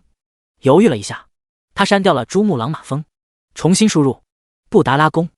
第86回首，是思念的你。布达拉宫相传是松赞干布为迎娶文成公主而兴建，是离天空最近的宫殿。它的意思就是观音菩萨居住的地方，被誉为观音菩萨的第2道场。布达拉宫全部是由榫样结构建成的，没有用一颗钉子，相当于一片森林和一座山撑起了它，是世界10大土木建筑之一。布达拉宫有3部分：红宫、白宫、雪城。布达拉宫宫殿和雪城各景点内部禁止拍摄拍照、触摸文物和壁画。林寻一家3人来到布达拉宫，他们此时穿着非常朴素，算是对这个文化的尊重。相传布达拉宫下面有地宫，里面藏着无数的金银宝，还有珍贵典籍地宫通往香格里拉，这是藏族人民心中的极乐园。顾妍妍看着高大的建筑，感叹出声道。林霸天挑了挑眉，他不懂这些文化什么的，他只是一个商人，而且什么金银财宝他也没有兴趣，毕竟赚钱都赚麻了。林寻看着红白色的宏伟宫殿，虽然他并不怎么了解这些历史，不过他也能从感官上去感受其的伟大古老。3人并没有急着进去，而是来到了宫殿下方的巨大湖潭。林寻让路人帮忙他们一家拍了几张全家福，算是打卡成功。吃吃喝喝、拍照、参观，这也成为了旅游的常态。参观了1个多小时，一家准备回去。林寻已经慢慢的适应这里的高原气候，至少没有了动不动就头晕的感觉。不过他仍然不敢有太大的情绪或者动作波动，生怕不小心就给自己玩爆了。他拍下了一个个美丽的景点，从里面挑出一张布达拉宫的全貌的图片，发给学姐。此时苏青师已经在过来的路上，他看着照片，回复跟网上的照片有些偏差。学弟正常的，毕竟网上的照片是主要为了宣传。仙女学姐，身体怎么样？学弟已经好多了。假期的第3天，也就是林寻计划在这边待的倒数第2天。假期的时间过得飞快，林寻陪着家人在附近的景点都逛了一下。不得不说，这种感觉非常的放松。晚上的时候，林霸天与顾妍妍夫妻俩逛累了，就在酒店休息了。林寻看着窗外的还没彻底暗下来的天空，他心中也是有种空落落的感觉。于是他换上衣服后，就独自一人出了门。走在广场上，林寻看着在夜幕下发亮的宫殿，默默地掏出一张50块钱的人民币。背面采用的背景就是这座雄伟的宫殿，能够被印在这张币上，足以说明它代表着的地位了。四周都是假期过来旅游的人，非常热闹。小伙子，能帮我们拍个照吗？林寻的肩膀被拍了一下，他回过神，看到一个大概40岁左右的妇女正带着询问的眼神看着他。林寻也没拒绝，点了点头，好的。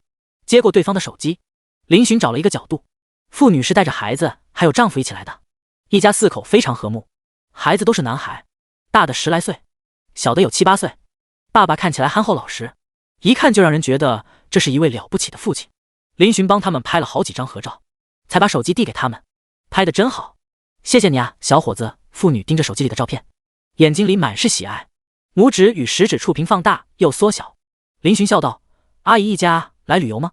妇女乐呵呵道，是啊，早些年就想过来看看了，只是这些年一直在忙碌，也没时间，趁着这个假期，一家人过来看看。望着妇女衷心的笑容，林寻心中动容，他不由得想到，假如自己家也是普普通通一家，那到什么时候自己才有能力带父母出来旅游呢？这就是普通人家的生活，很多人都在为生活奔波，从而在人生中，许多美丽的风景只是匆匆一瞥，时光荏苒，再无法回到过去。谢谢你啊，小伙子。没事，客气了阿姨。一家4口向林寻道谢后，便开心的离去了。林寻望着他们的背影，一时间百感交集，有一种莫名的情绪在他心中滋生，他不知道那是什么。突然，好想学姐，学弟。就在这时，一道清冷的声音从身后传来。林寻大脑顿了一下，他不敢相信自己的耳朵，因为这道声音是他这几天日日夜夜都在思念的声音啊！明明只是几天不见，他就跟入魔似的，想学姐想得快要发疯。身形缓缓转了过来，他终于见到了说话的主人。苏青诗戴着口罩，上身穿着一件宽大卫衣，下身穿着一件宽松长裤，高挑纤细的身姿，正站在林寻几米外的地方，手中拿着一个白色相机。不会吧，一定是我太想学姐了出现的幻觉吧？林寻喃喃自语道，学姐怎么会出现在这里呢？她的第2站不是在珠穆朗玛峰吗？苏青诗那张被口罩封印的绝美容颜，即使只露出一双清冷平淡的眼睛，林寻也是第一眼就认出了她。学姐，你怎么在这里？林寻走到她面前，高出10公分的她目光下垂，看着女孩。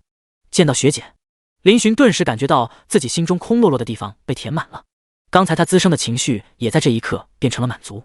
何止是他，苏青诗同样有这种感觉。他刚到这边的时候，把行李放到酒店后，没有休息，直接就出来了。冥冥之中好像有什么指引着他过来这边。当见到小学弟之后，他发现好像一路奔波的劳累忽然消失不见，整个人轻松了许多，静静地凝视着这个小学弟。苏青诗轻声开口，听说这边风景不错，想过来看看。这边风景不错，因为有你，好像更加锦上添花了。林寻露出一抹笑容，看起来像是傻笑，挠了挠头。我也想着明天去珠穆朗玛峰去看看呢。他也想去学姐想去的地方，然后在川流不息的人流中与学姐相遇。苏青诗眼神一动，似乎好像他们2人都是同一种想法，只是他先了一步。第87宫殿下，拍照的男女。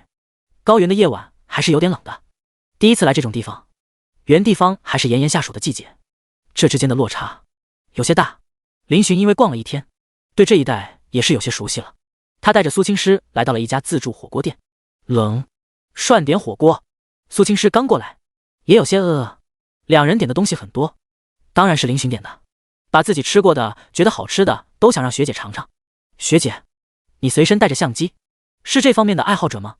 林寻看着放在一旁的白色相机，好奇地问道。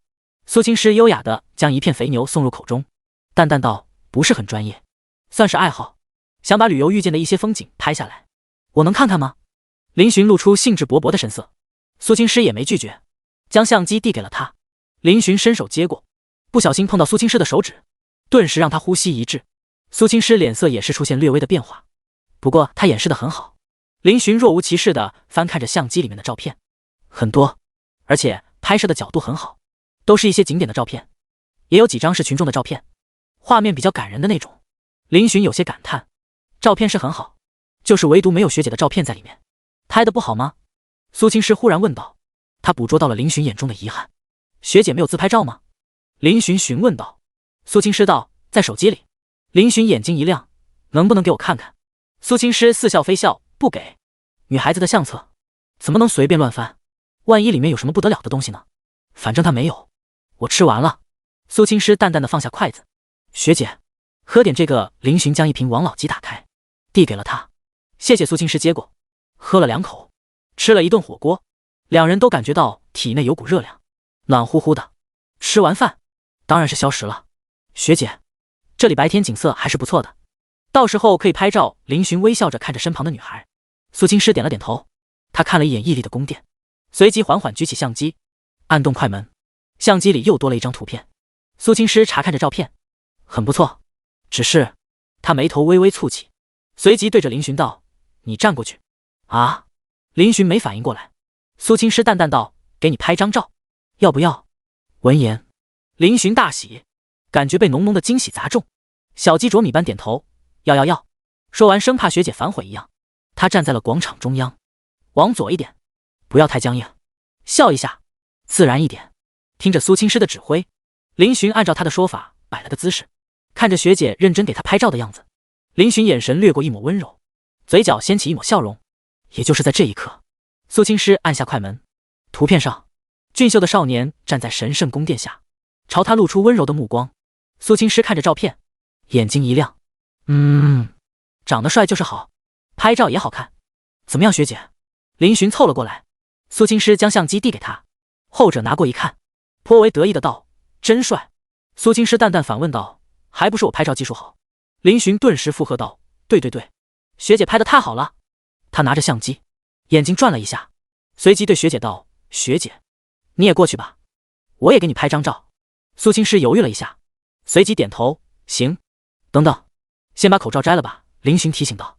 吃完饭后，学姐又戴起了口罩，苏青师伸手将口罩取下，两人靠得较近，她绝美无瑕的容颜让得林寻一阵失神。好美！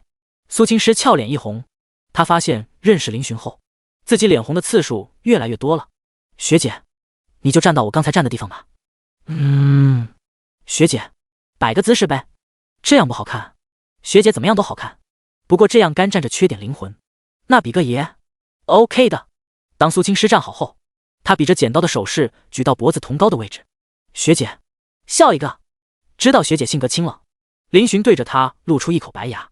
苏青师见他有些滑稽的模样，嘴角掀起一角。林寻疯狂按下快门，直接拍下了10几张。苏青师真好看。林寻美滋滋地看着自己拍的照片，苏青师也不知道他在傻乐什么。相机是他的，拍的照片不也是他的吗？可以了吗？苏青师平静的道。林寻寻思了一会儿，随即他忽然拿着相机跑开了。苏青师看着他的身影，眼中掠过一抹疑惑。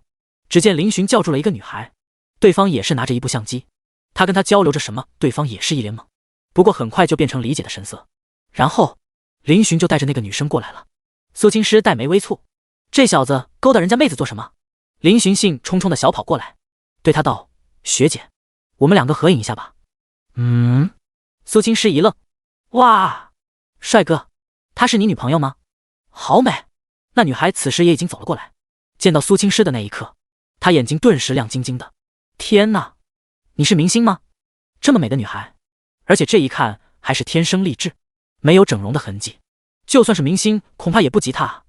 苏青师嘴角微微掀起，因为对方那句女朋友，挑了挑眉，他看向林寻，合影。林寻点头，对啊，我想让这位美女帮我们合个影，学姐你觉得怎么样？苏青师想了想，点头，好。林寻连忙把相机递给那个女生，麻烦你了。OK。女生非常乐意，她没想到今天居然磕到了颜值这么高的一对 CP。林寻与苏青师还是站在刚才的位置，两人靠得很近，只有半米，靠近一点哇，你们两个好配。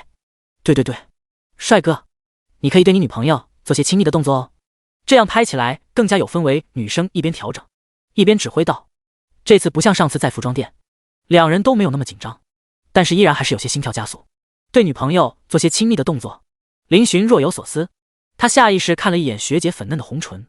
第88突发情况，最终林寻还是没敢做出什么大胆的动作，他尽可能的靠近苏青诗一点，然后露出一副单纯的微笑，比了个耶。苏青诗看了一眼身旁的男生，他也照着林寻的动作比了个耶，只是这次并没有笑容，但是依然美丽。好看好看，再来一张，你们换个姿势。那个女生拍上瘾了，兴奋地指挥着林寻与苏青诗，整个过程两人都是有些稀里糊涂的，好几次林寻都触碰到了苏青诗的身体，他有些紧张，心跳都控制不住。苏青诗同样也是如此，在这种情况下，他发现他的智商已经无法支配他的大脑了。好了，女生拿着苏青诗的白色相机跑了过来，不过很快他就注意到，两人的手已经不知不觉地牵在了一起。他笑眯眯地露出一抹暧昧的神色，你们两个好甜啊。两人回过神来，苏青诗注意到自己的手被林寻的大手掌握着，整只手掌顿时传来一阵温热，他脸上掠过一抹慌乱，不着痕迹地挣脱了他的手。林寻手心的柔软流走，他顿时有些失落感，不过他表面倒是淡定的一批。谢谢你了美女。林寻对着那女生道，后者眯着眼笑，客气客气，我也是摄影爱好者，能够拍下这么好的照片也是一种荣幸呢。他将白色相机递给林寻，后者接过，第一时间查看起照片。苏青诗面色平静地靠近，里面一张张都是男女的合照，青涩的面孔带着一丝紧张，却又有一种难以言语的契合感。正当两人看得入迷的时候，忽然一声咔嚓声响起，他们下意识看了过去，只见那个女生拿着她的相机，对准他们按下了快门。嘻嘻，我想留念一下，不介意吧？女生露出一抹俏皮的笑容。几分钟后，两人来到了一处台阶上。学姐，咱们休息一下吧。林寻忽然出声道。苏青诗点了点头。林寻目光搜索了一下，随即他将一处地板整干净，示意学姐坐下，他则是一屁股坐在她旁边。苏青诗翻看着相机里的照片，林寻一会儿看相片一会儿看学姐，心情非常愉悦。此时静下心来，他忽然觉得这一切都是那么的美好。明天就要离开了，苏青诗淡淡的询问道。林寻想了想，点头，计划上是这样的，他本来打算就来3天，然后剩下的几天假再去别的地方好好的玩一下。不过林寻看向学姐，问道，那学姐是怎么打算的呢？苏青诗收起相机，目光怔怔地看着远处。回去吧，出来旅游了2、3天，觉得好像没什么意思。以前他还能自己一个人去看看世界，心情愉悦，但是今年不知道为什么有一种疲惫感。林寻点了点头，我也觉得有些没意思。他又不是旅游爱好者，纯粹就是想陪陪父母，其实也没什么特别的，只是去自己没去过的地方，见识自己没见识过的文明罢了。明天过完，还有3天。学姐，要不咱们直接回凉城看看？林寻忽然建议道。凉城？苏青诗并没有介意咱们这2个字眼，而是有些意外林寻的想法。林寻双手撑着膝盖，轻笑道，想陪学姐去看看叔叔。苏青诗神色动容，她看向林寻，她的旅游计划的最后一站就是凉城，也是本着去看看父亲的想法，却没有想到学弟会突然开口，一个人的旅游，现在多加了一个人。苏青诗双手抱膝，精致的下巴枕在膝盖上，目光温和，轻声应答道，好。林寻大喜，正要说什么，忽然手机铃声响了起来，拿出手机一看，居然是他老妈打来的。林寻看了一眼身旁的学姐，后者目光移向别处，他笑了笑，随即接通，喂，妈。我在外面呢，没，估计挺晚才能回去。遇到同学了。林寻有些汗颜，他不过就说了几句话，老妈就开始问东问西了，这也太敏锐了吧。无奈下，他只能跟老妈闲扯起来，明明都在一起住了，还是那么多话唠叨。林寻并没有注意到，一旁的苏青诗脸色忽然有些不对劲起来。顾妍妍夫妻2人此时正准备睡觉了，本来是想问问儿子睡了没，没想到林寻自己出去玩了，他们也没说什么，只是让他注意安全，就挂了电话。收起手机，林寻目光落在学姐脸上，发现她有些无精打采的。学姐，怎么了？苏青诗眼眸睁大了一些，摇了摇头，没事，有些累。林寻顿时有些心疼，他道，学姐，我送你回去吧。苏青诗点了点头，起身。林寻识趣的把相机接过，两人并肩离开了广场。苏青诗所在的酒店与林寻住的酒店很近，不到1公里。路上，林寻发现学姐脸色有些不对劲，似乎有种病态的虚弱。这还是学姐第一次露出这样的一面。他以为学姐只是赶路太劳累了，附近哪里有卫生间？这时苏青师忽然问了一句。林寻一愣，学姐想上厕所吗？难道是吃火锅吃坏肚子了？苏青师没有回答，他前进的脚步慢了下来。林寻有些犯难，他们现在正在去酒店的途中，广场倒是有卫生间，但是现在回去也有点费时间。他直接跑到路边，拦下了一辆出租车。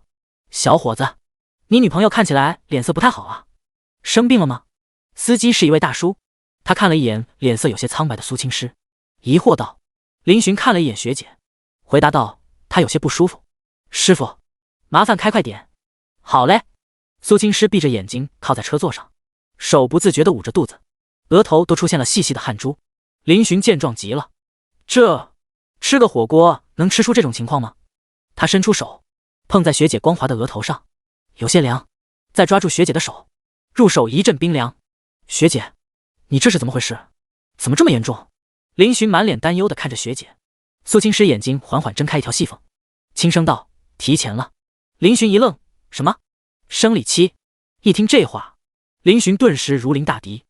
第89学姐来生理期了。生理期？听到学姐的回答，林寻顿时反应过来了。大姨妈，青春期女生的头号大敌，居然这要巧。学姐的日子在月初吗？林寻此时紧张的模样让苏青师有些哭笑不得。她只是经痛，又不是生孩子，她至于一副这么凝重的模样吗？出的汗比自己还多。不过她也能感受到对方的担忧，心中也是生出一抹感动。那怎么办？林寻连忙掏出手机，百度一下女生生理期到了该怎么办。喝红糖水，用热毛巾放肚子上面热敷，枕头垫在腰部下面，喝酸奶或者牛奶，适当吃止痛药。很快到了学姐所住的酒店，下车之后，苏青师已经面无血色。他的日子确实是月初，不过一般都是5号以后。这次突然袭击是他没想到的。不久前他就察觉到了不对劲，肚子胀痛感越来越严重，结果真的是那个来了。他已经察觉到漏了，不过他没有对林寻说，这对他来说还是有些难以启齿的。林寻扶着学姐进入酒店，他从学姐口中问出了房间号。进入电梯，苏青师就在角落蹲了下来。林寻同志火急火燎的，一会儿掏出手机，一会儿又塞回裤兜。他顺势蹲在学姐旁边，缓声道，学姐，我给你买那个吧。那个是什么？当然是卫生巾了。苏青师答应道，谢谢，帮我买420的。420，好的学姐。林寻不知道他说的420什么意思，但是他还是满口答应下来。电梯打开，刷卡进入房间。苏青师第一时间进了卫生间。林寻见状犹豫了一下，转身出了房间。酒店的楼下有便利店，看起来有些冷清，老板是个阿姨。林寻刚进去，他就热情地问道，帅哥，需要什么？林寻也是第一次买这种女生用的东西，他也不懂，庆幸这个老板是女性。老板，有没有女生用的那个？就是那个生理期来了要用的那个卫生巾是吧？阿姨看了他一眼，随即笑道，小伙子第一次谈恋爱。林寻啊了一声，不解。阿姨笑了笑，像你这样的小年轻帮女朋友买卫生巾的，我也见过不少，不过像你这么扭扭捏捏的，还是第一个。林寻有些尴尬，他确实是尴尬，毕竟他看过不少男生在超市逛女生姨妈巾区的时候招来诸多怪异目光的事例。老板娘带着林寻来到了专卖女性用品的货柜，一边问道，你女朋友用哪种牌子？要哪种规格？日用夜用都要吗？林寻被问懵了，还有这么多讲究？阿姨，我要420的。他记着学姐跟他说的话，也不知道是价格还是规格。420的呀。这个夜用的比较大众化。老板娘从货架上拿了一包白色的卫生巾递给林寻。林寻看到包装上的420数字，恍然大悟，原来如此，学姐说的420是这个意思啊。他问道，夜用的就是晚上用的吗？对啊。还有白天用的？是的。长见识了。在此之前，林寻对日用夜用完全没有概念，他只知道卫生巾是女生大姨妈来的时候用的。与此同时，苏青师从卫生间出来，他看着空荡荡的房间，少年的身影已经消失不见，心中顿时有种陌生的情绪化开，好像是失落、孤独。他有些茫然，不明白自己为什么会出现这么多的情绪，让他不知道该怎么面对。现在的他好像越来越脆弱了，特别是林寻在的时候，他好像多了一种叫做依赖的东西。苏青师，这还是你吗？因为身体的异样，他连动都不想动，直接躺在床上，眼睛微微闭起，默默忍受着小腹传来的绞痛。几分钟后，林寻提着3个袋子的东西走出了超市。他不知道学姐喜欢用哪个牌子，反正是420规格的他都买了一遍。老板娘说1包不够用，女生换姨妈巾很频繁，基本上上一次厕所就要换一次之类的，所以他就多买了一些，还有日用的。除此之外，老板娘还问了他女朋友现在的状况，还热心的为他推荐了很多东西。林寻暗叹老板娘经验丰富，于是他都照着买了，钱不钱无所谓，得一切都准备好才行。很快，林寻回到了学姐所住的酒店，苏青师正躺在床上，脸色苍白，眼睛微闭，看起来像是睡着了。这时门口传来敲门声，惊动了正在养神的他。他睁开眼睛，眼中掠过一抹名叫期待的情绪，强忍着身体不适下床，过去开门。学姐，我给你把东西买回来了。林寻站在门口，他看着眼前面无血色的苏青师，顿时心疼无比，连忙踏入房间，将门关上，把东西放在地上，搀扶着学姐走向床的位置。现在感觉怎么样？林寻轻声问道。苏青师没有回答，他从刚才开门后就一直愣愣地看着林寻，有些出神，仿佛连疼痛都忽略了。林寻见状，拿出一包白色的东西放到他手中，轻声道：学姐，你自己换一下。苏青师神色一动，他接过姨妈巾，不知道为什么，此刻本来因为剧烈的腹痛而烦躁的他忽然宁静了下来，就连疼痛感都削弱了许多。好，神奇。还有这个，听超市老板娘说女孩子突然来那个会弄脏衣服，所以我给你买了一套。哦，还有这个，这里好像没有可以煮红糖的厨具，有速溶的，我也买了。还有暖宝宝贴，可以缓解疼痛。林寻从袋子里翻找，一个个把自己买的东西拿出来。苏青师触动地看着他的动作，目光都柔和下来。你懂这么多？林寻挠了挠头，我也是看网上的，还有超市老板娘建议的。他连忙又道：学姐，你快去换吧，不然感染了可不好。闻言，苏青师俏脸升起一抹霞红，毕竟是涉及到私密，他有些不好意思，轻轻点了点头。苏青师拿着手中那包420，还有林寻递过来的新衣服进了卫生间。林寻松了口气，随即他开始帮学姐冲红糖水。那个有没有礼物？我想报更。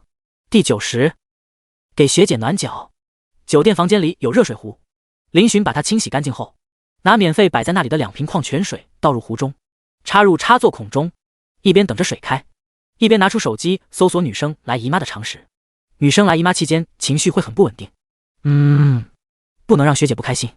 痛经时腹部会有绞痛感，可以用暖水袋、暖宝宝贴，或者男朋友帮忙捂肚肚。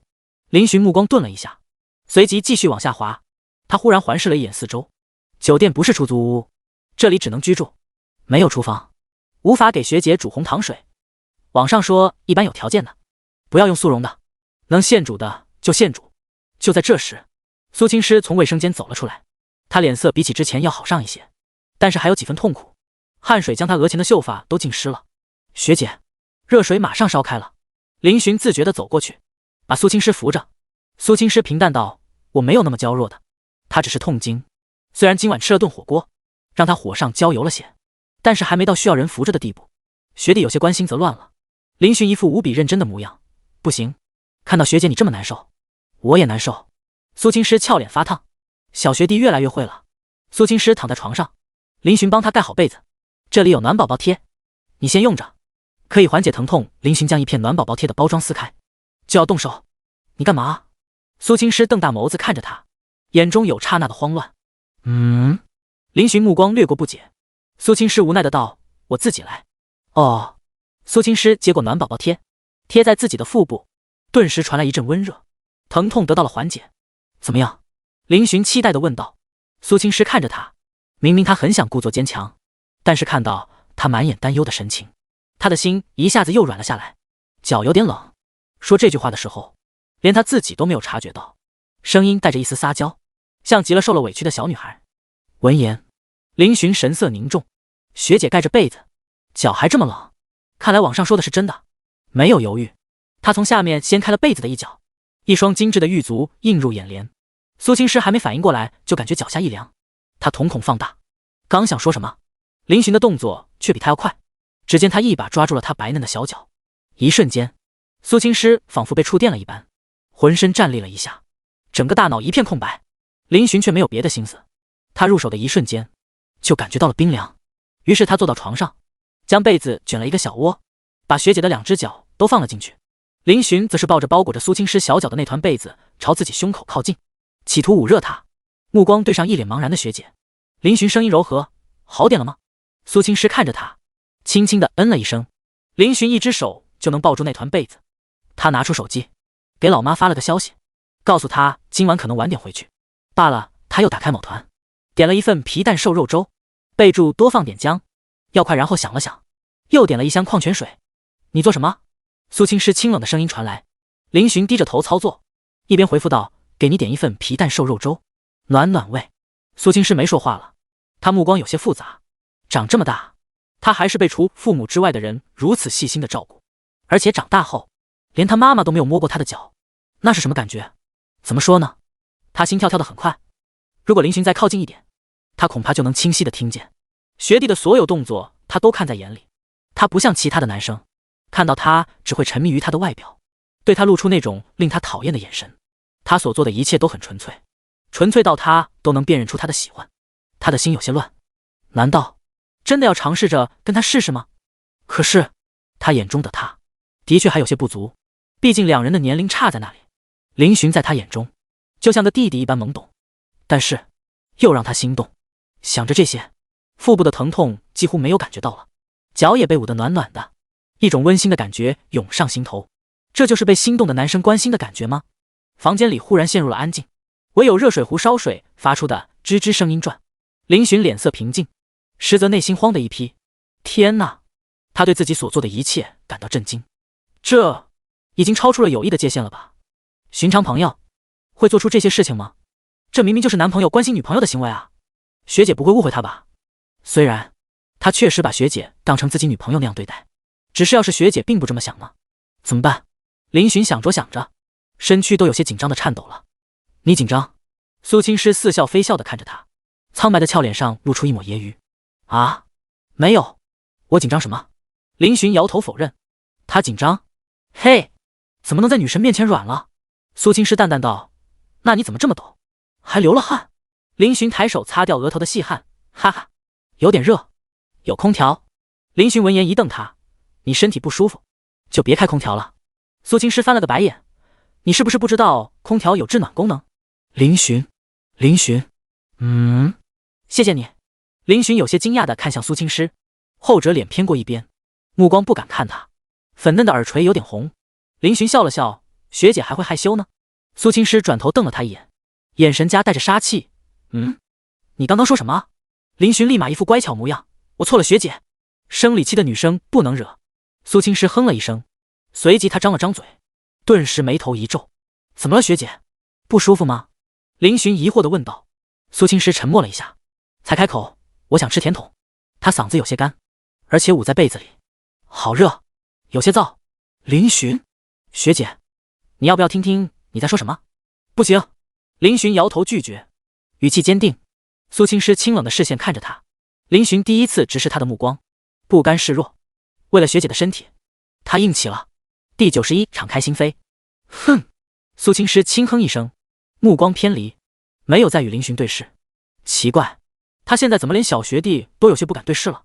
学姐傲娇的模样可爱极了，林寻看的心都要化了。他声音柔和的道：学姐，等你生理期过了后，想吃多少甜筒，我都满足你，好不好？真的。苏青师眼睛一亮，再次看向他。林寻点了点头，不过随即想到什么，他问道：你经常痛经吗？苏青师沉默了一下，随即道：大2开始吧。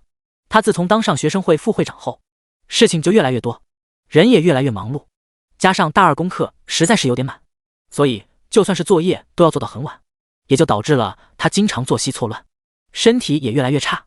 还好他坚持跑步锻炼，姨妈来的时候才没有那么要死不活。今晚是有点特别，毕竟他不知道提前来了，不然他绝对不会去吃那顿火锅。闻言，林寻眉头皱得紧紧的，道：那甜筒之类的也少吃点。苏青师面无表情地看着他，你刚才答应我了。林寻若无其事的道：有吗？没有吧？你听错了。苏青师继续冷哼一声，小脚忽然踹动起来，仿佛要挣脱林寻的怀抱。后者一惊，连忙稳固他的小脚，心中苦笑，高冷学姐什么时候也像个孩子一样会发小脾气啊？不过也太可爱了吧。热苏青师皱眉的道，他语气有些冷，你不热？网上说女生来亲戚的第一天会难受很久，不能着凉。学姐你就乖乖的躺在被窝里吧。林寻神色认真的道。苏青师淡淡道，那你答应我，以后一天给买一个甜筒。林寻，一天一个甜筒？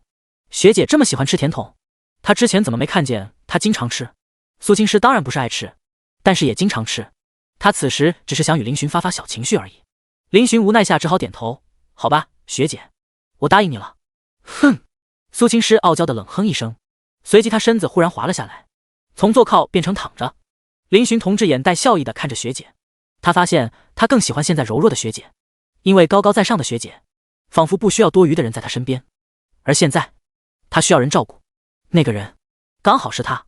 甜筒一天一个也不是问题，反正冬天就快到了，到时候什么甜筒雪糕都没有了，大不了这期间他监督一下学姐就好了。你在想什么？笑这么淫荡？苏青师淡淡的声音拉回了林寻的思绪，他回过神来，微微一笑，学姐，现在的你像个小女孩一样。苏青师脸色一僵，略过明显的不自然，小女孩？我不是。他高冷人设可不能那么快崩塌。不过他也发现了自己越来越依赖学弟了，这是沦陷的征兆。他明白，但是他并没有排斥，因为他也想向这个小学弟靠近一点点。林寻身体换了个角度，调整了一个舒适的坐姿，同时笑道，我觉得这没有什么不好意思的呀。学姐也是人，人都会有七情六欲，喜怒哀乐，会开心，会愤怒，也会悲伤，我们不应该去逃避它，用清冷来伪装，那样子很累的。苏青师沉默，林寻接着道，学姐你知道吗，在这之前你给我的感觉就是那种女强人的人设，我以为你的生活并不需要多余的人出现，你一个人就能面对所有困难，也因为这样导致你身边很难靠近。不过幸好跟你接触之后才发现，原来学姐并不是表面上那样高冷，学姐也是人，会有各种小情绪。我发现自己好像有很多事情都能帮得上忙，这让我感到很开心，真的。苏青师静静地听着他述说，林寻低垂着眼眸，手中轻轻地揉动，给那双小脚带来更多的热量，同时轻声道，我有时候真的很自卑，虽然家里是首富，但是那跟我林寻有什么关系？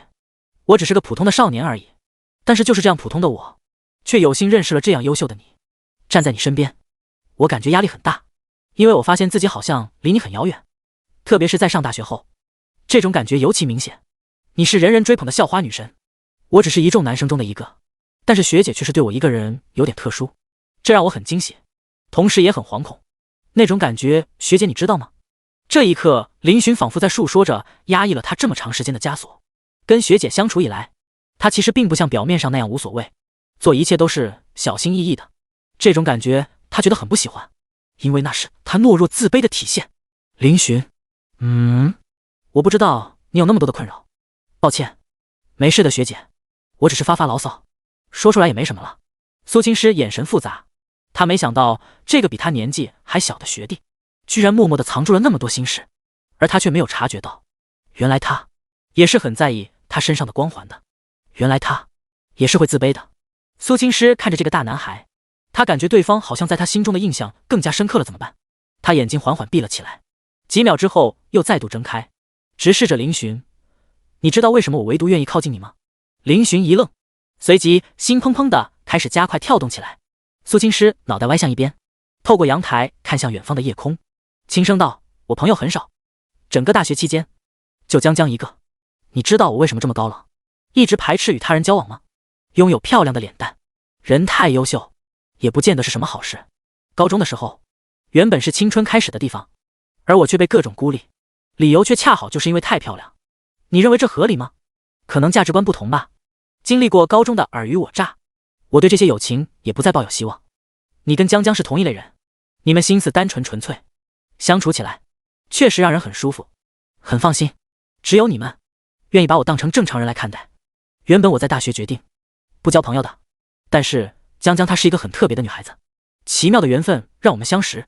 而你，林寻，很谢谢你。其实我也正在努力向你们靠近呢。第92，间接接吻。听着学姐的话，林寻动容无比，他没想到学姐也同样藏了这么多事，可以听出来，学姐的高中是不完整的。他不由得为她感到心疼。房间里的气氛有些安静，苏青诗依然看着窗外，不知道在想什么，只是她俏脸有些发烫，突然有感而发。说完那番话后，她轻松了不少，但是也让林寻直面她的弱点。这种感觉就像是让喜欢的人了解他的软肋一般，让人怪难为情的。两人现在的关系可以说已经非常微妙了，只是他们心照不宣罢了。林寻捂着学姐的小脚，隔着被子，只能感受到一点，他刚才一着急都来不及感受那美妙的触感，有一丢丢遗憾。仙女学姐的小脚丫啊，以往都是只能远观不可亵渎，当然其他人连看的机会都没有。暖和点了吗？林寻询问道。苏青诗点了点头，有他这么细心的给他捂脚，还有一层厚厚的被子，怎么可能不暖？他都感觉自己要出汗了。肚子呢？还好，最痛的阶段过去了。那就好，你不用给我捂了，都要出汗了。哦，好吧。林寻悻悻地把学姐的脚放下，随即他道：学姐，我给你泡红糖水。水早就烧开了，他找了一个一次性杯子，倒入红糖粉末，冲入开水，顿时一阵姜味传开。这就是红糖水的味道吗？好刺激！因为一次性杯子容积不是很大，所以他只能看着凉放。泡了一杯，端向苏青诗：学姐，喝药了。说完，林寻就笑了起来。他突然想到了一句经典语录，潘金莲对武大郎说的。苏青诗撑起身子，被子滑落，姣好的身材暴露在空气中。林寻目光不可避免地触碰到了那雄伟的领域，他脸色有些红。妈耶，学姐的身材也太好了吧！颜值高，身材又好的犯规，谁顶得住啊？隔着衣物都显露出致命的诱惑。那要是……呸！现在想这些搞什么？学姐还在饱受姨妈之痛呢。苏青诗面色平静地接过那杯泡好的红糖水，林寻芳才吹了吹，所以并不是很烫。他小口小口地抿了抿，味道不是很好，毕竟是速溶的，但是也没办法，只能将就一下了。不过他却是很有胃口，也不计较那点辛辣，渐渐地喝完了一杯。他平时也喝红糖水，不过都是自己现煮的，为了使味道更好入口，他通常还会加一些有营养的东西。怎么样，喝得习惯吗？林寻低声询问。他知道速溶的肯定不是很好喝，担心学姐喝不习惯。苏青诗轻轻点头，还行。他忽然看向林寻：你会煮红糖水吗？林寻摇头：不会，我以前没煮过，不过我会学，等学姐下次来亲戚，就给学姐做红糖水。为了以后不让姨妈肆虐学姐，他决定自己必须多学一些关于这方面的东西。苏青诗听着这跟承诺一样的话，脸色动容。行，那我到时候给你试毒。林寻，叮咚，你好，外卖。外卖到了。林寻赶忙出去接过外卖，一箱矿泉水，加一份皮蛋瘦肉粥。你买这么多水干什么？苏青诗疑惑地问道。林寻将那箱水放在桌子上，把皮蛋瘦肉粥拿过来，放到床头边上的小桌上，一边拆解包装一边道：多买一些没啥，你现在的情况需要多喝热水，多喝热水。盖子打开，一阵香气扑鼻而来，林寻都有些胃口了。不过这可是给学姐买的，人家还是个病号呢。帮他把餐具取出，递给他。谢谢。苏青诗被生理期疼痛折腾的体力消耗很大，确实是有些饿了。粥还是烫，很香，葱花香菜都有，还有许多细姜，很好喝。苏青诗评价了一句。林寻开心的笑了，虽然不是他做的，但是能让学姐如此评价，他也感到满足。默默掏出手机，给了快递小哥跟粥店老板点了一个5星好评。苏青诗小口小口的喝着粥，即使他身体虚弱，喝粥的动作也一样的优雅，只是他目光时不时瞥向一旁低头玩手机的林寻。学弟在。林寻此时正在看视频，听见学姐叫他，顿时看了过去。苏青诗将手中的粥递给他，喝不完。林寻目光呆了一下，学姐这是什么意思？让他扔了吗？好的学姐，喝不完就算了，我处理一下。林寻接过粥盒，正要起身，等等，苏青诗忽然清冷开口：怎么了学姐？林寻看向苏青诗，眼中带着疑惑。不要浪费，你把它喝了吧。苏青诗淡淡的道。说完，他目光又看向别的地方，喝他喝过的粥。林寻深吸一口气，学姐让他喝，他就喝，他可是个勤俭节约的3好市民，赶紧喝完，你就回去吧。好。下意识的，林寻拿起勺子就舀了一勺粥放入嘴中，粥已经没有先前那么烫了，暖暖的，挺好喝，老板的手艺不错。苏青诗正要说什么，他目光忽然一顿，你，肿了学姐。林寻一边喝着粥，一边回问道。苏青师目光平淡，声音冷清，那是我的勺子。林寻刚想把一勺粥放到嘴中，闻言整个人都僵住了，四目相对，空气突然安静。林寻表面那样表情，其实内心已经炸开了。卧槽，他干了什么？他居然用学姐用过的勺子喝粥，那岂不是间接性的接吻了吗？难怪他喝起来好像有种难以言语的香香的味道。咕噜，安静的房间内，一声吞口水的声音无比清晰。苏青师俏脸肉眼可见的变红，他胸前的峰峦起伏加快。林寻直接社死，他站了起来，机械的朝门口走去。你去哪里？学姐，我先回去了。那个，你有什么不舒服的，记得跟我说，我住得近，马上到哈，拜拜啦学姐。林寻慌乱的逃了，当然还带着皮蛋瘦肉粥以及他用过的勺子。苏青师看着他落荒而逃的背影，当门合上的那一刻，他忽然扑哧一笑。呆子。第93再往良城。国庆假期第4天，爸妈，你们路上小心点啊。林寻对顾妍妍跟林霸天叮嘱道。儿子，你真的不跟我们一起回去了？顾妍妍脸上带着疑惑道。早上起床的时候，他们一家就打算返回了，而林寻却临时提出不跟他们一起回去了，说是要陪一个同学去玩，于是就有了现在的一幕。林霸天与顾妍妍坐在车上，林寻站在车窗外朝他们叮嘱。林寻点头，假期还有3天，我想去别的地方看看。什么地方不能带你爸妈一起去啊？顾妍妍挤眉弄眼的笑道。是不是陪女同学？林寻隐晦的朝老妈使了个眼色，后者秒懂，哈哈，行吧，既然这样，你就自己去玩吧，如果有什么事记得告诉妈。知道了妈。车子缓缓驶离，林寻看着父母离开，站在原地许久。老婆，你跟儿子怎么最近神神秘秘的？有什么事情瞒着我老林啊？车上，林霸天才问出口。顾妍妍白了他一眼，你这家伙老是忙着公司的事情，什么时候多关心关心咱儿子？林霸天苦笑，现在公司确实还有许多事情，等忙过了这段时间就好了。临近年底，事情就多了。他恢复首富之后，确实早出晚归，对家里也有些疏忽了，这点他还是挺愧疚的。顾妍妍淡淡道，钱够花就行，公司那点事交给他们去解决就行了。再说了，你就算倒闭了，老娘那里不是还有几百个亿呢，够咱家挥霍的了。他自己也是有些存款的，这都是他这些年来自己赚来的，虽然远远比不上林霸天的，但是拿来救急还是非常有用的。林霸天一把拦过妻子，笑呵呵道，老婆的小金库可是咱家的备用资金呢，不能挥霍。顾妍妍捶了捶他的胸口，儿子最近跟一个女孩子走得近，你知道吗？林霸天一愣，随即有些惊喜道，那不就是咱快有儿媳妇了？顾妍妍叹了口气，不好说，我感觉儿子现在面对感情，自我感觉束缚还是太多了，你没发现吗？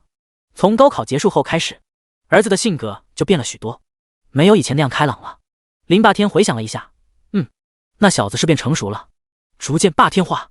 顾妍妍满脸黑线，滚！嘿嘿，你怕什么？儿子有我们撑腰，不会吃亏的。多少小姑娘挤破脑袋想嫁入我老林家的门呢？林霸天讪笑道。其他事情咱们可以操心，但是关于儿子感情这件事，还是他自己选择经历比较好。你忘了当年我们是怎么说服你我的父母，历经多少困难才走到一起的了？顾妍妍眼神掠过一抹复杂的道。林霸天似乎也是想起来往事，叹了口气。送父母离开后，林寻一手拉着一个行李箱，另一只手提着一个保温盒，朝着学姐所住的酒店走去。不，走了一会儿他就有些等不及了，打个车几分钟就到了。此时苏青师刚从厕所出来，他的脸色要比昨晚好了很多，刚换了一个日用的。林寻给他发信息说到了。学姐，收拾好了吗？林寻探了个头进来，笑眯眯地问道。苏青师看了他一眼，脸色平静，刚起床。哦。林寻拖着行李箱走了进来，仙女学姐此时穿着一套新的睡衣，是旅游自己带的，头发还有些蓬松，看上去确实是刚起床。你等一会儿，我洗漱先。苏青师也没有避讳林寻，拿着衣服去卫生间换了起来。林寻坐在沙发上，他看了一眼那袋东西，眼神一凝，比昨天晚上少了很多。学姐应该起了很多次夜吧？那就是没有休息好。林寻站了起来，替学姐收拾起房间来，同时他还帮学姐烧了壶水，来亲戚第二天还是不能马虎，红糖水接着喝。没多久，苏青师从卫生间出来，他已经换上了正装，看了一眼收拾的整整齐齐的房间，他眼中掠过一抹笑意。学姐，快刷牙，我给你带了早饭。林寻招呼道。洗漱完过来，林寻已经摆好了早餐。早餐有一层是皮蛋瘦肉粥，是林寻特地去到昨晚点外卖的那家店买的，还顺带买了保温盒。除此之外，还有鸡蛋、小笼包等等。苏青师看到皮蛋瘦肉粥，表情顿了一下，不由得想到昨晚那一幕。他表情平静，坐在床上。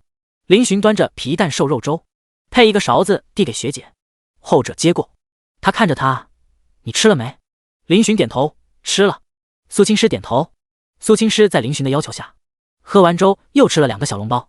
仙女的胃口很小，此时表示已经饱了。无奈下，林寻只能亲自解决战斗，把剩下的早餐吃了。末了，他让苏青师把泡好的红糖水喝了。上午10点左右，林寻一手一个行李箱，与苏青师走出酒店。他们要赶去凉城的车，订了11点半的车。两人在路边打了一辆出租车，准备直奔车站而去。早上的气温偏低，因为亲戚来了的缘故，苏青师穿着一件外套，长发也没有扎起来，挡住后颈，避免着凉，戴着口罩。其实他腹部还贴着暖宝宝贴，双手插入上衣口袋，只给路人留下高挑纤细的身姿。但是他的身材也极好，也有路人忍不住多看了几眼。林寻看着学姐，感叹道：感谢发明口罩的人，能封印颜值。苏青师口罩下的嘴角掀起。学姐，我猜你肯定在笑。林寻眼睛一亮，道。苏青师淡淡道：没有，你猜错了。林寻正色道：怎么可能猜错？学姐笑起来的时候，目光都会很温柔，不似之前那般冰冷。苏青师闻言，眼神瞬间转变成冰冷。你猜猜我现在是什么表情？林寻思索了片刻，随即笑道 Fairy。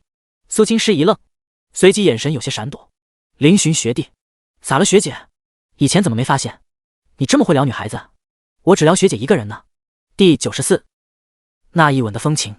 林寻买的是与学姐的邻座，动车上一边是2个座位，一边是3个座位，两人也是刚好把那2个座位坐满了。不得不说，假期的人流量太大了，即使是已经过去了3天，车厢仍然保持着人挤人的现象。还好苏青师有先见之明，让林寻排到前面去。林寻让苏学姐坐在靠窗的位置，而他则是为她保驾护航。林寻掏出一个保温杯，放到学姐面前，这是他提前准备好的。昨天晚上他可是做足了功课的呢。今天虽然是第2天，但是苏青师还是有些不舒服，加上车厢里全是一些奇奇怪怪的味道，如果他没有戴着口罩，恐怕会反胃。林寻靠了过来，低声对学姐道：学姐，你要是困了就睡一会儿，等到站了我再叫你。到凉城站还要好几个小时，学姐昨晚上没睡好，现在黑眼圈有些重。苏青师轻轻点头，你也累了，休息吧。路程很漫长，途中经停，人流下下上上，换了好几波。林寻有些犯困，他晃了晃脑袋，目光落在学姐身上。他发现学姐已经睡着了，靠着座椅，眼睛闭着，看着很安静。动车很稳，所以没有颠簸，这对睡觉来说确实是个不错的条件。看着学姐安心的睡容，林寻心中升起一抹温馨的感觉，这简直就是睡美人啊。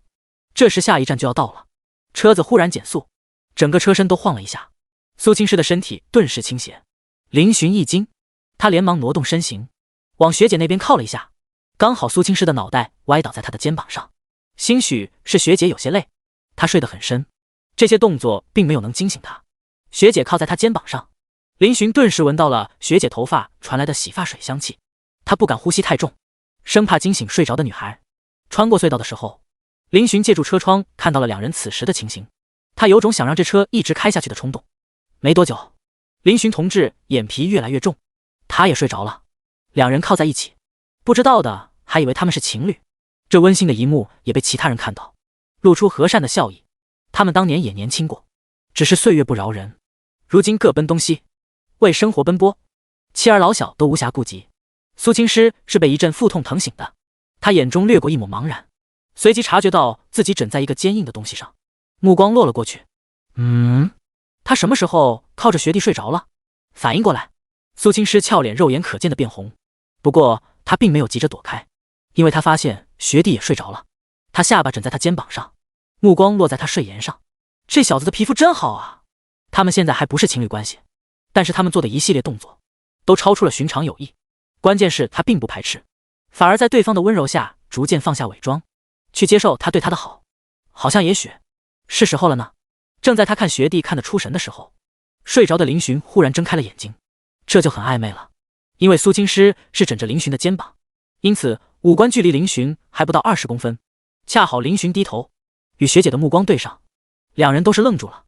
苏青师身躯僵硬无比，他怎么会想到学弟会在这个时候醒来？好尴尬，偷看被发现了。林寻凝视着学姐的眼神，他并没有躲闪，眼神是苏青师从来没有见到过的，夹带着温柔、热切、喜爱、怜惜。他居然沉沦在他的目光下了。林寻缓缓低头，苏青师下意识闭上眼睛。此时他大脑一片空白，什么都无法去思考，直到额头被某个冰凉的东西触碰了一下，他俏脸通红，即使口罩也无法遮挡，眼角旁都升起一抹醉红。学姐，醒多久了？林寻声音有些沙哑，他在隐忍着揭开学姐口罩一清芳泽的冲动，但是仅存的理智告诉他，不能这么做。学姐的颜值太炸裂了，要是显露在车厢里，恐怕会招来无数异样的目光。他不想两人被人围观，所以种种冲动与情绪化作一个眉间吻。苏青师闭着眼睛，换了一个姿势，原本是下巴枕着他肩膀，换成正常的斜靠。不知道，他不敢睁开眼睛与林寻对视，生怕对上他眼神的那一刻，自己的所有防线会顷刻间瓦解。所以他也忘了质问林寻怎么敢做出这些动作，心乱了。林寻看着学姐故作平静，却满脸通红的模样，心动一动。他心中有了一个非常大胆的想法，两人就如同一对正常情侣一样依靠着休息。一开始心情无法平复，两人都是假寐，寐到后来，两人又再次睡着了。凉城站，车子到站，所有人朝车门挤去。坐了这么久，林寻表示屁股都坐扁了。学姐，慢点。林寻一手一个行李箱，走在前面，苏青师则是跟在他身后，以防被别人碰撞。看着他高大的背影，苏青师目光温柔。凉城，这是他们初识的地方呢。出站之后，林寻先是带着苏青师去吃点东西，在车上都没有吃什么，两人现在都饿得很。苏青师看着眼前清淡的菜食，再看了一眼林寻跟前色香味俱全的，他面无表情。我不服。林寻同志义正言辞，学姐，你就忍一下啊，这几天先吃清淡点，到时候过了再带你吃好吃的。苏青师看了他一眼，随即默默地低头吃饭。林寻看着学姐吃，见她吃得有滋有味，也放心了。这种时候他得硬气一点，以学姐的身体为第一。两人吃完饭后，林寻就问他，是住酒店呢，还是租个民宿，还是去他家名下的别墅呢？凉城，这里可是他家的地盘。嘿嘿，苏青师最终决定租个民宿，也就几天。去林寻家，他虽然高冷，但不代表他脸皮厚。我住民宿，你回别墅。林寻本来还乐呵的，听到这句话顿时不香了。完蛋。学姐，你这说的什么话？我在凉城有别墅吗？我怎么不知道？苏青师定定地看着他。小学弟，你脸皮怎么这么厚？第95告白。最终林寻回到了他最开始的家，也就是幸福小区520号房。原本打算看看这里被出租了没，没想到还保存着跟搬走之前一样。林寻找到了房东，后者一见是林寻，顿时满脸菊花的称呼一声林少爷。显然在这个小区，林寻一家的身份已经不是秘密了。据房东所说，这间屋子被林霸天直接买了下来，作为他们的所有物，即使没人住也不能对外出租，毕竟是住了这么多年的房子，林家一家还是对他有感情的。林寻向房东要了房子的钥匙，整理了一下就可以入住了。他给父母打了个视频报平安，后者得知他到了凉城也是十分惊讶，儿子还住回了以前的屋子。他们当即觉得当初买下这屋子是无比正确的决定。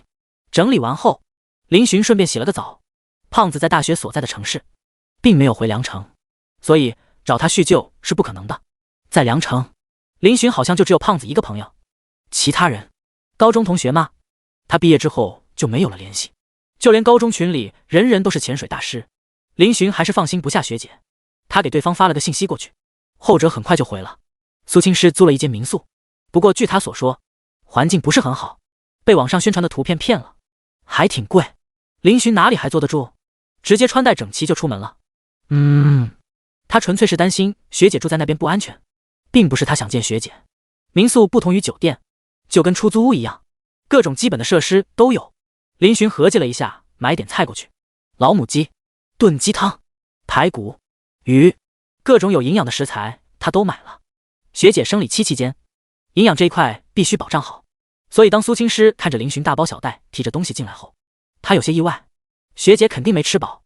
我给你做点菜。林寻自来熟地收拾着厨房，还好他有先见之明，油盐什么的都换新的。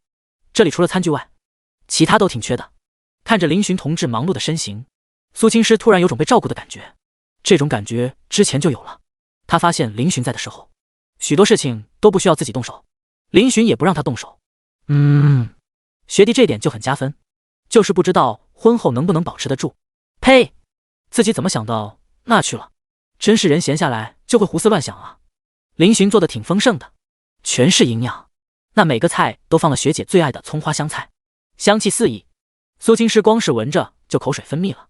洗餐具，盛饭，给学姐倒了杯温水，一条龙服务。学姐，这里环境不是很好啊，而且还是5楼，爬上爬下多累啊，换个地方住吧。吃饭中，林寻建议道。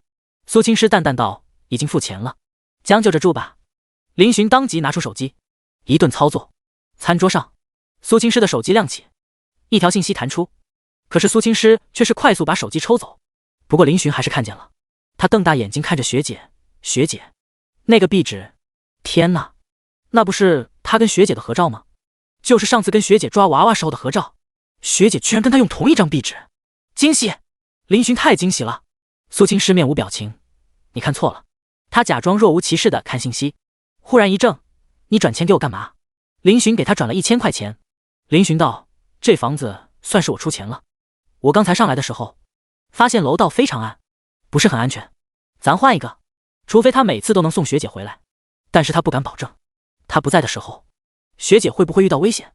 毕竟她长得太漂亮了，很容易被坏人盯上。苏青师哭笑不得地看着他，哪有你想的那么多坏人？可是我担心你啊。苏青师怔住，这话怎么接？林寻深吸一口气，他突然用一种无比认真的眼神看着苏青师，学姐，我有话想对你说。苏青师心跳忽然开始狂跳起来，他视线下垂，夹起饭往嘴里送。林寻话都到口中了，但是他居然不知道该怎么说出口。明明心中已经想过无数遍了，已经代入过一遍又一遍，可是真正与学姐面对面时，他还是紧张了，心好像跳到嗓子眼了，怎么办？你要说什么？苏青师抬手将垂落的一缕秀发抚到耳后，声音轻柔。林寻张了张嘴，他此时脑海中的长篇大论已经跑不知道哪里了，无从开口的感觉。酝酿了一阵后，林寻失败了，他眼神有些灰败，头微微低下，不让学姐看到他的情绪。没什么3个字刚要说出口，忽然，好巧，学弟，我也有话想对你说。林寻满脸茫然的抬起头，什么？苏青师平静的道，我好像喜欢上你了。嘎！空气突然安静，唯有2人越来越剧烈的心跳声在耳边回荡。林寻眼神是茫然的，随即他眸子瞪大，他没听错吧？学姐刚才在说他喜欢他，学姐跟他告白了。林寻目瞪口呆的看着苏青师，本来他是想亲口跟学姐表明心意的，他不想等了，他觉得2人之间的进度已经只差一层窗户纸了。此时不同，还要等到什么时候？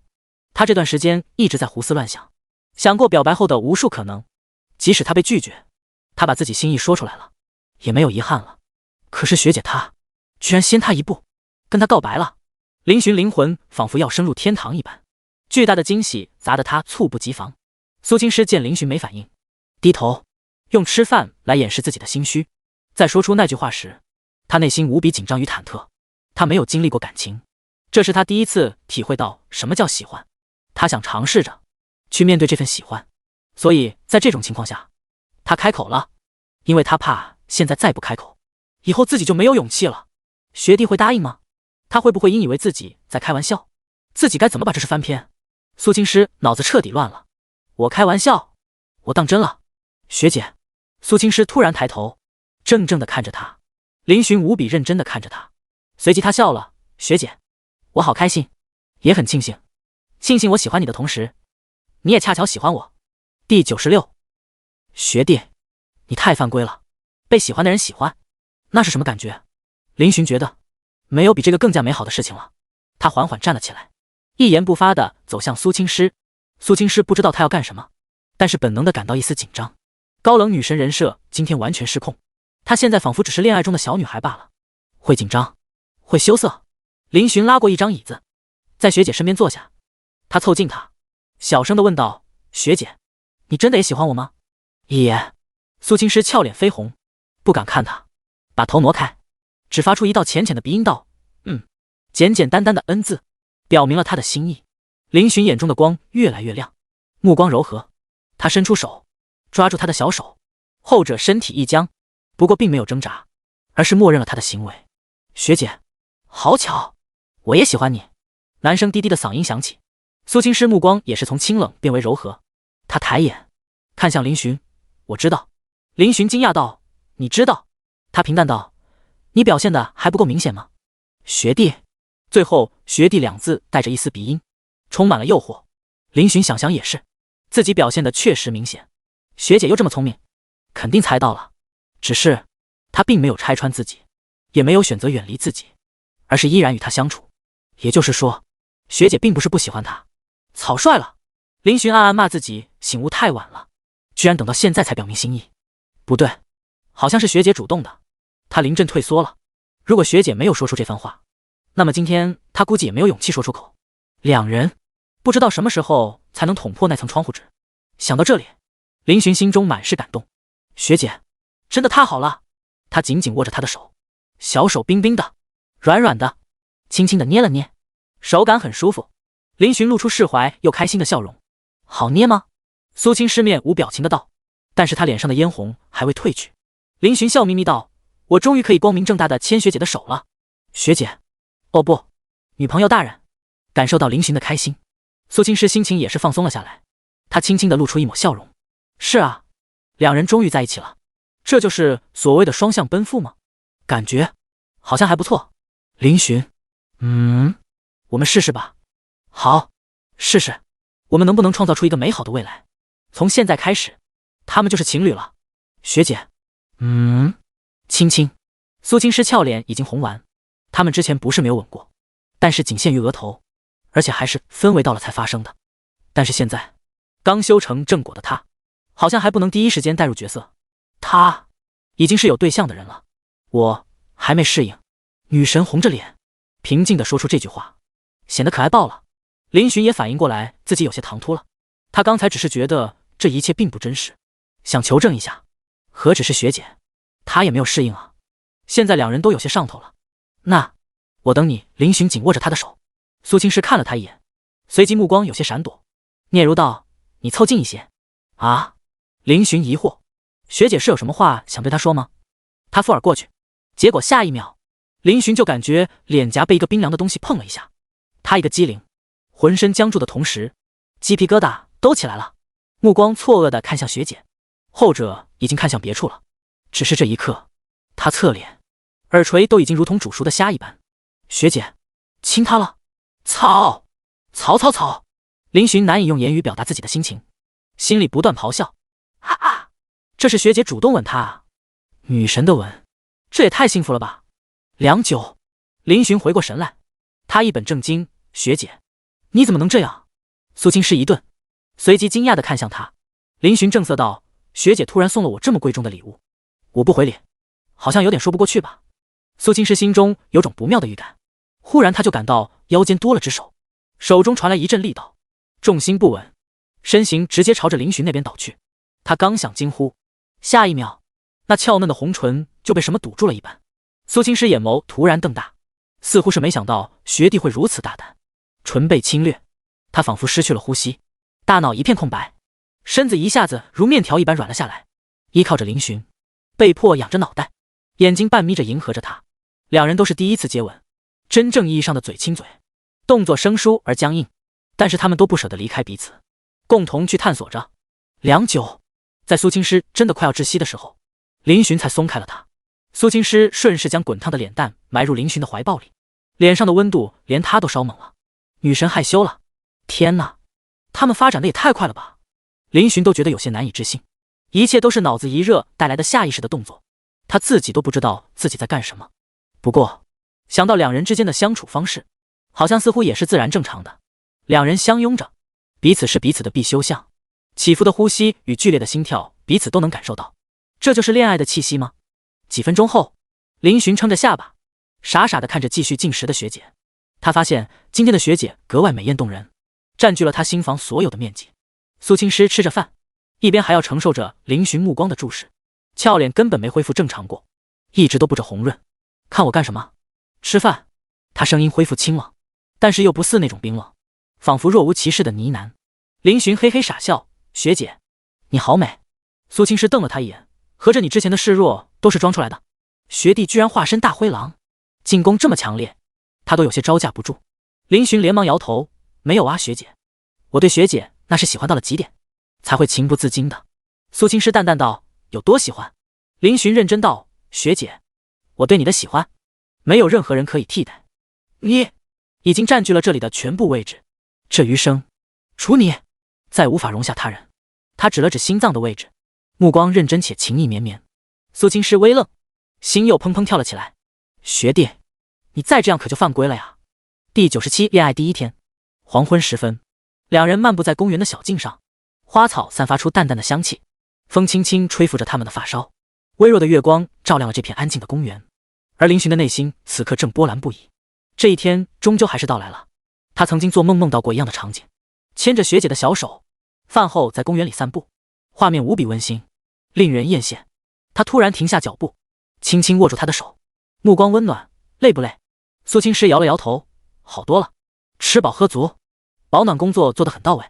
他觉得大姨妈也就那样，再加上有学弟的关心，他现在心境非常的好。林寻顿了顿，又换了一个问题，冷不冷？10月的天气说不上冷，白天甚至很热，但是太阳落山后会有些凉意。苏青诗依然耐心地回答道，还好。那就是冷了。林寻一本正经的道，随即他忽然揽住了苏青诗的肩膀。苏青诗淡淡地看了他一眼，学弟，没想到你这么会。林寻微微一笑，学姐，这可是我第一次谈恋爱哦。我就是觉得有些不真实，不是故意占你便宜哦。苏青诗淡淡道，那你刚才亲的是猪吗？说完他一愣，好像存在骂自己的意思。顿时他瞪了一眼林寻。林寻嘿嘿一笑，两人是确定关系的第一天，但是相处起来却又没有表现得很生疏，就好像不需要彩排，水到渠成的就能做出一些暧昧的动作。林寻认为那是在他们还没确定关系的时候，他与学姐的几次暧昧下已经有些习惯了。南大的校花，无数人心目中的女神，今天被他拿下了，嘿嘿。想到这里，林寻又傻笑了起来。苏青诗哭笑不得地看着魔怔了的学弟，笑什么？林寻美滋滋地扬了扬两人牵着的手，道，以后学姐就不再是一个人了，学姐有我陪着了。苏青诗挑了挑眉，呆子，谁说我是一个人？我还有妈妈跟哥哥。林寻反应过来，有些尴尬，道，我是说朋友。也不对，我的意思是说，学姐不用担心没朋友了，有我一人就够了，我会好好对待学姐的。明明是跟傻子一样的话，但是却让苏青诗心中生出复杂的情绪。好像是这样的，每天屋子里多一个人陪伴，多一个人吃饭，那种感觉也不错。学弟，我们去那里吧，我想去看看我爸。好。林寻目光柔和，他紧握着学姐的手，随即拿出手机准备叫车。忽然苏青诗的手臂伸了过来，把他的手机夺走了。林寻眼中掠过一抹不解，不过也没有太大的反应。怎么了学姐？苏青诗没有说话，他看着林寻同志手机的锁屏壁纸，你也有？他的锁屏壁纸与他的一模一样。林寻解释道，是啊，这个是江学姐拍的，后来他就发给我了。事先声明，我不知道他拍的了这个照片哦。苏青诗淡淡的看了他一眼，平静道，我的照片也是他发的，他当时说只发给了我，独一无二的。林寻，我去，江学姐，你这么搞我就无能为力了呀，你还是做好心理准备吧。射多久了？几个星期了。几个星期？那就是从那天回来后没几天就开始设置了。苏青诗心中有种难以言语的感觉，学弟很早之前就喜欢他了。密码是什么？我生日。苏青诗俏脸一僵。林寻见状连忙改口001110。学姐好像不知道他的生日。他也不知道他的。苏青诗面无表情的输入密码，当屏幕切换到桌面时，他脸色愣住了，因为桌面壁纸还是他，只是跟锁屏壁纸不一样。你怎么会有这张照片？林寻挠了挠头，我跟老板要的。苏青诗眼睛眯起，你还加有老板微信？以他的聪明，很快就发现了不对劲。最终林寻交代了自己与老板密谋的事情经过。可以啊，学弟，没想到你还挺有心机。苏青师似笑非笑的道，这家伙为了得到自己的照片，居然不惜收买服装店老板，真是让他意外，又好气又好笑。林寻连忙求饶，学姐我错了，下次再也不敢了。还想有下次？不，我嘴瓢了，说错了，绝对没有下一次了。哼！仙女学姐傲娇的冷哼一声，随即她打开相册，把这张两人的合照点击分享，用林寻的手机发到了自己手机上。自己穿着蓝色长裙的照片，她都没有呢，学弟居然有，太不公平了。林寻松了口气，还好学姐没有怪他，学姐很讨厌别人欺骗她的，以后这种事情就不要有了。你要拍照，跟我说一声就好了。苏青师缓缓道。好的。学姐林寻握紧他的手，苏青师也回握他，同时把手机递给他，叫车吧。在林寻操作下，滴滴师傅很快就到位了。林寻很贴心的给学姐戴上口罩。苏青师看了他一眼，带他干嘛？林寻一本正经的道，学姐，你要对自己的魅力有所认知才行，我这是在保护你。苏青师眼中掠过一抹笑意，我就喜欢听你一本正经的胡说八道。林寻上车后，林寻跟司机师傅确认了一下地址，两人先是去花店买了花，还是上次那个花店，这次是买2束。半个小时后，两人来到了墓园入口，看着学姐的爸爸的照片，林寻眼中也是露出一抹复杂。上次来这里只是他作为一个朋友陪伴学姐来，现在他以苏青师的男朋友的身份而来，察觉到学姐的情绪不是很好，林寻缓缓将其揽入怀中，后者也没有拒绝，安心的靠在林寻怀中，目光出神的望着父亲的墓碑。他开始跟林寻讲述关于他家里的情况，林寻静静的听着，抱着学姐，时而用力，时而轻抚，以此来表达他的心情。第98，野生的仙女。当两人从墓园出来时，已经是2个小时后，夜幕已经降临，气温也下降得很快。林寻穿着短袖，能感受到一阵凉意。他看向学姐，虽然学姐也有穿外套，但是外套有点薄，她还是特殊时期。学姐，咱们回去吧。苏青师轻轻点头。林寻正准备叫车，苏青师忽然道，我们走走。林寻有些惊讶，这里距离民宿可是有10几公里，而且现在也不早了，9点了已经。不过他倒是没有拒绝，能跟学姐在一起，在哪里他都乐意。两人牵着手，漫步在小路上。学姐，假期还有3天，你要不要回家看看？林寻询问着他的意见，他觉得学姐还是要回家看看去。苏青师沉默良久，才回答道，好。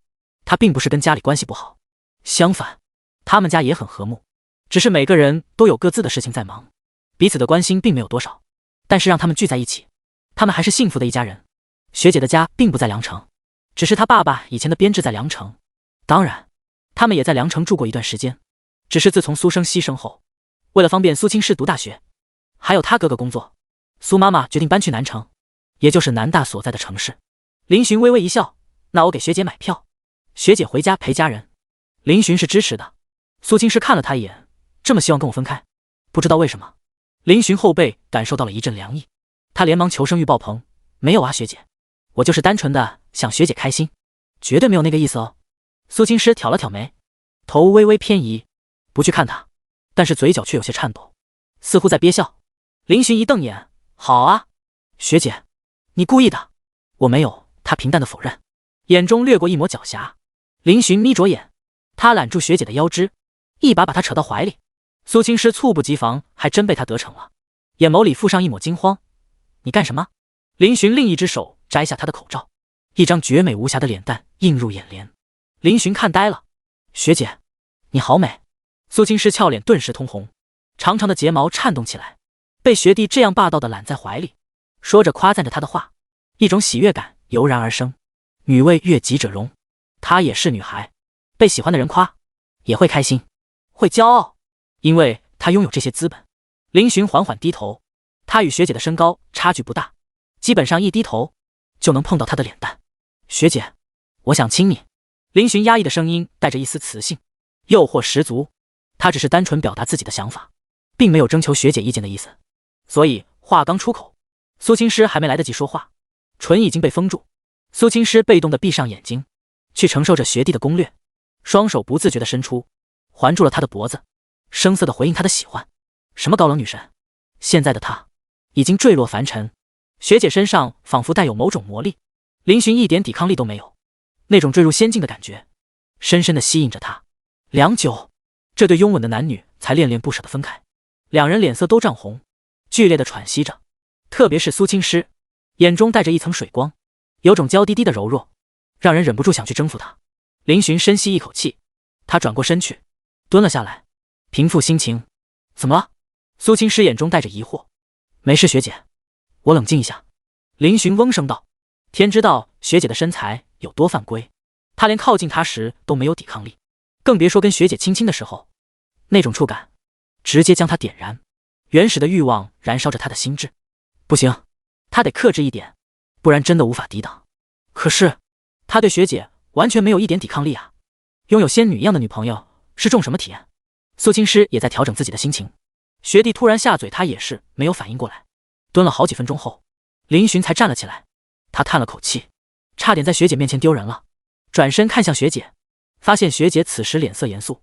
林寻心中一跳，小心翼翼的道：“学姐，怎么了？”苏青诗深吸一口气，道：“我们这样，是不是发展的有点快了？”啊！林寻惊讶。苏青诗淡淡的看着他：“今天算是给你的奖励，以后想亲亲，必须我同意。”林寻懵逼，突然亲亲的权利被剥夺，他有些没反应过来。那抱抱呢？看情况。牵手呢？没人的时候可以。看着林寻表情僵硬的样子，苏青诗嘴角掀起。她是个挺保守的女生，目前这样的进度对她来说还是有些突然了。再这样下去，可能她自己都会失去理智的沦陷其中。当然，她对自己的魅力还是欠缺认识，更高估了林寻的抵抗力。林寻想想也是这么个理，他确实是有些大胆了，吓到了学姐。克制，林寻，你要克制。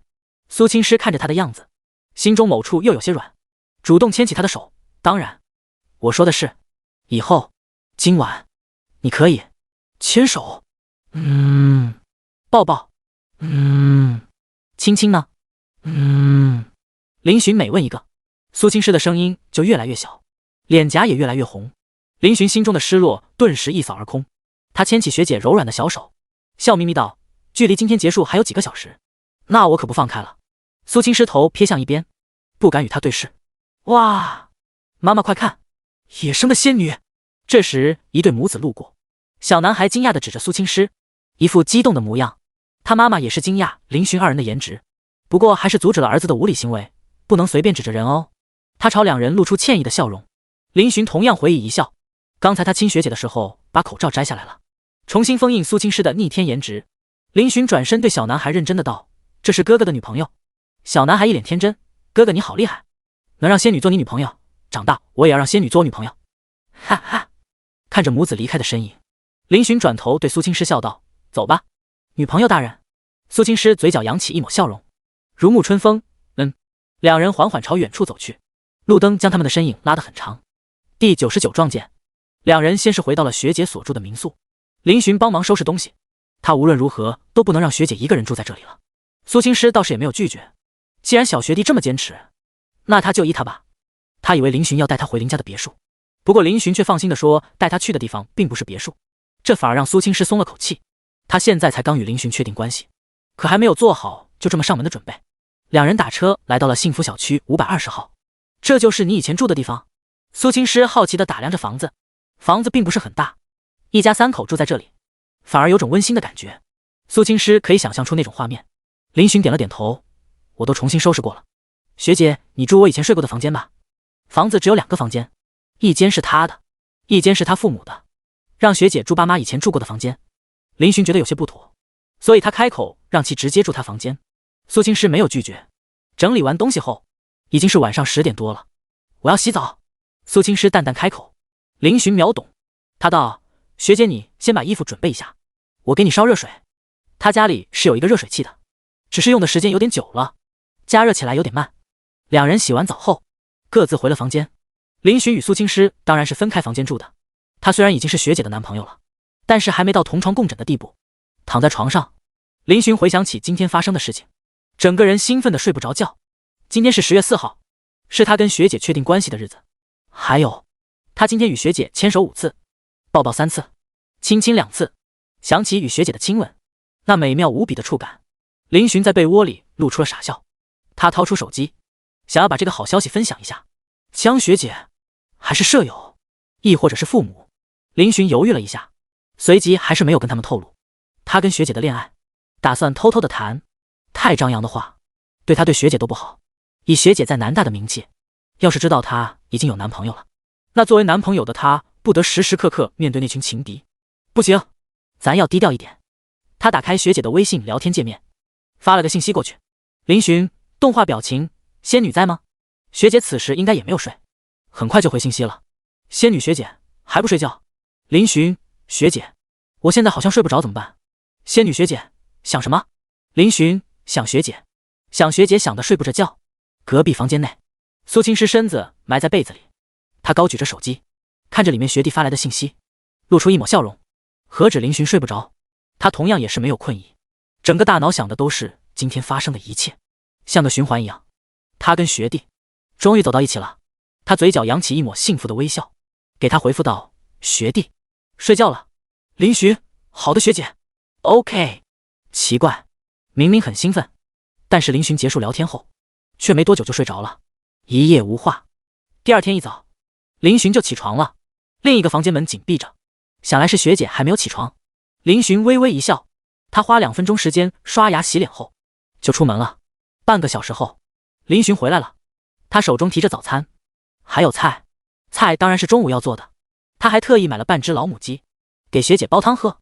林寻回来没多久，学姐房间门就打开了，她睡眼朦胧地走了出来，穿着宽松的睡衣，但是那傲人的身材也遮挡不了，隐隐若现，反而有种懒呆的美。学姐，吃早餐了。林寻打招呼道。苏青师好像还没睡醒，他怔怔地凝视了林寻片刻后，才点头，好。他先洗漱了一番，也没有换上衣服，穿着睡衣就坐到了餐桌前。林寻买的早餐还是挺多的，3个人吃都没问题。他坐他对面，两人彼此对视一眼，都不由自主地想到昨晚的事情，顿时目光飞速转换到早晨上面。那个学姐说，林寻组织了一下语言，道：我们已经算是在一起了吧？苏青师轻轻点头，林寻心中大定，不得不说，早上醒来的时候，他还有种不真实感，自己真的跟学姐在一起了。两人的关系像是捅破了窗户纸一样，有些微妙。但是林寻好像发现，他跟学姐成为情侣后，好像很自然。不过，学姐真漂亮。林寻痴痴地看着苏青师，脑子里在胡思乱想。苏青师被他看得脸颊发烫，有些不好意思，看够了吗？林寻嘿嘿道：我得多看看，以前总没敢仔细看学姐，现在可以了。学姐失笑，能看出花来啊？林寻正色道：学姐比花好看太多了。苏青师脸颊更红，这学弟有点不正经，几句话离不开撩拨人。不过他很开心。学姐，今天咱们有什么安排吗？林寻问道。因为学姐的家是在南城，所以决定明天再回去，到时候收假了顺便去学校就刚好，所以今天还是自由的。苏青师沉吟了一会儿，道：听你的吧。他也不知道去哪里玩，反正现在在外面，在哪里都一样。当然跟林寻在一起，去哪里都一样。那我们去游乐园吧。林寻兴奋的道。他早就想好了，带学姐去游乐园，听说那是情侣必打卡的约会圣地。苏青师点头，好。吃完早餐后，苏青师回房间换衣服，林寻则是给他煮红糖水。今天是第3天，痛经已经过去了，不过学姐的身体还是有些虚弱，家里什么都有。林寻很快就照着某书上面的教程，把一小锅红糖水煮好了，用碗盛了一碗。林寻美滋滋的端着自己的成品走向学姐的房间。由于房间门是半掩着的，林寻也没有多想，直接推了进去。房间没有开灯，光线有些暗，但是当林寻看到眼前的场景时，整个人如同塑雕一样定住了。眼前所呈现的一幕让林寻心跳急速加快，整个人的血液都躁动起来。第100游乐场，昏暗的房间内，一道绝美的身影站在床边，正在换衣服。从林寻这个角度看，他刚好把上衣撩了起来，露出纤细的腰肢，即使无法看清楚，那轮廓也无比诱人，没有一丝赘肉。学姐在换衣服，林寻整个人都呆在了原地，他不知所措地看着眼前同样动作僵在原地的学姐。那个学姐，对不起，我不知道你在。林寻声音打颤，结结巴巴的，连他都不知道自己在说什么。苏青师平静道：出去。好的学姐。林寻转身就走出了房间，还带上了门。黑暗中，苏青师松了口气，他此时俏脸已经通红一片，可惜林寻并没有看到。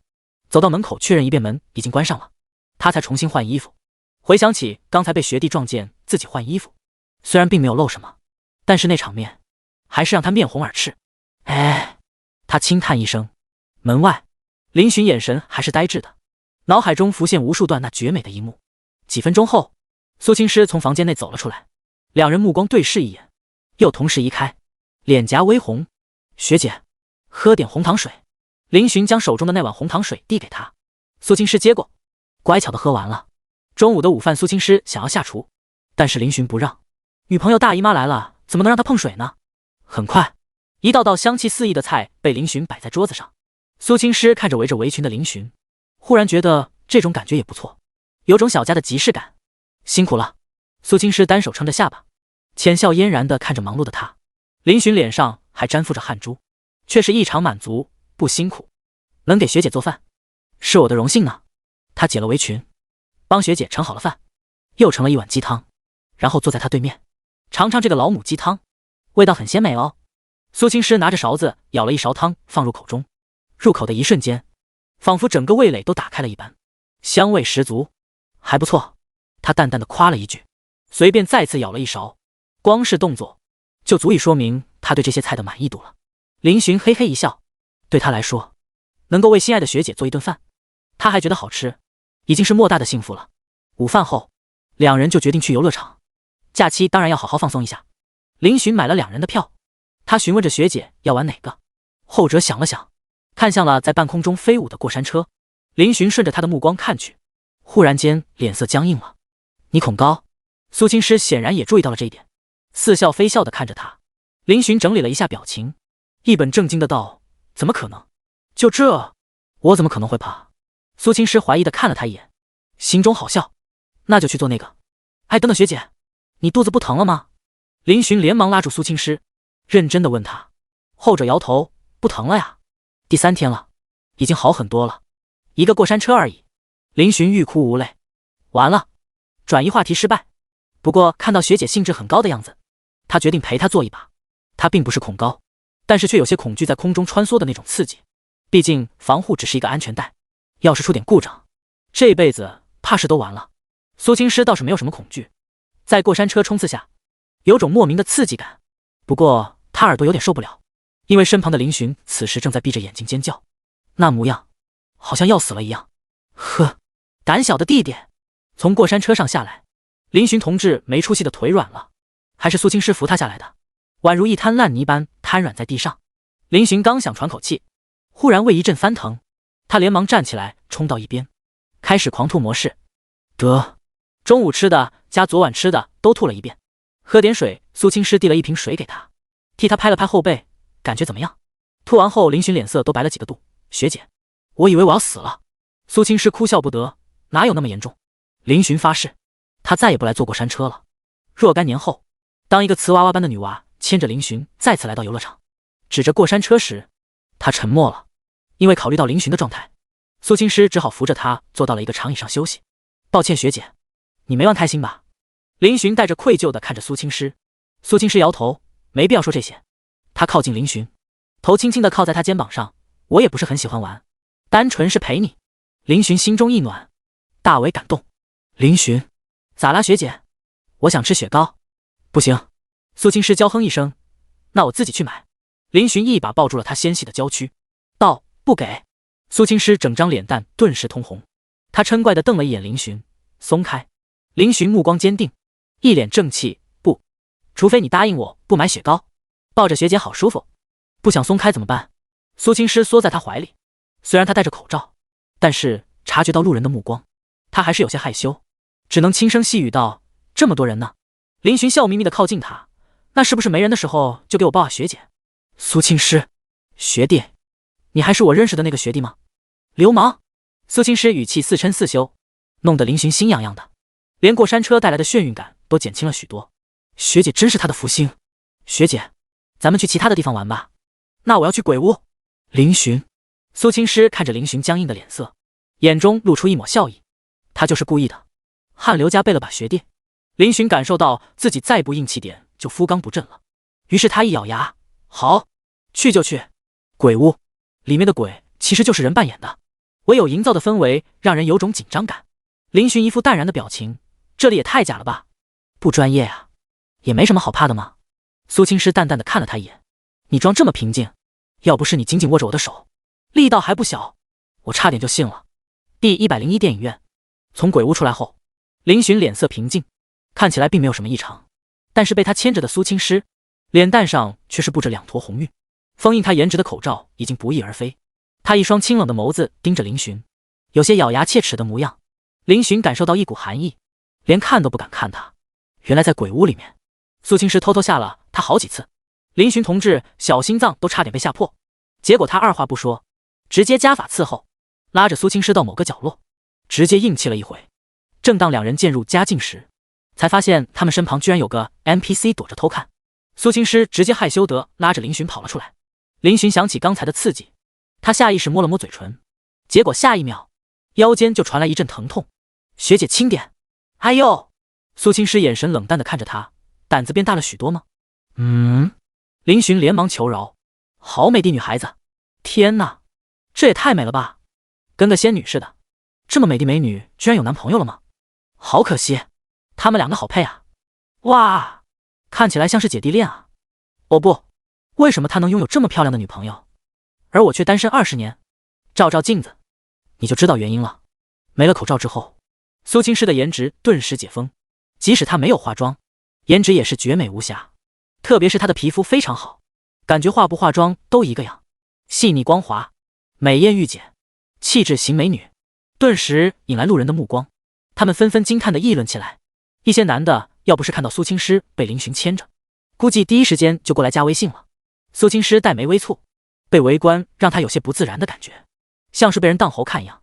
林寻自然是不想自家仙女被别人觊觎，牵着苏青师就跑。没错，是跑。不过很快，他想起学姐的身体，又停了下来，改成快步走。怎么了？苏青师惊讶林寻的反应。林寻正色道：学姐，我想把你藏起来。他家学姐太诱人了，他又爱又无奈，这得有多少情敌啊？苏青师眉间掠过一抹温柔，我都是你女朋友了，还这么小心翼翼的。林寻苦笑，学姐太优秀了，我怕我会没自信。苏青师看着他，心中一动，他反握紧他的手，不用在意他人的目光，我只在乎你，其他人与我无关，我只在乎你。林寻眼中光芒亮起，心情刹那间晴转多云。学姐，谢谢你，我好喜欢你。苏青师俏脸绯红，张口就来。林寻笑了笑，同时他摇头一笑，他跟学姐在一起，未来肯定是要面对很多挑战的。他知道学姐的追求者很多，所以他不会退缩的，他也要变得更加优秀，让所有人都觉得他是配得上学姐的。时间来到傍晚，林寻带着学姐去吃了晚饭，并没有回家做饭，而是找了个饭店将就一下。其实只要林寻想，良城最贵的晚饭他是可以吃上的，只是他今晚另有安排。学姐，晚上咱们去看场电影怎么样？林寻牵着学姐的手走在路上消食。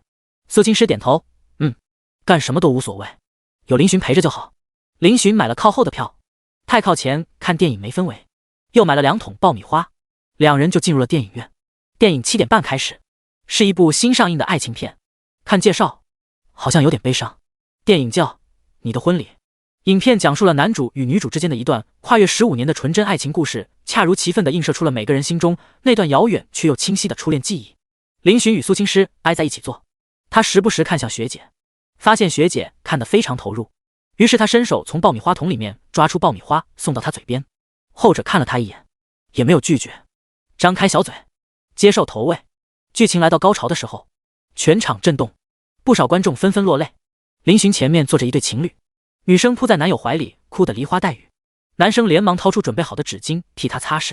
林寻下意识看向学姐，发现后者的目光也是有些晶莹，兴许是太投入了，加上电影剧情太过悲伤，林寻目光也被电影所吸引。男主与女主从高中时的一见钟情，到成长过程中的相互扶持，再到面对人生选择的纠结与遗憾，观众们能够深入感受到两人情感的纯粹与真挚，因为他们大部分都是过来人。林寻之前注意力大部分没在上面，所以他有点代入不了，索性他伸出手揽住学姐的小腰，微微用力将她往怀里带。学姐情绪有些失落，需要男友抱抱。苏青师乖巧地靠在林寻怀里，同时张了张嘴，诺诺道：“吃。”林寻面对这样的学姐，心都要化了，连忙给她投食。苏青师本来还挺悲伤的，但是林寻一直在用手掌给她抚背，她能体会到她安慰，心情又好了起来。趁她被电影吸引时，她偷偷瞟了一下她。当林寻低头时，她又不动声色地移开注意力，而很快，两人的注意力就不在电影上了，全被前面的一对情侣吸引了。女生哭得一噎一噎的，直接哭到打嗝。男生一直在细语哄着她，一边哄一边亲，完全不顾他人的目光。女生直接被男友力吸引了，怔怔地看着他对象。在男生又一次亲下去的时候，她反手揽住他的脖子，两人也不看电影了，直接亲了起来。林寻，苏青师，卧槽，这年轻人黑天化夜之下干什么呢？苏青师俏脸有些微红，撇看目光，同时他瞪向林寻，不准看。林寻连忙低头与他对视，学姐，我看你。苏青师冷哼一声，林寻确实是在看苏青师，不过看着看着，他目光就有些变化了。苏青师心头一跳，呼吸都有些急促起来。两人纯粹是被前面那对情侣影响到了，此时心也是痒痒的。苏青师刚想离开林寻的怀抱，可是林寻动作快了一步，低头就擒住了他粉嫩的唇。学姐，你的唇好诱人，我没有一点抵抗力。那个，作者想谢谢，上报组织，望批准。第102，叫男朋友。从电影院出来后，林寻与苏青师并肩而行，电影还挺好看的。林寻主动开口，找着话题。苏青师瞥了他一眼，那你说说电影讲了啥？林寻，讲了啥？他咋知道讲了啥？本来还看了一段的，结果一亲学姐，脑子就飘了，啥也不记得了。苏青师暗暗伸手捏了一下他的腰间，这家伙就会做坏事。学姐，我们回去吗？林寻问道。今天一天玩下来也累了。林寻担心他的身体吃不消。苏青师点头，可以。如果他不是来亲戚的话，还能逛逛夜市。这里距离幸福小区不到3公里，走路的话大概需要20分钟左右。两人不约而同地选择走路。走到家，今天就算结束了。明天学姐将踏上南城之旅，两人要短暂地分开几天了。两人散步似的走着，看着人来人往的夜市，不断有烧烤香味传进二人的鼻子，非常诱人。梁城的夜市非常热闹，因为是小城市，所以这里的治安并没有那么严，许多地方都设有专门的夜市场，到时间了就可以进来摆摊，真热闹啊！看着人群，林寻感叹道：“你知道他们摆摊的能赚多少钱吗？”苏青师忽然问道。林寻惊讶，这我倒是没有问过。他们一天都在忙碌，特别是像这种夜市，休息的时间更少。我当初也问过一个夜市的阿姨，她说摆摊有时候可以赚钱，有时候生意也很冷。夜市时间规定到半夜2点，他们收摊时还要清洗餐具，整理各种垃圾，回到家里基本上只睡几个小时，就要起来了，忙当天晚上的食材了，傍晚就再次出来摆摊，如此循环。林寻听着学姐解释，心中动容，普通人真的很不容易，他当初也是普通人，很能理解。晚风微凉，林寻顺势牵起学姐的手，将热量传递给她。苏青师并没有拒绝，他慢慢的习惯了林寻的亲近，对于一些亲密动作也没有那么害羞了。学姐，咱们啥时候官宣啊？林寻同志有些期待的问道。苏青师轻轻的看了他一眼，道：你想什么时候就什么时候。林寻眼中带笑，我怕咱们官宣后，学校仰慕你的追求者会一口唾沫淹死我。苏青师被他这句话逗笑了，那你还这么大胆？这么大胆就敢跟他在一起了？林寻懂他的意思，轻声道：我也控制不住，我真的好喜欢学姐。苏青师脸颊滚烫，谢谢你的喜欢，我也是喜欢你。要不咱们买点宵夜？被香味吸引，林寻都有些饿了。苏青师点头，可以的。说走就走，林寻带着学姐逛夜市。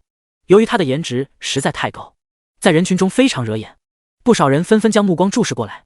好俊的妹子，夜市很热闹，也有很多穿着十分凉快的美女，青春活力十足，也不缺漂亮的女生。但是即使苏青师穿着保守，也是人群中最耀眼的存在，那股气质很难不让人察觉。学姐紧跟着学弟的步伐，手牵着他的大手，在比较拥挤的小道上艰难前行。夜市太热闹了，老板，这个羊肉包怎么卖啊？30块钱一份。辣吗？有一点点吧。那行，我再看看其他的吧。林寻带着学姐一个一个的逛，夜市不仅有烧烤，还有各种玩具摊、服装摊、射击游戏、套圈游戏、飞镖游戏，啥都有。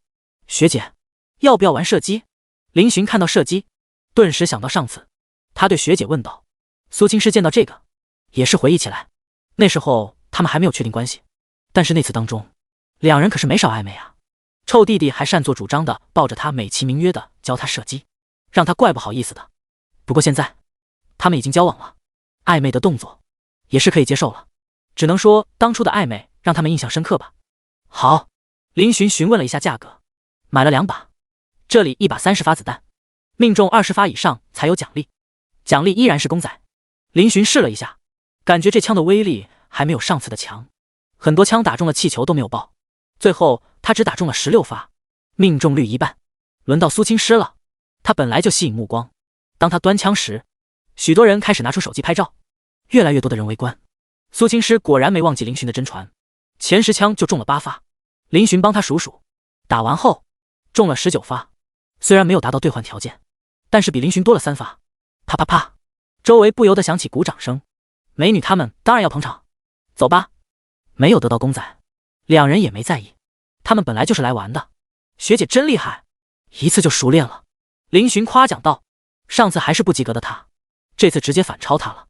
天赋型选手。苏青师轻轻抿唇，心中有一丝丝喜悦，毕竟他又克服了一项重难点科目。本来想着买点宵夜，结果两人又在夜市逛了将近1个小时。后面出夜市场的时候，林寻提着宵夜，苏青师身上披着一件绒衣，他的头发还盘了起来。林寻给他挑选了一个发夹，后者直接现买现用，把头发盘了起来，用发夹固定，那气质妥妥的小家碧玉。林寻心中直呼受不了。两人走回了幸福小区，当即解决了宵夜。完了，林寻还不忘给学姐煮红糖水。学姐晚安，学弟晚安。两人洗漱完，对视一眼，互道晚安后，各自回了房间。也许这种感觉真的很不错呢。第二天早上，林寻早早起来，今天是学姐回家的日子，他起来给她收拾东西。学姐开门后，就转身缩回被窝里，眯着眼睛看着林寻收拾。被窝好舒服，他不想起床。林寻宠溺地看着他道，还困的话就先睡吧，我给你收拾好。谢谢学弟了。叫男朋友，谢谢男朋友帮忙了，真乖，幼稚，嘿嘿。第103，我已经有喜欢的人了。在林寻收拾行李的时候，苏青是意料之中的睡着了。林寻看着他的睡颜，眼中掠过一抹心疼，收拾行李的动静尽量减轻。学姐的东西也不是很多，一些关于衣服晾在阳台上，林寻把它们收了起来。不过途中与学姐的亲密衣物见面，这让他有些不好意思。学姐的贴身衣物啊，他不由得心跳加速，砰砰乱跳。花了半个小时，林寻终于把学姐的皮箱合起来了。他走到学姐身边，静静地看着她的睡颜。看了几分钟后，林寻才拍了拍她的肩膀，学姐起床了。苏青师此时是浅睡，所以林寻叫的第一声，他就睁开了眼睛，眼神还是有些茫然。几点了？快9点了。林寻宠溺地看着他。苏青师淡淡地凝视着林寻，开机缓冲中，随即他手脚并用，伸了个懒腰。完了之后，他朝林寻伸出双手，语气平淡，抱我去洗漱。林寻求之不得，他微微一笑，愿为公主服务，手伸过学姐的腰肢，后者配合地仰了起来，让他能把手穿过，同时双手环住她的脖子。林寻一个公主抱就把这条美人鱼抱了起来，朝着洗手间走去。或许是即将要分别的缘故，今天的学姐格外粘人，什么都不想动手，就想让林寻做。林寻自然是乐此不疲，这样懒怠的学姐也让他十分着迷呢。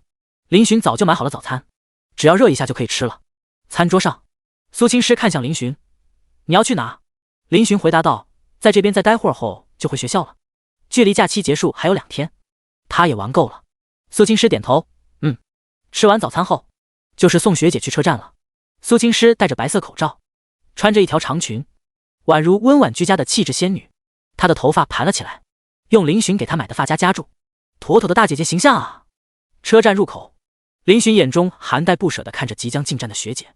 下一次见面就是2天后了，可是刚进入热恋期的他，想到还要等2天才能见到学姐，就感觉是一种煎熬啊。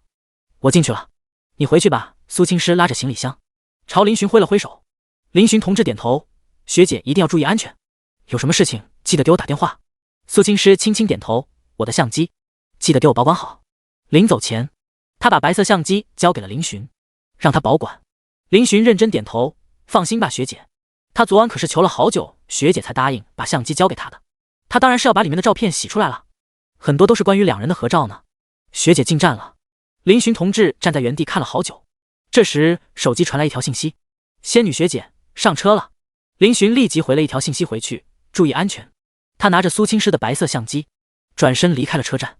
林寻，就在这时，一道惊讶的声音传来。林寻停下脚步，诧异地看向说话的人。见到来人，他有些意外。你是秦昊？这不就是他高中的时候的班长吗？当初还追求过苏晴的，在毕业宴上大出风头的秦昊，没想到居然在这里遇见他。秦昊拉着一个行李箱，此时他并不像当初那么意气风发，整个人都憔悴了不少，变瘦了一点，已经没有以前那股自信了。林寻并不知道，自从上次的毕业宴后没多久，秦家就得到了他们应有的下次场。整个秦家在梁城所有的合作链全部被破坏，得罪了首富家，几乎没人敢跟他们秦家搭上关系。当然，关键是林家从来都没有正视过秦家，都是其他家族旁观者清，主动远离秦家的，这已经让他们秦家在梁城立不了足了。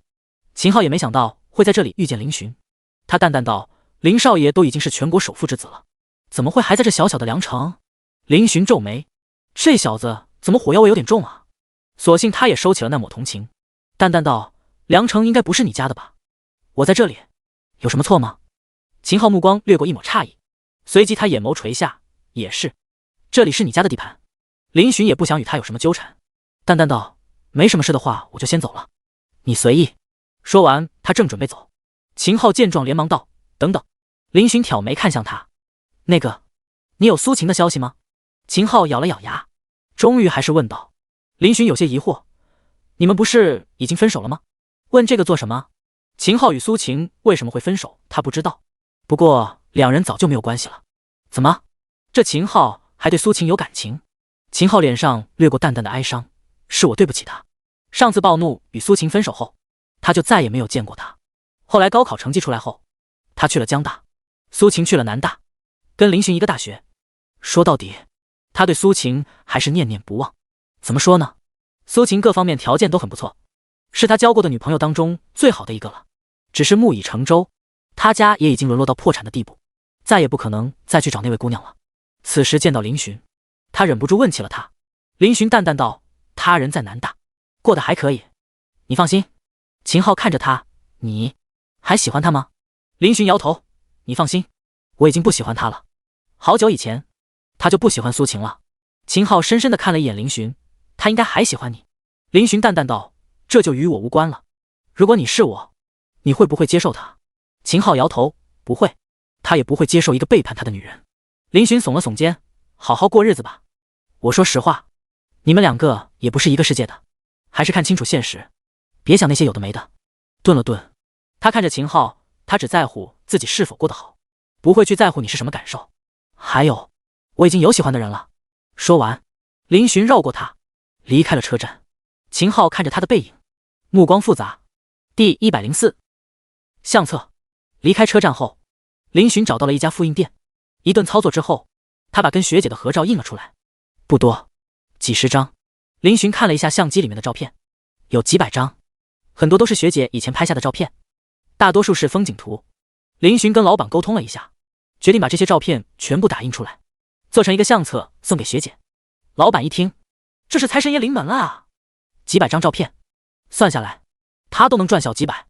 几个小时里，林寻也不是一直在复印店，而是趁这个空档去买了2本装相册的相册。他挑了好久才挑到封面比较好看的。相册封面是一棵樱花树，一朵朵盛开的樱花无比唯美，而且这还是一套的。在打印机机器疯狂冒烟下，几百张照片全部新鲜出炉。林寻把照片整理的过程中，老板盯着机器陷入思索，到底是赚了还是亏了呢？从复印店走出来，林寻拿着一个袋子，袋子里面全部是照片。他现在只有自己一个人了，不过也没有多想，毕竟快收假了。他想了想，随即打车来到了森林皇庭。少爷好。饭店的前台一看到林寻进来，顿时眼睛就亮了起来。他并不是上次那个前台，但是他认识林寻，开玩笑，整个饭店的工作人员恐怕都把林寻的照片牢牢刻在脑海中了，前台也不敢缩在台内，连忙走了出来，迈着曼妙的曲线朝林寻走来，露出热情的微笑。少爷，您来了，是要吃饭吗？林寻微微一笑，你好，我想找一下经理，他在吗？前台连忙点头，在的在的，我这就通知经理。他连忙拿过对讲机，呼了起来。高层一听是他们少爷来了，顿时惊动了，连忙停下手中的事情，纷纷往前台赶。经理此时正在与一个公司的老总在喝酒，一听少爷来了，顿时一脸严肃地站了起来。老黄，你干嘛去？那老总疑惑道，酒才刚喝2口，你跑哪去？黄满庭一边匆忙套上西装，一边道，蓝总，今天这酒改天再陪你喝，我有重要的事，先失陪了呀。说完他连忙跑出了包间。蓝总，林寻被工作人员请到了贵宾室暂坐休息，期间好几个高管过来询问他要不要吃点什么，都被他拒绝了。一众饭店高层恭恭敬敬地站成一排，好奇又小心翼翼地打量着他们这位少爷。这就是最大 boss 的儿子吗？眉目清秀的，长得真帅，也不知道有女朋友了没有。年长的高层心中寻思着怎么把自己女儿介绍给少爷认识，那些服务生则是想着少爷喜欢什么样的女孩。很快，在短暂的等待下，黄满庭终于赶到了。哎呦，少爷，您怎么来了？也不提前通知一声。黄满庭脸上笑容如同菊花般。林寻笑道，就是过来看看，顺便吃个饭，没打扰到你们吧？众人连忙摇头，开玩笑，怎么会打扰？您可是这饭店的少东家呀，咱们赶着伺候您还来不及呢。黄满庭脸上尽是恭敬。那少爷今天想吃什么？咱饭店都是高级厨师，啥都能做。林寻道，这个待会儿再说。你们现在没事的人有多少？我说的是女孩子。黄满庭一愣，随即脑子里顿时就冒出了一些不可描述的想法。少爷说这个干什么？咱们只是正规饭店啊，难不成少爷还有那方面的爱好？不得不说，他确实想歪了。他以为少爷想要陪酒的。他们森林皇庭是出了名的高档饭店，但是与其他饭店不同的是，他们这里仅限吃饭，是非常正规的饭店，那些陪酒之类的服务是没有的。但是眼前的这位可是他们的少爷，少爷想有，那他们就得有。黄满庭也想讨好林寻，毕竟跟这位少爷打好关系，说不定以后他还能往上爬一爬。想到这里，他连忙堆笑道，少爷需要多少，我来安排，姿色样貌都是顶尖，保证让少爷满意。他话一出，众人脸色顿时古怪起来，不过那些年轻漂亮的服务生却是心中暗暗激动起来，期盼地望着林寻。林寻一愣，他感觉好像哪里不对劲，看到黄满庭满脸暧昧的笑容时，他顿时明白过来，当即脸色一黑，黄经理，你把我想成什么人了？啊？黄满庭一愣，林寻无语道，我只是想让你找几个人来帮我一个忙，最好是手巧的女孩子。哦。黄满庭顿时反应过来，他脸上露出尴尬，随即连忙招呼一个白领，那个小优啊，你去给少爷安排几个心灵手巧的员工过来。好的，经理。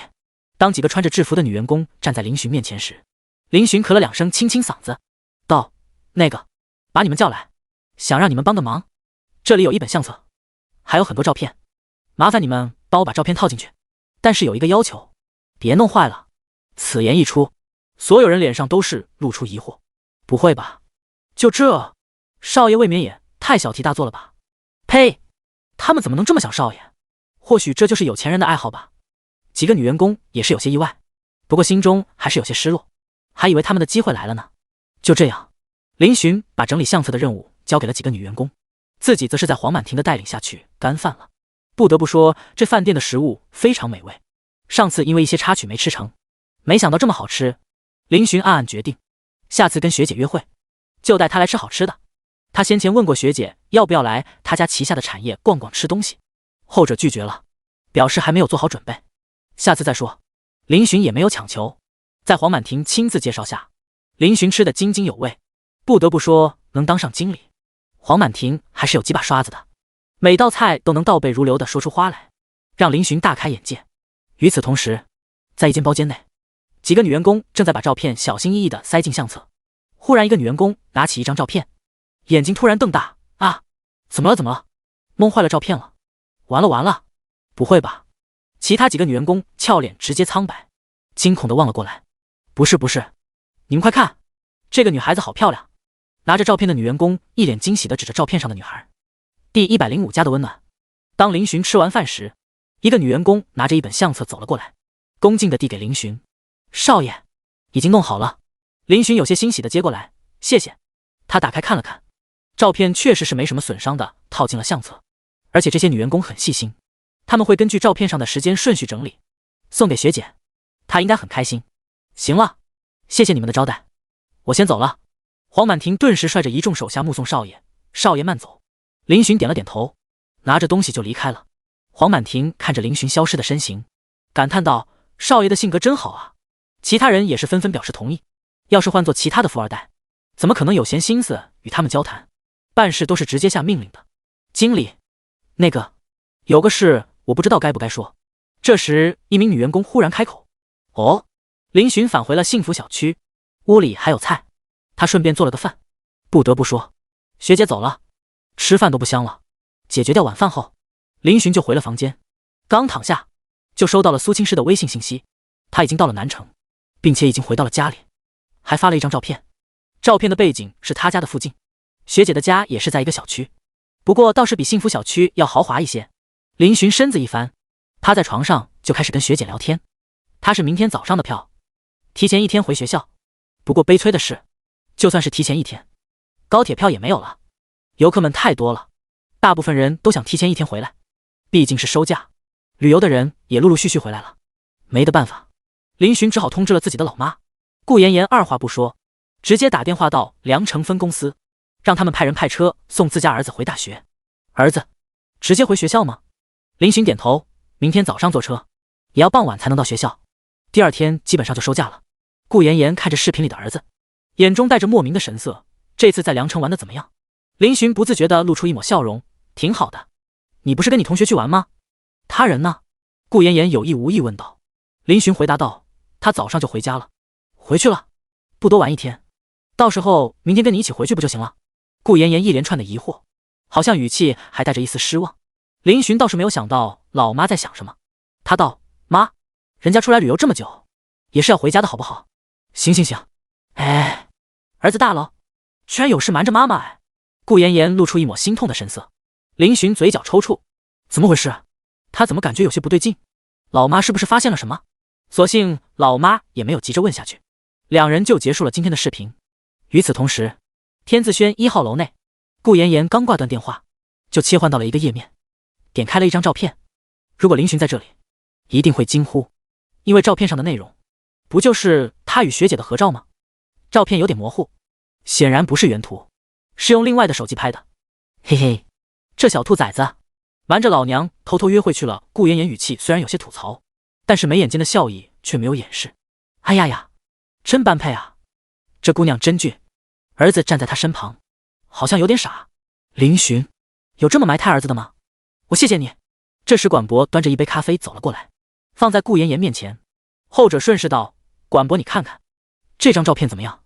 管博一愣，有些好奇地看了过去。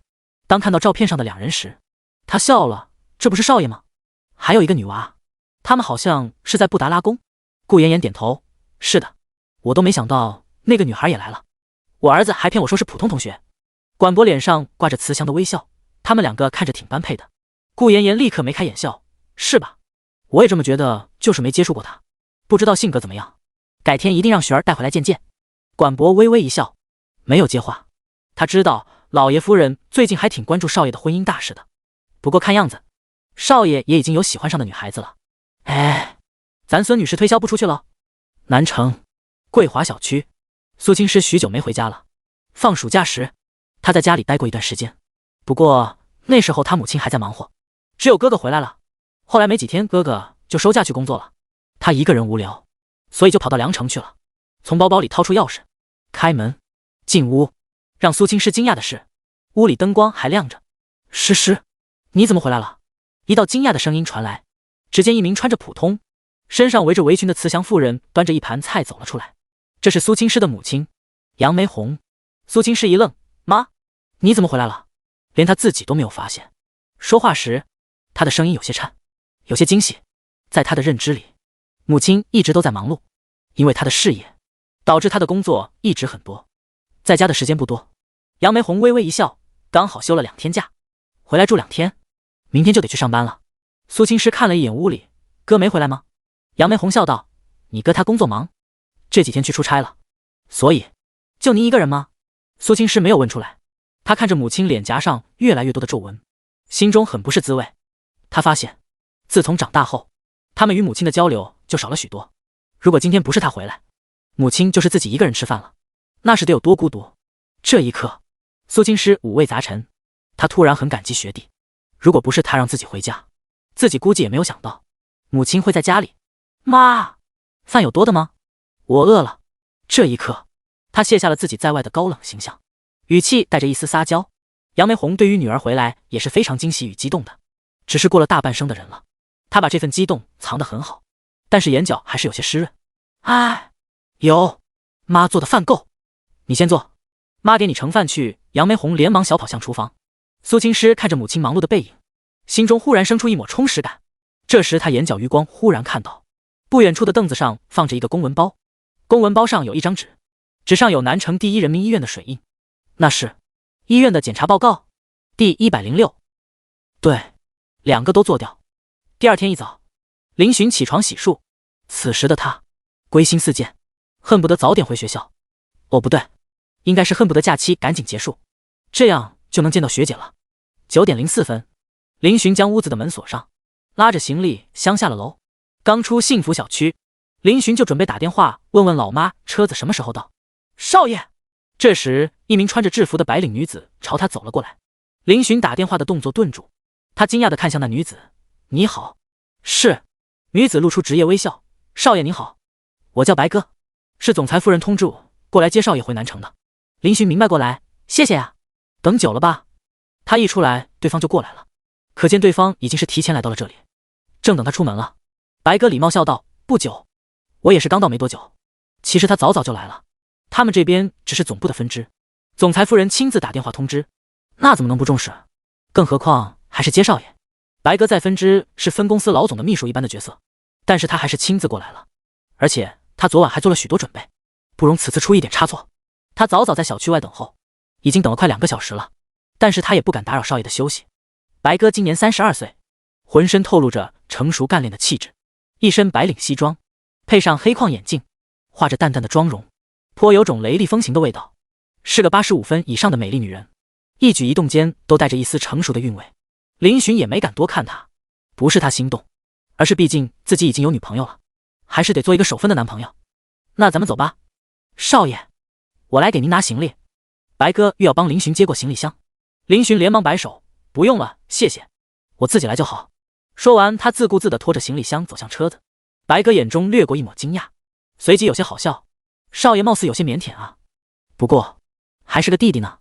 没有多想，他扭着成熟的水蛇腰，踩着高跟鞋，快步走向车子，替林寻开了后备箱，再亲自给他拉开车门。车子是辆保时捷，还是他老板的车，临时开来用的。看得出来，总裁夫人的电话直接让分公司领导高度重视。少爷在南城上大学。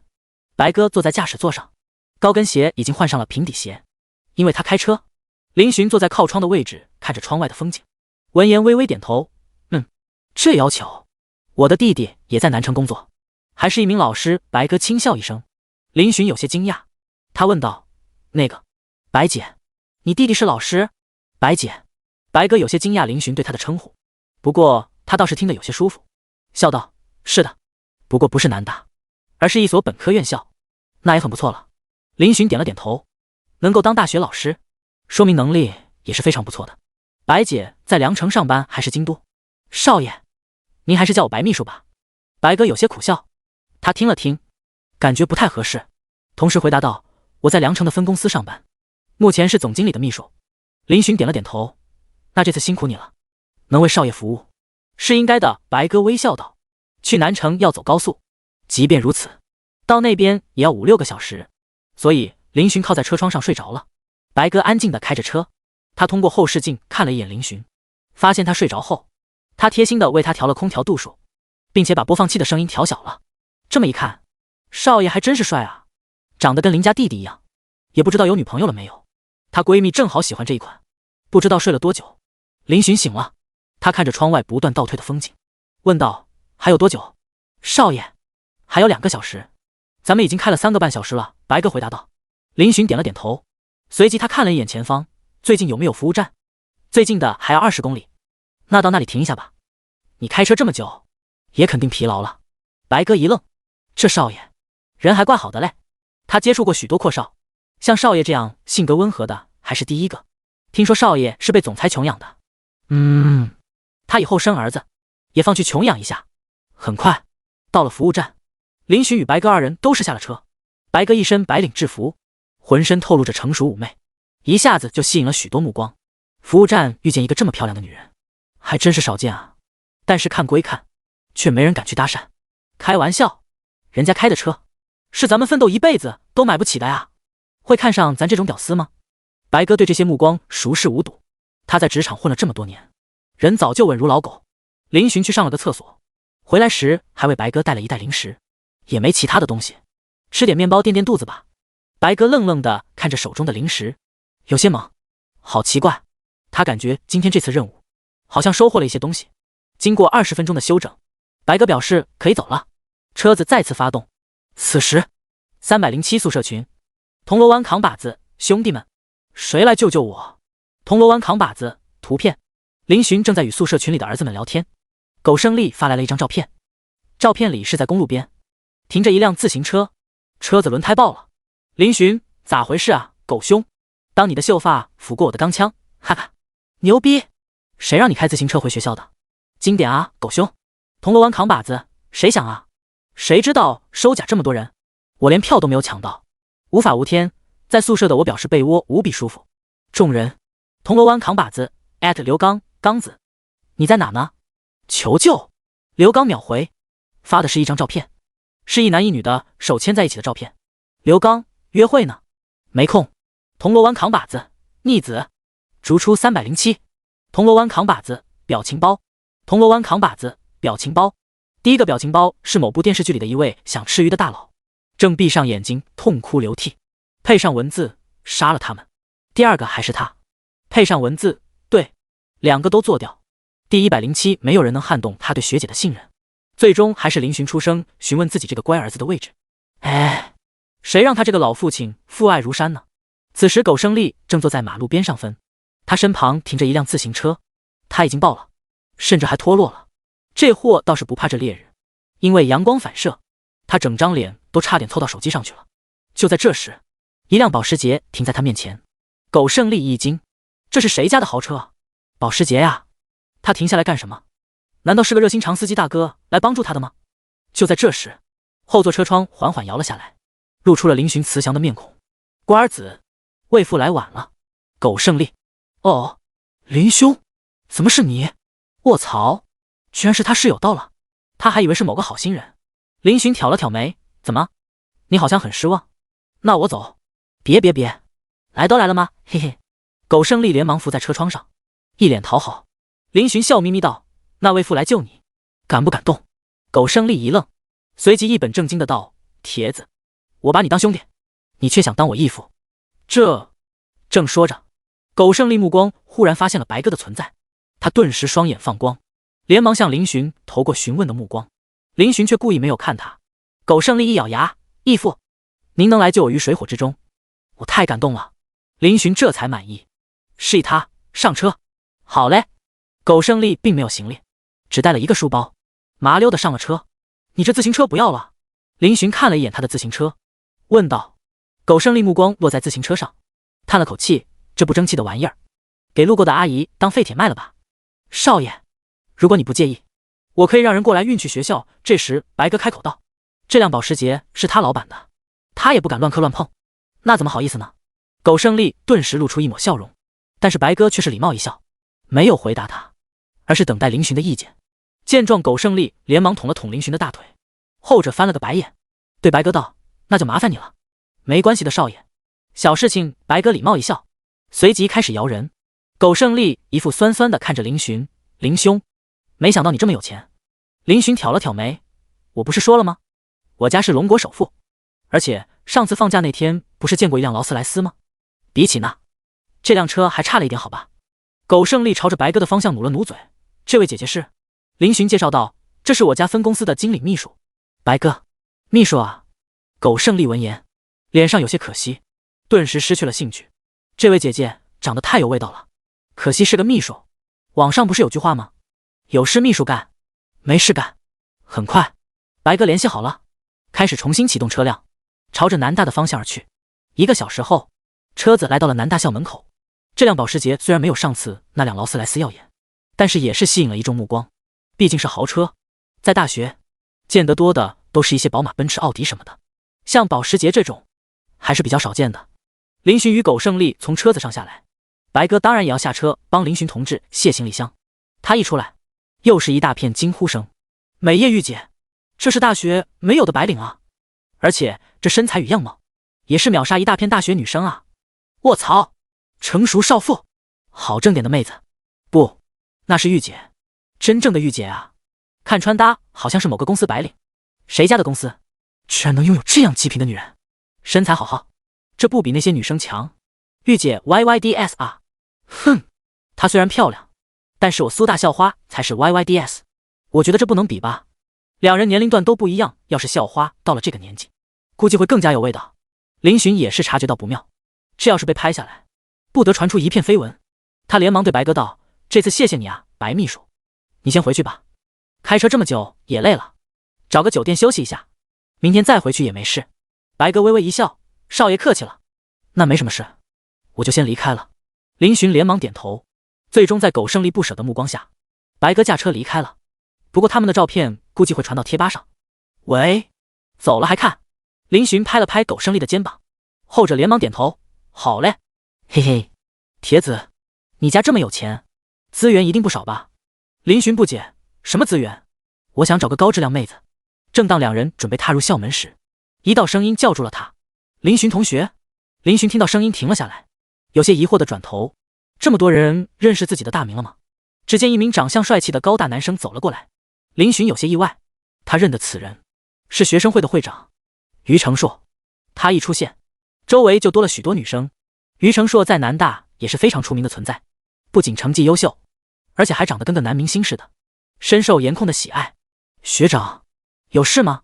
林寻不解地看着他。于承硕脸上带着一丝微笑，道：“没什么，就是看着像你，叫了一下。没想到真的是你。”林寻点了点头，正要转身，这时于承硕忽然道：“对了，关于上次那个学生会招新的事情，我表示很抱歉，没有录取你。你很优秀。”林寻脸色没有变化：“学长客气了，我没有多想什么的。”“那就好。其实我本意是想录取你的，但是青师他跟我提了一嘴，认为你不适合学生会，所以……”于承硕忽然隐晦的道：“青师。”林寻眼神发生了变化，别说他，就连苟胜利都感觉到了不对劲。“学长跟学姐很熟吗？”林寻淡淡的问道。对方有点想挑拨离间的意思，不过他怎么可能会上当？他理清得很。听说对方也喜欢学姐。呵呵，不过不好意思，想离间我们，你太低估我了。没有人能撼动他对学姐的信任。第108，找校长。我们都是学生会的，可以说是共事2年的同学了，算是朋友。于承硕语气轻缓，却把2年2个咬得很重。共事2年也没追到学姐，你在显摆什么？明显学姐就是不喜欢你啊！林寻心中暗笑，不过他却是淡淡道：“学姐很少朋友，据我所知，她就一个朋友，她现在已经升级了，是男朋友。当然，还没有必要跟他们细说。”于承硕脸色明显一僵，有些心虚。林寻接着问道：“学长是喜欢学姐？”于承硕盯着他：“是。”林寻点了点头：“那祝你好运。”于承硕嘴角抽搐：“林学弟，听说你也喜欢青师？”林寻同样没有掩饰：“没错，可是学弟似乎已经名曹有主了。”于承硕挑了挑眉。林寻一愣：“这从何说起？你不知道吗？贴吧里已经传开了，他们都说你被包养了。”噗噗！林寻与苟胜利同时绝倒：“你说啥？包养？”林寻瞪大眼睛，没回过神来。于承硕点了点头：“确实是这样的。你放假那天有豪车接送，被人拍到贴吧上了。”顿了顿，他又道：“而今天，你被一个白领美女送来学校，估计也被拍了。”林寻无语，这些人是吃饱了撑的吗？他被包养了？怎么可能？谁能包得起他？除了学姐。林寻看了一眼于承硕，忽然觉得眼前这个人也许并不是很高尚。衣冠，嘿，你是不是误会了什么？我兄弟怎么可能是被包养了？他可是……好了，狗兄，我们走吧。林寻制止了想要为他辩解的苟胜丽，拉着他转身进了学校。于承硕静静地看着他们的背影，眼神顿时不如之前那般温和。青师，我会让你明白，这个小子配不上你。哎，铁子，你拉我干嘛？苟胜丽挣脱林寻的手，林寻翻了个白眼，怎么你还要跟他们去杠？苟胜丽，我就是看不惯那家伙趾高气扬的面孔，什么玩意儿，长得比老子还要丑，还牛逼的不要不要的。林寻，苟兄，你哪来的自信？于承硕这个人虽然说不怎么样，但是对方的颜值也不是盖的，说不定整个南大也找不出几个比他帅的。苟兄这长相，半斤八两吧。铁子，你可是首富，亮出身份，亮瞎他们的狗眼。苟胜丽建议道。林寻同志一脸我尽在掌握的样子，你放心吧，哥还能吃亏不成？直接亮身份？不，他要从根源上解决问题。他林寻就算是首富，也不可能封死每个人的嘴啊。群众的议论是自由的，他无法去阻止他们说什么，但是如果把他们议论的这个载体连根拔起呢？走，先回宿舍放东西。林寻特地还登上了贴吧账号，果然他今天被豪车接送的照片又传得满天飞。震惊，校花的绯闻对象疑似被富婆包养。南大丑闻，某小鲜肉被高质量白领美女豪车接送，疑似包养。林寻顿时脸色一黑，被包养？哥这条件凭什么不是自己包养别人？当看到底下的评论时，林寻差点忍不住摔机。卧槽，这个林寻真是南大的流量明星啊，又有瓜吃了。林寻不是校花的绯闻对象吗？怎么又跟外面的白富美扯上关系了？那还不简单，肯定是这个林寻被外面的富婆包养了呀，长得眉目清秀的，没想到是这种人。上周他还被劳斯莱斯接走了，我以为他家很有钱呢，没想到是被包养了，还不是一个女人。呵呵，就这种人怎么可能配得上我的校花女神？爷的青春又回来了。爷青回，马德。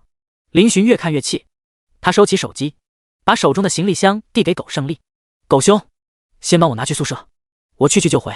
苟胜丽还没回过神，林寻就跑开了。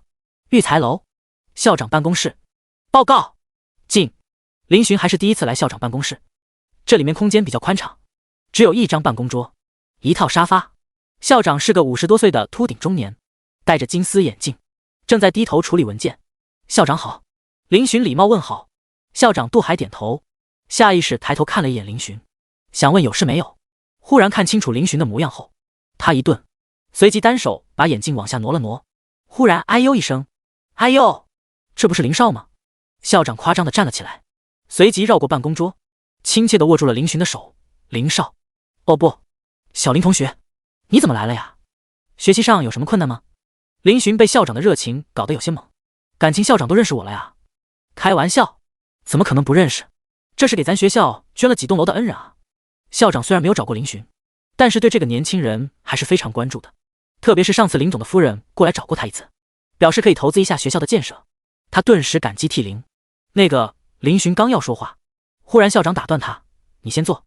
说完他2步3步过去把关上，转身给林寻倒了杯茶。林同学为咱们学校捐赠了几栋楼，我代表南大向林同学表示感谢，一直没有机会当面道谢。呵呵，没想到今天总算见到了。杜海笑呵呵道。林寻谦虚的道，这也是我父亲以我的名义捐的，那说明林同学有个非常爱你的好父亲啊。校长直接拍了个马屁。林寻心中一动，他没想到校长居然对他这么客气，那么他心里就有底了。校长，这次来找您，实在是有些学生解决不了的困难。校长大手一挥，林同学尽管说，不说别的，在南大我还是能办些事情的。林寻当即把贴吧的事情说了出来。听完，校长顿时有些生气，这些小兔崽子不好好利用资源学习，居然还搞出这些事情。他对贴吧倒是没有什么关注，不过现在学校这位金主划掉，这位学子因为这件事情造成困扰，他作为校长理应站出来解决困难。第109两个选择。林同学啊，这个事情你放心，学校出了这样的风气，是学校没有教育好，一定给你一个公道。校长办公室里，校长义正言辞地对林寻道。林寻不动声色地问，那依校长看，这该怎么办？校长微笑道，林同学有什么好的建议吗？林寻正色道，我觉得贴吧的存在对我的学习还有生活造成了很大的影响，不是我小气，要是换做其他心态不好的同学，估计早就受不了了，所以我建议严惩。校长严肃点头，好，必须严肃处理。林同学，你放心，这2天内我会给你一个交代。林寻点头，谢谢校长。出了这栋楼，林寻长出一口气，有钱能使鬼推磨啊！如果他没有家里的背景，人家估计鸟都不会鸟他。校长之所以对他这么客气，一是这本身就不是什么大事，没有损害到学校的根本利益；二是他家实在给的太多了。刚走出去没几步，林寻就接到了学姐的视频电话。林寻有些意外，学姐怎么会打电话给他？接通，林寻就看到了一张绝美的脸蛋，脸上不自觉露出一抹温柔。2天没见学姐了，他甚是想念啊。学姐，苏青师脸色依旧清冷，他轻声开口，没事吧？听语气，他已经知道了学校贴吧里的事情。林寻心头一暖，学姐第一件事就是关心自己有没有事，果然还是学姐最好了。没事，我能处理。他们太过分了。视频里说这句话时，苏青师面若寒霜，浑身透露出冰冷的气息。学校的那些言论也是让他很生气。每个人身上都有一张嘴，咱们也没办法阻止他们说什么。没事，林寻倒是坦然。苏青师忽然定定地看着他，我们公开吧。林寻惊讶，为什么？你不想？学姐的话带着一丝危险的语气。林寻暗骂自己嘴瓢，连忙摇头，不是，学姐别误会，我只是担心你。苏青师淡淡道，你都被他们说成这样了，我还能坐视不理吗？她的男朋友被诽谤成如此恶劣，她作为她的女朋友，理应与她一起承担。她苏青师是个霸道的人，她既然已经承认了林寻的存在，那么往后不管面对什么，她都有必要与他一起。别人侮辱林寻，就是侮辱她苏青师。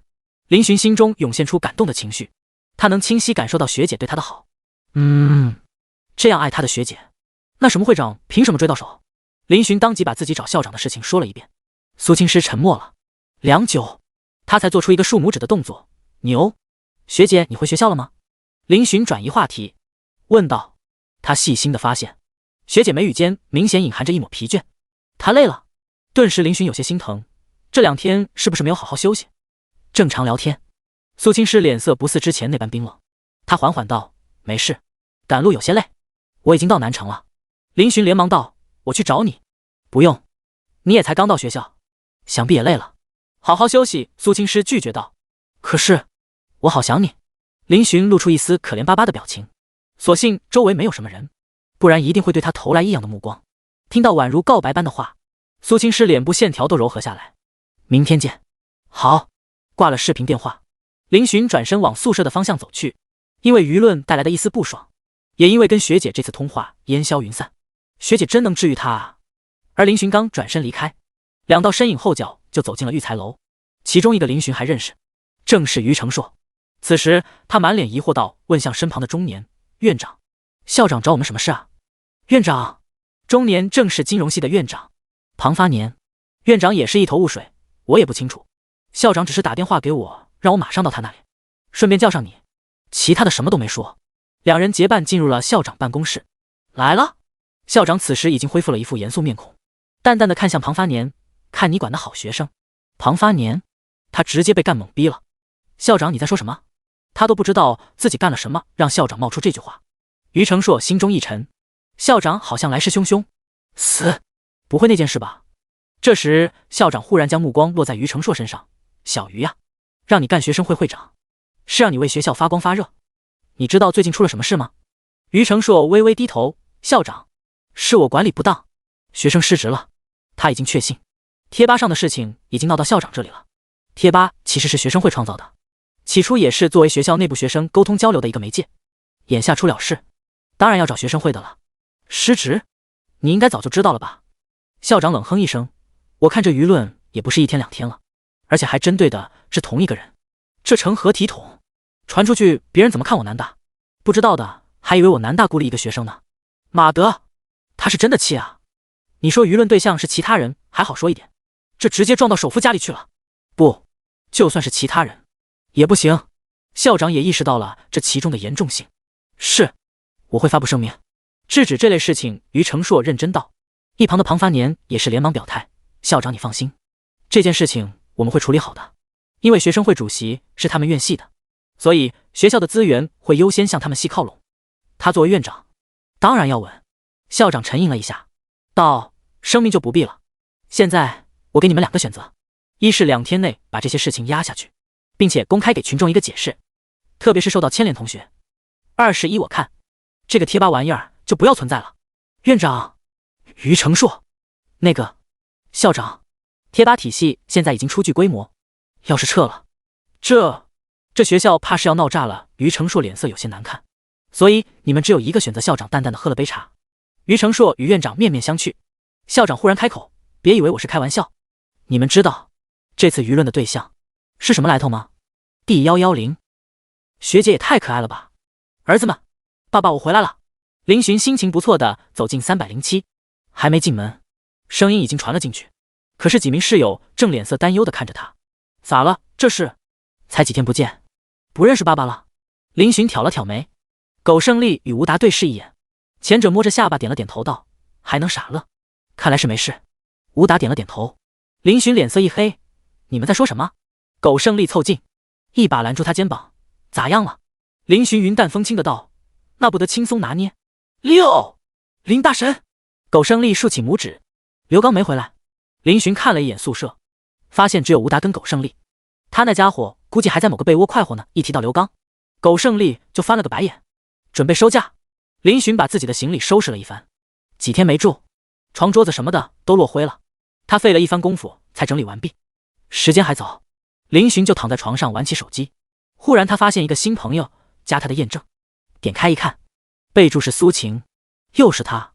林寻眉头一皱，直接拉入黑名单。面对一切威胁，他都要把其扼杀在摇篮中，男的女的都一样。结果他刚把对方从微信拉进黑名单，后脚短信就来了，能来图书馆西门一趟吗？有话对你说。林寻同志如法炮制，把他的手机号码都拉进黑名单。苏晴没在意苏晴的骚扰。林寻点开了学姐的聊天框，学姐到出租屋了吗？此时苏青师已经到了寝室。嗷呜，诗诗，你终于回来了，我太想你了。江云晓穿着睡衣就扑了过来，因为动作幅度太大，导致睡衣下摆撩起，露出白皙的肚脐，平坦的小腹并没有多少赘肉。他一把就抱住了苏青师，后者还没反应过来，差点被他撞倒，脸色冷冷地看着他，松开。江云晓讪讪一笑，哈哈，还是熟悉的味道，你果然是我闺蜜。闺蜜无论何时都摆着一张冷冰冰的脸。苏青师淡淡地看了他一眼，假期你没回家？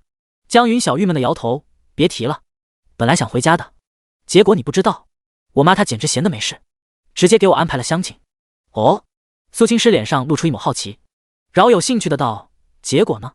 江云晓大手一挥，那我当然是不同意了，家也不敢回去，我妈一天10几个催亲电话，我直接把手机卡拔了，又斥重资重新办了一张。苏青师，有那么夸张吗？你妈妈这么急？可不是嘛，我才22哎，大学还没毕业，怎么可能会谈恋爱？谁家这么早就谈恋爱啊？江云晓撇了撇嘴。苏青师脸色微微一僵，随即不动声色的道，其实你也可以找个男朋友试试了。找什么啊？那种玩意儿？诗诗你说什么？江云晓刚想要吐槽，忽然察觉到不对，他猛地看向苏青师，后者被他突然严肃的目光盯得有些不自然。有什么问题吗？问题大了。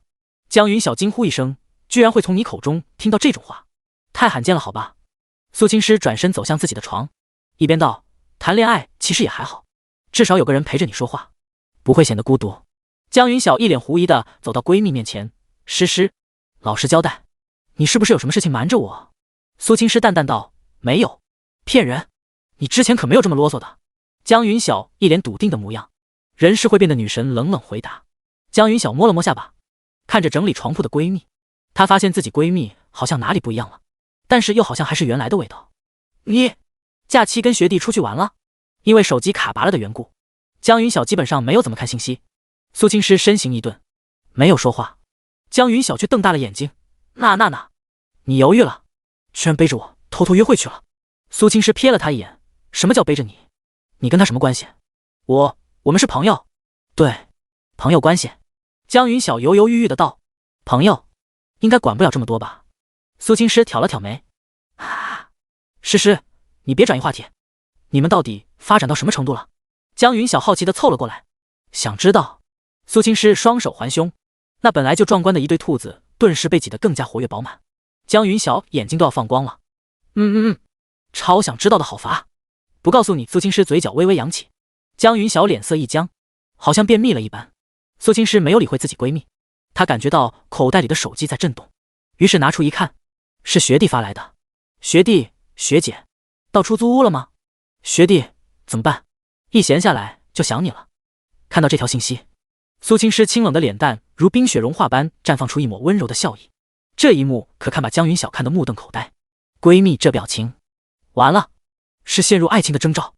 冰山女神居然融化了，不用问也知道，肯定跟男生有关。不用想也知道，肯定跟学弟有关。这个国庆假期，到底发生了什么她不知道的事情？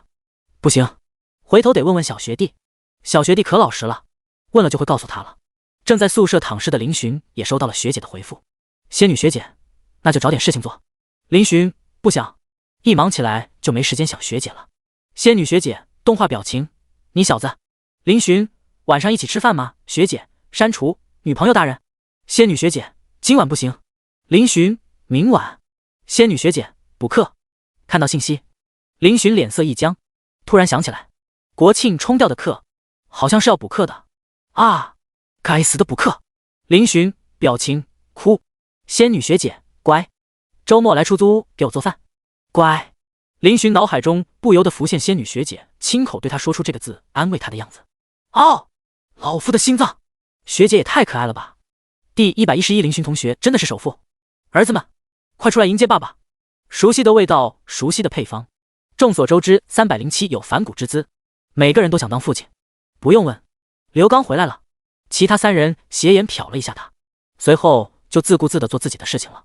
刘刚佯装怒目：“你们怎么回事？这么久没见，难道不应该表达深深的思念之情？”呵呵。苟胜利呵呵一笑。刘刚凑到林寻身边：“兄弟，干嘛呢？笑出鱼尾纹了？”林寻淡淡地看了他一眼，从哪个被窝出来了？刘刚嘿嘿一笑，看得出来，他跟自己对象的感情非常好。赶紧收拾，为了等你饭都没吃。得嘞，够义气。等刘刚整理完后，寝室4人组浩浩荡荡地走出寝室。唉，你们发现没有，周围很多人看咱们目光有些不对啊。路上，刘刚发现了端倪，疑惑地问道：“你不知道贴吧上的事情？”苟胜利惊讶地看了他一眼。刘刚摇头，没看贴吧。吴达当即把今天林寻身上发生的事情说了一遍。操，这些家伙就是吃饱了撑的。刘刚一听，也是有些生气的骂咧出声。他当然没有问林寻其中的原因，在他看来，林寻是他看着长大滑掉。他了解林寻，知道对方肯定不是这种人，而且人家还是龙国首富家的孩子，怎么可能会被人家包养？没事，犯不着，我已经解决了。林寻语气轻松道说道。咋解决的？刘刚好奇地问道。苟胜利与吴达也是有些疑惑，他们知道事情已经解决了，但是具体怎么解决的，他们也不知道。林寻见状当即也没有隐瞒，把自己找校长的经过简单说了一遍。听完他的话，几人都是一脸佩服地看着林寻。666，牛逼！我强都不服，就服你！厉害！你这是直接把敌人的指挥部给炸了呀！万恶的资本主义，这就是首富的魅力吗？刘刚一脸看爸爸的眼神看着林寻，双手更是直接抱住他胳膊。义父，什么时候也给我家捐一栋楼啊？爸爸，我也要！苟胜利从旁边凑了上来，抓住了林寻另一只手臂。吴达默默地抱住了林寻大腿。啊，多么亮丽的风景线啊！周围路过的学生纷纷投来关爱智障的眼神。林寻打闹着，几人就到了食堂。不得不说，假期吃惯了外面的自由套餐，再吃学校饭堂的饭，感觉一时有些下不了口。咦，你们看，贴吧上的内容不见了。这时刘刚忽然惊讶出声，几人一愣，随即也是纷纷点开贴吧。正如刘刚所说，那些占据了热搜榜的帖子都被删除了，重点是关于林寻的负面新闻已经不见一点，效率真快啊！林寻暗暗想到，他知道校长发威了。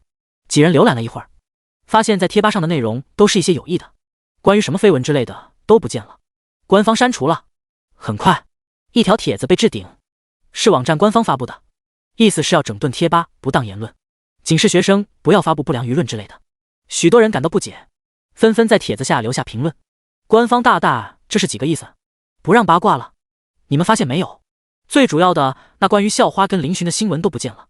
对啊，搜都搜不到了，咋回事？不会是他身后的人出手了吧？死！难道林寻身后有黑客大佬？他会不会有什么神秘的身份？大佬归来扮猪吃老虎，楼上小说看多了吧？我看就是人家背后有关系，直接联系学校出面了。一条条消息不断发布，众人也有一种预感，这个叫林寻的新生不简单啊。很多人都猜测起来，不过有些人甚至发表了一些难听的话，但是不到2分钟就被官方删除了，而且还挨封号了。林寻放下手机，扒饭，有点胃口了。收假当晚，班级是要召开一个收心教育的。辅导员陆安大站在讲台上，先是点了一遍人员是否到齐，又发表了一番言论。小长假大家都安然无恙，最开心的莫过于辅导员了。老师在这里呢说一件事情，那就是关于校园贴吧上的事情，这是关系到我们班上的一位同学。学校这边也是对贴吧相关不正当言论进行了严肃的处理。那么这边呢，也希望大家不要抱有异样眼光去看待他人。众人都没有想到辅导员会讲这个事情，大家都心知肚明，说的就是林寻。林寻算是他们班的大名人了，不过后者性格因为比较随和，所以同学们对他印象也还不错，倒是没有人议论他。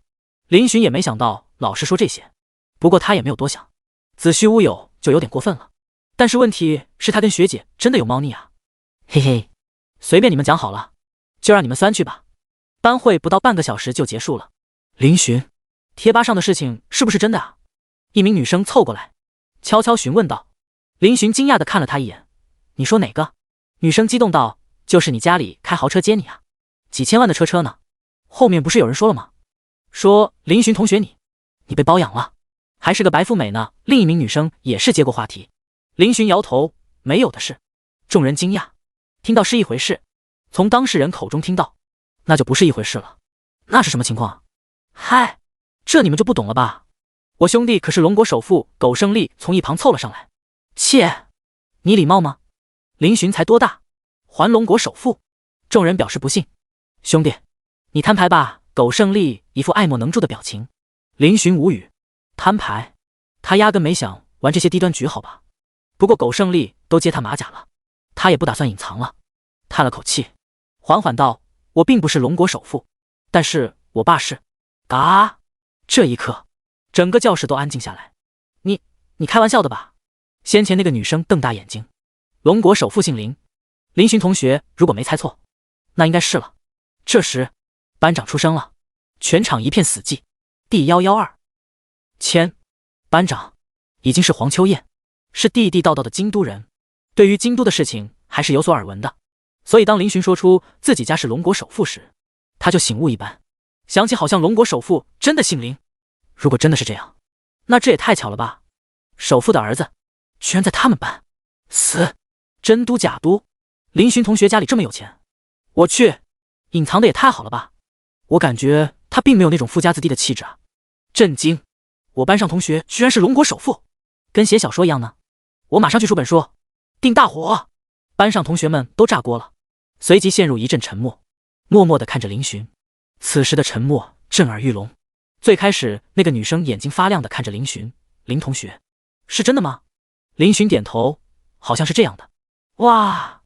一时间，众人看向他的眼神都不一样起来，还有些人特地去翻了龙国首富的信息。一边有声音传出，林寻，你爸爸叫什么名字？林霸天。之前住哪？凉城。又是一阵沉默，因为林寻的回答跟网上传的是一样的。龙国首富隐居凉城10数年，资产不仅不降，反而往上翻了番。不仅如此，最近才对外宣布，首富有一个儿子。原来，随便居然隐藏了一位首富之子，他们一无所知。老六啊！不过一些女生看着林寻的目光闪闪发亮的，似乎人再少一点就要直接当面搭讪了。林寻站了起来，马甲暴露，得六！307几人默默地离开了教室，留下一脸震惊的同学们。哈哈，你看他们震惊的样子。路上，苟胜利笑得很大声。你笑什么？搞得好像你是首富一样。刘刚面无表情地开口。苟胜利声音戛然而止，他怒视着刘刚：“你非要拆我台是吧？”刘刚挑了挑眉：“有，你还想干我？来！”看着刘刚露出肌肉的样子，苟胜利有些怂，他连忙拉住林寻胳膊：“铁子，你可得站在我这边。”林寻声音慈祥：“你们都是我儿子，我会一视同仁的。”尼玛，干他！一听，苟胜利自己不干了，刘刚也是满脸黑线，两人直接化干戈为玉帛，直接架起林寻。哎，干嘛呢？这么多人，林寻脸色顿时变了，快来瞧一瞧看一看，我儿子单身，看上得请带走，不要998，只要98。苟胜利这货社牛体质爆发，直接吆喝起来，路过学生纷纷拍照。林寻，还别说，林寻长相帅气，一听苟胜利吆喝他单身，还真有女生上前来，那个能加个微信吗？女生戴着口罩，眼睛笑成弯月，似乎有些不好意思。没问题，微信什么的好说。苟胜利眼睛放光，连忙松开架着林寻的手，从兜里掏出手机。其他3人，女生被他的举动吓了一下，他不好意思地指了指林寻，那个我想要他的微信。苟胜利脸色一黑，哈哈，刘刚不厚道地笑了起来，美女，加我也是一样的，我回头把微信推给你。苟胜利一本正经道，胡说八道。女生似乎猜到了什么，连忙跑了。苟兄，你把他吓跑了，滚！哈哈，打闹中，林寻忽然瞥见一道倩影，眼睛顿时放出亮光来，你们先回去吧，我还有事。说完他一溜烟跑开了，留下一脸懵逼的几人。林兄这是着急干啥呢？刘刚好奇的道，不会是去追刚才那个妹子了吧？无耻！苟胜利一副痛心疾首的模样，你们快看，那不是苏校花吗？吴达忽然看到了什么，惊呼道。他话一出，刘刚与苟胜利都是一惊，当看到林寻一副雀跃的跑向校花时，他们脸色顿时古怪起来，对视一眼，走，过去看看。苏青诗久违的穿起了长裙，青丝披散，手中拿着一本黑色笔记本，高挑纤细的身姿顿时吸睛无数。学姐！林寻惊喜的声音传来，他人已经来到了苏青诗面前。见到林寻，苏青诗眉眼掠过一抹温柔，刚下课。林寻嘿嘿傻笑，没有，我们开班会，刚散会。他看了一眼苏青诗手中的笔记本，学姐这是干嘛去了？苏青诗淡淡道，学生会那边开会，也是刚解散。林寻四下瞄了一下四周，他偷偷地靠近了学姐一点，想牵一牵她的小手。铁子！这时几个室友直接凑了过来，林寻如同受了惊的兔子一般弹开1米，脸上掠过一抹惊慌，却平静地看着室友道，你们怎么来了？苏青诗看着他夸张的模样，心中好笑，脸色却保持着高冷女神形象。苟胜利几人看看校花，又看看室友，忽然觉得他们跟上来有点草率了。铁子，那个，其实我们就是想问你吃不吃宵夜。苟胜利说着朝刘刚挤眉弄眼。啊，对对对，刘刚连忙点头附和。林寻哪里不知道他们的八卦，翻了个白眼，随即他大大方方地跟学姐介绍道，学姐，他们是我的室友。苟胜利顿时接着道，对对对，我们是他的室友。鄙人，嗨嗨，我叫苟胜利。妈呀，校花气场也太强了吧，他居然有些缩了，是怎么回事？刘刚与吴达倒是没有他那么浮夸，本着礼貌自我介绍自己的名字。苏青诗在众人面前也表现出不凡的气度，微微点头，你们好。对方的回应让3人受宠若惊，他们没想到林寻只是介绍了一下，校花真的给面子回应了，这实锤。林寻跟校花关系匪浅。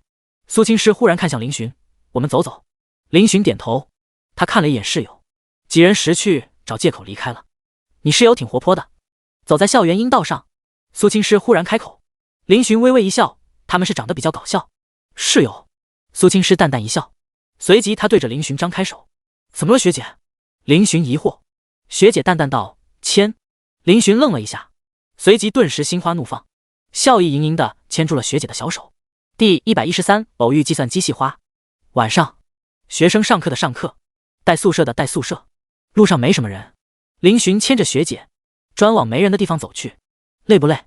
林寻看向学姐，轻声问道。学姐长得太漂亮了，尤其是侧脸，皮肤晶莹细腻，看着让人心动不已。学姐青春期都不长痘的吗？苏青诗微微摇头，还好，缓过来了，就没感觉累。她看向林寻，昏暗的视线下，她那双眼眸附上一层水光，道：今晚开会，也说了贴吧上的事情。林寻眉头一动，怎么说？苏青诗缓缓道：贴吧的事情已经惊动了校长，现在整个学生会都在整顿，凡是不利于学校发展的漏洞，相关负责人都要负责。比如贴吧，会长下令有关部门已经把上面所有负面帖子清理了，重新规范了网络管理。说到这里，他看向林寻，应该也是你向校长反映的缘故。林寻微微一笑，他们都这么黑我了，不反击一下，真当我好欺负吗？不把贴吧下岗都不错了。苏青诗眼带笑意地看着他，初见他时还是一个心智不太成熟的少年，而现在这个少年在成长，这是好事。不过这会不会为难到学姐你？林寻想到什么，担忧地看向学姐，后者淡淡道：不会，我现在基本上也没时间管会里的事情，也准备将副会长的职务撤了。为什么？太累了。不喜欢。林寻心中竖起拇指，帅气。两人牵着走了一段路，期间有人路过，目光看过来，林寻都会下意识松开学姐的手。苏青师无语地看着他，怕什么？林寻挠了挠头，这个要是学姐被认出来，贴吧怕是又要掀起一场狂风暴雨了。苏青师理所当然的道：这么黑谁看得清是我？他伸出手，眼眸盯着林寻，语气平静，再松开。1个星期不准牵。那还得了，1个星期不能牵手，林寻会疯的。他连忙抓住他的小手，认真道：我不会再松开了。苏青师轻哼一声，转过身子，在林寻看不见的角度，嘴角掀起。林寻此时也是放开了，不说现在天黑没人会认出他们，再说了学姐都不在意了。他慌个锤子，学姐，我感觉像做梦一样。什么？跟学姐交往好像有点不真实。为什么？这个国庆过了以后，好像一切又回归平静。那怎么样你才能觉得这是真的？那个是这样吗？恰巧路灯下，少女踮起脚尖，唇轻轻印在少年嘴上，好甜，这也太浪漫了吧。一对情侣路过，刚好见到这一幕，女生眼睛冒星星的惊叹道。男孩看了一眼亲吻中的二人，露出一抹姨母笑容，随即他低头亲吻了一下女生，祝他们幸福，我们也会像他们一样幸福。咦惹，肉麻不肉麻啊？女生嘴上说着嫌弃的话，笑容却怎么都掩饰不住。两人说笑着离开了。由于角度问题，他们并不知道正在亲吻的两人其中一个会是他们学校的校花。学姐，他们好像走了。男生略显模糊的声音响起，女生缓缓离开男生，一张绝美的脸蛋已经通红一片。林寻宛如身处云端，一种满足的情绪油然而生。现在感觉真实吗？林寻咂巴嘴，有些意犹未尽。还没有，再来一次应该差不多了。话语刚落，学姐眼中就浮现一抹冰寒。林寻连忙投降，真，太真实了，我感受到了学姐对我的绵绵情意。苏青师瞪了他一眼，不要脸。林寻傻笑一声，送我回寝室。好嘞。林寻主动牵着学姐的手，送她回寝室。后者看了他一眼，也没有拒绝。果然在一起的时候，时间总是短暂的。林寻感觉才过了几分钟，就到了学姐的寝室楼下。此时两人没有再牵手，毕竟到了女生宿舍楼，人也变多了起来，还是有几个女生朝他们投来异样好奇的目光。林寻的样子以及大名挺多人知道的，毕竟是霸占了贴吧榜首将近1个月的主角。不过久而久之，好像他出现在校花身边已经成了众人以为的习惯了，也不知道他们在一起了还是朋友。学姐，早点休息。苏青师点了点头，你也是。那我走了。林寻同志眼中带着不舍。苏青师道，你先等我一会儿，我有东西给你。林寻眼睛一亮，好的学姐，能跟学姐多待一会儿，他还挺开心的。苏青师点头，转身进了宿舍楼。林寻想了想，朝远处走了7、8米，离女生寝室远一点，规规矩矩。不过还是有人发现了他。嗨，林寻同学。听到有人叫自己的名字，林寻有些意外的看去，顿时看到了一个打扮清凉的靓丽女孩朝他走了过来。紧身背心，短牛仔裤，白皙的皮肤，细长的长腿，居然是与他有过几面的楚微微。没等林寻开口，楚微微就走到了他面前，笑眯眯的道：你怎么在女生寝室附近？送女朋友？林寻点头，是啊。楚微微嘿嘿道：撒谎，你该不会是在等我吧？他也听说过关于林寻的事迹，对其也是非常感兴趣。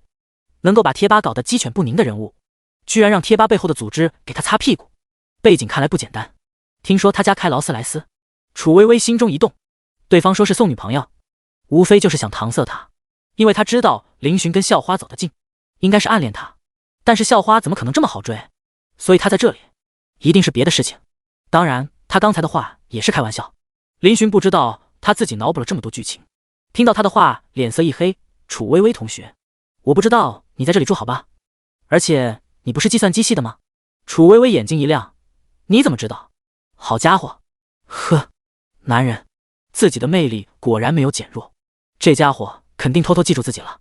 第114，冰山融化。听到楚微微的话，林寻心中无语，对方每次都主动搭讪他，他想不认得都难。那你总不能真的是在等你女朋友吧？楚微微讶然地看着他，林寻面色如常的道：“不行吗？”楚微微被问住了，可是你不是喜欢校花吗？林寻点头，是的。别人问他是不是喜欢校花，他都会大大方方的承认，这也没有什么不好意思的。那你还交了女朋友，不喜欢校花了？楚微微觉得校花那样优秀的女孩子，就算是她都望尘莫及，恐怕整个南大都难以找出一个配得上她的男生，所以她从来不敢往那方面想。林寻的女朋友是校花，开什么国际玩笑，这一点也不好笑好吧？可是林寻却脸色古怪的道：“有没有一种可能，我的女朋友就是校花呢？”不可能，绝对不可能。楚微微都被这话弄笑了，这家伙是在做梦。学姐，正想着时，面前的林寻忽然激动地朝楚微微身后招了招手，后者脸色一愣，下意识转身看去，当看到那道倩影时，他顿时瞪大眼睛。苏青诗，南大的校花，无数人心中的女神，居然真的就站在那里。难道苏青诗刚出宿舍门就看到了林寻？不过他发现林寻身旁还站着一个美女，好奇地挑了挑眉。他脸色不变，径直走了过去。林寻当然不可能让学姐走来，被学姐看到自己跟女生站在一起，学姐有可能会不舒服，于是他主动快步迎了上去。怎么在那么远？苏青诗淡淡地看了他一眼。林寻笑道：“离远点好，不然会被当成是流氓了。”苏青诗轻轻点头，他看了一眼林寻身后跟着走过来的女生，眼眸闪过一抹光芒。这位是……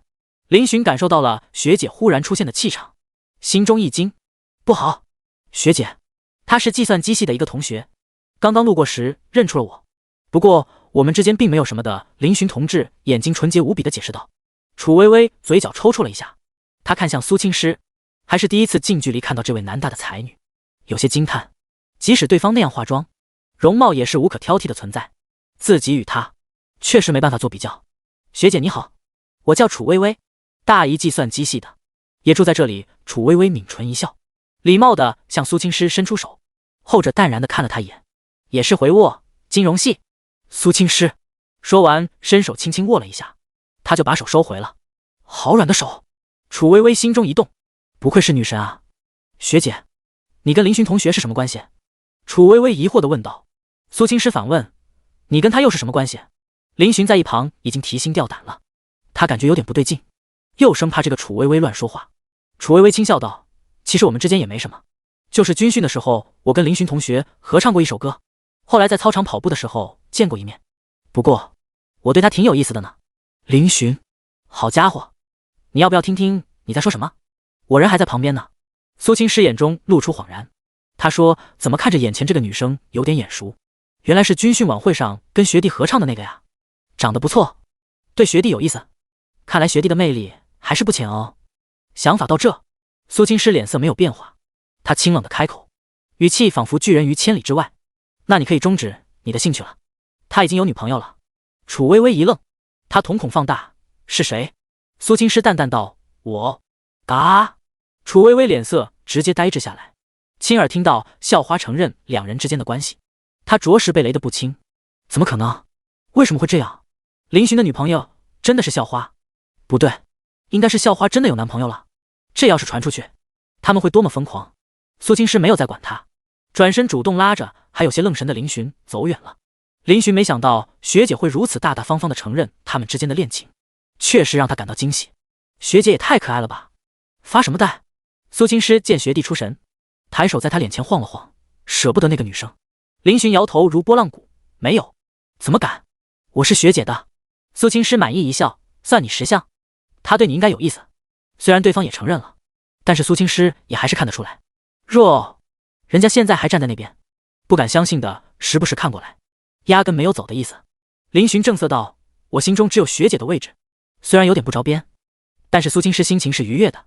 他忽然将手中的外套递给了他，林寻才发现学姐手中一直拿着一件外套，而且怎么看怎么眼熟。这件外套，猜对了，是你的。原来上次他去出租屋时，最后还是忘了把外套拿走，苏青诗就把他带到寝室去了。当时还被江云晓发现了，认为他跟哪个男生有猫腻呢，结果被苏青诗一句他哥哥的堵了回去。哦，上次忘记拿了，学姐还没把它扔掉啊。林寻反应过来，连忙接过，为什么要扔掉？你的东西我不会扔。闻言，林寻顿时大为感动，感觉周围忽然出现了粉色泡泡。学姐，你太好了！林寻抓住衣服，下意识凑到鼻子前嗅了嗅，是学姐的味道。苏青师看着他的样子，也是一阵好笑，淡淡道：“好了，天也不早了，有点凉，快回去吧。”林寻点头：“那学姐，你早点休息。”林寻10步一回头，看到学姐还站在原地看着他走，他心中暖暖的，朝他挥了挥手。林寻没有再回头，很快就消失在苏青师视线中。他静静地凝视着他消失的方向，嘴角扬起一抹动人的笑容。不远处，见到这一幕的楚微微沉默了，看得出来，这两人真的像是情侣，而且他也是第一次从女神脸上看到这样的表情。原来冰山并不是真的冰山，只是只对他在意的人融化成水而已。第115食堂偶遇。第二天早上，没课，林寻睡得正香，但是冥冥之中好像感觉有人在盯着自己，于是凭借着这种不舒服的感觉，他睁开了眼睛。卧槽！刚睁开眼睛，两张大脸距离他不到20公分，分别是苟胜利跟刘刚，让得林寻睡意一下子吓没了。他猛地坐了起来，无语地看着他们：“你们搞什么？知不知道人吓人吓死人？”刘刚露出一脸严肃地看着他：“兄弟，这都几点了还睡？昨晚嗨到几点了？”林寻一懵：“现在几点？不是没课吗？多睡一会儿怎么了？8点半。”林寻嘴角抽搐：“才8点半，老实交代，昨晚跟校花干嘛了？”苟胜利一副八卦的样子。林寻没好气道：“还能干吗？我们只是一起走走。牵手了没？牵了。亲亲了没？两人瞪大牛眼瞪着林寻，这还没干什么？卧槽，都亲上了呀！铁子，你跟校花这是交往了？苟胜利12分好奇地看着林寻。林寻坦然点头：“对呀。”哦！苟胜利直接转身抱头痛呼：“牛逼！啥时候的事情？”刘刚意外了。林寻笑道：“在假期，没有什么轰动的表白。”“没有，就表明心意了呀。”6！堂堂校花居然被室友拿下了，不得不说，这让苟胜利几人有些不能接受。从此单身妹子又少一枚，苟爷我又少了一次机会。苟胜利一副痛心疾首的模样。林寻与刘刚无语，说的好像你能追到校花一样。不过他们这么一说，林寻就想到了，他们表白的时候确实是太突然了，没有什么仪式，总感觉缺了点什么。他想了想，还是决定给学姐一个惊喜。本来他觉得两个人要是真的互相喜欢，那么就算是面对面述说心意也能在一起。不过学姐的身份怎么能没有惊喜呢？牛逼啊，兄弟，你居然追到了全校男生心中的女神！刘刚朝他竖起拇指。林寻谦虚的道：“运气好。”苟胜利脸色一黑：“再装，我都想一鞋板呼你脸上，太欺负人了。”现在他们307又出现一个脱单的，身为老大，他不甘心啊！校花被室友拿下了，他们都有种做梦的感觉。以前他们还觉得什么样的男生才配得上校花啊？现在他们的室友拿下了。不过林寻的身份配校花好像也能接受，家里是龙国首富，而且人还长得帅，性格也不错。这么一想，刘刚他们也能接受了。被吵醒的林寻也没睡意了，他起床洗漱之后，看向刘刚：“兵哥，跑步去？”一提健身锻炼，刘刚就感兴趣了。好啊，正好闲着没事。走。两人换上运动鞋，问苟胜利要不要一起，后者翻了个白眼，直接躺床扑街了。算上假期，不得不说，林寻许久没有跑步了，刚跑没2圈就气喘吁吁。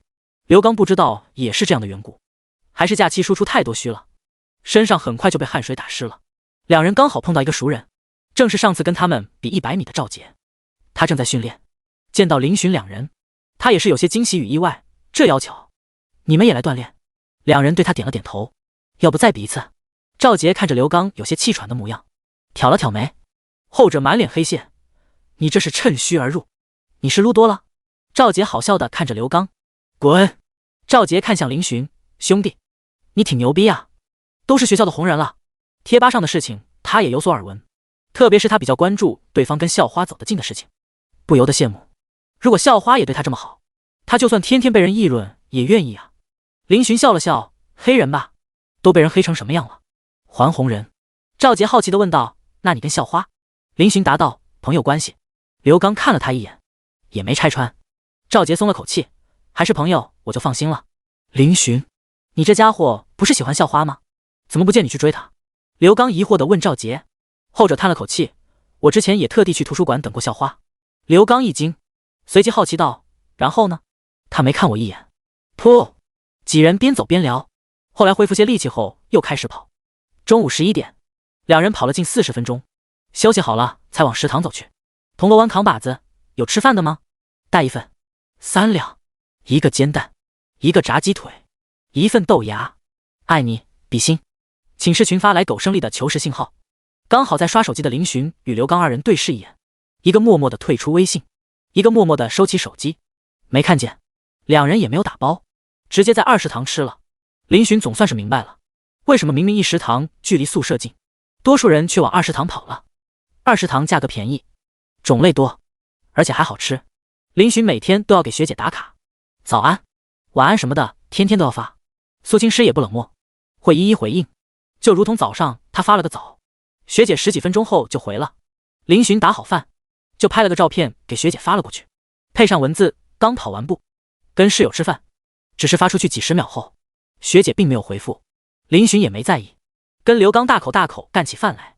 忽然林寻肩膀被拍了拍，他有些疑惑的扭头，忽然愣住，学长、学姐。由于嘴巴里塞着满满的饭，林寻说话都不清晰起来。学姐，她什么时候来的？太惊喜了吧。苏青师刚好走进食堂，就收到了林寻的信息，通过拍照背景，他很快就找到了他。刘刚听到动静抬头，顿时无语。为什么无语？因为他有预感要吃狗粮了。学姐，你打包吗？林寻咽下一口饭，疑惑地问道。苏青师确实想打包，但是见到林寻在这里，他又改变主意了，在这里吃。说着，他走到林寻旁边的位置，坐了下来。第116您脸上有只王八。随着校花坐下，逐渐有目光朝这边投来。校花无论在哪里，都是最耀眼的存在。不出意外，能接近校花的男生正是林寻。一时间，众人酸溜溜的目光扫视在林寻身上。校花已经不是第一次近距离接触林寻了。目前来看，整个南大从来没有一个人能让他如此对待。之前他们也猜测过林寻与校花之间的关系，但是后来他们发现，校花与这个大一的师弟好像并不是亲戚关系，更像是情侣。但是吧，他们两个又没有在人前表现得很亲密。苏青师坐下来后，单手撑着下巴，看着林寻碗里的饭菜，好吃吗？林寻点头，还好。苏青师静静地看着他。林寻反应过来，随即问道，学姐，你想吃什么？跟你一样。好的。林寻站起来，去帮学姐买饭了。这让刘刚坐在那里就有点尴尬了，他也不敢说话，只顾着低头干饭。苏青师坐在原地，他目光追逐着人流中的林寻。苏学姐，好巧，你也在这里吃饭呢。这时几名女生路过，见到苏青师顿时主动打了声招呼，后者轻轻点头，你们好。他们也是学生会的，不过比他低一届。几名女生见苏青师回应他们了，顿时热情的上来聊起天来。苏青师也没有对他们冷漠，基本上也会回复几句。刘刚在旁边吃饭，内心一叹，果然女神就是女神，段位都不一样啊。单从他们之间的聊天就可以发现两者之间的差距，谈吐都不是一个层次的。学姐，你的饭来了。林寻很快就把帮学姐点的饭端过来了，怀中还抱着几瓶饮料，分给刘刚1瓶，他跟学姐一人1瓶。谢谢。苏青师轻声道，而这一幕却让那些女生惊愣住了。其中一个扎着辫子的女生惊讶地看着林寻，我听说过你，你好像是那个苏学姐非常照顾的学弟。林寻有些意外，刚刚他就发现了对方在跟学姐聊天，猜测应该是学姐认识的人。他点了点头，你们好，我叫林寻。嘻嘻，我叫白昕，大2，是学生会的，我们都是跟苏学姐一个部门的。白昕有些热情，好奇地打量着林寻。他问向苏青师，苏学姐，这位师弟不会是苏学姐的表弟吧？传闻是这样的，眼下亲眼看到学姐在跟这个男生走得如此近，他们非常惊讶。那个男生还帮苏学姐打饭呢，傻子都能看得出来他们之间关系不一般好吧？苏青师淡淡道，不是。那白昕想问什么，忽然被他旁边的女生拉住，这是苏学姐的私事，咱们就不要问了。白昕反应过来，也是连忙点头，对对对，苏学姐不好意思。后者清冷开口，没事。几个女生见状也没有再待下去的理由，纷纷找借口离开了。学姐，他们好像很尊敬你。林寻扒着饭，好奇地看着苏青师。苏青师淡淡道，只是平时对他们要求比较严，可能是工作上的关系比较多。哦。快吃吧。好的。吃完饭后，林寻并没有送苏青师回去，两人在食堂门口分开。对了，要不要给狗兄带饭？林寻想起来了，看向刘刚，后者摇头，没事，武打已经帮他打了。林寻点头，两人回到了寝室。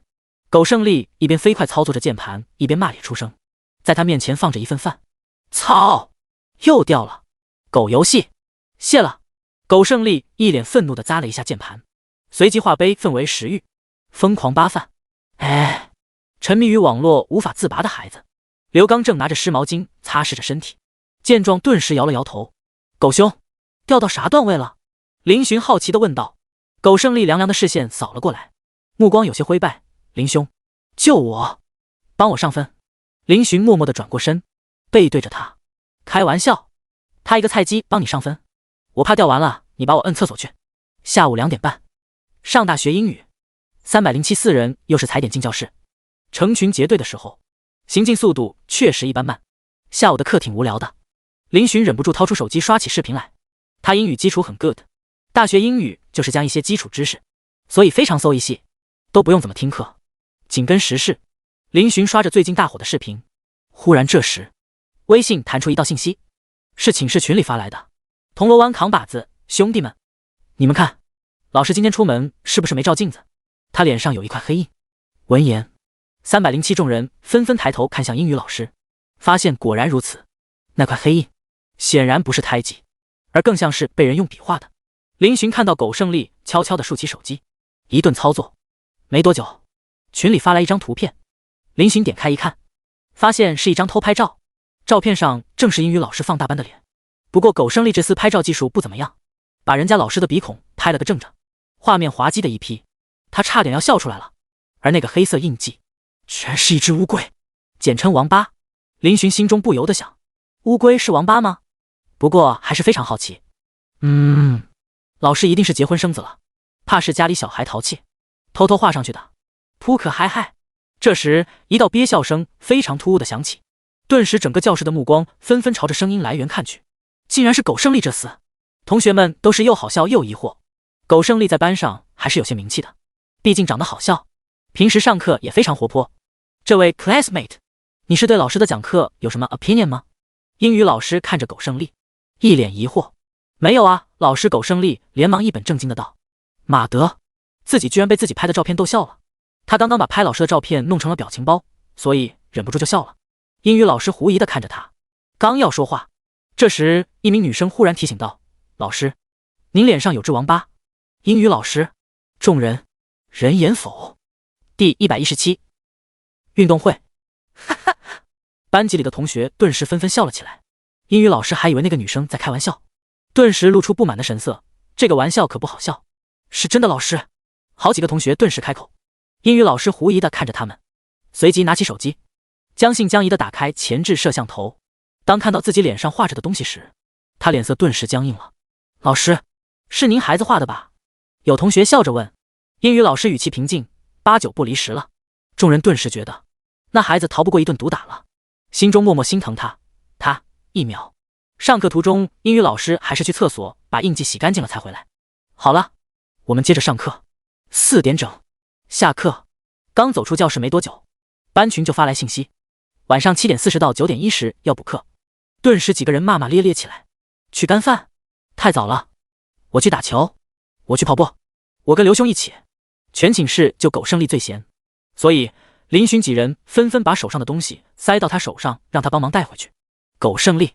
操场上4点多并没有什么人，不过林寻却发现了一抹熟悉的身影。他眼睛一亮，随即小跑过去。刘刚见到这一幕，狠狠地翻了个白眼。得，上午还不够，下午再来是吧？跑道上，一名穿着防晒长袖的高挑女生正在慢跑，凹凸有致的身材吸人眼球。林寻几乎是闻着味就过来了，他一眼就认出了学姐。好巧啊，学姐。林寻同志陪着苏青师一起跑。苏青师淡淡的看了他一眼，由于在调整呼吸，他并没有与林寻搭话，而是点了点头。跑到半圈的时候，身旁突然冲过一道身影，正是刘刚。真男人从不回头，刘刚很快就将两人甩开了。下午4点的太阳还是比较毒的，汗水很快就将两人的衣服打湿。不过奇怪的是，林寻并没有感觉到累，反而有种力气使不完的感觉。他觉得自己不能在自己女朋友面前表现得很弱不禁风的模样。两人一直跑到5点，才慢慢的改跑为走。与此同时，操场的另一边，刘刚正与赵杰看着林寻二人。他身旁的女孩，不会就是校花吧？赵杰有些不死心的不确定的问。你以为能把最好的兄弟我都抛下了？肯定是心上人喽。刘刚撇了撇嘴，似乎在表达对林寻的不满。这货见到校花屁颠屁颠就过去了，直接把他忘了。哎，白养他了。赵杰顿时露出一副失恋的模样，气势有些萎靡。难道我真的没机会了吗？我长得明明比林寻帅啊。刘刚拍了拍他的肩膀，兄台，比身材你是玩虐他的，比颜值这兄弟我就不说了。赵杰，别有想法了，女孩子多的是，不要吊死在一棵树上。校花，注定你是追不到了。刘刚劝道，人还是要梦想的。赵杰正色道，你那是幻想。我，赵杰凉凉地望着刘刚，要不是干不过这个兵疙瘩，他非得收拾他一顿不可。他们真的在一起了。赵杰看着有说有笑的两人，而且震惊地发现校花脸上也带着笑容。卧槽，你猜？我猜你大爷！赵杰直接抱住了刘刚，一副要跟他拼命的模样。刘刚却是很丝滑的一个过肩摔，直接把他压到地上。小子，体育生可不会格斗，你大哥还是你大哥？来，叫声哥哥听听。刘刚得意地按着赵杰，旁边有2个女生眼睛发亮地看着刘刚的身形。刚才他们目睹了刘刚大显身手的一幕，忍不住拿出手机拍照。赵杰，好，这么玩是吧？这滑稽的一幕也落入林寻二人眼中。那是你室友苏青师用陈述句道。林寻点头，他有些疑惑，刘刚怎么跟赵杰动起手来了？明天有运动会的报名，你参加吗？苏青师忽然问道。运动会？我怎么不知道？林寻有些意外。苏青师看了他一眼，准备招人了，还没开始而已。他是学生会副会长，许多消息都能提前知道。林寻有些意外，可以报名吗？苏青师点头，名额对全校学生开放，以院系为单位，报名之后还要通过筛选，最终选出代表院系出战的人选。林寻有些犹豫，我这种报名了怕是也过不了选拔吧。他完全就是业余的，素质可能比一般人强，但是要参加运动会，怕是够呛。苏青师淡淡道，就当是逼自己自律一下吧，经常锻炼，而且说不定到时候会有意外惊喜呢。那学姐参加吗？林寻好奇地问道。苏青师点头，打算报400米、100米，还有跳高，3科呀。林寻眼中带着佩服，学姐报的2门都是短跑，看她的样子，应该是非常有信心才对。那我也报吧，既然学姐都参加了，作为男朋友，他怎么能不陪着学姐呢？苏青师问道。参加什么？林寻仔细想了想，100米他上次测了，直接被甩开10几米，不现实。200米8，感觉就是一伙。至于400米，想来想去，他发现自己好像对短跑不太擅长。长跑3000米、5000米，他最近能跟得上刘刚他们的速度，能跑下来，但是速度不快。纠结。林寻苦笑，好像没有什么优势啊。苏青师摇头，你不能这么想，你觉得自己没优势，那是因为你没去尝试，光想对手的强大，不去努力，那是没用的。林寻苦笑，那学姐你帮我选。苏青师沉吟了一下，随即道，你报个400米吧，可以问问你室友，他们要是有兴趣，可以一起组队报400米接力赛。林寻眼睛一亮，好主意，有兵哥在，他们说不定真能试试。至于苟胜利与吴达吗？后者是球队的，体力还行，苟胜利也是打篮球的，有潜力。这么一想，林寻觉得可行。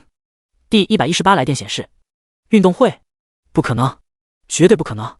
307寝室，苟胜利一副宁死不屈。开玩笑，跑步多累啊，打篮球都没那么累，而且又跑不赢。我不去。林寻与刘刚对视一眼，两人在操场的时候就已经商量好了。刘刚觉得参加运动会这方面自己有很大的优势，所以也打算报名。好像打篮球比跑步更累吧？刘刚挑了挑眉，再说了，我也参加了呀，除了4乘以400，我还参加了3000米、100米、200米、400米呢。苟胜利无语地看着他，你是专业的，这能比吗？他可是知道刘刚是当兵出来的，体能这方面还不是手到擒来。苟兄，运动会听说有很多妹子哦，说不定到时候能脱单呢。林寻诱导道。苟胜利眼睛一亮，脸上浮现异动之色，当真？当然是真的。据我们所知，很多人都想报名呢。特别是女生，对吧，兵哥？林寻看向刘刚，在苟胜利看不见的角度给他使了个眼色。刘刚认真的点头，没错。苟胜利一副怀疑的模样，我怎么感觉你们在唬我？当然没有。林寻笑眯眯道，你想，要是咱们能出现，不仅有学分赚，还有荣誉证书，还有奖，甚至还有奖金。多少？嗨嗨，咱是为了那点奖金折腰的人吗？苟胜利连忙一本正经的道，1个星期的免费早餐。成交。苟胜利连忙答应。好家伙，终于让他等到了。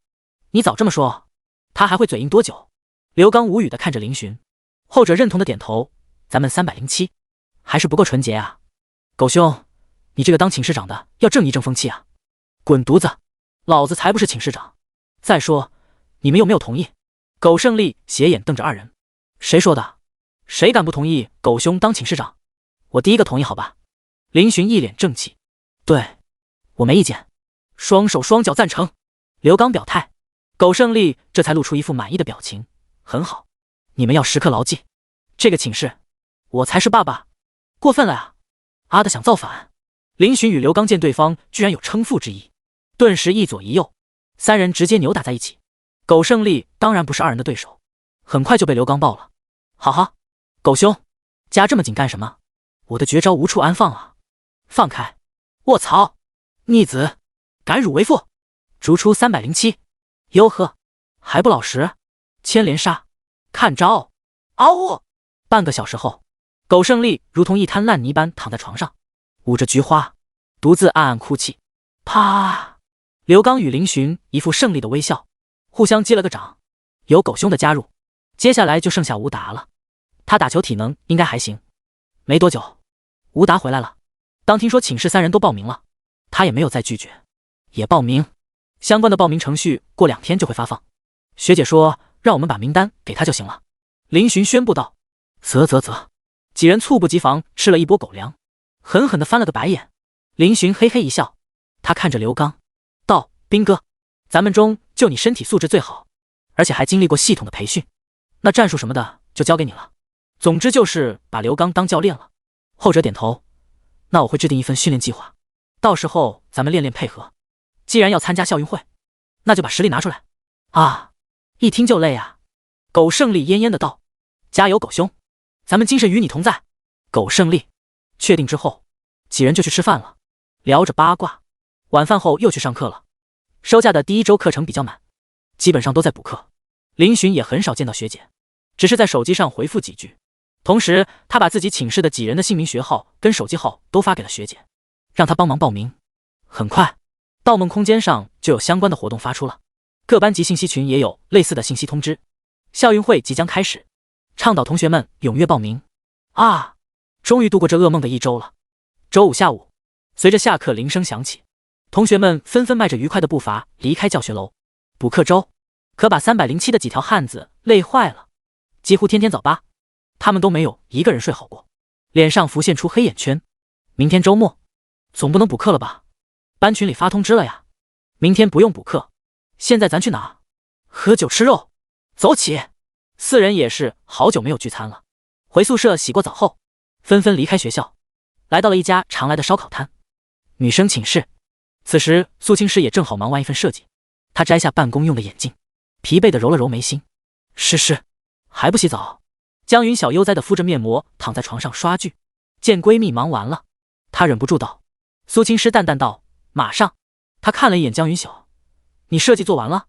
江云晓一副摆烂的语气，没事，小小一篇设计，难不倒我江大才女，还有1周，下周再做。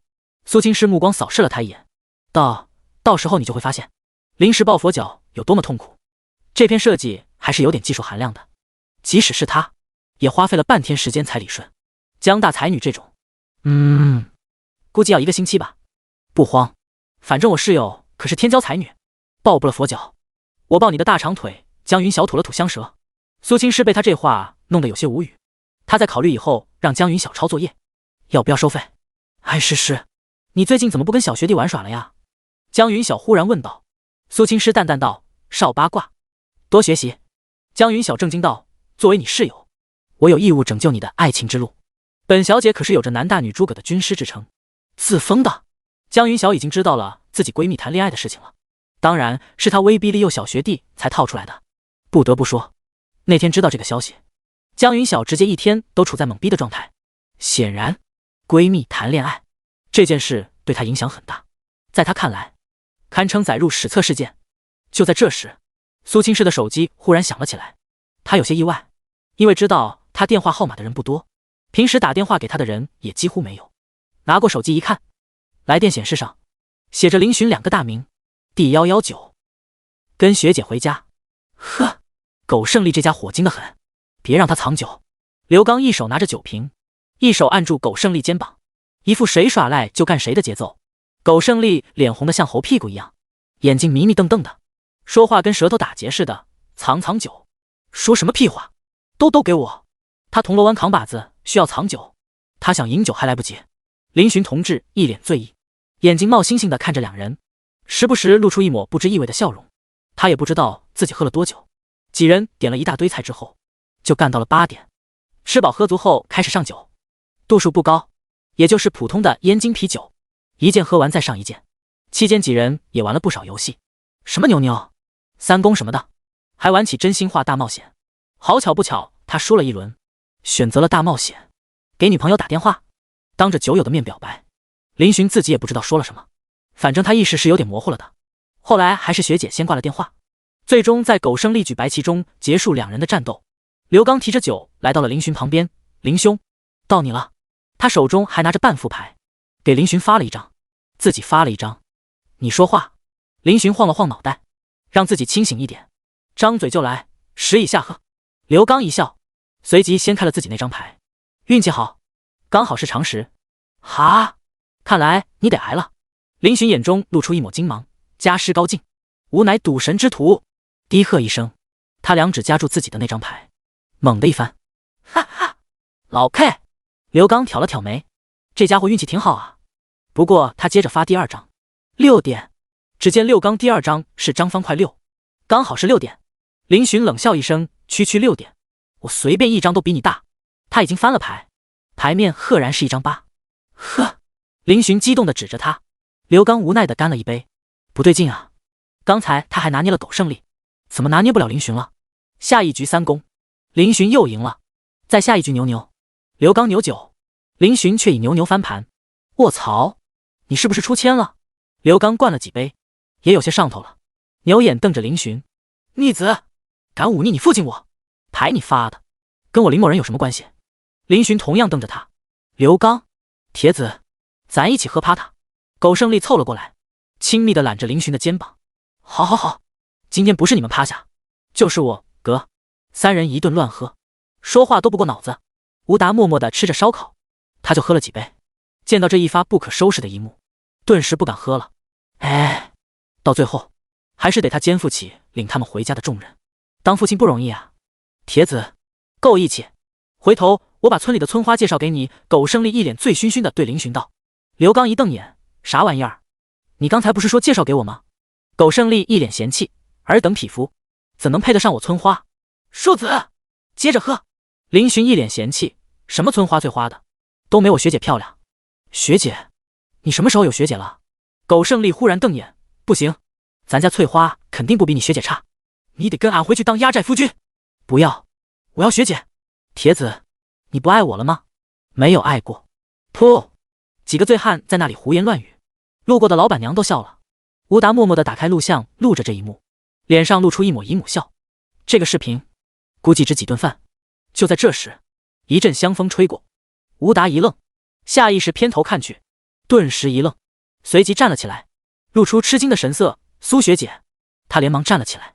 苏青诗穿着长袖睡衣，披着一件外套，头发随便扎成马尾，一张绝美的脸蛋不施粉黛，却又美艳动人，特别是那抹高冷气质，不是寻常人能接近的。他轻轻点头，目光平淡地注视着正在称兄道弟的3人。他喝多久了？吴达忙答道，从8点开始喝到现在，估计每人得有2件了。2件？人的胃能装下2件酒吗？苏青诗看着林寻，随即走了过去。吴达暗暗感叹，能让堂堂校花过来接人的，也只有林哥了。铁子，你帮我喝酒，我把翠花介绍给你。不要，那我认你为义父。给我喝酒。滚！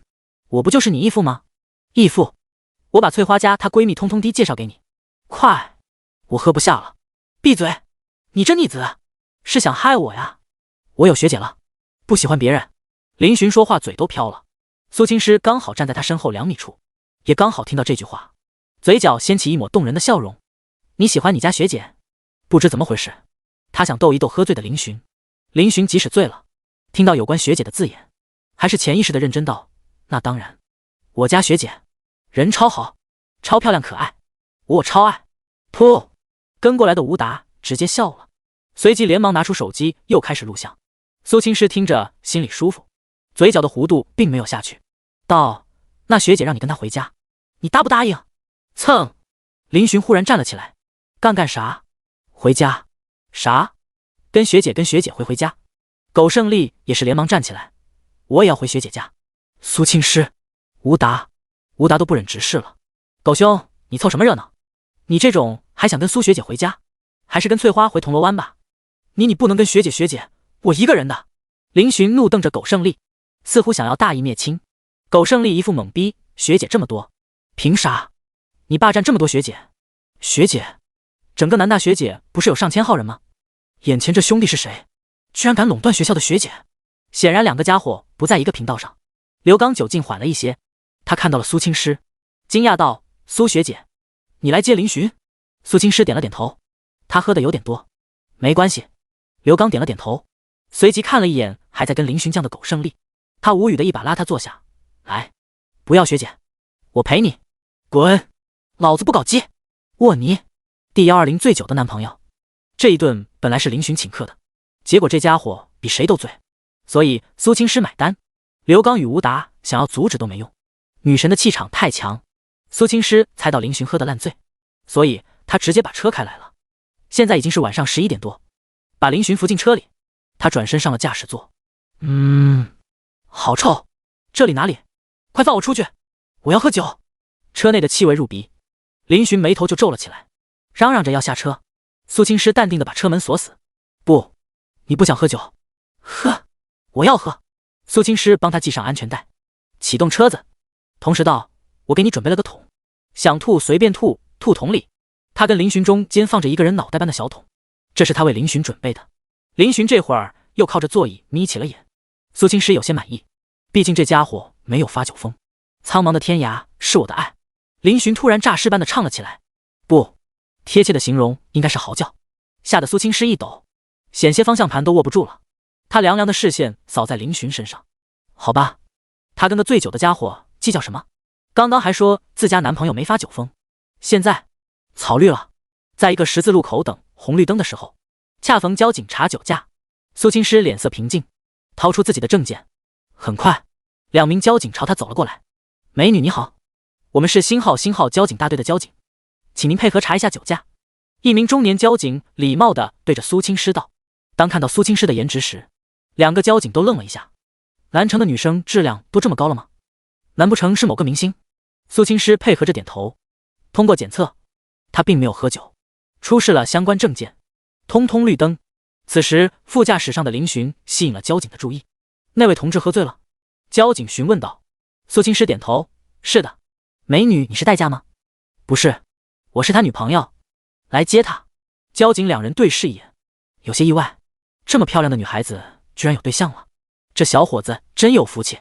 他们还想着要个联系方式介绍给自家不成器的儿子呢。好的，麻烦提醒一下您男朋友，平时喝酒不开车，开车不喝酒。交警将证件还给苏青师，同时警示道：谢谢，我会转告他的。苏青师礼貌道谢。妖怪，想干什么？抢我老婆？就在这时，林寻忽然瞪大眼睛，直勾勾地瞪着2位交警。苏青师满脸黑线，大哥，你这时候发酒疯合适吗？2名交警也是无语，这是喝了多少马尿？饶是苏青师高冷，此时也是有些尴尬，对交警歉意道：不好意思，我男朋友有些无礼了。交警倒是善解人意，摆了摆手，没事没事，年轻人喝多了都这样，他们平时在家喝酒也发酒疯，就是这老婆没那么好说话。第2天醒来，不是在厕所就是在地板上。得到交警的示意后，苏青师才启动车子。林寻这货酒劲上来了，凑到苏青师身旁，俯着身子仰视着苏青师。后者看他醉了，也没有避讳地看向他。随即他不由得露出一抹笑意，因为此时的林寻样子有些呆愣，瞪着纯洁无辜的小眼神凝视着他，眼中带着好奇、不解、惊讶等等情绪。不得不说，他这样子还是有点可爱的。仙女，你是仙女吗？笑起来真好看。林寻呆呆地问道。苏青诗淡淡道，那你觉得仙女好看还是学姐好看？林寻不假思索，当然是学姐好看。苏青诗淡淡一笑，那就是仙女不好看。林寻皱眉，也不是，那到底是学姐好看还是仙女好看？林寻，倘若林寻此时还清醒着，估计要哭了。学姐，没想到你是这样的学姐。苏青诗并没有等到林寻的回答，转头一看，这家伙就趴在他旁边睡着了，顿时让他哭笑不得。又到一个红绿灯，苏青诗趁着等绿灯的时间，帮林寻调整了一下姿势，毕竟两人之间可是有东西搁着。他就这么趴着，车子晃动幅度大点，估计牙齿都要崩掉2颗。于是他把林寻往自己这边拽了一些，放长了一点安全带，让他枕着自己的大腿。接下来距离他出租屋还有不到1公里，苏青诗却开得很慢。在迷迷糊糊中，林寻嗅到了一股香味，让他本来就难受的胃顿时好了一些。好香！林寻说话的时候，嘴角流下了一点哈喇子。苏青诗，没多久，到了出租屋楼下，苏青诗下了车，从另一边把林寻扶了下来。小姑娘，这么晚了还没睡啊？一个大妈恰好过来，她是房东。苏青诗点头，有点事。哟，这是你男朋友吗？长得真俊啊。房东是个热情的大妈，看着林寻，她露出笑容。苏青诗点头，是的。哎呦，这怕是喝了不少啊，得煮点醒酒汤才行。对了，记得在他床边放一个盆，盆里放点水，防止他半夜吐的到处都是。房东显然是经验丰富，提醒道。第一次照顾男生的苏青诗不懂这些，他若有所思，恍然大悟，感谢道，谢谢阿姨。不用不用，哎呀，我家那玩意儿也是经常喝得像烂泥。哎呦，这种时候就苦了咱做女人的啊。房东摇头拒绝道。苏青诗抿唇一笑，他觉得照顾林寻感觉还是不错的。那的，你送他上去吧，早点休息。好的，谢谢阿姨了。不用不用。待房东走后，苏青诗扶着林寻走入出租屋大楼。林寻还算配合，上楼底的过程中虽然歪歪扭扭，但是不至于让苏青诗太费力。仙女，我们这是去哪里啊？天庭。去天庭吗？我只是凡人啊。玉帝知道我偷渡，不会生气吧？不会，他生气你就打他。可是我打不过仙人，我帮你。嘿嘿，仙女你人还怪好的嘞。上楼用了近10分钟，苏青诗才扶着他站到了房门口。在苏青诗开门的空隙，林寻这货直接抱着墙壁贴了上去。苏青诗，第121，照顾人的学姐，终于到出租屋了。饶是苏青诗此时都松了一口气，她看着瘫坐在沙发上的林寻，挑了挑眉。由于一个假期没有收拾屋子了，所以出租屋里的东西有些落灰。苏青诗上网搜了一下醒酒汤的做法，很简单，只需要生姜片跟白糖即可。正在煮汤的苏青诗忽然听到一阵动静，她连忙放下手中的活，跑过去查看。只见原本坐在沙发上的林寻此时已经冲到了厕所，一股脑的呕吐起来。可嗨嗨，浓烈的酒味弥漫着空气中。苏青诗鼻子动了动，随即眉头一皱。她有轻微的洁癖，不过她并没有责怪林寻，而是在他准备坐在厕所时扶住了他，同时把他撑了起来。扶出厕所，林寻脸色无比难受，喉咙火辣辣的，让他戴上了痛苦面具。学姐，想喝水？林寻呢喃道。等着，我就给你接。苏青诗轻缓的道，将林寻重新弄到沙发上。苏青诗正想去接水，林寻忽然拉住他的手。学姐，亲亲。苏青诗嘴角抽了抽，乖，先把水喝了。不要，我要学姐亲亲。林寻道，坐好。苏青诗脸色冷漠，声音更是透露出几分威严。林寻被吓了一跳，感觉酒都醒了几分。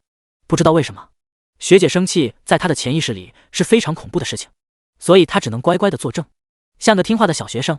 苏青诗见到这一幕，知道自己刚才吓到他了，顿时心中也是柔软下来，轻声道，你先放手，我给你接点水。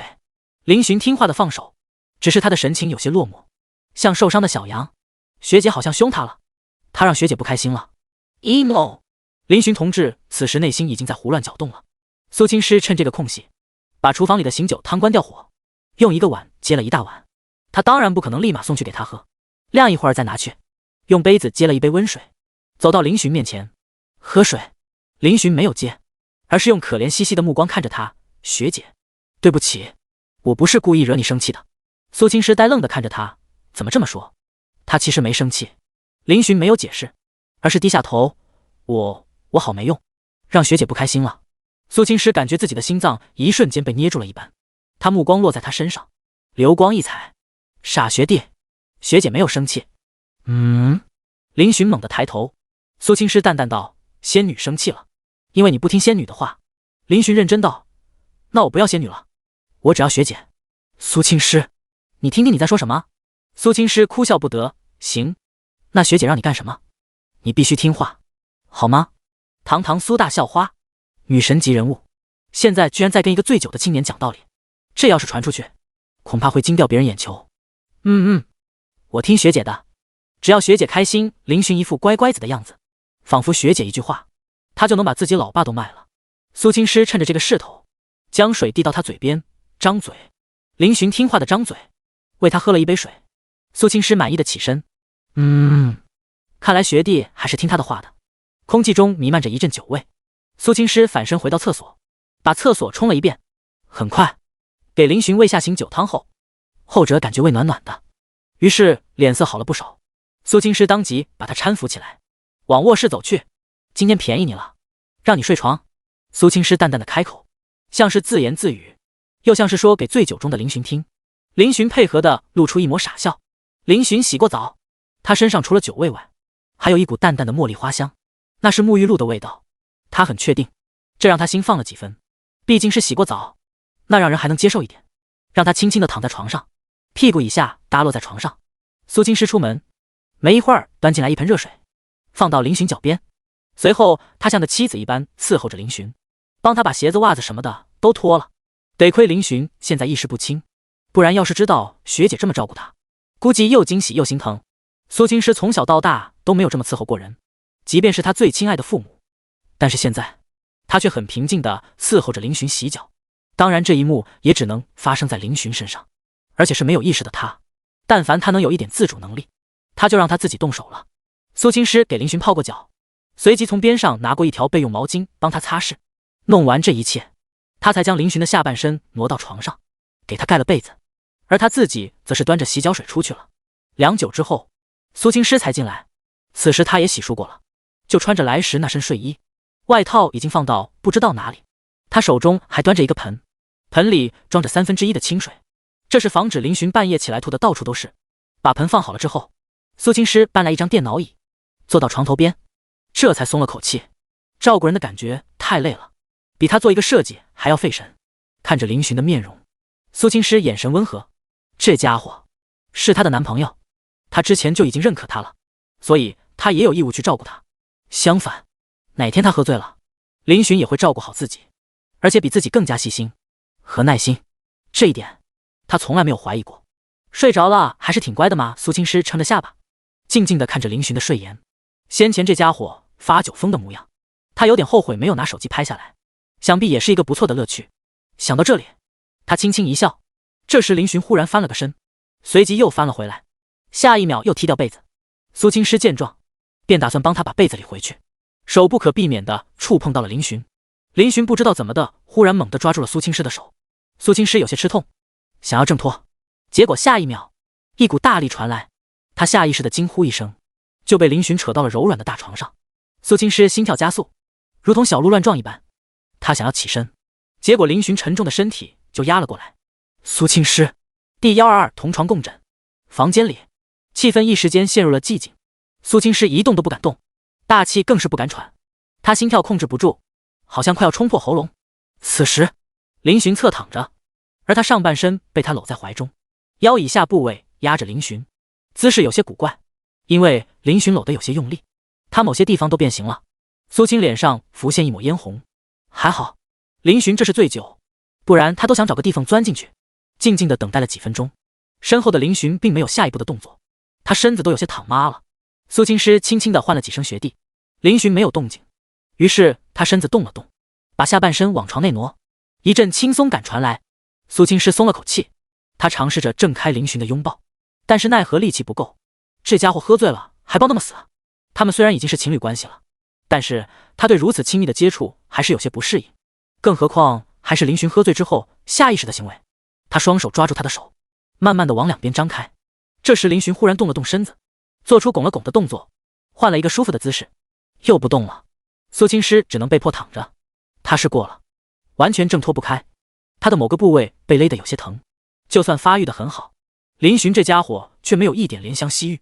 明天再收拾你。苏青师认命的叹了口气，他只能挪动身形，侧躺在林寻怀中，调整一个相对舒服的姿势，心跳跳得很快。不过在自己喜欢的男生怀抱里，苏青师又觉得很安心。于是没多久，他睡着了。半夜，林寻被一泡尿憋醒了，此时他还没回过神，迷迷糊糊的就往厕所跑。误打误撞下，他还是找到了厕所，释放了之后转身返回房间，也没看，人直接钻进被窝。被窝暖暖的，刚进去，困意一下子归位。黑暗中，林寻只觉得摸到了一个软软的物体，也不知道是什么。他下意识地凑近对方，随即跟抱玩具熊一样抱住了他。好软，还很香。潜意识的林寻感受到了这股柔软，手动了动，又捏了捏，这才安心的睡着了。而此时苏青师早已经被林寻的弄醒了，他俏脸通红一片，眼中是林寻没有见过的羞愤。这家伙居然捏他那脸，而且他自己也暗骂自己，为什么刚才醒的时候不下床，换个地方睡，非要等他回来。其实这也是不可控的，因为苏青师也有赖床的习惯，碰到床他就很不想动，更何况还是刚被吵醒，睡意朦胧的时候。这下好了，又被这个家伙抱住了。刚才林寻无意识捏他那两下，让他整个人都不好了，身体有种异样的感觉，这种异样让他睡意都驱散了少。林寻同志却睡得像头死猪一样，直到1个多小时后，苏青师才困得不行了，进入了梦乡。第二天清晨，天渐渐的亮了起来，林寻这一觉睡得那是相当香。喝酒能促进睡眠，这话果然没错，人醒来的几分钟内都是处在一种意识不太清醒的状态。林寻也是如此，他头有些痛，也是因为喝酒的缘故。娘的，一不小心喝多了，都怪狗胜利。狗胜利，其实狗胜利比他喝的还多。什么东西软软的？林寻感觉自己抱着一个非常软的物体，他纳闷了，自己的床好像没有这么大的玩具玩偶啊，抱够了没有？忽然一道冷冰冰的声音响起，林寻吓了一跳，整个人一哆嗦。当看清自己抱着的是学姐后，他顿时瞪大眼睛。学姐，我的天，学姐怎么在他房间，还跟他睡一张床？这是什么情况？苏青师冷淡道，把手松开。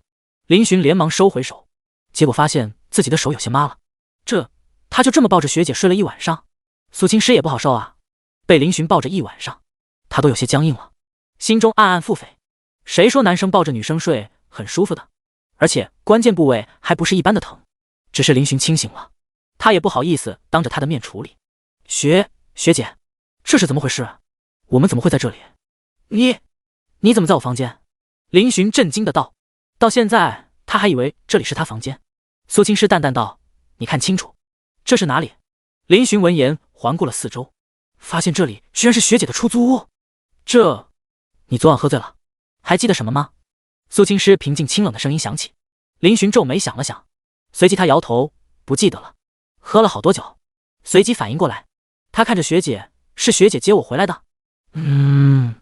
那个学姐，我们就这么睡了一晚上，你说呢？我有没有做什么出格的事情？我被你抱了一个晚上。林寻，他内心直接哀嚎起来。天哪，丢脸丢大了，难怪我手臂都麻了。林寻苦笑一声。苏青师威胁般的声音响起，我还没说话呢，你就先抱怨起来了。林寻连忙道，学姐，有没有哪里不舒服？苏青师轻哼一声，没有，起床洗漱去。说着他就要撑起身子，这时林寻忽然凑了过来，轻轻地抱住了苏青师。苏青师，他俏脸直接红了。两人现在还在同一张被子啊。林寻意识不清还好一点，可是现在他已经醒了，居然还敢这么大胆。学姐，让我抱抱。林寻呢喃的声音传来，他闭上了眼睛，将心上人搂在怀里。听到他的话，原本还有些僵硬的身躯渐渐的软了下来。学姐，咱们都在一起了，你还是这么害羞啊？林寻笑眯眯道。苏青师淡淡道，你不也是一样？他转身面对着林寻，只差几公分，两人的鼻尖就能碰到一起了。他静静地凝视着他，虽然脸色还有些红，但是目光却平静。林寻眼神就有些闪躲了。学姐好美，他有点抵抗不住她的魅力啊。而且，学姐的身材好好啊。他抱着感觉抱住了一团棉花一般。原来昨晚上做梦梦到了自己抱着软软的玩偶，是真实发生的。学弟，什么东西？都到我了。第123，谈心。当苏青诗此话刚说出口时，林寻整个人都僵住了。什么东西？你以为是什么东西？老实说，抱着仙女一般的女朋友，是个男人都会抑制不住体内的激动吧？苏青诗也意识到了这一点，俏脸迅速涨红。两人四目相对，谁也没有动，唯有呼吸落在对方脸上。但是越是这样，两人的心跳就越来越快。学姐，我冷静冷静。林寻同志缓缓松开了苏青诗。你这样不难受吗？苏青诗平静地问道。林寻苦笑，当然难受啊。苏青诗静静地看着他，随即缓缓退了出去。他将被子盖在林寻身上，道：我去洗漱，你好好冷静。说着，他直接下床，走出了房间。林寻松了一口气，同时又轻叹一声，这也太尴尬了。他说到底也是一个血气方刚的青年啊，面对仙女学姐，怎么可能抵挡得了她的魅力？而且两人谁都没有准备好，也不可能冲破那一道枷锁，只能说时机还没到。林寻撑开被子，看了一眼里面，暗骂道：没出息的玩意儿，就不能控制一下？小林寻，你自己都控制不了，还让我控制？与此同时，苏青诗已经在卫生间关好了门，她靠在门背后深呼吸着。刚才那一幕确实是有点刺激了，她也还是个女孩子，对于人事还是处于一种初学者的阶段。刚才如果不是她掩饰的好，估计在床上就已经要慌死了。原来不仅是学弟紧张，他何尝不是呢？那就是男生的东西吗？回想刚才那种触感，苏青诗脸色更红了一分。她晃了晃头，把脑子里的想法甩掉，开始洗漱，把衣服通通换了，特别是贴身衣物，让她怪难受的。在苏青诗换衣服的时候，林寻也已经起床了。他把床上的被子整理了一下，静静地看了10几秒，才露出一抹笑容。真好，他睡了学姐的床。不得不说，学姐的床是他精心设计的，看样子是重新选了材料，睡起来有点软，很舒服，都能跟酒店媲美了。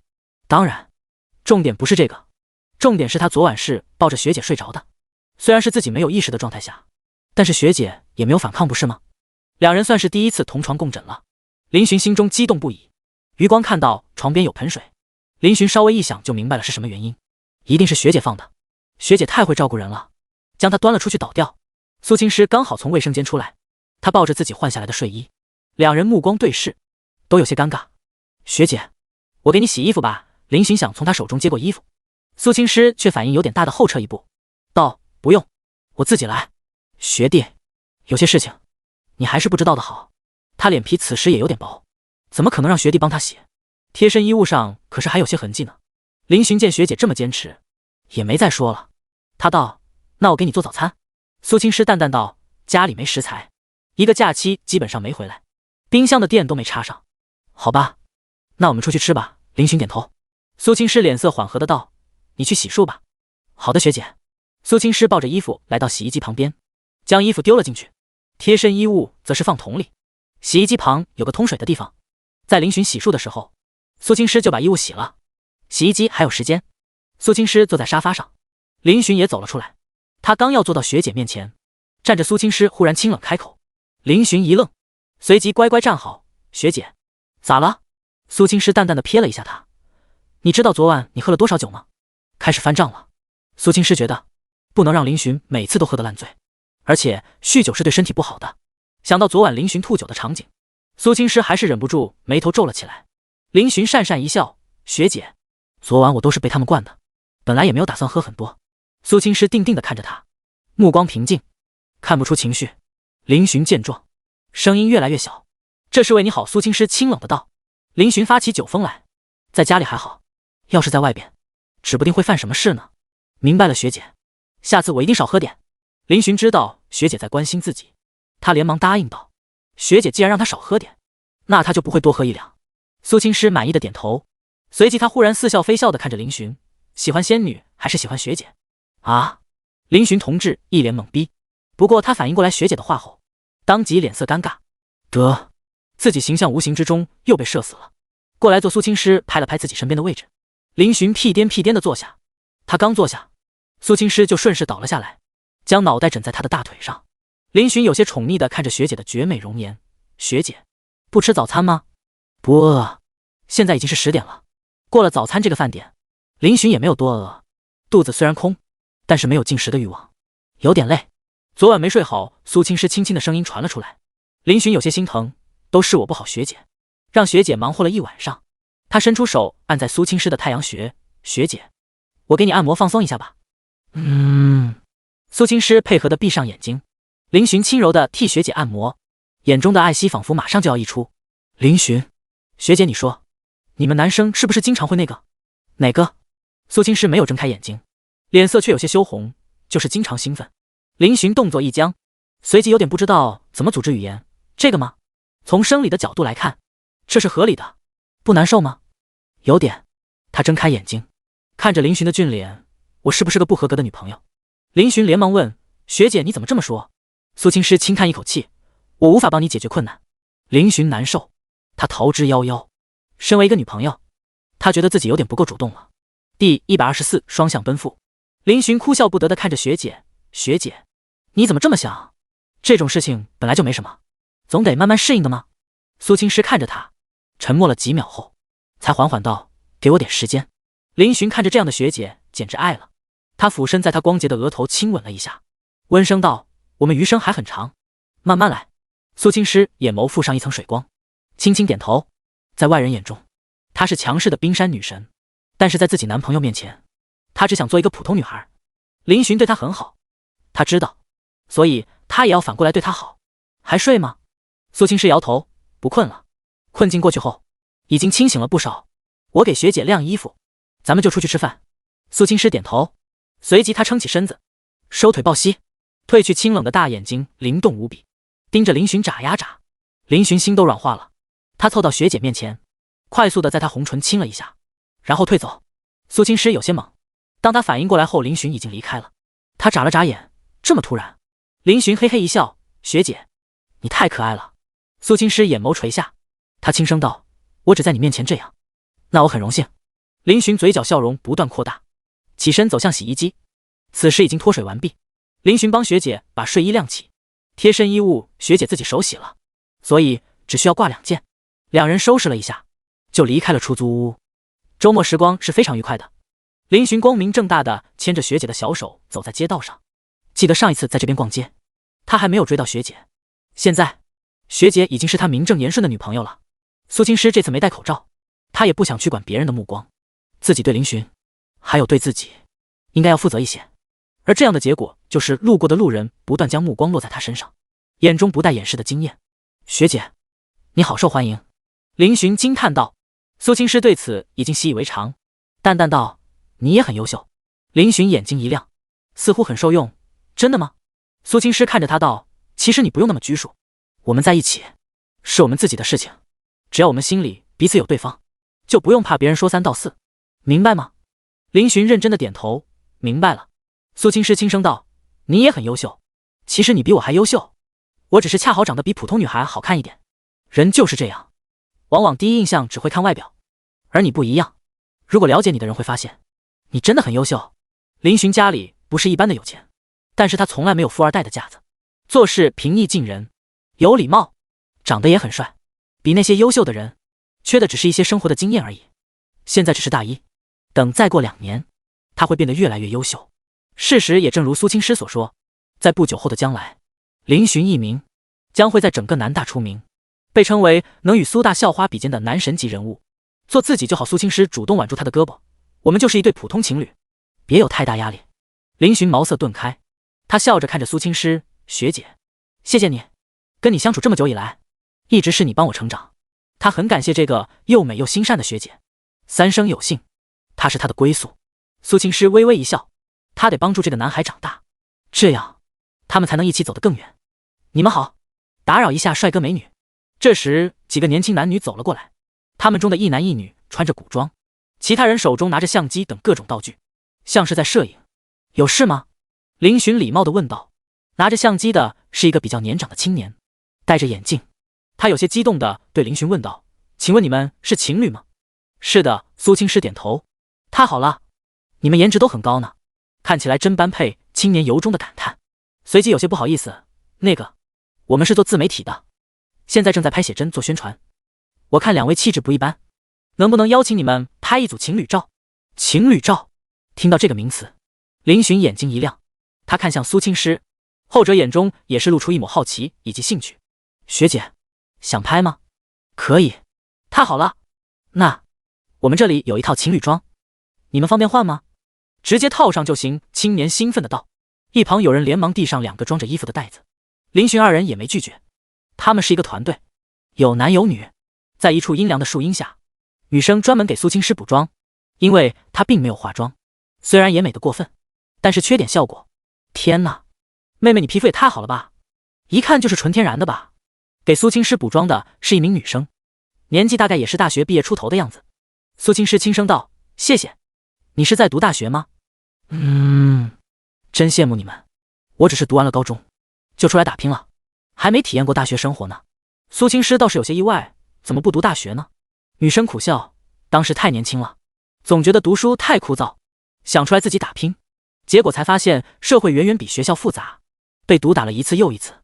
苏青诗动容，其实读书才是一生奋斗中最轻松的事情了。或许吧，如果不是遇见我对象，估计我现在正在哪个流水线里上班呢。对了，我对象就是刚才跟你们说话的那个。女生微笑道。苏青诗点头，那个男生是你男朋友吗？他怎么追到你的啊？女生有些八卦的问道。因为他发现这个女生太漂亮了，特别是经过淡妆点缀，更像是洛凡的仙子。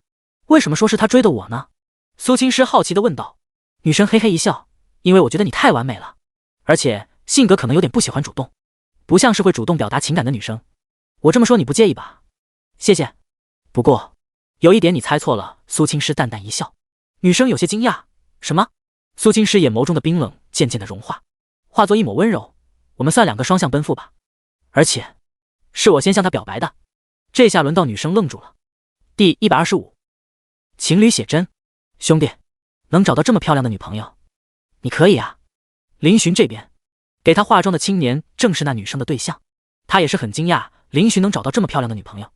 林寻腼腆的笑笑，缘分到了，有些人就会相遇了。青年好奇的道，你们都是一个大学的？林寻点头，是的。那还好，起码不是异地。话说回来，你们年轻还在读书，这点比较重要。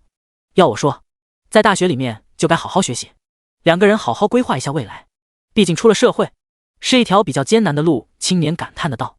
林寻认同的点点头，虽然他家不缺钱，但是属于自己跟学姐2个人的未来，他也有责任去好好规划。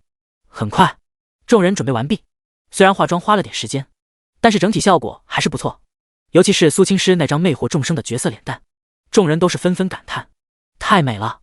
几个男生都有些不敢与她对视，这个女孩子气场好强。学姐，你真好看。林寻同志眼睛发亮的打量着她。苏青诗换上了一件白色短袖，胸口的位置有一个大大的心形图案，非常合身，把她那傲人的身材凸显得淋漓尽致。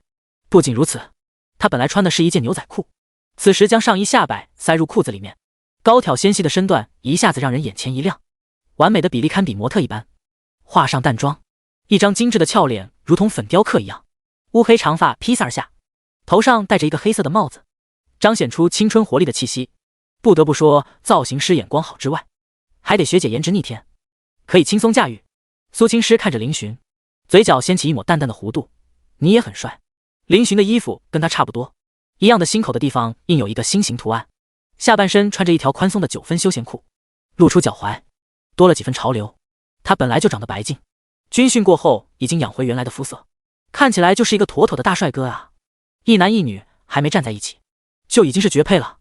青年悄无声息地拿出摄像机对准2人，就2人遥遥相对视的角度，按下快门查看成品。他不由得发出一声感叹，太好了，果然颜值摆在那，什么角度都好。正式开拍，2人也靠着站在一起。苏青诗并没有比林寻矮多少，站在一起虽然没有最萌身高差，但是怎么看都怎么配。御姐配小奶狗，男生单手插兜，对，女生挽住他另外一只手臂，好。男生头往女生那边倾斜，文文给美女一个包包。青年指导着2人做动作。苏青诗脸色一直都是清冷的，面无表情，维持着高冷气质。林寻则是阳光开朗，笑起来露出一排牙齿，帅气十足。不知道为什么，青年觉得这种反差好像也不错。他连着给两人拍了好几张，又换了几个姿势，拍了好几组。其他几组苏青师有露出笑容的，不得不说女神的笑容杀伤力太惊人了，不仅场外人看呆了，就连当事人林寻都是沉沦在她的笑容当中，眼神痴醉，好美。团队的其他人羡慕地看着这一幕，总有种他们也想谈一场甜甜的恋爱的感觉。一场拍摄用了将近1个小时，林寻与苏青师额头都出现了细汗，他要来一包纸巾，贴心地给学姐擦汗，后者眼中带着温柔地凝视着她，享受着她的照顾。这一幕又被番外拍了下来，只能说这两人做什么都好甜，让人忍不住把画面拍下来收藏。太好了，我拍照几年了，从来没有拍过这么契合的照片。帅哥美女，你们真般配。青年激动地看着照片，这已经不是他第一次夸二人般配了。于是他又提出建议，你们客满不满，有没有兴趣加入我们团队？平时只需要摆姿势拍拍照就行，一定可以大火的。这种照片要是发到网上，热度一定很高。林寻却是拒绝了对方的好意，他不想学姐那么累，而且学姐也没那么多时间与兴趣。他自己嘛，不缺钱，有那个时间出来忙活，还不如在家陪学姐呢。被拒绝也是意料之中，青年并没有气馁，他笑道，那帅哥，我们加个微信，等照片出来了给你发过去。林寻求之不得，他就是为了这个好吧，能拥有跟学姐一起的照片，他高兴来不及。那个，这套情侣装多少钱？我想买下来。林寻看着身上的衣服问道。青年笑了笑，摆手道，既然你们喜欢，那就送你们了，今天遇见也是缘分。谢谢。林寻一喜，他自己都不知道，当青年剪辑的照片与短视频发到网上后会有多火，当然会给青年他们带来一笔不菲的收入。当然这是后话。告别了他们，林寻牵起学姐的小手继续逛。学姐，你穿成这样太美了。林寻夸赞道。苏青师淡淡道，我穿什么不美？林寻连忙表示认同，美。学姐就算不穿，嗨嗨，就算穿什么都美。感受到身旁视线忽然变凉飕飕，林寻舌头一打结，连忙改口。苏青师凉凉地看着他，最近胆子挺肥啊，嘿嘿。之后在苏青师的决定下，两人来到了一家服装店，借他们的换衣间把情侣装换上了，而学姐脸上的妆也没卸。就这样吧，怪好看的。学姐，我这妆会不会很奇怪？林寻有些郁闷地指着自己的脸，他是想把自己脸上的妆给弄下来的，可是他不会。在他看来，男生化妆未免有点娘里娘气的了，他并不是很喜欢化妆。苏青师看了他一眼，随即道，这里没有卸妆水，回去我帮你卸。先这样吧。看着他脸上的粉，本来林寻长得还挺稚嫩的，现在画起妆近距离看，更像个小弟弟了。想到这里，苏青师嘴角忽然忍不住上扬。学姐，你在笑什么？没有，你看错了，绝对没看错，你就是笑了。这妆很丑对不对？没有，挺好看的。就是什么？有点嫩。林寻顿时露出一副气愤的表情。我们找个店卸妆。不能忍，这绝对不能忍。堂堂7尺男儿，他怎么能被人说成嫩？还是自己的女朋友？噗！苏青师见他气急败坏的模样，顿时忍不住了，清冷的俏脸上顿时绽放出一抹花般灿烂的笑容。第126突然来电。最终林寻找到了一家化妆品店，特地买了卸妆水，让苏青师帮他卸掉。几分钟后，看着恢复正常，依旧貌似潘安的帅脸，林寻满意的点点头，果然还是纯天然的比较帅。余光瞥见学姐正在卸自己的，他好奇地打量着学姐的动作，原来女孩子卸妆是这个样子的。帮我把头发。就在这时，苏青师打算洗脸，俯身下去的时候，几缕长发也随着下垂，刚想让林寻帮忙，话还没说完，林寻就已经出手了。他轻柔地揽起学姐垂落的发丝，不过发现揽起这边另一边也掉，于是他直接将学姐的头发都挽住。门口处有一名店员在等待，当看到这一幕时，他露出一抹羡慕的表情。天哪，又是吃狗粮的一天。苏青师洗完脸后，林寻贴心地递过毛巾。素颜的学姐有一种说不出的纯欲气质，那双清冷的眸子宛如星辰一般，让人忍不住深陷其中。苏青师看了他一眼，还看不够？林寻正色道，看不够，一辈子都看不够。苏青师俏脸微红，他弄完这一切后，林寻就去跟店员结账去了。两人牵着手从店里出来。饿了。苏青师平静开口，忙活了一个早上，他确实饿了。两人找了一家生意比较火的火锅店。对于苏青师来说，亲戚来的这一个多星期，他基本上都是吃素的，眼下好不容易出来一趟，自然是要好好吃点重口味的。帅哥你好，请问几位呢？2位。好的，那边有位置。服务员态度不错，热情地看着林寻，主要是林寻长得帅，他态度自然要好一点。不过小哥哥貌似有女朋友了，而且他女朋友天哪，这也太美了吧！帅哥，这位是你女朋友吗？他忍不住感叹道。苏青师不愧是南大的校花，男女通吃，就算是女生也不得不服气。林寻眼中带着笑意，回答道：是的，你们也太般配了吧。谢谢。这句话是苏青师说的，别人说他与林寻般配，他确实心情很好。林寻环顾了一圈，随即他问向服务员：那个你们店里有没有包间？生意太火爆了，导致人也很多。林寻想找个清静的地方，谁料服务员脸上露出一抹歉意：不好意思啊，帅哥，包间已经订完了。林寻点了点头，也没在意，拉着学姐朝一个位置走去。苏青师并没有刻意隐藏自己的颜值，所以两人所过之处都会传来一阵异样的目光。好漂亮的女生，天哪，这么极品的美女居然屈身来这小小的火锅店，这合理吗？我认得她，她是南大的校花，在我们学校的群里就有她的照片。南大的呀？女神啊！她身旁的男生是她男朋友吗？手都牵在一起了，他们还穿着情侣装呢，估计8、9不离10了。传说南大校花苏青师性格极其高冷，是非常优秀的才女，没想到居然有男生能够降住她，这可真是大新闻啊！我得拍张照，给我宿舍的儿子瞧瞧。林寻帮苏青师拉开一张椅子，让他坐下。林寻也有一点私心，特地让学姐背对着其他的顾客，自己则是坐在学姐对面。学姐，好像其他学校的人都认识你呢。林寻眼中有着崇拜。苏青师淡淡道：人太优秀，没办法。林寻笑了起来。笑什么？我说错了吗？没有，学姐确实优秀。你也可以的，加油少年。等底料上来后，林寻也找来了许多食材，都是学姐爱吃的。苏青师看来确实是饿了，特地把长发扎了起来，不让她垂落沾油水，露出一截白嫩的脖颈，将她那张鹅卵石般好看的精致俏脸彰显出来。两人互相给对方涮烤肉，如同热恋中的小情侣一般，没有顾及他人的目光。许多人都拿出手机隐晦的拍照，对此林寻并没有阻止。欲戴皇冠必先承其重，他对自己有信心，对学姐也有信心。这顿饭林寻吃得很辣，苏青师倒是喜欢吃辣，小嘴都辣红肿了，他脸色都没有变一点，反而是林寻一边吃一边喝凉茶。吃不了辣就不要勉强。苏青师好笑地看着他。林寻吐着舌头，眼角有眼泪闪现。学姐你这么能吃辣啊？从小吃到大而已。林寻吃不惯辣，因为他从小到大的菜系就是油盐酱醋，其他的佐料都没有，别说辣椒了。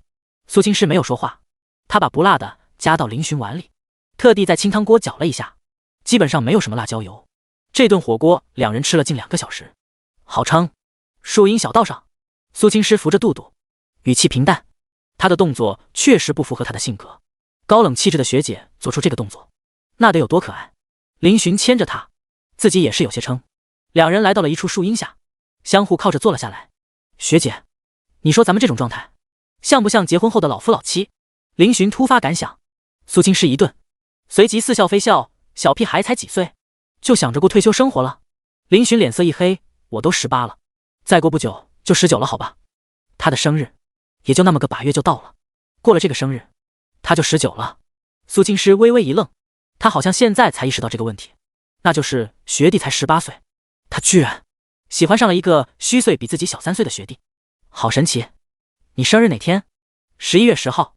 咋了学姐？没什么，问问。那你确实又长大1岁。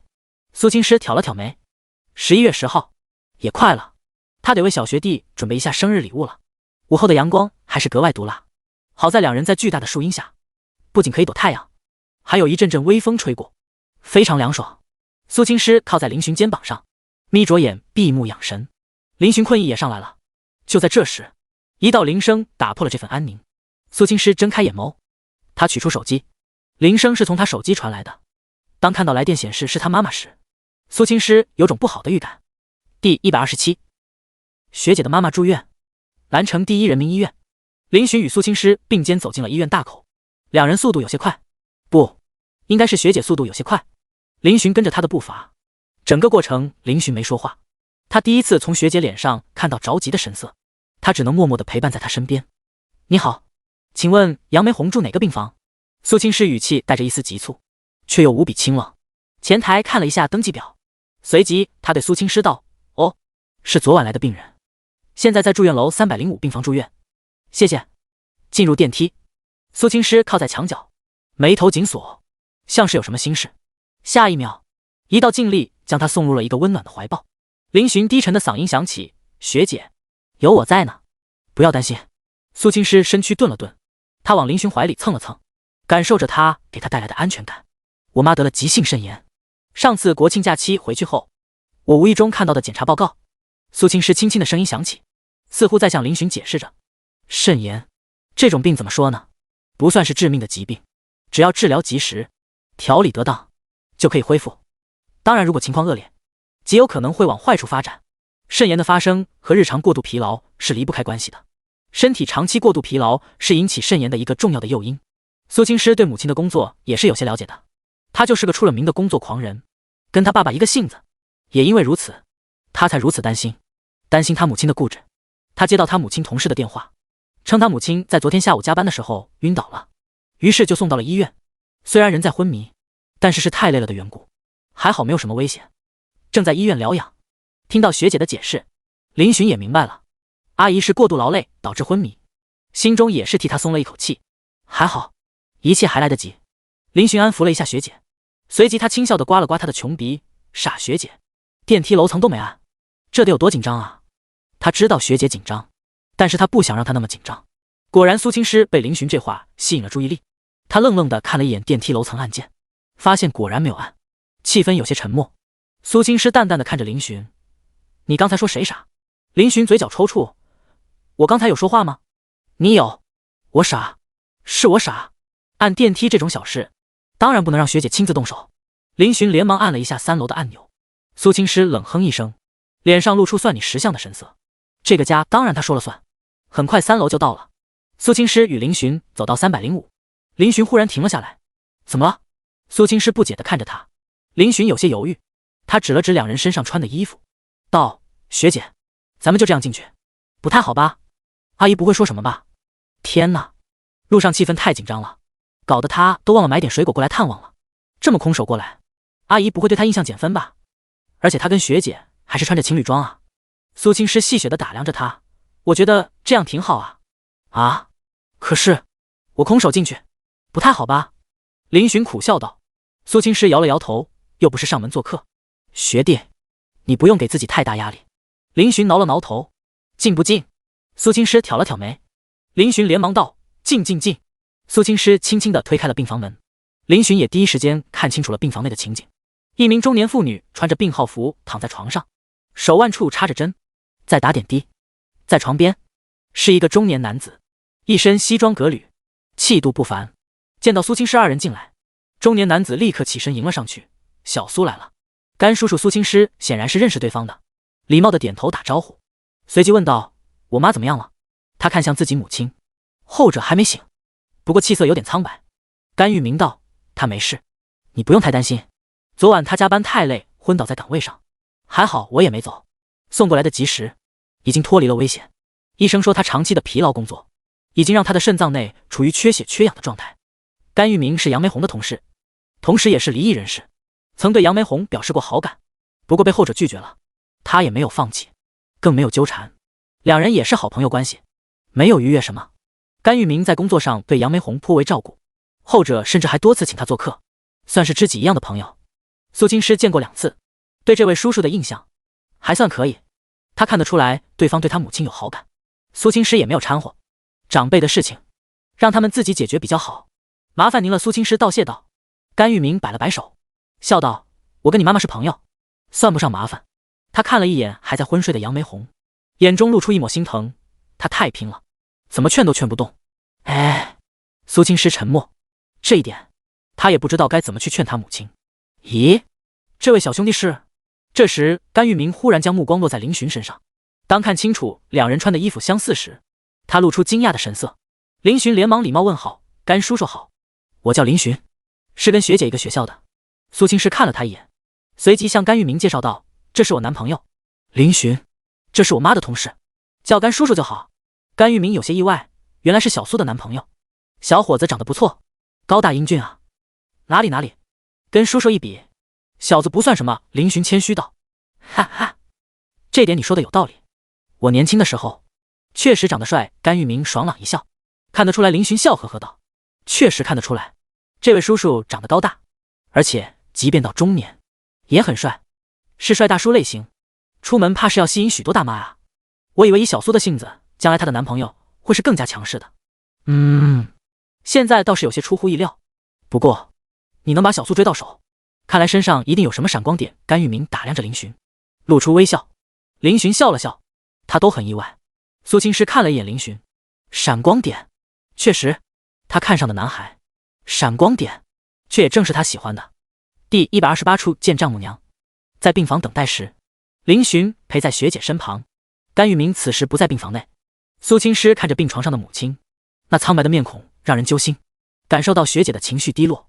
林寻抓住了她的手，刚才医生来过了，说杨梅红女士是因为长期下来的劳累，不仅导致肾脏血管内皮细胞受到损伤，还引起了血循环中的炎症性细胞浸润，造成肾脏出现病理性损伤，建议长时间调理，避免过度损伤劳累。医生还责怪漂亮学姐不注意母亲的身体状况，说的两个小年轻哑口无言。最后还是林寻非常诚恳的道谢，才把医生忽悠走了。杨梅红打了营养针，此时经过点滴，她的脸色也是恢复了一些。没多久，她就醒了，眼皮微微颤动。杨梅红缓缓睁开眼睛，有些茫然，她这是在哪？一阵刺鼻的药水味传来，周边的设施让她反应过来，这里是医院。她这是出现幻觉了吗？自己怎么看到自家女儿了？而且女儿还靠在一个男生肩膀上，睡得正香。更让她怀疑的是，两人居然穿着情侣装。不会吧，女儿谈恋爱了？以她的性子，怎么可能有人能驾驭的了？她一直都想给女儿介绍个对象，后者一直以各种理由拒绝。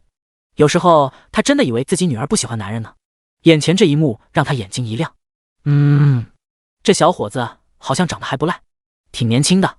就在杨梅红打量着林寻二人时，林寻似乎感受到了，注意力也被他吸引。当看到未来丈母娘直勾勾地顶着自己时，他脸色顿时露出一抹开心、腼腆以及尴尬。开心当然是因为阿姨已经醒了，不过也让他有些拘束起来，毕竟这是两人第一次见面，他现在这样还真有些尴尬。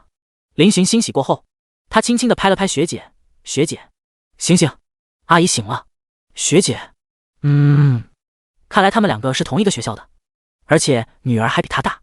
杨梅红不禁想到。苏青诗醒了，她第一眼看了自己的母亲，见她醒了，问道：“感觉怎么样？”“还好，就是浑身没劲。”杨梅红咧嘴笑道。苏青诗不易察觉地松了一口气，她有些责怪道：“上次我怎么说的？让你请假休息几天，你怎么又去忙活了？”杨梅红笑了笑：“我这人就是闲不下来，你要让我待在家里，反而还闲得慌，那也没必要往死里工作吧？自己的身体自己不清楚吗？”苏青诗语气有些冷，杨梅红眼睛却是笑眯眯的。她清楚自己女儿的性子，她还是担心她的。是，不介绍一下吗？杨梅红转移话题，目光落在林寻身上。林寻顿时压力山大，身形不自主地站了起来，恭敬的道：“阿姨您好，那个，我是学姐的男朋友。”男朋友？杨梅红眼睛一亮，亲耳听到这个回答，她还是比较意外的。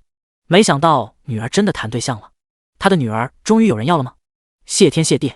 要是苏青诗知道她的想法，估计得无语。妈，他叫林寻，是我男朋友。苏青诗淡淡的开口。看到母亲一副好奇八卦的模样，她早就猜到了，对方一直都在操心她的感情事。因为这些年自己太高冷了，所以导致身边基本上没有什么男生敢靠近，这让杨梅红担心坏了，怀疑自己女儿要做大龄剩女了。哎，不错，小伙子确实长挺俊啊。杨梅红顿时笑眯眯道：“刚才那抹病态都褪去了不少，谢谢阿姨夸奖。阿姨，您也很漂亮，学姐完美的继承了您基因呢。”林寻说话跟撒糖似的，一下子就让母女二人心情愉悦不已。苏青诗嘴角淡淡的掀起一抹弧度，很浅，旁边的林寻都没有发现。杨梅红也是被林寻这句夸得喜笑颜开，注意到女儿嘴角的笑容，她惊讶不已。作为母亲，她也已经有很长一段时间没见过女儿笑了，看来这个男孩子在女儿心里还是占据着比较重要的位置的。几人开始细聊起来，基本上都是杨梅红在问，林寻在答，苏青诗在一旁听着，时不时插上几句，画面非常温馨。通过交谈，杨梅红对林寻更加满意了，越看他越像看女婿。这个男生一看就是性格很好，很会照顾人的那种，而且经过了解，对方家境也不错。杨梅红对林寻的第一印象，其实在他女儿身上，能让性格冰冷的女儿穿上情侣装，这已经说明这个男生能驾驭得了女儿了。这种情况也是他乐意看到的，女儿能够像普通女孩一样生活，他高兴还来不及。这时病房的门打开，甘玉明提着东西走了过来。哟，聊得这么开心啊。他见到杨梅红醒了，心中的大石也落了地，脸上露出温和的笑容。甘叔叔，林寻起身问好。好好，不用这么客气。甘玉明笑呵呵道。杨梅红有些愧疚地看着他，甘哥，辛苦你了，还麻烦你一趟。他晕倒不是失忆，也通过女儿口中得知是甘玉明在照顾他，这让他有些感激的同时也有些复杂。甘玉明一副不悦的样子，咱们之间就不说这些了，不过你这样子下去不行，必须得休息。我已经向单位请假了，上级也批了，特地给你3天假期。杨梅红有些担心，可是现在单位这么缺人。此话一出，苏青诗凉凉的视线就落在他身上。您现在都这样了，还担心他们？甘玉明脸色严肃，小苏说的对，工作是干不完的，但是身体一旦垮了，就很难恢复了。你就消停点，躺几天得了。杨梅红看着一大一小，无法反驳。他看向林寻，小林啊，你帮阿姨说说。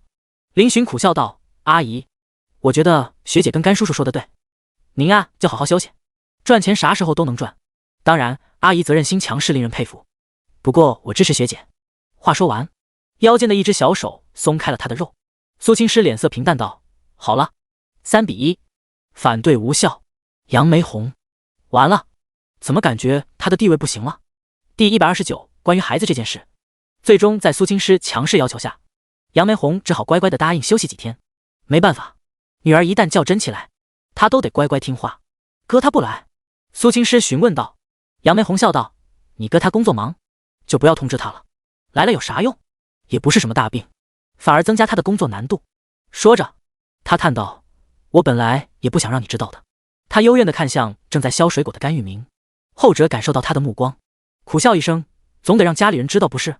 小苏他这么关心你，要是有什么3长2短，那他不得伤心了。甘玉明将手中削好的苹果切成2半，一半递给杨梅红，一半递给苏青诗。谢谢。呵呵，甘玉明笑了笑，随即转身继续削。我现在身体没事，医生说什么就是什么吧，我会听他们的治疗。你呀，专心忙你的学业，不用担心我。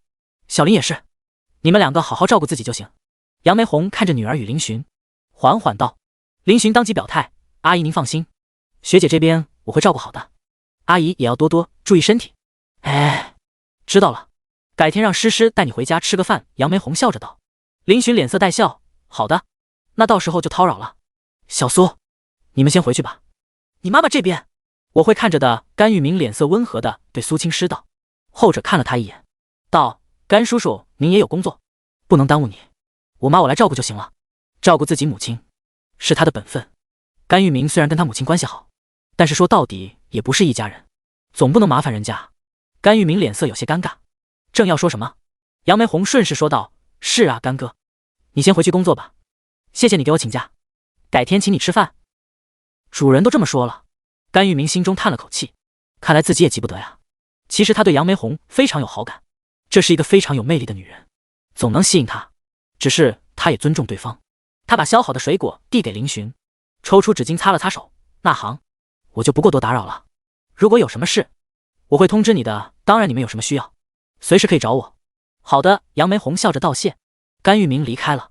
妈，甘叔叔对你似乎很上心。苏青诗淡淡的看了一眼门口，对母亲道。杨梅红眼神复杂，我们是不可能的，她这半辈子觉得非常亏欠自己儿女，更亏欠牺牲的丈夫，她现在只想好好工作，让儿女过好日子就行了。妈，算了。苏青诗原本想说些什么，但是又忍住了。小林，你过来。杨梅红朝林寻招了招手，林寻连忙坐到学姐旁边，看着杨梅红，阿姨您说。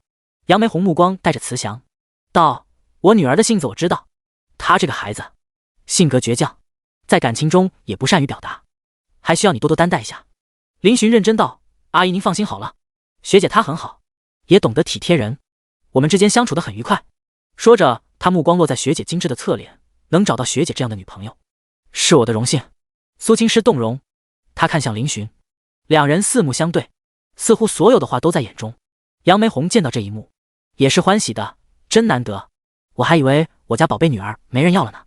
苏青诗脸色顿时黑了下来，妈，您在说什么？林寻也是哭笑不得，阿姨说笑了，学姐人长得好看，成绩也非常优秀，在大学追她的人数都数不过来。杨梅红是知道自家女儿颜值的杀伤力的，不过听到林寻这么说，她还是有些疑惑，诗诗在学校很多人追吗？林寻肯定点头，是的。苏青诗可不想他们两个谈论自己，淡淡开口，学弟，我饿了。闻言，林寻顿时将注意力转移到学姐身上了，他问道，学姐想吃什么？苏青诗想了想，皮蛋瘦肉粥。林寻点头，好的，我去买。阿姨现在能吃东西吗？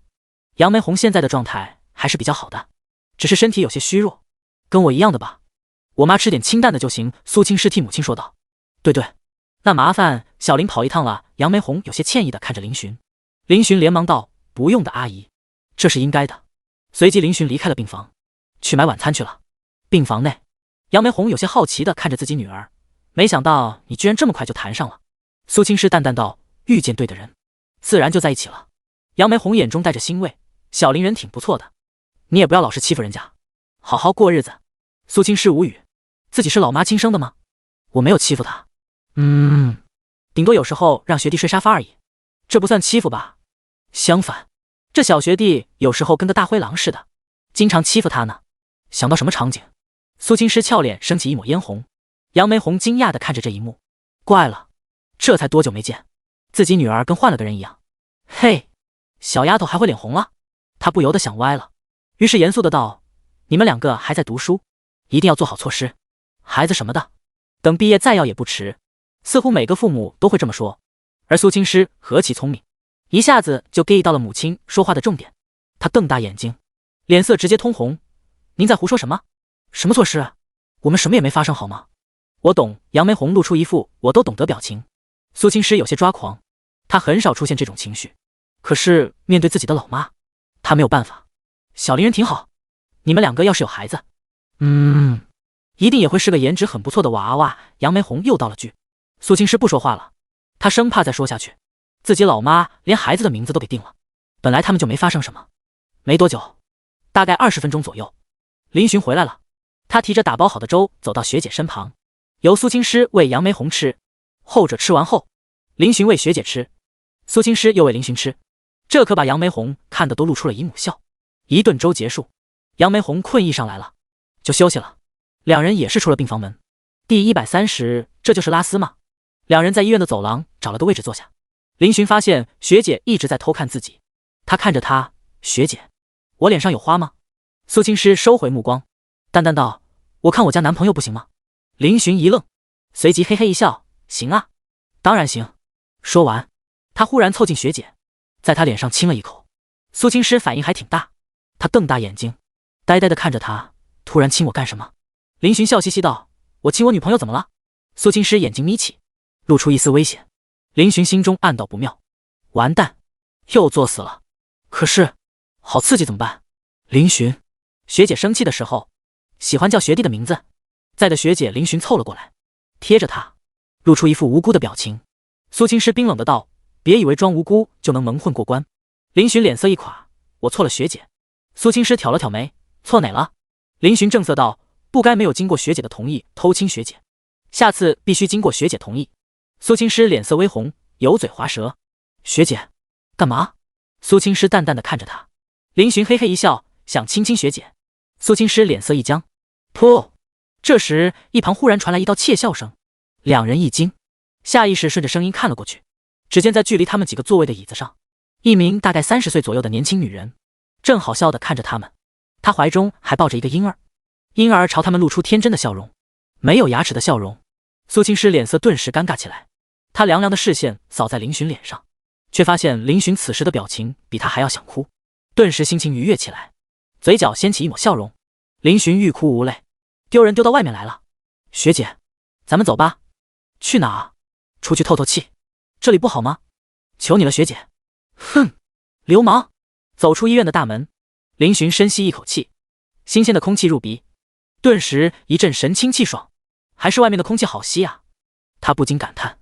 苏青师面无表情，与林寻并肩行。在医院里面，他也觉得气氛非常压抑。母亲的情况还需要留院观察2天，并且必须配合药物的治疗，所以这2天内他可能得经常往这里跑了。林寻也感受到学姐心思，他紧了紧她的手，无声地表示安慰。苏青师看了他一眼，摇头，我没事。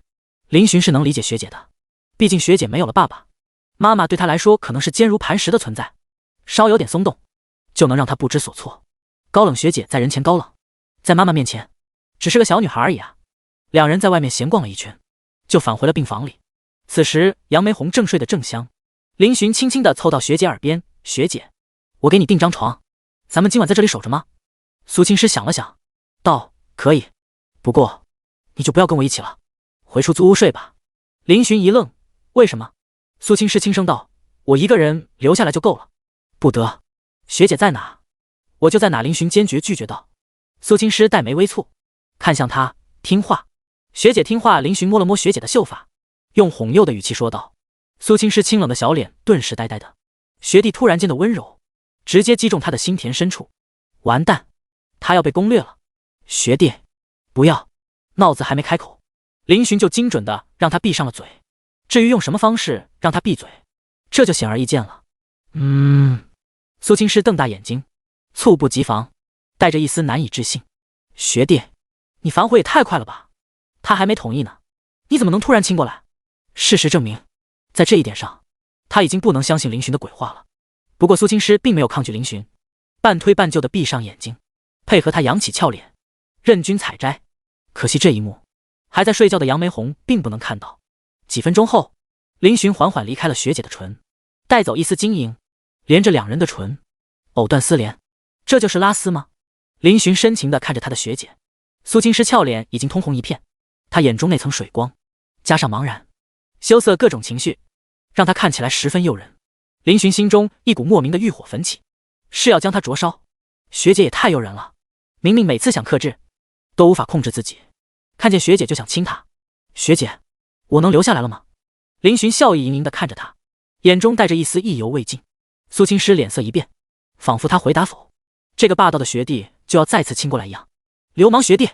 林寻心中一乐，随即暗道稳了。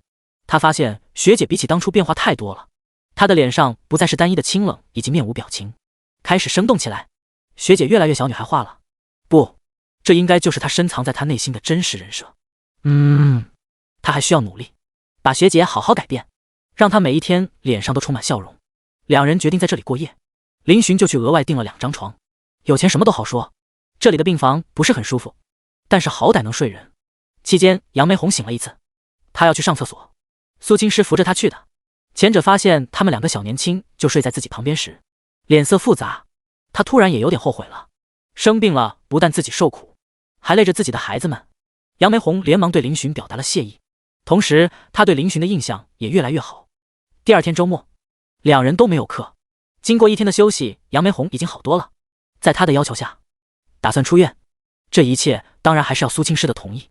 苏青师看着老妈脸色恢复的不错，跟他约法3后才答应让他出院。林寻则是负责跑腿，替丈母娘结清了医药费，又帮忙收拾，提着什么保温杯、饭盒什么的，跟在母女身后。甘玉明也来了，他听说杨梅红要出院，也是认真的叮嘱了几句才放心。另外他说他还向上级言价了，杨梅红可以休息7天。不得不说，这个甘玉明为人还行，对杨梅红也是真心的好，能处。第131，放下。周一，学姐没有来学校，她在家里照顾她妈妈。林寻则是回到了学校，继续他的课程。铁子，你又玩消失的他，2天没见到你了。自从那一醉，我对你甚是想念啊。苟胜利凑了过来，通过吴达他们得知，那天晚上林寻被苏学姐接走了，这可得把他们羡慕的要哭。那天晚上，林寻走后，苟胜利与刘刚2人都喝高了，吴达一路护送他们回宿舍，结果刚到宿舍门口，2人就发起了酒疯，硬生生把宿管阿姨吵醒了，直接被登记了名字，老老实实的被训了一顿。2个醉鬼倒是没什么，清醒的吴达欲哭无泪，差点想当场杀人灭口。林寻知道后，一副幸灾乐祸的模样，哈哈，我说你们喝不了，还喝这么多，这下好了吧？你不也是喝成狗吗？苟胜利不屑的道。林寻得意的道，我有我家仙女学姐，你们没有啊？苟胜利与刘刚对视一眼，随即直接把林寻扑倒在他的床上。卧槽，君子动口不动手啊！狗屁君子，老子是流氓，尝尝狗兄经历的牵连杀。兄弟，对不起了。嗷呜！就连一直置身事外的吴达都上去拽了几把林寻的衣服。谈恋爱该死，单身狗保护协会保命，逐出307。卧槽，没想到啊，林兄，看着白白净净的，本钱不小啊。卧槽，别拽我内裤，你们这群变态，还穿红色内裤，你本命年。几分钟后，林寻缩在角落低声哭泣，像只受伤的小动物。兵哥，你也有对象啊？林寻不服的控诉。刘刚淡淡道，对不起了兄弟，谁让你一人逍遥快活，兄弟们惨遭记名教育呢？哈哈，这下你明白我的感受了吧？苟胜利可谓是心情无比畅快，一直都是他被舍友们折磨，现在终于换人了。林寻无语，他确实明白了苟胜利的无助。行了，干饭去，下午还有课。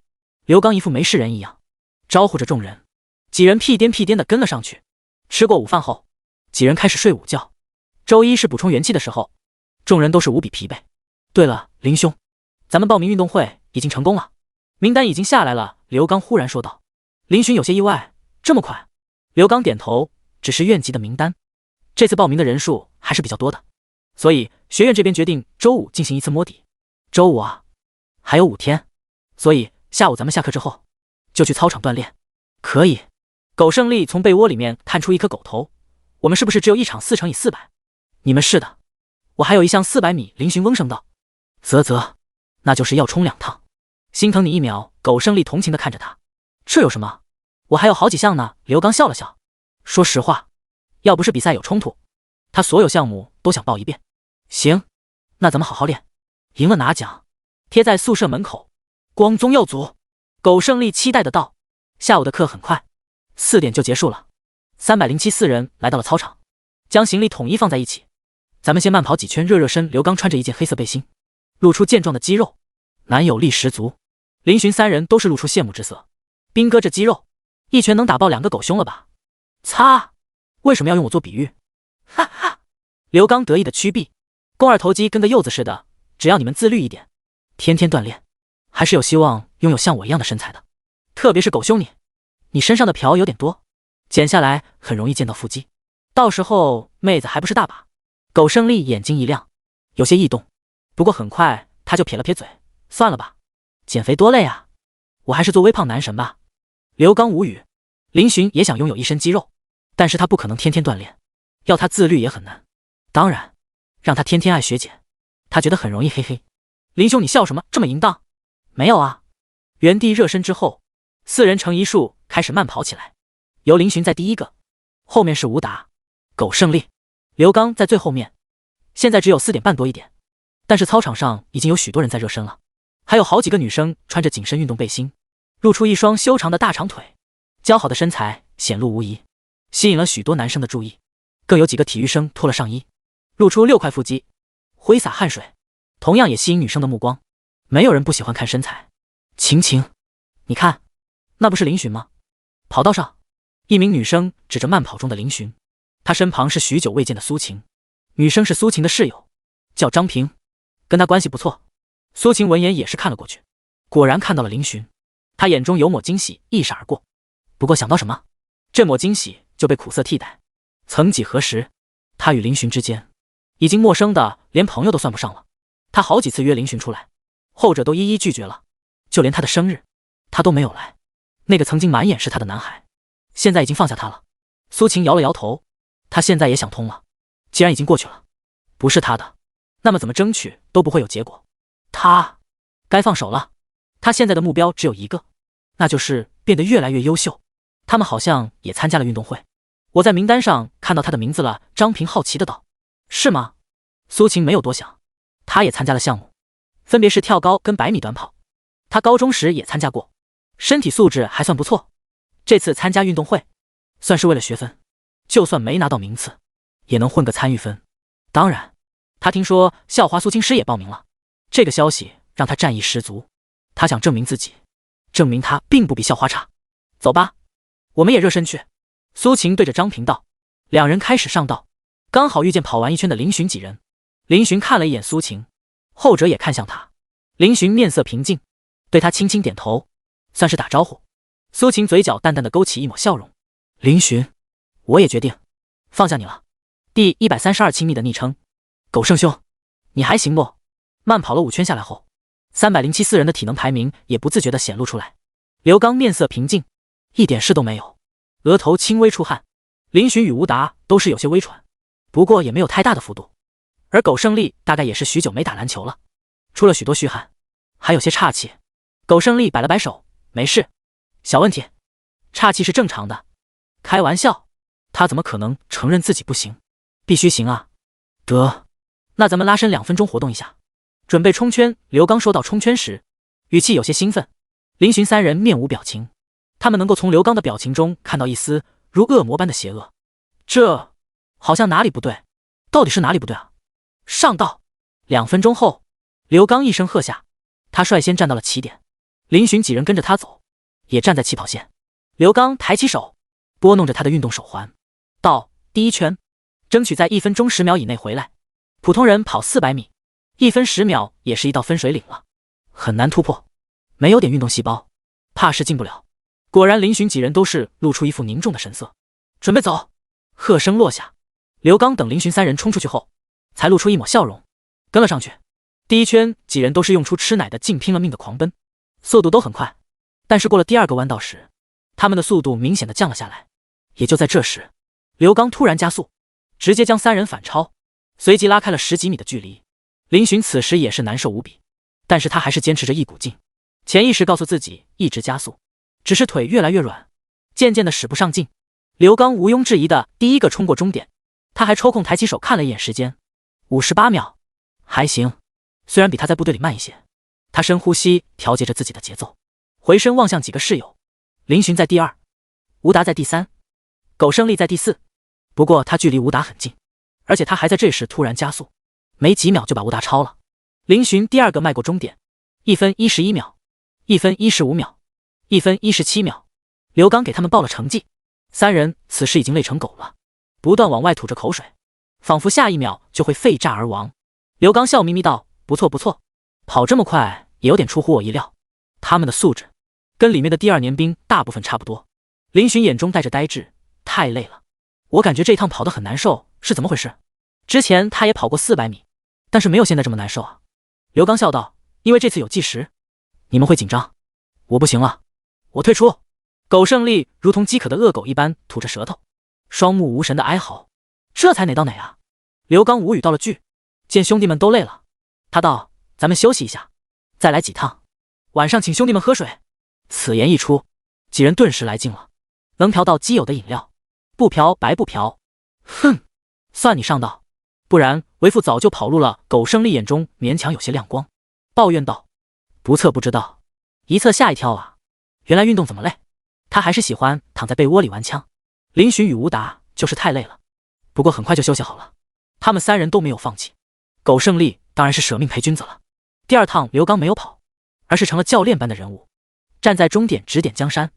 林寻几人似乎是热开了身，后面的成绩都还不错。苟胜利也不知道是疯魔了还是怎么，最后一趟时直接反超林寻2人，跑了第1。跑完后，几人相互放松了半个小时。可以啊，苟胜兄，最后爆发这下非常牛逼。刘刚帮苟胜利踩着大腿，笑眯眯夸赞道：嘿，开玩笑，哥的实力远远没有你们想的那么简。你轻点，给你跟腱按按，疼痛只是一瞬间。啊，卧槽，刚子你偷袭。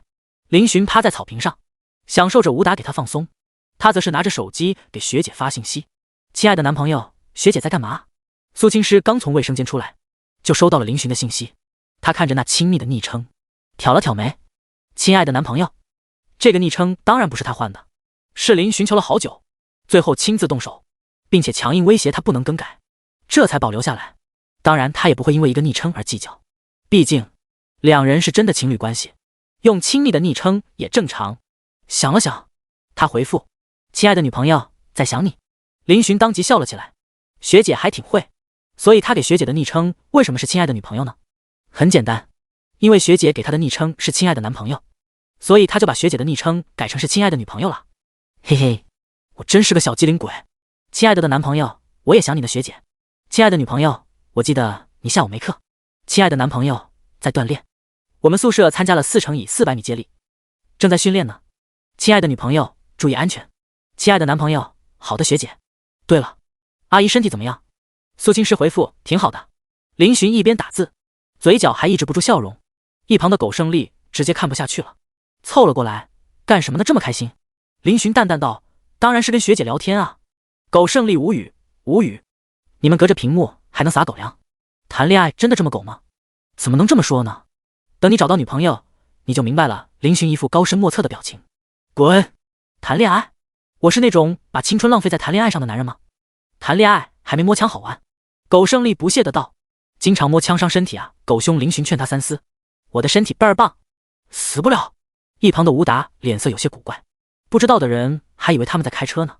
其实苟胜丽口中所说的摸枪当然是某款机游戏了，绝对不是大家想的那样。不一会儿刘刚回来了，拿着几瓶水给他们分了一下。不行了，你们有没有纸巾？我感觉有点不对劲。苟胜丽忽然脸色一变，喝了一口冰镇冰红茶，他肚子好像在蹦迪。第133，苟胜丽的桃花。由于苟胜丽的突然拉肚子，几人只能在原地等他。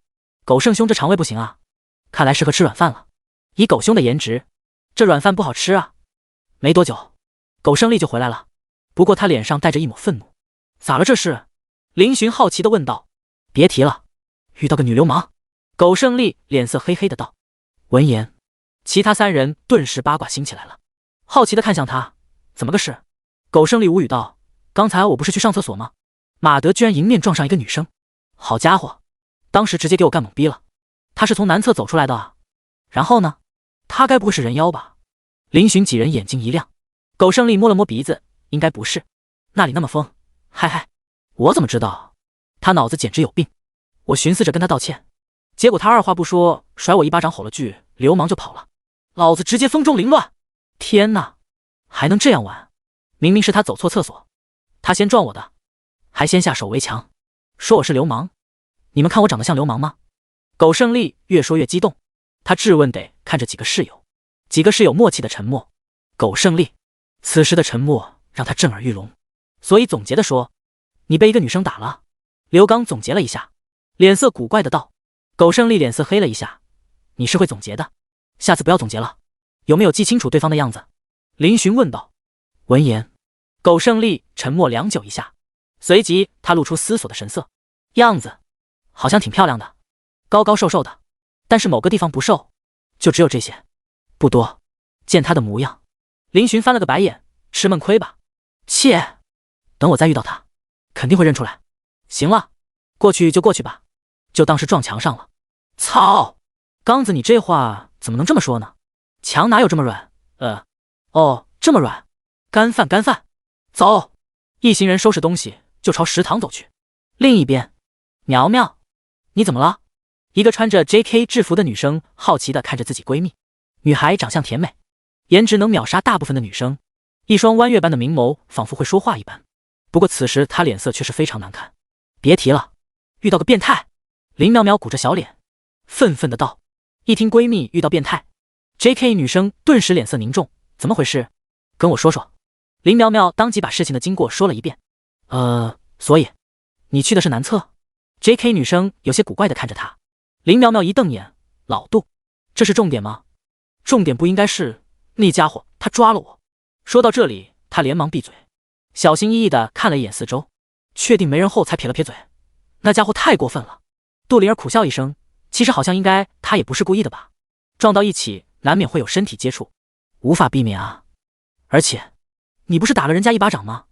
林苗苗娇哼一声，我不管，本小姐长这么大哪里受过这种委屈，下次遇见她一定要让她好看。行行行，你是对的。好了，社长找我们去准备校运会的事情了，走吧。杜灵儿无奈地拉着闺蜜起身，四人来到饭堂。因为苟胜丽拉了一波肚子，菊花火辣辣的，所以由虚弱的苟胜丽占位置，其他三人去点饭。不一会儿，四人开始干饭。你拉肚子，少吃点辣的。给你打了碗云吞。刘刚对苟胜利道。还是刚子会疼我这个老父亲。苟胜利脸色感动无比。话语刚落，林寻刚想伸出给他买的烤红薯的手，忽然一顿，随即默默地收了起来。不料苟胜利注意到了这个动作，眼睛一瞪：铁子，你藏的什么？拿出来一罐。林寻淡淡道：哦，本来打算给你买的烤红薯暖暖胃，现在……话还没说完，苟胜利连忙抢了过来：哎，买都买了，我就不客气了。林寻也没与他计较，吃起了饭。好巧不巧，苏秦与他室友就坐在几人旁边。林寻看了他一眼，其实苏秦已经改变了很多了，跟以前相比，他变得更加成熟。当然，每个人都会变，他也会。两人从高中毕业开始，就注定未来不可能有交集。林寻也没多想，低头吃饭。而另一边，苏秦也是注意到了林寻几人，不过他也没有像以前一样过来打招呼。苏秦同学。就在这时，一个男生来到了苏秦面前，他表情认真的道：苏秦同学，终于见到你了，我喜欢你，能和我在一起吗？他话一出，苏秦愣住了，其他人也是愣住了。表白？卧槽，这可是食堂呢，这么多人，这兄弟挺猛啊。我去，铁子，那不是你老相好吗？他被人表白了也。苟胜利凑近林寻耳边惊讶的道。林寻看了一眼那边，随即淡淡道：与我无关。苏秦怎么说也是一位美女，就算不及苏青师，也是系花一般的存在，只是与苏青师同在一个系，注定了与系花无缘。当然，等苏青师毕业之后，他可能会跻身系花。抛开一些事情不讲，林寻觉得苏秦追求者很多，这也是可以理解的。兄弟，看来你放下了。刘刚微笑道。林寻笑道：我现在已经有学姐了，做男朋友就是要一心一意，有他一人，此生足矣。哟，卧槽，这也能吃狗粮？苟胜利一脸酸溜溜的表情。而另一边，苏秦明显被这个男生的操作干懵逼了。他认识对方跟他一个社团的，叫金毅，虽然有点小帅，但是他没有感觉。对不起，我不喜欢你。苏秦惊讶过后，面色平静的开口。有一说一，高中与林寻相处久了之后，他的目光也变得有些挑剔。颜值这一块，他之前交过秦昊，也暗恋过林寻，怎么说也是他们那个级别的吧。眼前这个男生，最基本的就被他否定了。他苏秦，除了家境不是特别好，其他哪样不优秀？第134学金融的。苏秦的拒绝在大多数人意料之中，两人看起来也不配。那男生却是没有放弃，道：学妹，我注意你很久了，我觉得你就是我想要找的那个人，请你给我一个机会吧，我会好好对你的。哦，那是围棋社的副社长金毅吧？他居然公然表白了。不过他表白的女生是谁啊？挺漂亮的。她呀叫苏晴，是金融系的，有着第二系花之称的美女呢。第二？哦，是苏大校花所在的金融系啊。哇去，金融系盛产美女啊。转专业多少钱？我也要去金融系看妹看书。金毅在苏晴加入围棋社的时候就对这个女生感兴趣了。她性格偏冷，而且成绩也非常优秀，给人一种眼前一亮的感觉。他与其相处几天，就深深爱上了这个女孩子。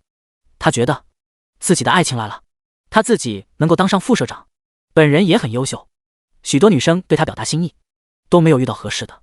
没想到第一次表白就被苏晴拒绝了，这不但没有让他失落，反而涌现出一种志在必得的动力。苏青眉头一皱，随即站了起来：金学长，我现在没有谈恋爱的想法。说着，他瞄了一下林寻的位置，见他没有表情，又对金毅道：抱歉，让你为难了，如果你硬要纠缠，我只有退出围棋社了。金毅脸色一变，随即苦笑：好吧，是我唐突了。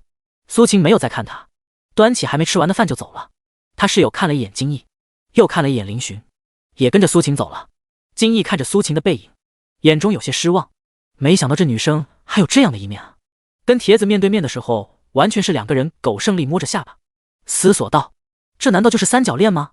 刘刚啧啧的道。林寻本来还觉得没什么，闻言顿时脸色一黑：什么三角恋？你读书少是不是？明白什么叫三角恋吗？我对他们没有兴趣好吧。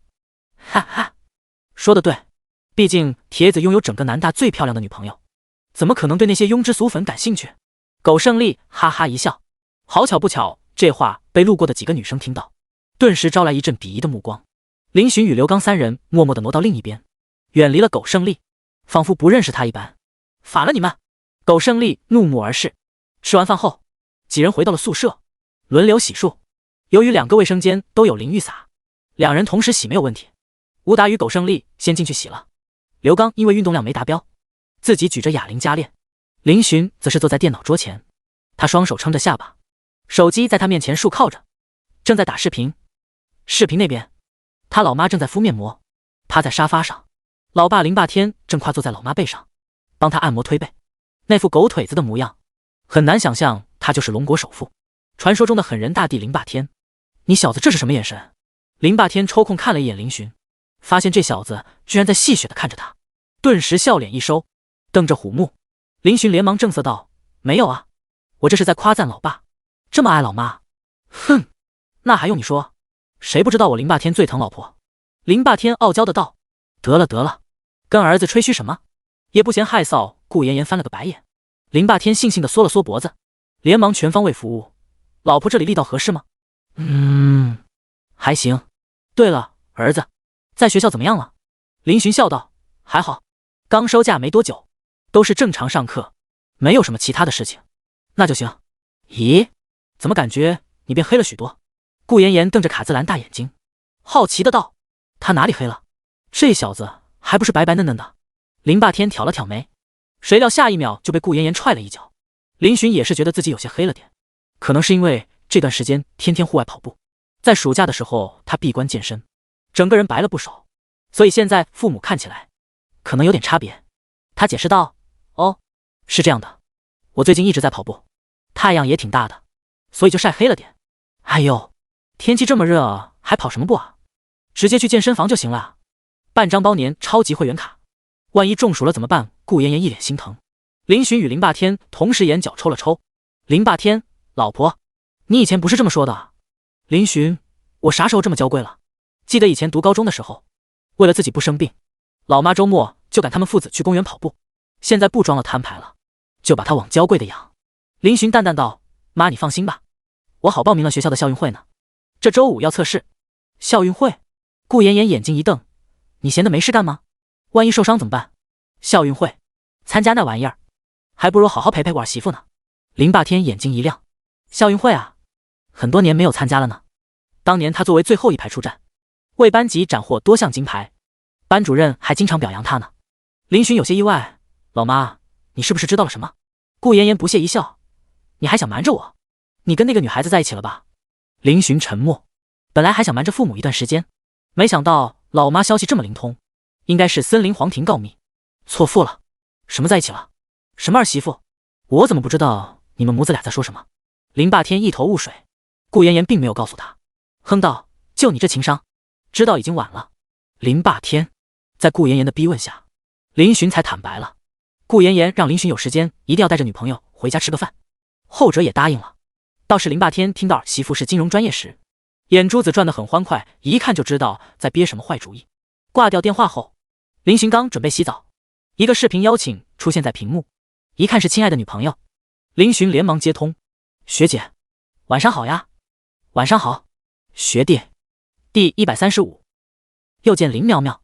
视频里，学姐此时是躺着的，一头浓密的发丝披散在床上，林寻可以想象她举着手机的模样。学姐，我想你了。林寻看着屏幕里的人儿，轻声道：2天没见学姐了，这对于一个正在热恋期的人来说，这得是多么的煎熬。苏青诗神色动容，目光也不似清冷，轻声道：我也想你。他同样是人，也有情感，也想待在小学弟旁边。啥时候回来呢？林寻问道。周5之前能回来，等我妈身体再好一些。这2天他一直在家照顾自己母亲，说是照顾，其实是监视。一旦杨梅红有一丝工作的行为，苏青诗就会制止，该休息就休息。杨梅红这是深刻体会到了什么叫无所事事，他也没办法，只能每天看看书之类的。不过他的身体也在好转，虽然说病情还没明显变化，但是精神状态好了许多。与学姐煲了1个小时电话粥，林寻才恋恋不舍地挂了电话。此时整个宿舍只有他一人没洗澡了。聊完了，刘刚背着手出现在他身后。林寻与苏青诗视频的时候，室友很默契的没有来打扰，并且出现在镜头里晃悠，对2人表现出了起码的尊重。这一打完，就忍不住凑过来了。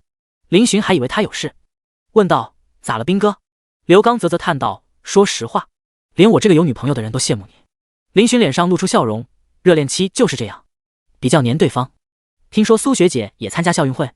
刘刚疑惑的道。林寻点头：“是的。”那她不是在家吗？到时候周五的测试怎么办？学姐周五之前回得来，而且她身体素质很好，想过线不难。好吧，是我多虑了，赶紧洗澡吧，待会儿停水了，还有2分钟。闻言，林寻脸色一变，狼叫一声冲向厕所。操！周五早上307宿舍几人刚好没课，而通知说周五早上报名运动会的人员在田径场集合。4人早早起来，在刘刚的带领下提前下操场热身。我去，这么多人，看来连运动会都内卷得很啊！苟胜利看着操场上同样在热身的人群，感叹的道：“不止一个院系的，其他院系也要测试啊，还有人家体院的要上课，当然多人了。”刘刚解释道：“我们要过去签到。”林寻指着那边的一个工作点道。几人朝着工作点走去。你好，我们是那个报名运动会的4乘以400米接力赛的。刘刚作为4人组组长，担负着交涉任务。哦，你们在这上面签个字。一个带着工作牌的女生把一张表递给他。刘刚4人轮流签字。前者问道：“那什么时候测试呢？”我看下。你们报的是400米接力赛吧？10点开始。一共有8组女生看着工作安排表，回答道：“好的，谢谢。”刘刚点头。除了400米接力赛，我们还有其他的项目，还要签到吗？林寻问道。女生点头：“是的，要分开签到。”他转头对着一个低头玩手机的女生招呼道：“苗苗，把那其他的签到表拿给我一下。”哦好，叫苗苗的女生应下，随即将几张表拿了过来。卧槽！忽然，苟胜利突然大声惊呼出声，他的呼声吓了众人一跳，包括那些工作人员。是你？这时，另外一道声音响起，带着显而易见的震惊与羞怒，竟然是那个叫苗苗的女生发出的。只见她一副要吃了苟胜利的表情，死死地盯着他。众人懵逼了，感情这2人还认识？林苗苗今天穿着白色 T 恤，黑色休闲裤，T 恤塞到裤子当中，头发扎起高马尾，非常清爽，脸蛋也很耐看，确实是个大美女。苗苗，你同学？那个女生好奇地问道。林苗苗顿时冷笑，不对，是针对苟胜利，谁跟这个混蛋是同学？我不认识他。卧槽，你早上没刷牙吗？口气这么臭，喊谁混蛋呢？苟胜利哪里是肯吃亏的主，直接怼了回去。林寻几人眼睛都瞪大了，一向喜欢美女的苟胜利，今天怎么如此反常，居然这么硬气了？哼，你才口气臭呢！秀子姐，这个混蛋不是好人，他是个流氓。林苗苗脾气一下子上来了，对着那个女生道。名叫柚子姐的女生一头雾水，不是，你让我捋捋，发生了什么？苟胜利冷笑一声道：“我流氓，那你就是女流氓了，不然怎么会从男厕所出来？”林苗苗眼珠子一瞪，没想到这家伙居然在公众场合直接把这么尴尬的事情说了出来，这可把他气死了。你进男厕所？林寻愣了一下，随即恍然大悟：“哦，狗兄，他不会就是你上次说的上厕所撞到的那个女生吧？”是他。苟胜利一副不屑的道：“啧，这好像也不像人妖啊。”林寻下意识开口，不过后一句声音降得很低，但是机米内的几人都听到了，顿时脸色古怪起来。人家确实长得挺好看的一个女孩子，就是脾气有点爆了点，但是也算个萝莉型的高质量妹子，怎么可能是人妖？2人之间怕是误会了。那女生也是了解了这件事情，也是有些哭笑不得。苗苗，你怎么跑到人家男厕所去了？林苗苗顿时有些不好意思，我就是太急了，没看清吗？这样吧，你们2个呢？一个撞到了人家，毕竟是女孩子，吃亏一点，作为男生道个歉不过分吧，学弟。女生看向苟胜利，林寻几人默默看着。苟胜利叹了口气，对林苗苗道：“不好意思了，同学，他确实没有吃亏，毕竟撞飞的是对方，而且他还不小心摸到了人家的隐私，道个歉而已，多大点事啊？他铜锣湾扛把子，能屈能伸。”女生又看向林苗苗，无奈笑道：“苗苗，但是你也有问题哦，人家确实想跟你道歉，你却扇了人家一巴掌，这个也要道歉？”林苗苗撇了撇嘴：“好吧啦，对不起。”苟胜利一副大人有大量的模样，大爷没有放在心上。不过你这么诚恳，我就接受你的道歉吧。林苗苗、林寻几人，第136何尝不是呢？这个小插曲就这么过了。两人在学姐的调解下互相道了歉，至于是不是真心的就不知道了。林苗苗眯着眼瞪着一边热身的苟胜利，眼神滴溜溜转着，不知道在想什么。苟兄，那个女生好像一直在瞟你啊。林寻低声凑到苟胜利耳边道。苟胜利闻言也是瞥了一下林苗苗，傲娇的收回目光，切，肯定是被哥帅气的颜值迷倒了。林寻无语，不过真是有缘分啊，前天才听你说完，今天就遇见了。那妹子我看虽然脾气有些暴躁，但是长得还不错，苟胜你可以试试看，说不定脱单了呢。刘刚贼兮兮的建议道。屁，那种性格不适合我苟胜利，我要找就找那种性格温柔乖巧的。苟胜利不屑的冷哼，随即做出一副幻想道。三人集体无语。说实话，他们想象一下苟胜利这个糙汉子跟一个温柔乖巧的女孩子站在一起的样子，怎么样都有些好笑。想象不出来好吧？这次我们这个项目的人数还是挺多的，有8组，而校运会上院里决定出3组，所以我们要与其他7组争3强。刘刚忽然正色道。为什么只能上3组？人数越多出现概率不是越大吗？吴达拉伸着身体疑惑地问。这我就不知道了，是体育部那边决定的吧，高层之间的决策谁懂呢？刘刚意味深长的道。林寻与苟胜利同时眉头一皱，马德，水这么深吗？不管怎么样，咱们这一组素质都不错，想要出现不难，待会儿上场的时候就按照昨晚我给你们说的那样。刘刚语气严肃，林寻几人也是一副斗志昂扬的姿态。干他啊的！上午8点半，操场的人开始逐渐多了起来。院系选拔不仅有男生组，还有女生组，还有趣味活动等等项目，许多人都报名了。林寻也看见了他心心念念的学姐苏青师，穿着一件紧身背心，下身紧身牛仔，高挑的身姿，完美的身材一下子吸引在场众人的目光。很少有人能驾驭拥有天使般的脸蛋的同时，身材还如同魔鬼一般。苏大校花简直就是上天的宠儿。苏学姐的身材也太好了吧！周围很多人都露出羡慕爱慕的目光。林寻叹了口气，女朋友太优秀是种什么体验？铁子，我太羡慕你了，居然拥有如此神仙颜值的对象。苟胜利一脸羡慕的道。听到室友夸赞自己女朋友，林寻眼中带着得意，嘴里却道：你羡慕就自己找一个。打扰了。苟胜利无趣的走开了。苏青师脸色清冷，浑身散发着冰冷的气息，让人不敢靠近。他在工作点处签到后，忽然扭头，目光落在林寻这边，恰巧林寻也在看着他，两人目光遥遥对视。这一刻，仿佛彼此之间都能感受到对方的思念。不过苏青师并没有过来找林寻，而是走到一处阴凉的地方。林寻看到了江学姐，这次她穿着一身短裙，不说话的时候有种大家闺秀的美感，跟此时学姐形成鲜明的对比。你们吵架了？刘刚意外地看了一眼林寻。林寻疑惑，没有啊，那你老婆怎么不过来找你？刘刚朝苏青师所在的地方努了努嘴，可能人太多了吧，我们两个现在还不想太快公开关系。林寻解释道，他的目光并没有离开学姐。苏青师低头拿着手机，似乎正在打字。没一会儿，林寻手机就震动起来，他拿起一看，是学姐发来的信息：亲爱的女朋友，加油！亲爱的男朋友，加油！似是有所预感，林寻抬起头，学姐也恰好看了过来。307人纷纷撇开目光，脸上的表情无语至极。马德，隔空也能传狗粮？是，你过分了呀！江云晓同样是一脸黑线，自己大发慈悲过来陪闺蜜体测，没想到刚来就猝不及防吃了一波狗粮。单身狗保护协会在哪里？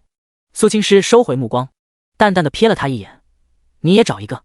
江云晓满脸拒绝脱单，从我做起，他还想多浪几年呢。苏学姐，这时一道声音传来，苏青师闻声看去，见到一张熟悉的面孔。哦，是林寻的那个高中同学，叫苏晴。来人自然是苏晴。他来到苏青师面前，将一瓶水递给他，苏学姐，加油！苏青师诧异地看着他的操作，一旁的江云晓也是满脸懵逼地看着这一幕。是诗诗的粉丝吗？他并不认识苏晴，之前两人见过几面，不过都发生了一些不太愉快的事情。苏青师盯着他的眼睛看了几秒，后者坦然面对他，眼中带着一抹释然以及名为挑战的神色。他了然接过苏晴递的水，谢谢。苏晴内心松了口气，他还以为对方会拒绝。苏晴有些尴尬，因为他没有话题，他现在是苏青师为目标，但是之前好歹也是将他当成是情敌的。想到这里，他扭头看了一眼不远处的林寻，随即问道，苏学姐不去找林寻同学吗？苏青诗看了男生一眼，晚点。你们确定关系了吗？挺好，他运气不错，谢谢。苏晴走开了，面色复杂的走了。虽然早有预料，但是听到苏青诗承认已经与林寻在一起了，他还是有些苦涩。随即他脸色坚定下来，他一定要让自己变得更加优秀。诗，那是谁啊？江云晓满脸疑惑地问道。苏青诗淡淡道，大一的师妹，她好像认识小学弟。江云晓挑了挑眉，目光追逐着苏晴的背影，他们两个是高中同学。卧槽，那岂不是类似青梅竹马一样？他确实喜欢她，之前是谁喜欢谁？苏青诗挑了挑眉，这把他问住了。之前的话好像关系挺复杂，不过两人现在已经成了路人。学弟是他的。看着人群中的阳光男孩，苏青诗眉眼间掠过一抹如沐春风的柔和。苏晴说林寻运气不错，但是他何尝不是呢？第137，吃醋，加油，欧巴，你是最棒的孩子，你是我们宿舍的希望啊！冲起来，冲起来！叶天地，干翻他！马得最后一名了，草！徐医生，你要是跑第一，我就答应你。跑到边缘，许多人在呐喊，虽然人不多，但是场面非常激烈。他们有的是自己室友参加过来加油的，有的是帮对象加油的，有的纯粹是看热闹的。现在进行的是400米选拔赛，人数不少，站在跑道上的都是体育业余界的精英。8条道同时放，过弯道可以进内道。刘刚站在最外面的道，乍一看，他竟然是8人中最健壮的。林寻3人正在他旁边做思想工作，实则是在念经。兵哥，在外道没事，待会儿尽管往内道挤，他们都是小卡拉米，不要慌。苟胜利鼓励道。他说话时，刘刚旁边几条道的人纷纷看向他，如果不是看刘刚这么壮，他们都想干苟胜利了。苟胜利缩了缩脖子，林寻拍了拍刘刚，手中扬了扬手机，加油兵哥，我给你录下你冲刺的视频。哎，这个好。刘刚眼睛一亮，不过刚哥你也要注意安全，我们待会儿还有4乘以400米接力呢。吴达提醒道。放心吧，我心中有数。刘刚笑了笑，论体能这一块他可是专业的。对了，林寻兄，你不是也要选拔400米吗？苟胜利忽然看向林寻，发现他什么时候跟他们混一起了。林寻淡淡道，我退出了。6，林寻本来还有400米，但是他临时退出了。他可不是刘刚身体素质这么好，如果先跑400米，后面的接力赛肯定战力减半。准备好了没有？裁判是一名身材健壮的男生，是受邀过来当裁判的体育生。好了，芜湖，干！众人纷纷给自己打气。林寻等人紧张地看着这一幕，虽然上场的不是他们，但是感觉他们比上场的还要紧张。这时一阵香风飘来，林寻转头一看，脸色顿时充满欣喜。学姐！苏青诗面色淡然地站在他身后，手横挡在额头，避免太阳晃眼睛。苏学姐好。苟胜利与吴达见到苏青诗，纷纷连忙问好。你们好。苏青诗对苟胜利2人点头，对方都是林寻室友，他还是愿意回应他们的。嗨，小学弟，好久不见啊！江云晓忽然从后面跳了出来。江学姐，好久不见。林寻朝他摆了摆手。你小子最近都不汇报思想工作了呀？江云晓一副颇为不满的表情看着他。林寻脸色一变，什么汇报？苏青诗疑惑的目光落在2人身上。那个，没有学姐，我俩开玩笑的。林寻连忙解释道。苏青诗看了，面色有些心虚，不敢看他的江云晓，随即淡淡的看向林寻，回去再说。林寻脸色一苦，狠狠地瞪了一眼江云晓，后者吐了吐香舌，俏皮可爱的很。林寻见学姐被太阳烈晒的模样，他身形一动，高大的身形挡在他面前，留一片影子给他。苏青诗嘴角勾起，啧，这该死的温柔。江云晓一副不屑，身子却慢慢的躲了过来，躲在一片影子下。随着裁判的一声令下，跑道上的8人健步如飞的冲了出去，场中顿时响起一阵喝彩。林寻几人脸色轻松，因为刘刚在过了第1个弯道的时候就已经在前列了。跑过200米之后，大部分人都消耗了体力，速度开始由冲刺变成匀速跑。刘刚的均速跑就已经相当于他们的冲刺了。毫无压力的刘刚冲刺了第1，苟胜利也在终点为他记录了这英姿飒爽的一幕。太帅了，兵哥！林寻崇拜的看着刘刚，后者脸部红气不喘，一副淡然的道，一般般，400米不止8个，还有另外一组，但是以刘刚的成绩足够出现了。刘刚不只有400米，还有100米冲刺，不过这也是在10点以后测，期间有空档。林寻在室友与江云晓无语的目光下，偷偷跟学姐溜到一个角落。学姐，我好想你。林寻主动握住学姐的手，表达他的思念。苏青诗脸色柔和，我也想你。他虽然性格清冷，但是在林寻向他表达情感时，他都会回应他。林寻屁股一挪，坐到了学姐身旁。学姐，阿姨情况好些了吗？苏青诗点头，复查过一次，虽然还有潜在危险，但是只有一直保持生活规律，就能往好的方向走。我妈现在还在家，毕竟甘玉明给她请了7天假，还没到时间。林寻看着苏青诗的脸蛋，还是那么的绝美精致，就是这黑眼圈有些重，当然相比于他们算是淡的了。一抹心疼掠上林寻脸庞，辛苦了。苏青诗轻轻地靠在他肩膀上，没有说话，闭上眼睛，呼吸着带有男生味道的空气。他不善于表达情感，与学弟分开这几天，他也非常思念他，都被他压住了。现在见到他之后，他激动后又很平和，觉得很温馨。待会儿就是我们宿舍上场了。学姐，你是什么时候？林寻通过一个缝隙可以看到跑道上的情况。苏青诗淡淡道，你们跑完就是男女100米。跳高呢？跳高没有测试，因为跳高女生报名的只有3个人。哦，你不是直接上场了吗？苏青诗忽然看向他，苏晴也报名了跳高。林寻一愣，随即道，学姐怎么跟我说这个？毕竟是你的老同学。苏青诗面无表情的道。林寻盯着她的绝美容颜，忽然笑眯眯道，学姐，你该不会是在吃醋吧？苏青诗一愣，吃醋？他？不可能，他怎么可能会有这种情绪？依旧面无表情，你想多了。哈哈，真可爱啊，学姐。闭嘴，不准笑。好的，我保证不笑，除非忍不住。哦，轻点轻点，我错了。第138激烈接力，俩小情侣并没有腻歪太久，将思念化作一个长吻后，林寻信心满满，学姐，我要上场了，加油！苏青诗看着男生高大的身影，眼中含有笑意。在学姐这里充满电后，林寻屁颠屁颠地跑向几个室友，苏青诗则是没有走，就坐在原地。从他这个位置可以看到运动场的一部分。铁子，你终于来了，我还以为你沉陷在温柔乡了。苟胜利无语的道，久等了，兄弟们，让我们大干一场吧。干完他还要跟学姐去吃饭呢。马上要开始了。刘刚经过刚才的400米热身，现在浑身都处在一个兴奋状态。参加4×400接力的小组请上道。裁判高呼一声，由于是选拔，并没有校运会那么正规，输出全靠喊，没来就当你是弃权。307 4人互相对视一眼，随即朝着跑道走去。8组分为2波，他们是第一波。按照刘刚的安排，林寻作为第1棒，吴达第2棒，苟胜利第3棒。刘刚断后，收拾残局。作为第1棒，自然受人瞩目。林寻站在中间道，手中拿着红白相间的接力棒，左右脚反复颠跳，使心跳处于兴奋状态。不知何时，学姐已经站在草坪内，不过她并没有与众人挤在边缘，而是站在足球场中间，正在往林寻这边望。江云晓坐在苏青诗的影子里玩手机，整个人缩成一团。林寻朝那个方向看了一眼，不知道为什么，在众人围观中，林寻并没有紧张的情绪，但是学姐在，他就会有点紧张。自己渴望在女神面前展现出自己最好的一面。预备！裁判预备号令一下。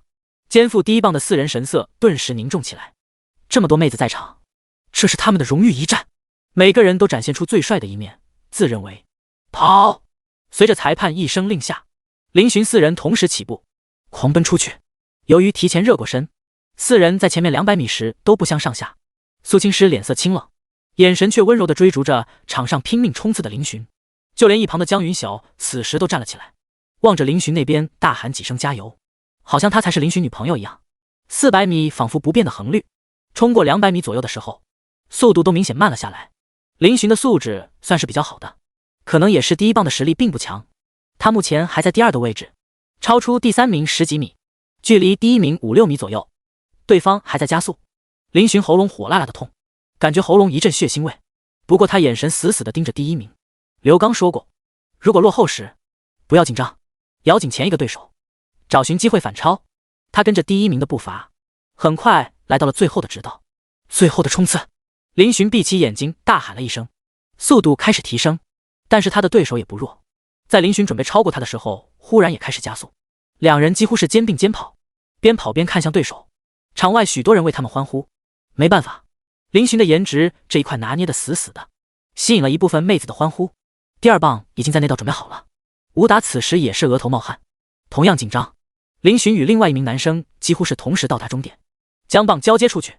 吴达起步比对方慢了1秒，出去的时候就与对方差了3、4米。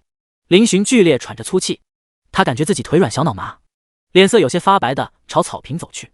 同学，你没事吧？几名学生担心的出声。林寻摆了摆手，没事没事，他就是太累了。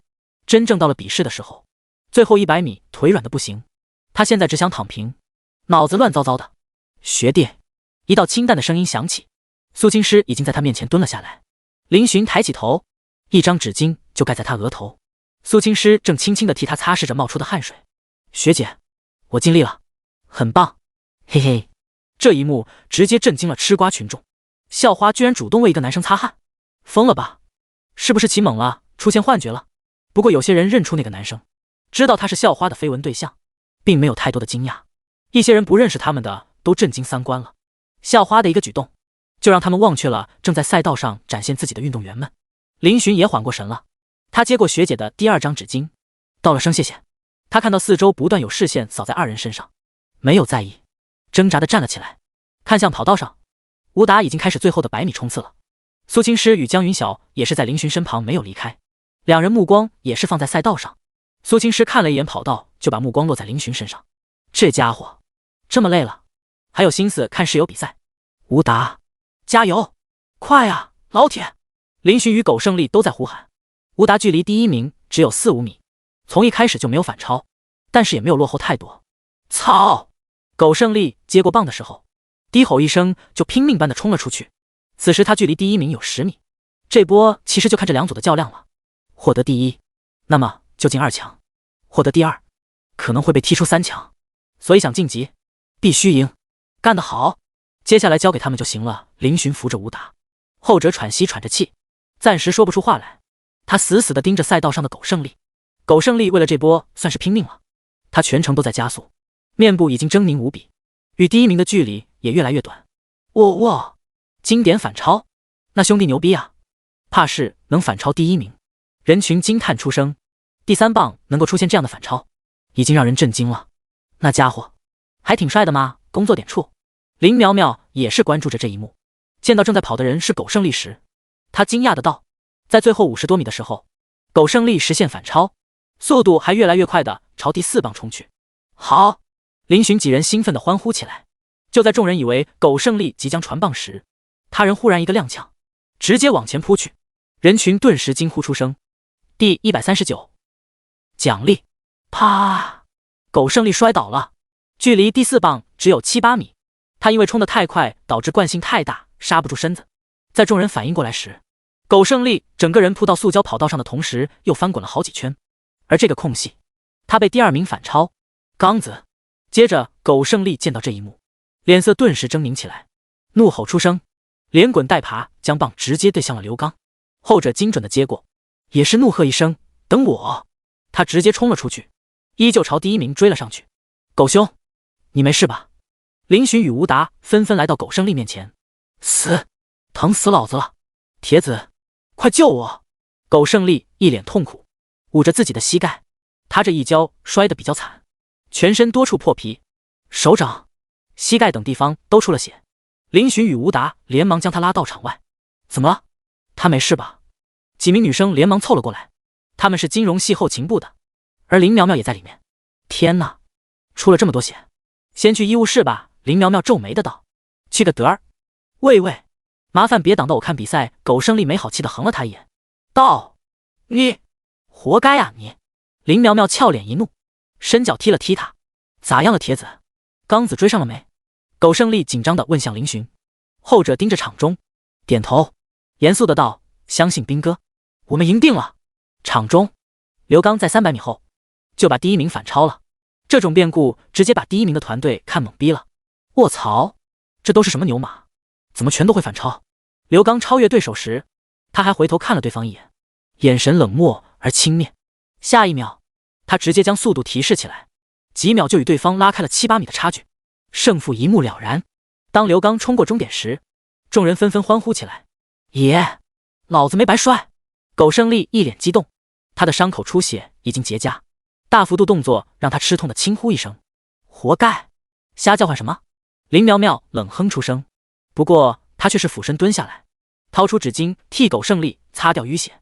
苟胜利只觉得一阵香风飘入鼻中，他呆呆地看着为自己擦血的林苗苗，心跳不自觉地剧烈跳动起来。作为后勤部队员，林苗苗几人一边给苟胜利止血，一边给他递水。天哪，你这伤口有点严重，怕是伤到骨头了，得去校医室看看。一名学姐皱眉的道：“好的，师姐，我们带他去。”此时林寻与刘刚几人纷纷走了过来。没给你丢人吧？刘刚一脸傲然地看着苟胜利，后者轻轻打了一下他胸膛：“牛逼，咱们晋级了。不管怎么说，这次选拔赛他们已经出现了。”原本寝室4人都只是抱着尽力而为，能过就过，不能过就算了的想法，但是站在跑道上时，他们才明白，他们一定要赢，而且他们也做到了。接下来是另外一波的较量。307几人扶着苟胜利去校医室。苟胜利确实是伤到了膝盖，走路都一瘸一瘸的。儿子们，这次爷亏大发了，你们可得好好补偿我一下啊！经过处理后，苟胜利的伤口被包得严严实实，想吃什么随便说，有什么要求随便提。林寻大手一挥：“没错，你是咱的功臣，今天就让你当回爸爸。”刘刚也是大发慈悲的道。吴达连忙点头应和。苟胜利一副感动的模样：“我想要妹子。”话语刚落，场中集体沉默。林寻翻了个白眼：“我上哪给你找妹子去？妹子的话有点难度。”让林寻兄把他学姐的闺蜜介绍给你好了。刘刚摸着下巴开口道。苟胜利翻了个白眼：“你以为我是铁子啊？他根本驾驭不了学姐好吧？你们小声点，医务室禁止吵闹喧哗，不懂吗？”校医忽然探了进来，提醒道。几人连忙闭嘴。苟胜利这样子是一时半会儿好不了。那个，行吧，给我来一杯上海少妇。他咂巴咂巴的说道。啥玩意儿？上海少妇是什么鬼？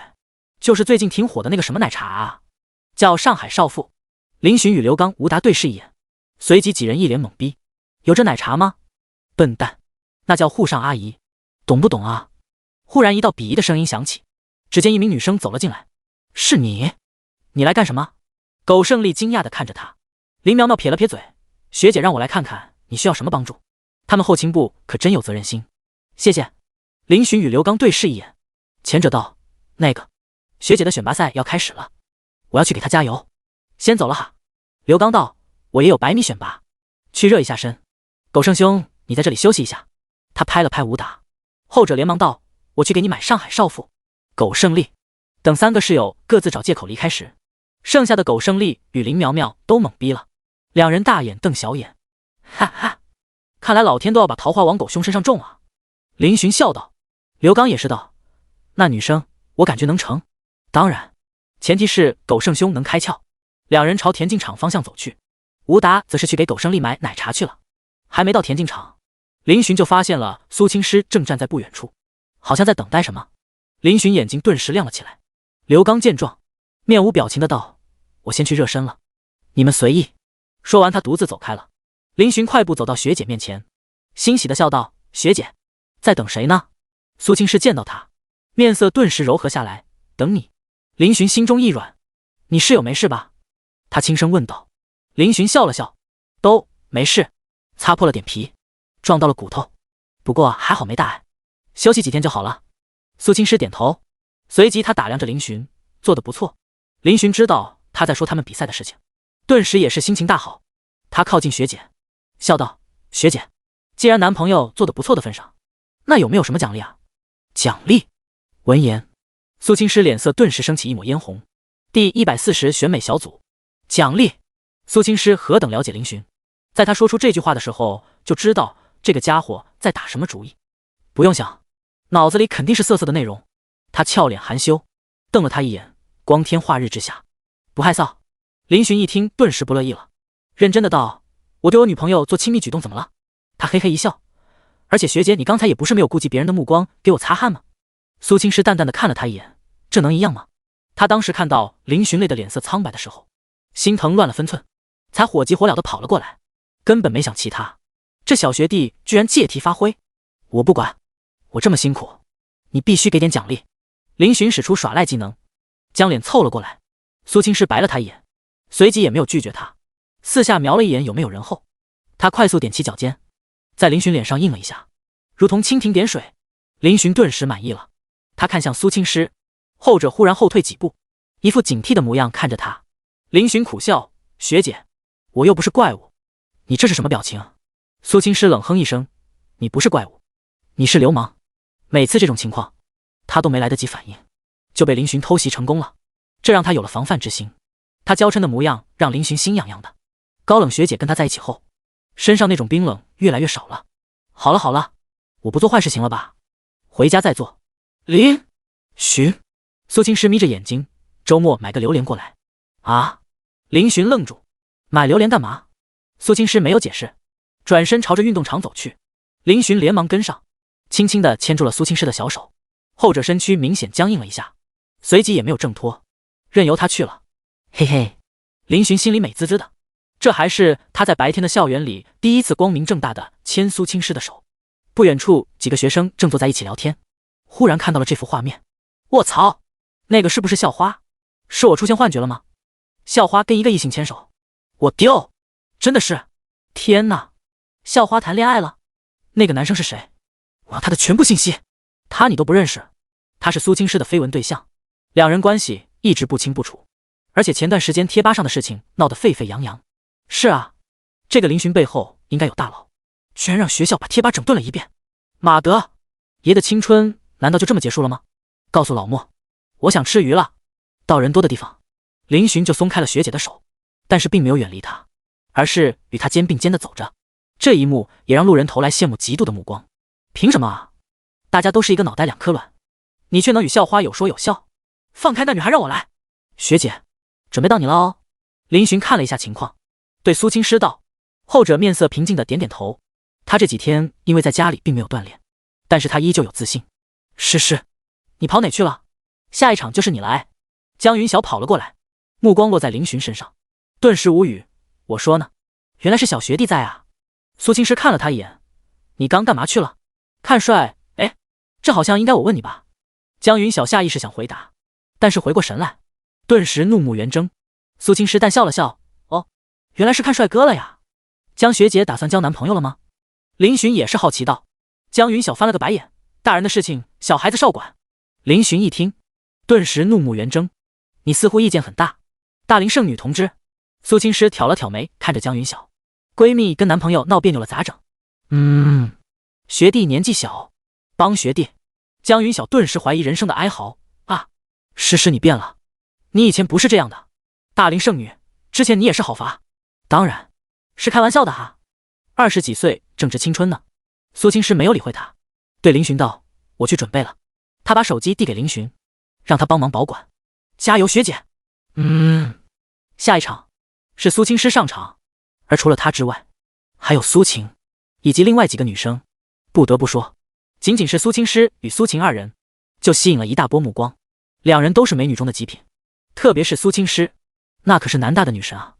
而且她还是第一次穿这么显身材的穿着，可以说是尤物级别的存在。再加上天使般的脸蛋，颜值这一块直接压住了其他的对手。当然，苏晴也不差，她的个子要比苏青狮娇小一些，长相偏萝莉，身材也是没有苏青狮炸裂，但是很匀称，只比苏青狮差一些。不愧是金融系第二女神。其他几个女生有长得不错的，身材好的，颜值不错的，但是都只是占一项，没有两女那么耀眼。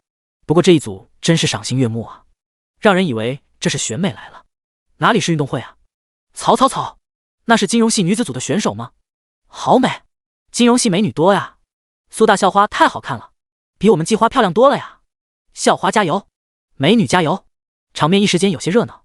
林寻面无表情地看着这一幕，嘻嘻，怎么样小学弟，汗流浃背了吧？诗的魅力可是无人能及呢。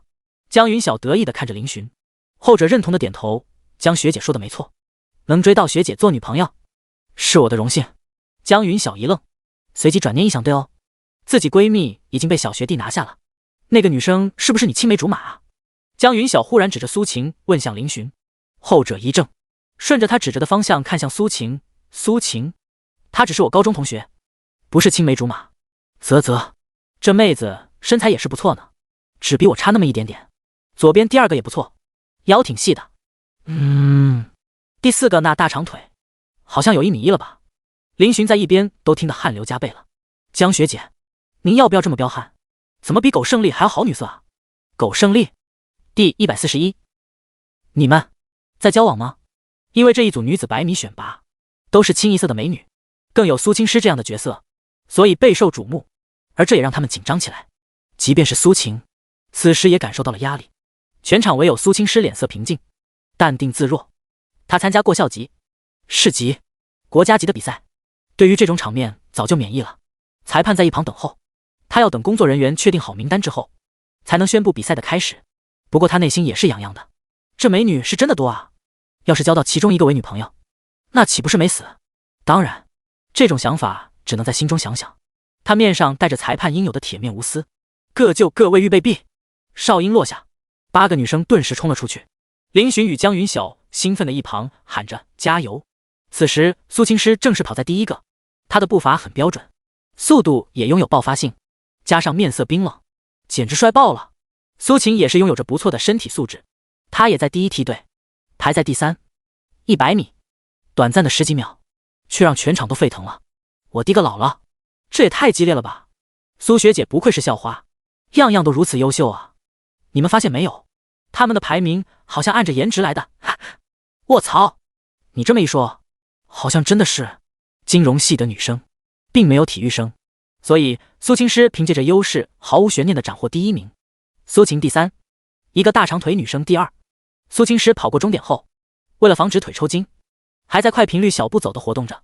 苏学姐辛苦了，你表现得太帅了。苏学姐，你得了第1，太棒了。学姐，要不要喝点水？对于众人的称赞，苏青诗面无表情的微微点头，谢谢。她那副拒人于千里之外的模样，让人不敢靠近。女神只能远观不可近读。而就在这时，一名男生走了过来，他手中拿着一瓶水，微笑地对苏青诗道：辛苦了青诗，你这第1可是为我们学生会争光了呀。来人是学生会会长于承硕，他听说今天是校运会选拔的日子，而且自己的心仪女神还参加了项目，所以他开完会之后马不停蹄地赶来了。苏青诗在赛场上的一幕让他痴迷，于承硕能够走到学生会会长的位置，还是有2把刷子的。他本人也是非常优秀，各种证书奖牌拿到手软，对于对象的眼光也极高，全南大，他觉得只有苏青诗能配得上他。苏青诗看了他一眼，表情冷淡，道：你误会了，我仅代表我个人，他是学生会副会长没错，但是参加校运会，他没有一点利心，纯粹是自己的爱好。于承硕脸色一僵，有些尴尬了，而他的出现也是引起了众人的议论。毕竟于承硕可以说是南大的校草了，校草跟校花同框，这可是非常炸裂的事情。一些女生充满爱意的目光看着于承硕，作为校草，自然会有很多女生喜欢，可是大家似乎都知道，校草只喜欢校花。于承硕为了转移尴尬，他笑道：不管怎么说，你也是辛苦了，给你买的水。苏青诗道：谢谢。可是他并没有接，而是目光飘向他处，似乎在等待着什么。于承硕虽然此时在微笑，但是可以看出他表情有些僵硬了，接连的拒绝表明校花只是对他一点意思都没有啊。周围也是传出了嗤笑声，男生们本来就对这个学生会会长抱有不爽，对方还喜欢自己女神，那就打划掉。看到他吃瘪，众校花爱慕者顿时心情愉悦。忽然校花的目光变了，本来就冰冷的眼神不知看到了什么，只剩下温和，眼角带着丝丝笑意。在众人的角度看来，校花好像在笑，她在笑什么？于承硕也是心中一动。此时的苏青诗没有锋芒，他忍不住露出一抹痴迷。不过他知道对方这抹温柔不是对他，顿时皱眉的顺着他的目光看了过去。不远处，一个男生小跑过来，模样也是俊秀帅气，手中还拿着一瓶水。林寻，于承硕惊讶的看着这一幕，随即眼神暗沉下来。林寻不管他人的目光，小跑过来停在学姐面前，他高兴的笑道：学姐，恭喜你得了第1。苏青诗眼中掠过一抹笑意，只是选拔而已。林寻正色道：那也很优秀。苏青诗目光落在他手中的水，林寻顿时将水递给他，忽然觉得有些不妥，又把瓶盖拧开：学姐，喝点水。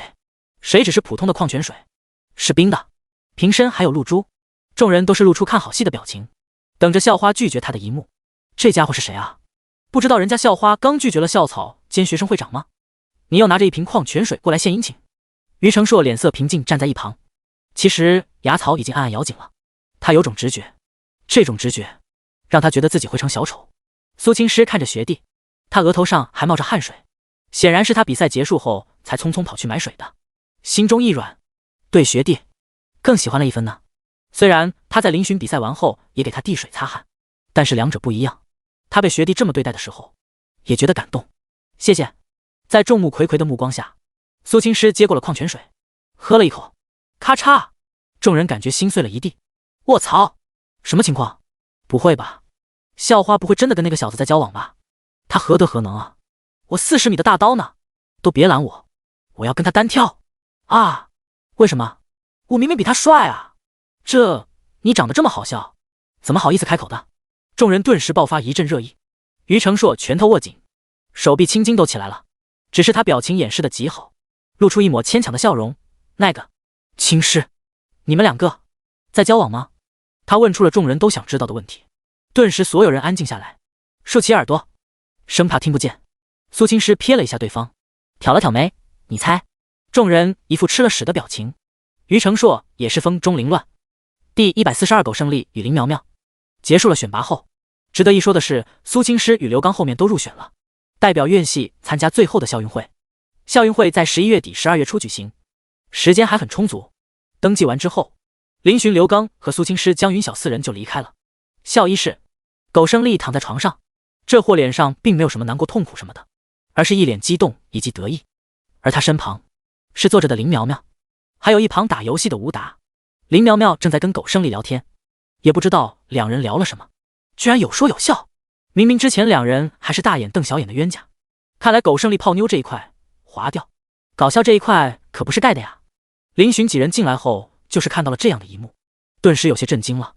你们在聊什么的呢？潜台词是你们怎么聊起来了？苟胜利一见林寻与刘刚，那股魂劲就想上来，没想到他们后面跟着苏青师与江云晓，就站在门口外。苟胜利顿时撤回了一条魂话，打断施法，你们回来了。铁子、刚子你选拔过了？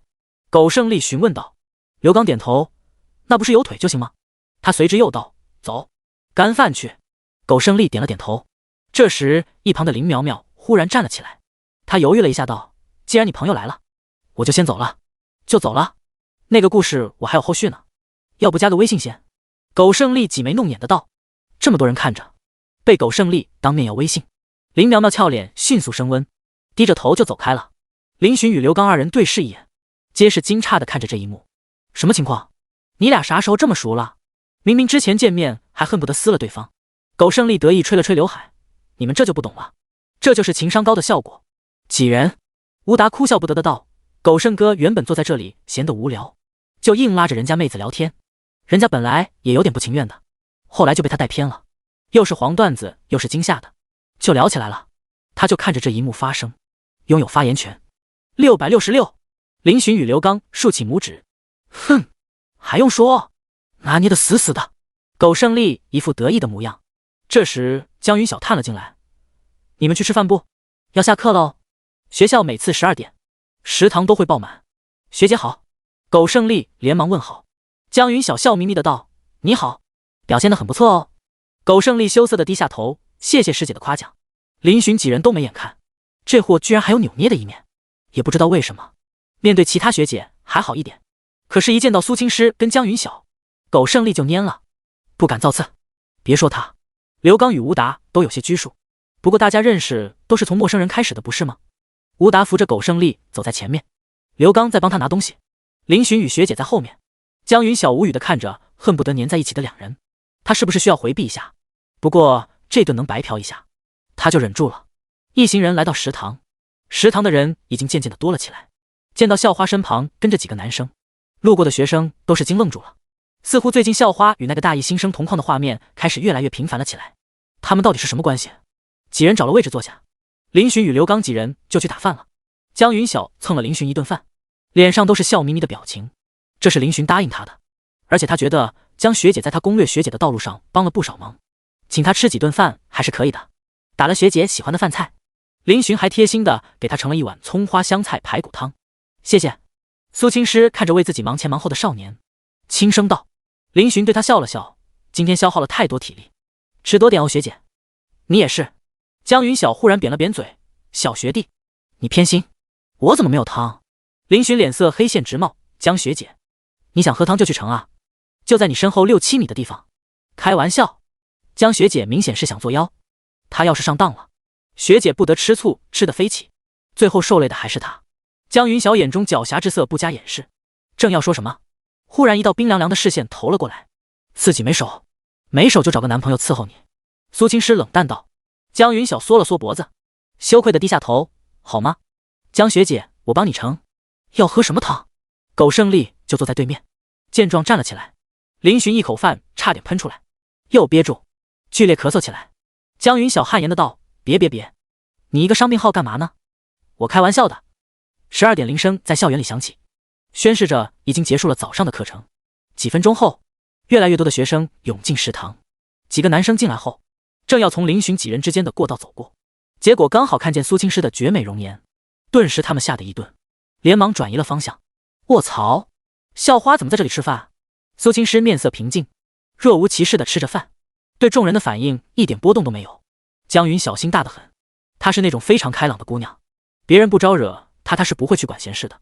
307几人就有些拘束了，毕竟门口进来几人就看向他们这边，一直被众人行注目礼，这种感觉怪怪的。还好苏青诗与江云晓坐对面，苏青诗旁边只有林寻一人，其他几人隔了一个位置才开始坐。众人只是在看校花，今天校花穿着很火爆啊，只穿了件背心，这身材也太炸裂了吧。一些人举起手机，悄悄地把这一幕拍了下来。苏青诗淡淡地看了一眼林寻，道：我吃饱了。他转级看向正在没有形象扒饭的江云晓，后者动作一僵，随即不情不愿地放下碗筷，弱弱的道：我也吃饱了。林寻心神领会，那学姐你们回去注意安全。他现在的穿着确实不适合待在这里，他也不想这样诱人的学姐暴露在其他人的目光中。林寻目送学姐离开，随即看向几个室友，干饭。第143，大学生活才叫好啊。周五的选拔一过，307人又恢复了摆烂。哦，不用上课的周五，舒服。苟胜利一屁股坐在椅子上，第一时间打开电脑。兄弟们，上号了！因为他们请了假参加校运会选拔，把早上的课躲过去了。周五下午并没有课，因此他们可谓是提前过周末了。林寻看着他大幅度动作，道：你注意点你的膝盖，伤筋动骨100天。嗨，区膝盖，你说的对，我这属于工伤了，所以以后我的1日3餐就给你们了。苟胜利话锋一遍，笑嘻嘻道：你是想说区膝盖伤不足挂齿吧？我懂，你不用解释。刘刚淡淡的道。苟胜利怒视着他，刚子，我可是病号啊，他还是307的寝室长。呵呵，刘刚给了他一个眼神，自己体会。废话少说，上号。林寻摆了摆手中的手机，我今晚要去学姐那边。不玩了。刘刚淡淡道，我约了赵杰黑八。吴达连忙道，我要做设计。苟胜利，得，就他一个闲人。林寻跟学姐微信上约好了，今晚去出租屋吃晚饭。他先洗了个澡，把自己的东西收拾了一遍，打扮帅气的在一众室友悲愤的目光下出门了。刚子，不，小吴，晚上把门锁好点，这宿舍就咱俩住，我没有安全感。复议。刘刚。林寻心情极好的来到了学校南门，苏青诗已经在门口处等着他了。学姐，久等了。苏青诗一袭过百褶裙，露出一截白皙的小腿，让人目光落在上面就舍不得挪开。一双白色运动鞋符合了人们对心中女神的向往。走近学姐，林寻见闻到了一股香味。学姐，你身上好香啊。林寻笑着道，他也天天用沐浴露，但是为什么女生身上的香味永远比男生浓？苏青诗淡淡道，只是沐浴露的味道。啥牌子？我能跟学姐用一个牌子吗？林寻眼睛一亮，忙道。苏青诗看着他，点了点头，可以，回头我给你买。谢谢学姐。林寻开心的笑了起来。偶尔让女朋友给自己买东西也是可以的，毕竟她的就是我的，我的就是她的嘛。值班的保安大叔目光时不时落在两人身上，毕竟苏青诗太有名气，他们也都认识她。眼下看见她跟一个男生在一起，顿时好奇八卦起来。那女娃是咱们学校校花吧？她交对象了吗？那小伙子也是面生的主，倒是有福气。哎，我家那臭小子没机会喽。老王，你在想什么？就你家那黄毛，还想染指校花？黄毛怎么了？你不要用歧视的目光看人。娘的，把我那天送你的那包软云还回来。苏青师与林寻纷纷上了白色奥迪，还是苏青师开车。车子缓缓驶离校区，车内林寻东张西望，一边叹道：学姐，我想考驾照了。苏青师挑了挑眉，随即点头，确实该考了。开车太累了，他想坐林寻的副驾驶。林寻当即决定考驾照。苏青师为他介绍了一下相关的事情，林寻也下载了驾考宝典。你想快点过，就没有必要刷那几千道题，开个会员，刷经典500道。苏青师抽空看了他一眼。哦，林寻听学姐说的，直接冲前开了会员。从学校到菜市场要10几分钟。苏青师把车停在路边，两人就手牵手一起走进了菜市场。两人这是第2次来菜市场，不过经过上次，他们也知道菜在哪个位置。苏青师目标明确地带着林寻来到了一处鱼摊。老板，罗非怎么卖？苏青师淡淡开口。林寻眼中带着笑意，学姐已经记下了他爱吃罗非了呀。见到犹如明星般的苏青师，大叔大妈都热情起来。妹子啊，长得可真俊，交男朋友了没有？鱼摊老板笑呵呵地问道。老板估计忘了上次也是这两人来这里买鱼，毕竟这么多客人来来往往，到了为生活奔波的年纪，谁会对一个小姑娘上心？林寻扬起自己牵着学姐的手，笑道：老板，她是我女朋友。哦，这样啊，小伙子长得俊啊，你们可真般配。老板笑呵呵道。林寻听得心里舒服，笑着道谢。苏青师眼带笑意的看了一眼林寻，小男人还挺会宣示主权。称了一条罗非，两人就去买蔬菜。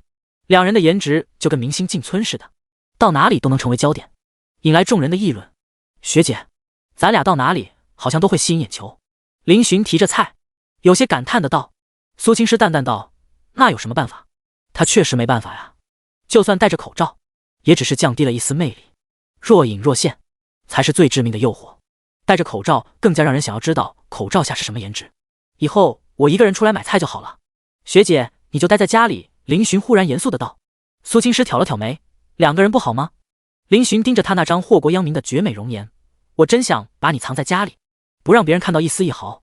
苏青师嘴角勾起，霸道的男人。姑娘，你们是不是拍戏的明星啊？一名大爷忽然搭讪道。苏青师摇头，不是，我们只是普通大学生。大爷呵呵道，哎，我家那闺女是个唱歌的，平时在电视上都能看见她，我见过好多明星，你们长得跟明星似的。谢谢大爷，我们只是大学生，过来这边玩的。林寻笑道，他觉得跟这些大爷大妈聊天心情非常好。以前在小区，他跟小区的大爷大妈关系都还可以。大学生好啊，大学生活那才叫好。大爷笑呵呵道，来2斤豆芽不？林寻脸色有些古怪，大爷，没想到你是这样的大爷。豆芽，做个烤鱼怎么样？苏青师忽然建议道。林寻一听，连忙道，听学姐的。大爷一听，脸上顿时笑出花来。第144，不过分吧？再次进入熟悉的小屋，林寻已经渐渐地把这里当作南城第2个小家了。你坐着，这次我来做饭。苏青师淡淡地指着沙发，示意林寻坐过去。林寻有些意外，他以为学姐会让他做，不成想他居然想要亲自下厨啊。说起来还没有吃过学姐做的菜呢。好啊，学姐，我给你打下手。要林寻坐等开饭，让学姐一个人去忙活，他是不可能这么做的。苏青师见状也没有拒绝，取过一条围裙就套在身上，将乌黑的长发盘起，拿夹子夹成一个丸子头，这样看来气质简直不要太好，颇有股成熟女人的味道。林寻眼中掠过一抹痴迷，学姐这样子简直让他心动啊。苏青师轻车熟路地清洗着买回来的菜，林寻则是主动请缨把那条1斤重的罗非进行加工处理，内脏清洗干净，从罗非的背部切开，用菜刀在鱼身划上几刀，加盐腌制。很快，食材已经准备好，林寻也是将锅铲清洗完。加油，学姐！林寻期待的眼神看着他。苏青师脸色平静，他整理了一下袖子，起锅烧油。他平时也会做饭，而且会的样式还不少。他的手很漂亮，仿佛十指不沾阳春水，但是实际上不是，他很能干。看着学姐有条不紊地往锅里下菜，发出滋滋的声音，林寻就站在门口，忍不住把手机掏出来，将这一幕拍下来。拍什么？苏青师淡淡的开口，发现了林寻的小动作。林寻微微一笑，我要把学姐做饭的样子拍下来，他要把学姐生活中的点点滴滴都拍下来。不好看，苏青师虽然没有排斥，却道了句好看啊。学姐，你不知道你现在的样子有多迷人。林寻看着自己拍下来的照片，他技术还是非常棒的。过来搭把手。好嘞。半个多小时后，饭菜全部上桌。林寻看着用大盘子装起来的烤鱼，眼睛亮起，朝学姐竖起拇指。学姐，没想到你厨艺这么好啊。还好，平时偶尔做一下。苏青师语气平静，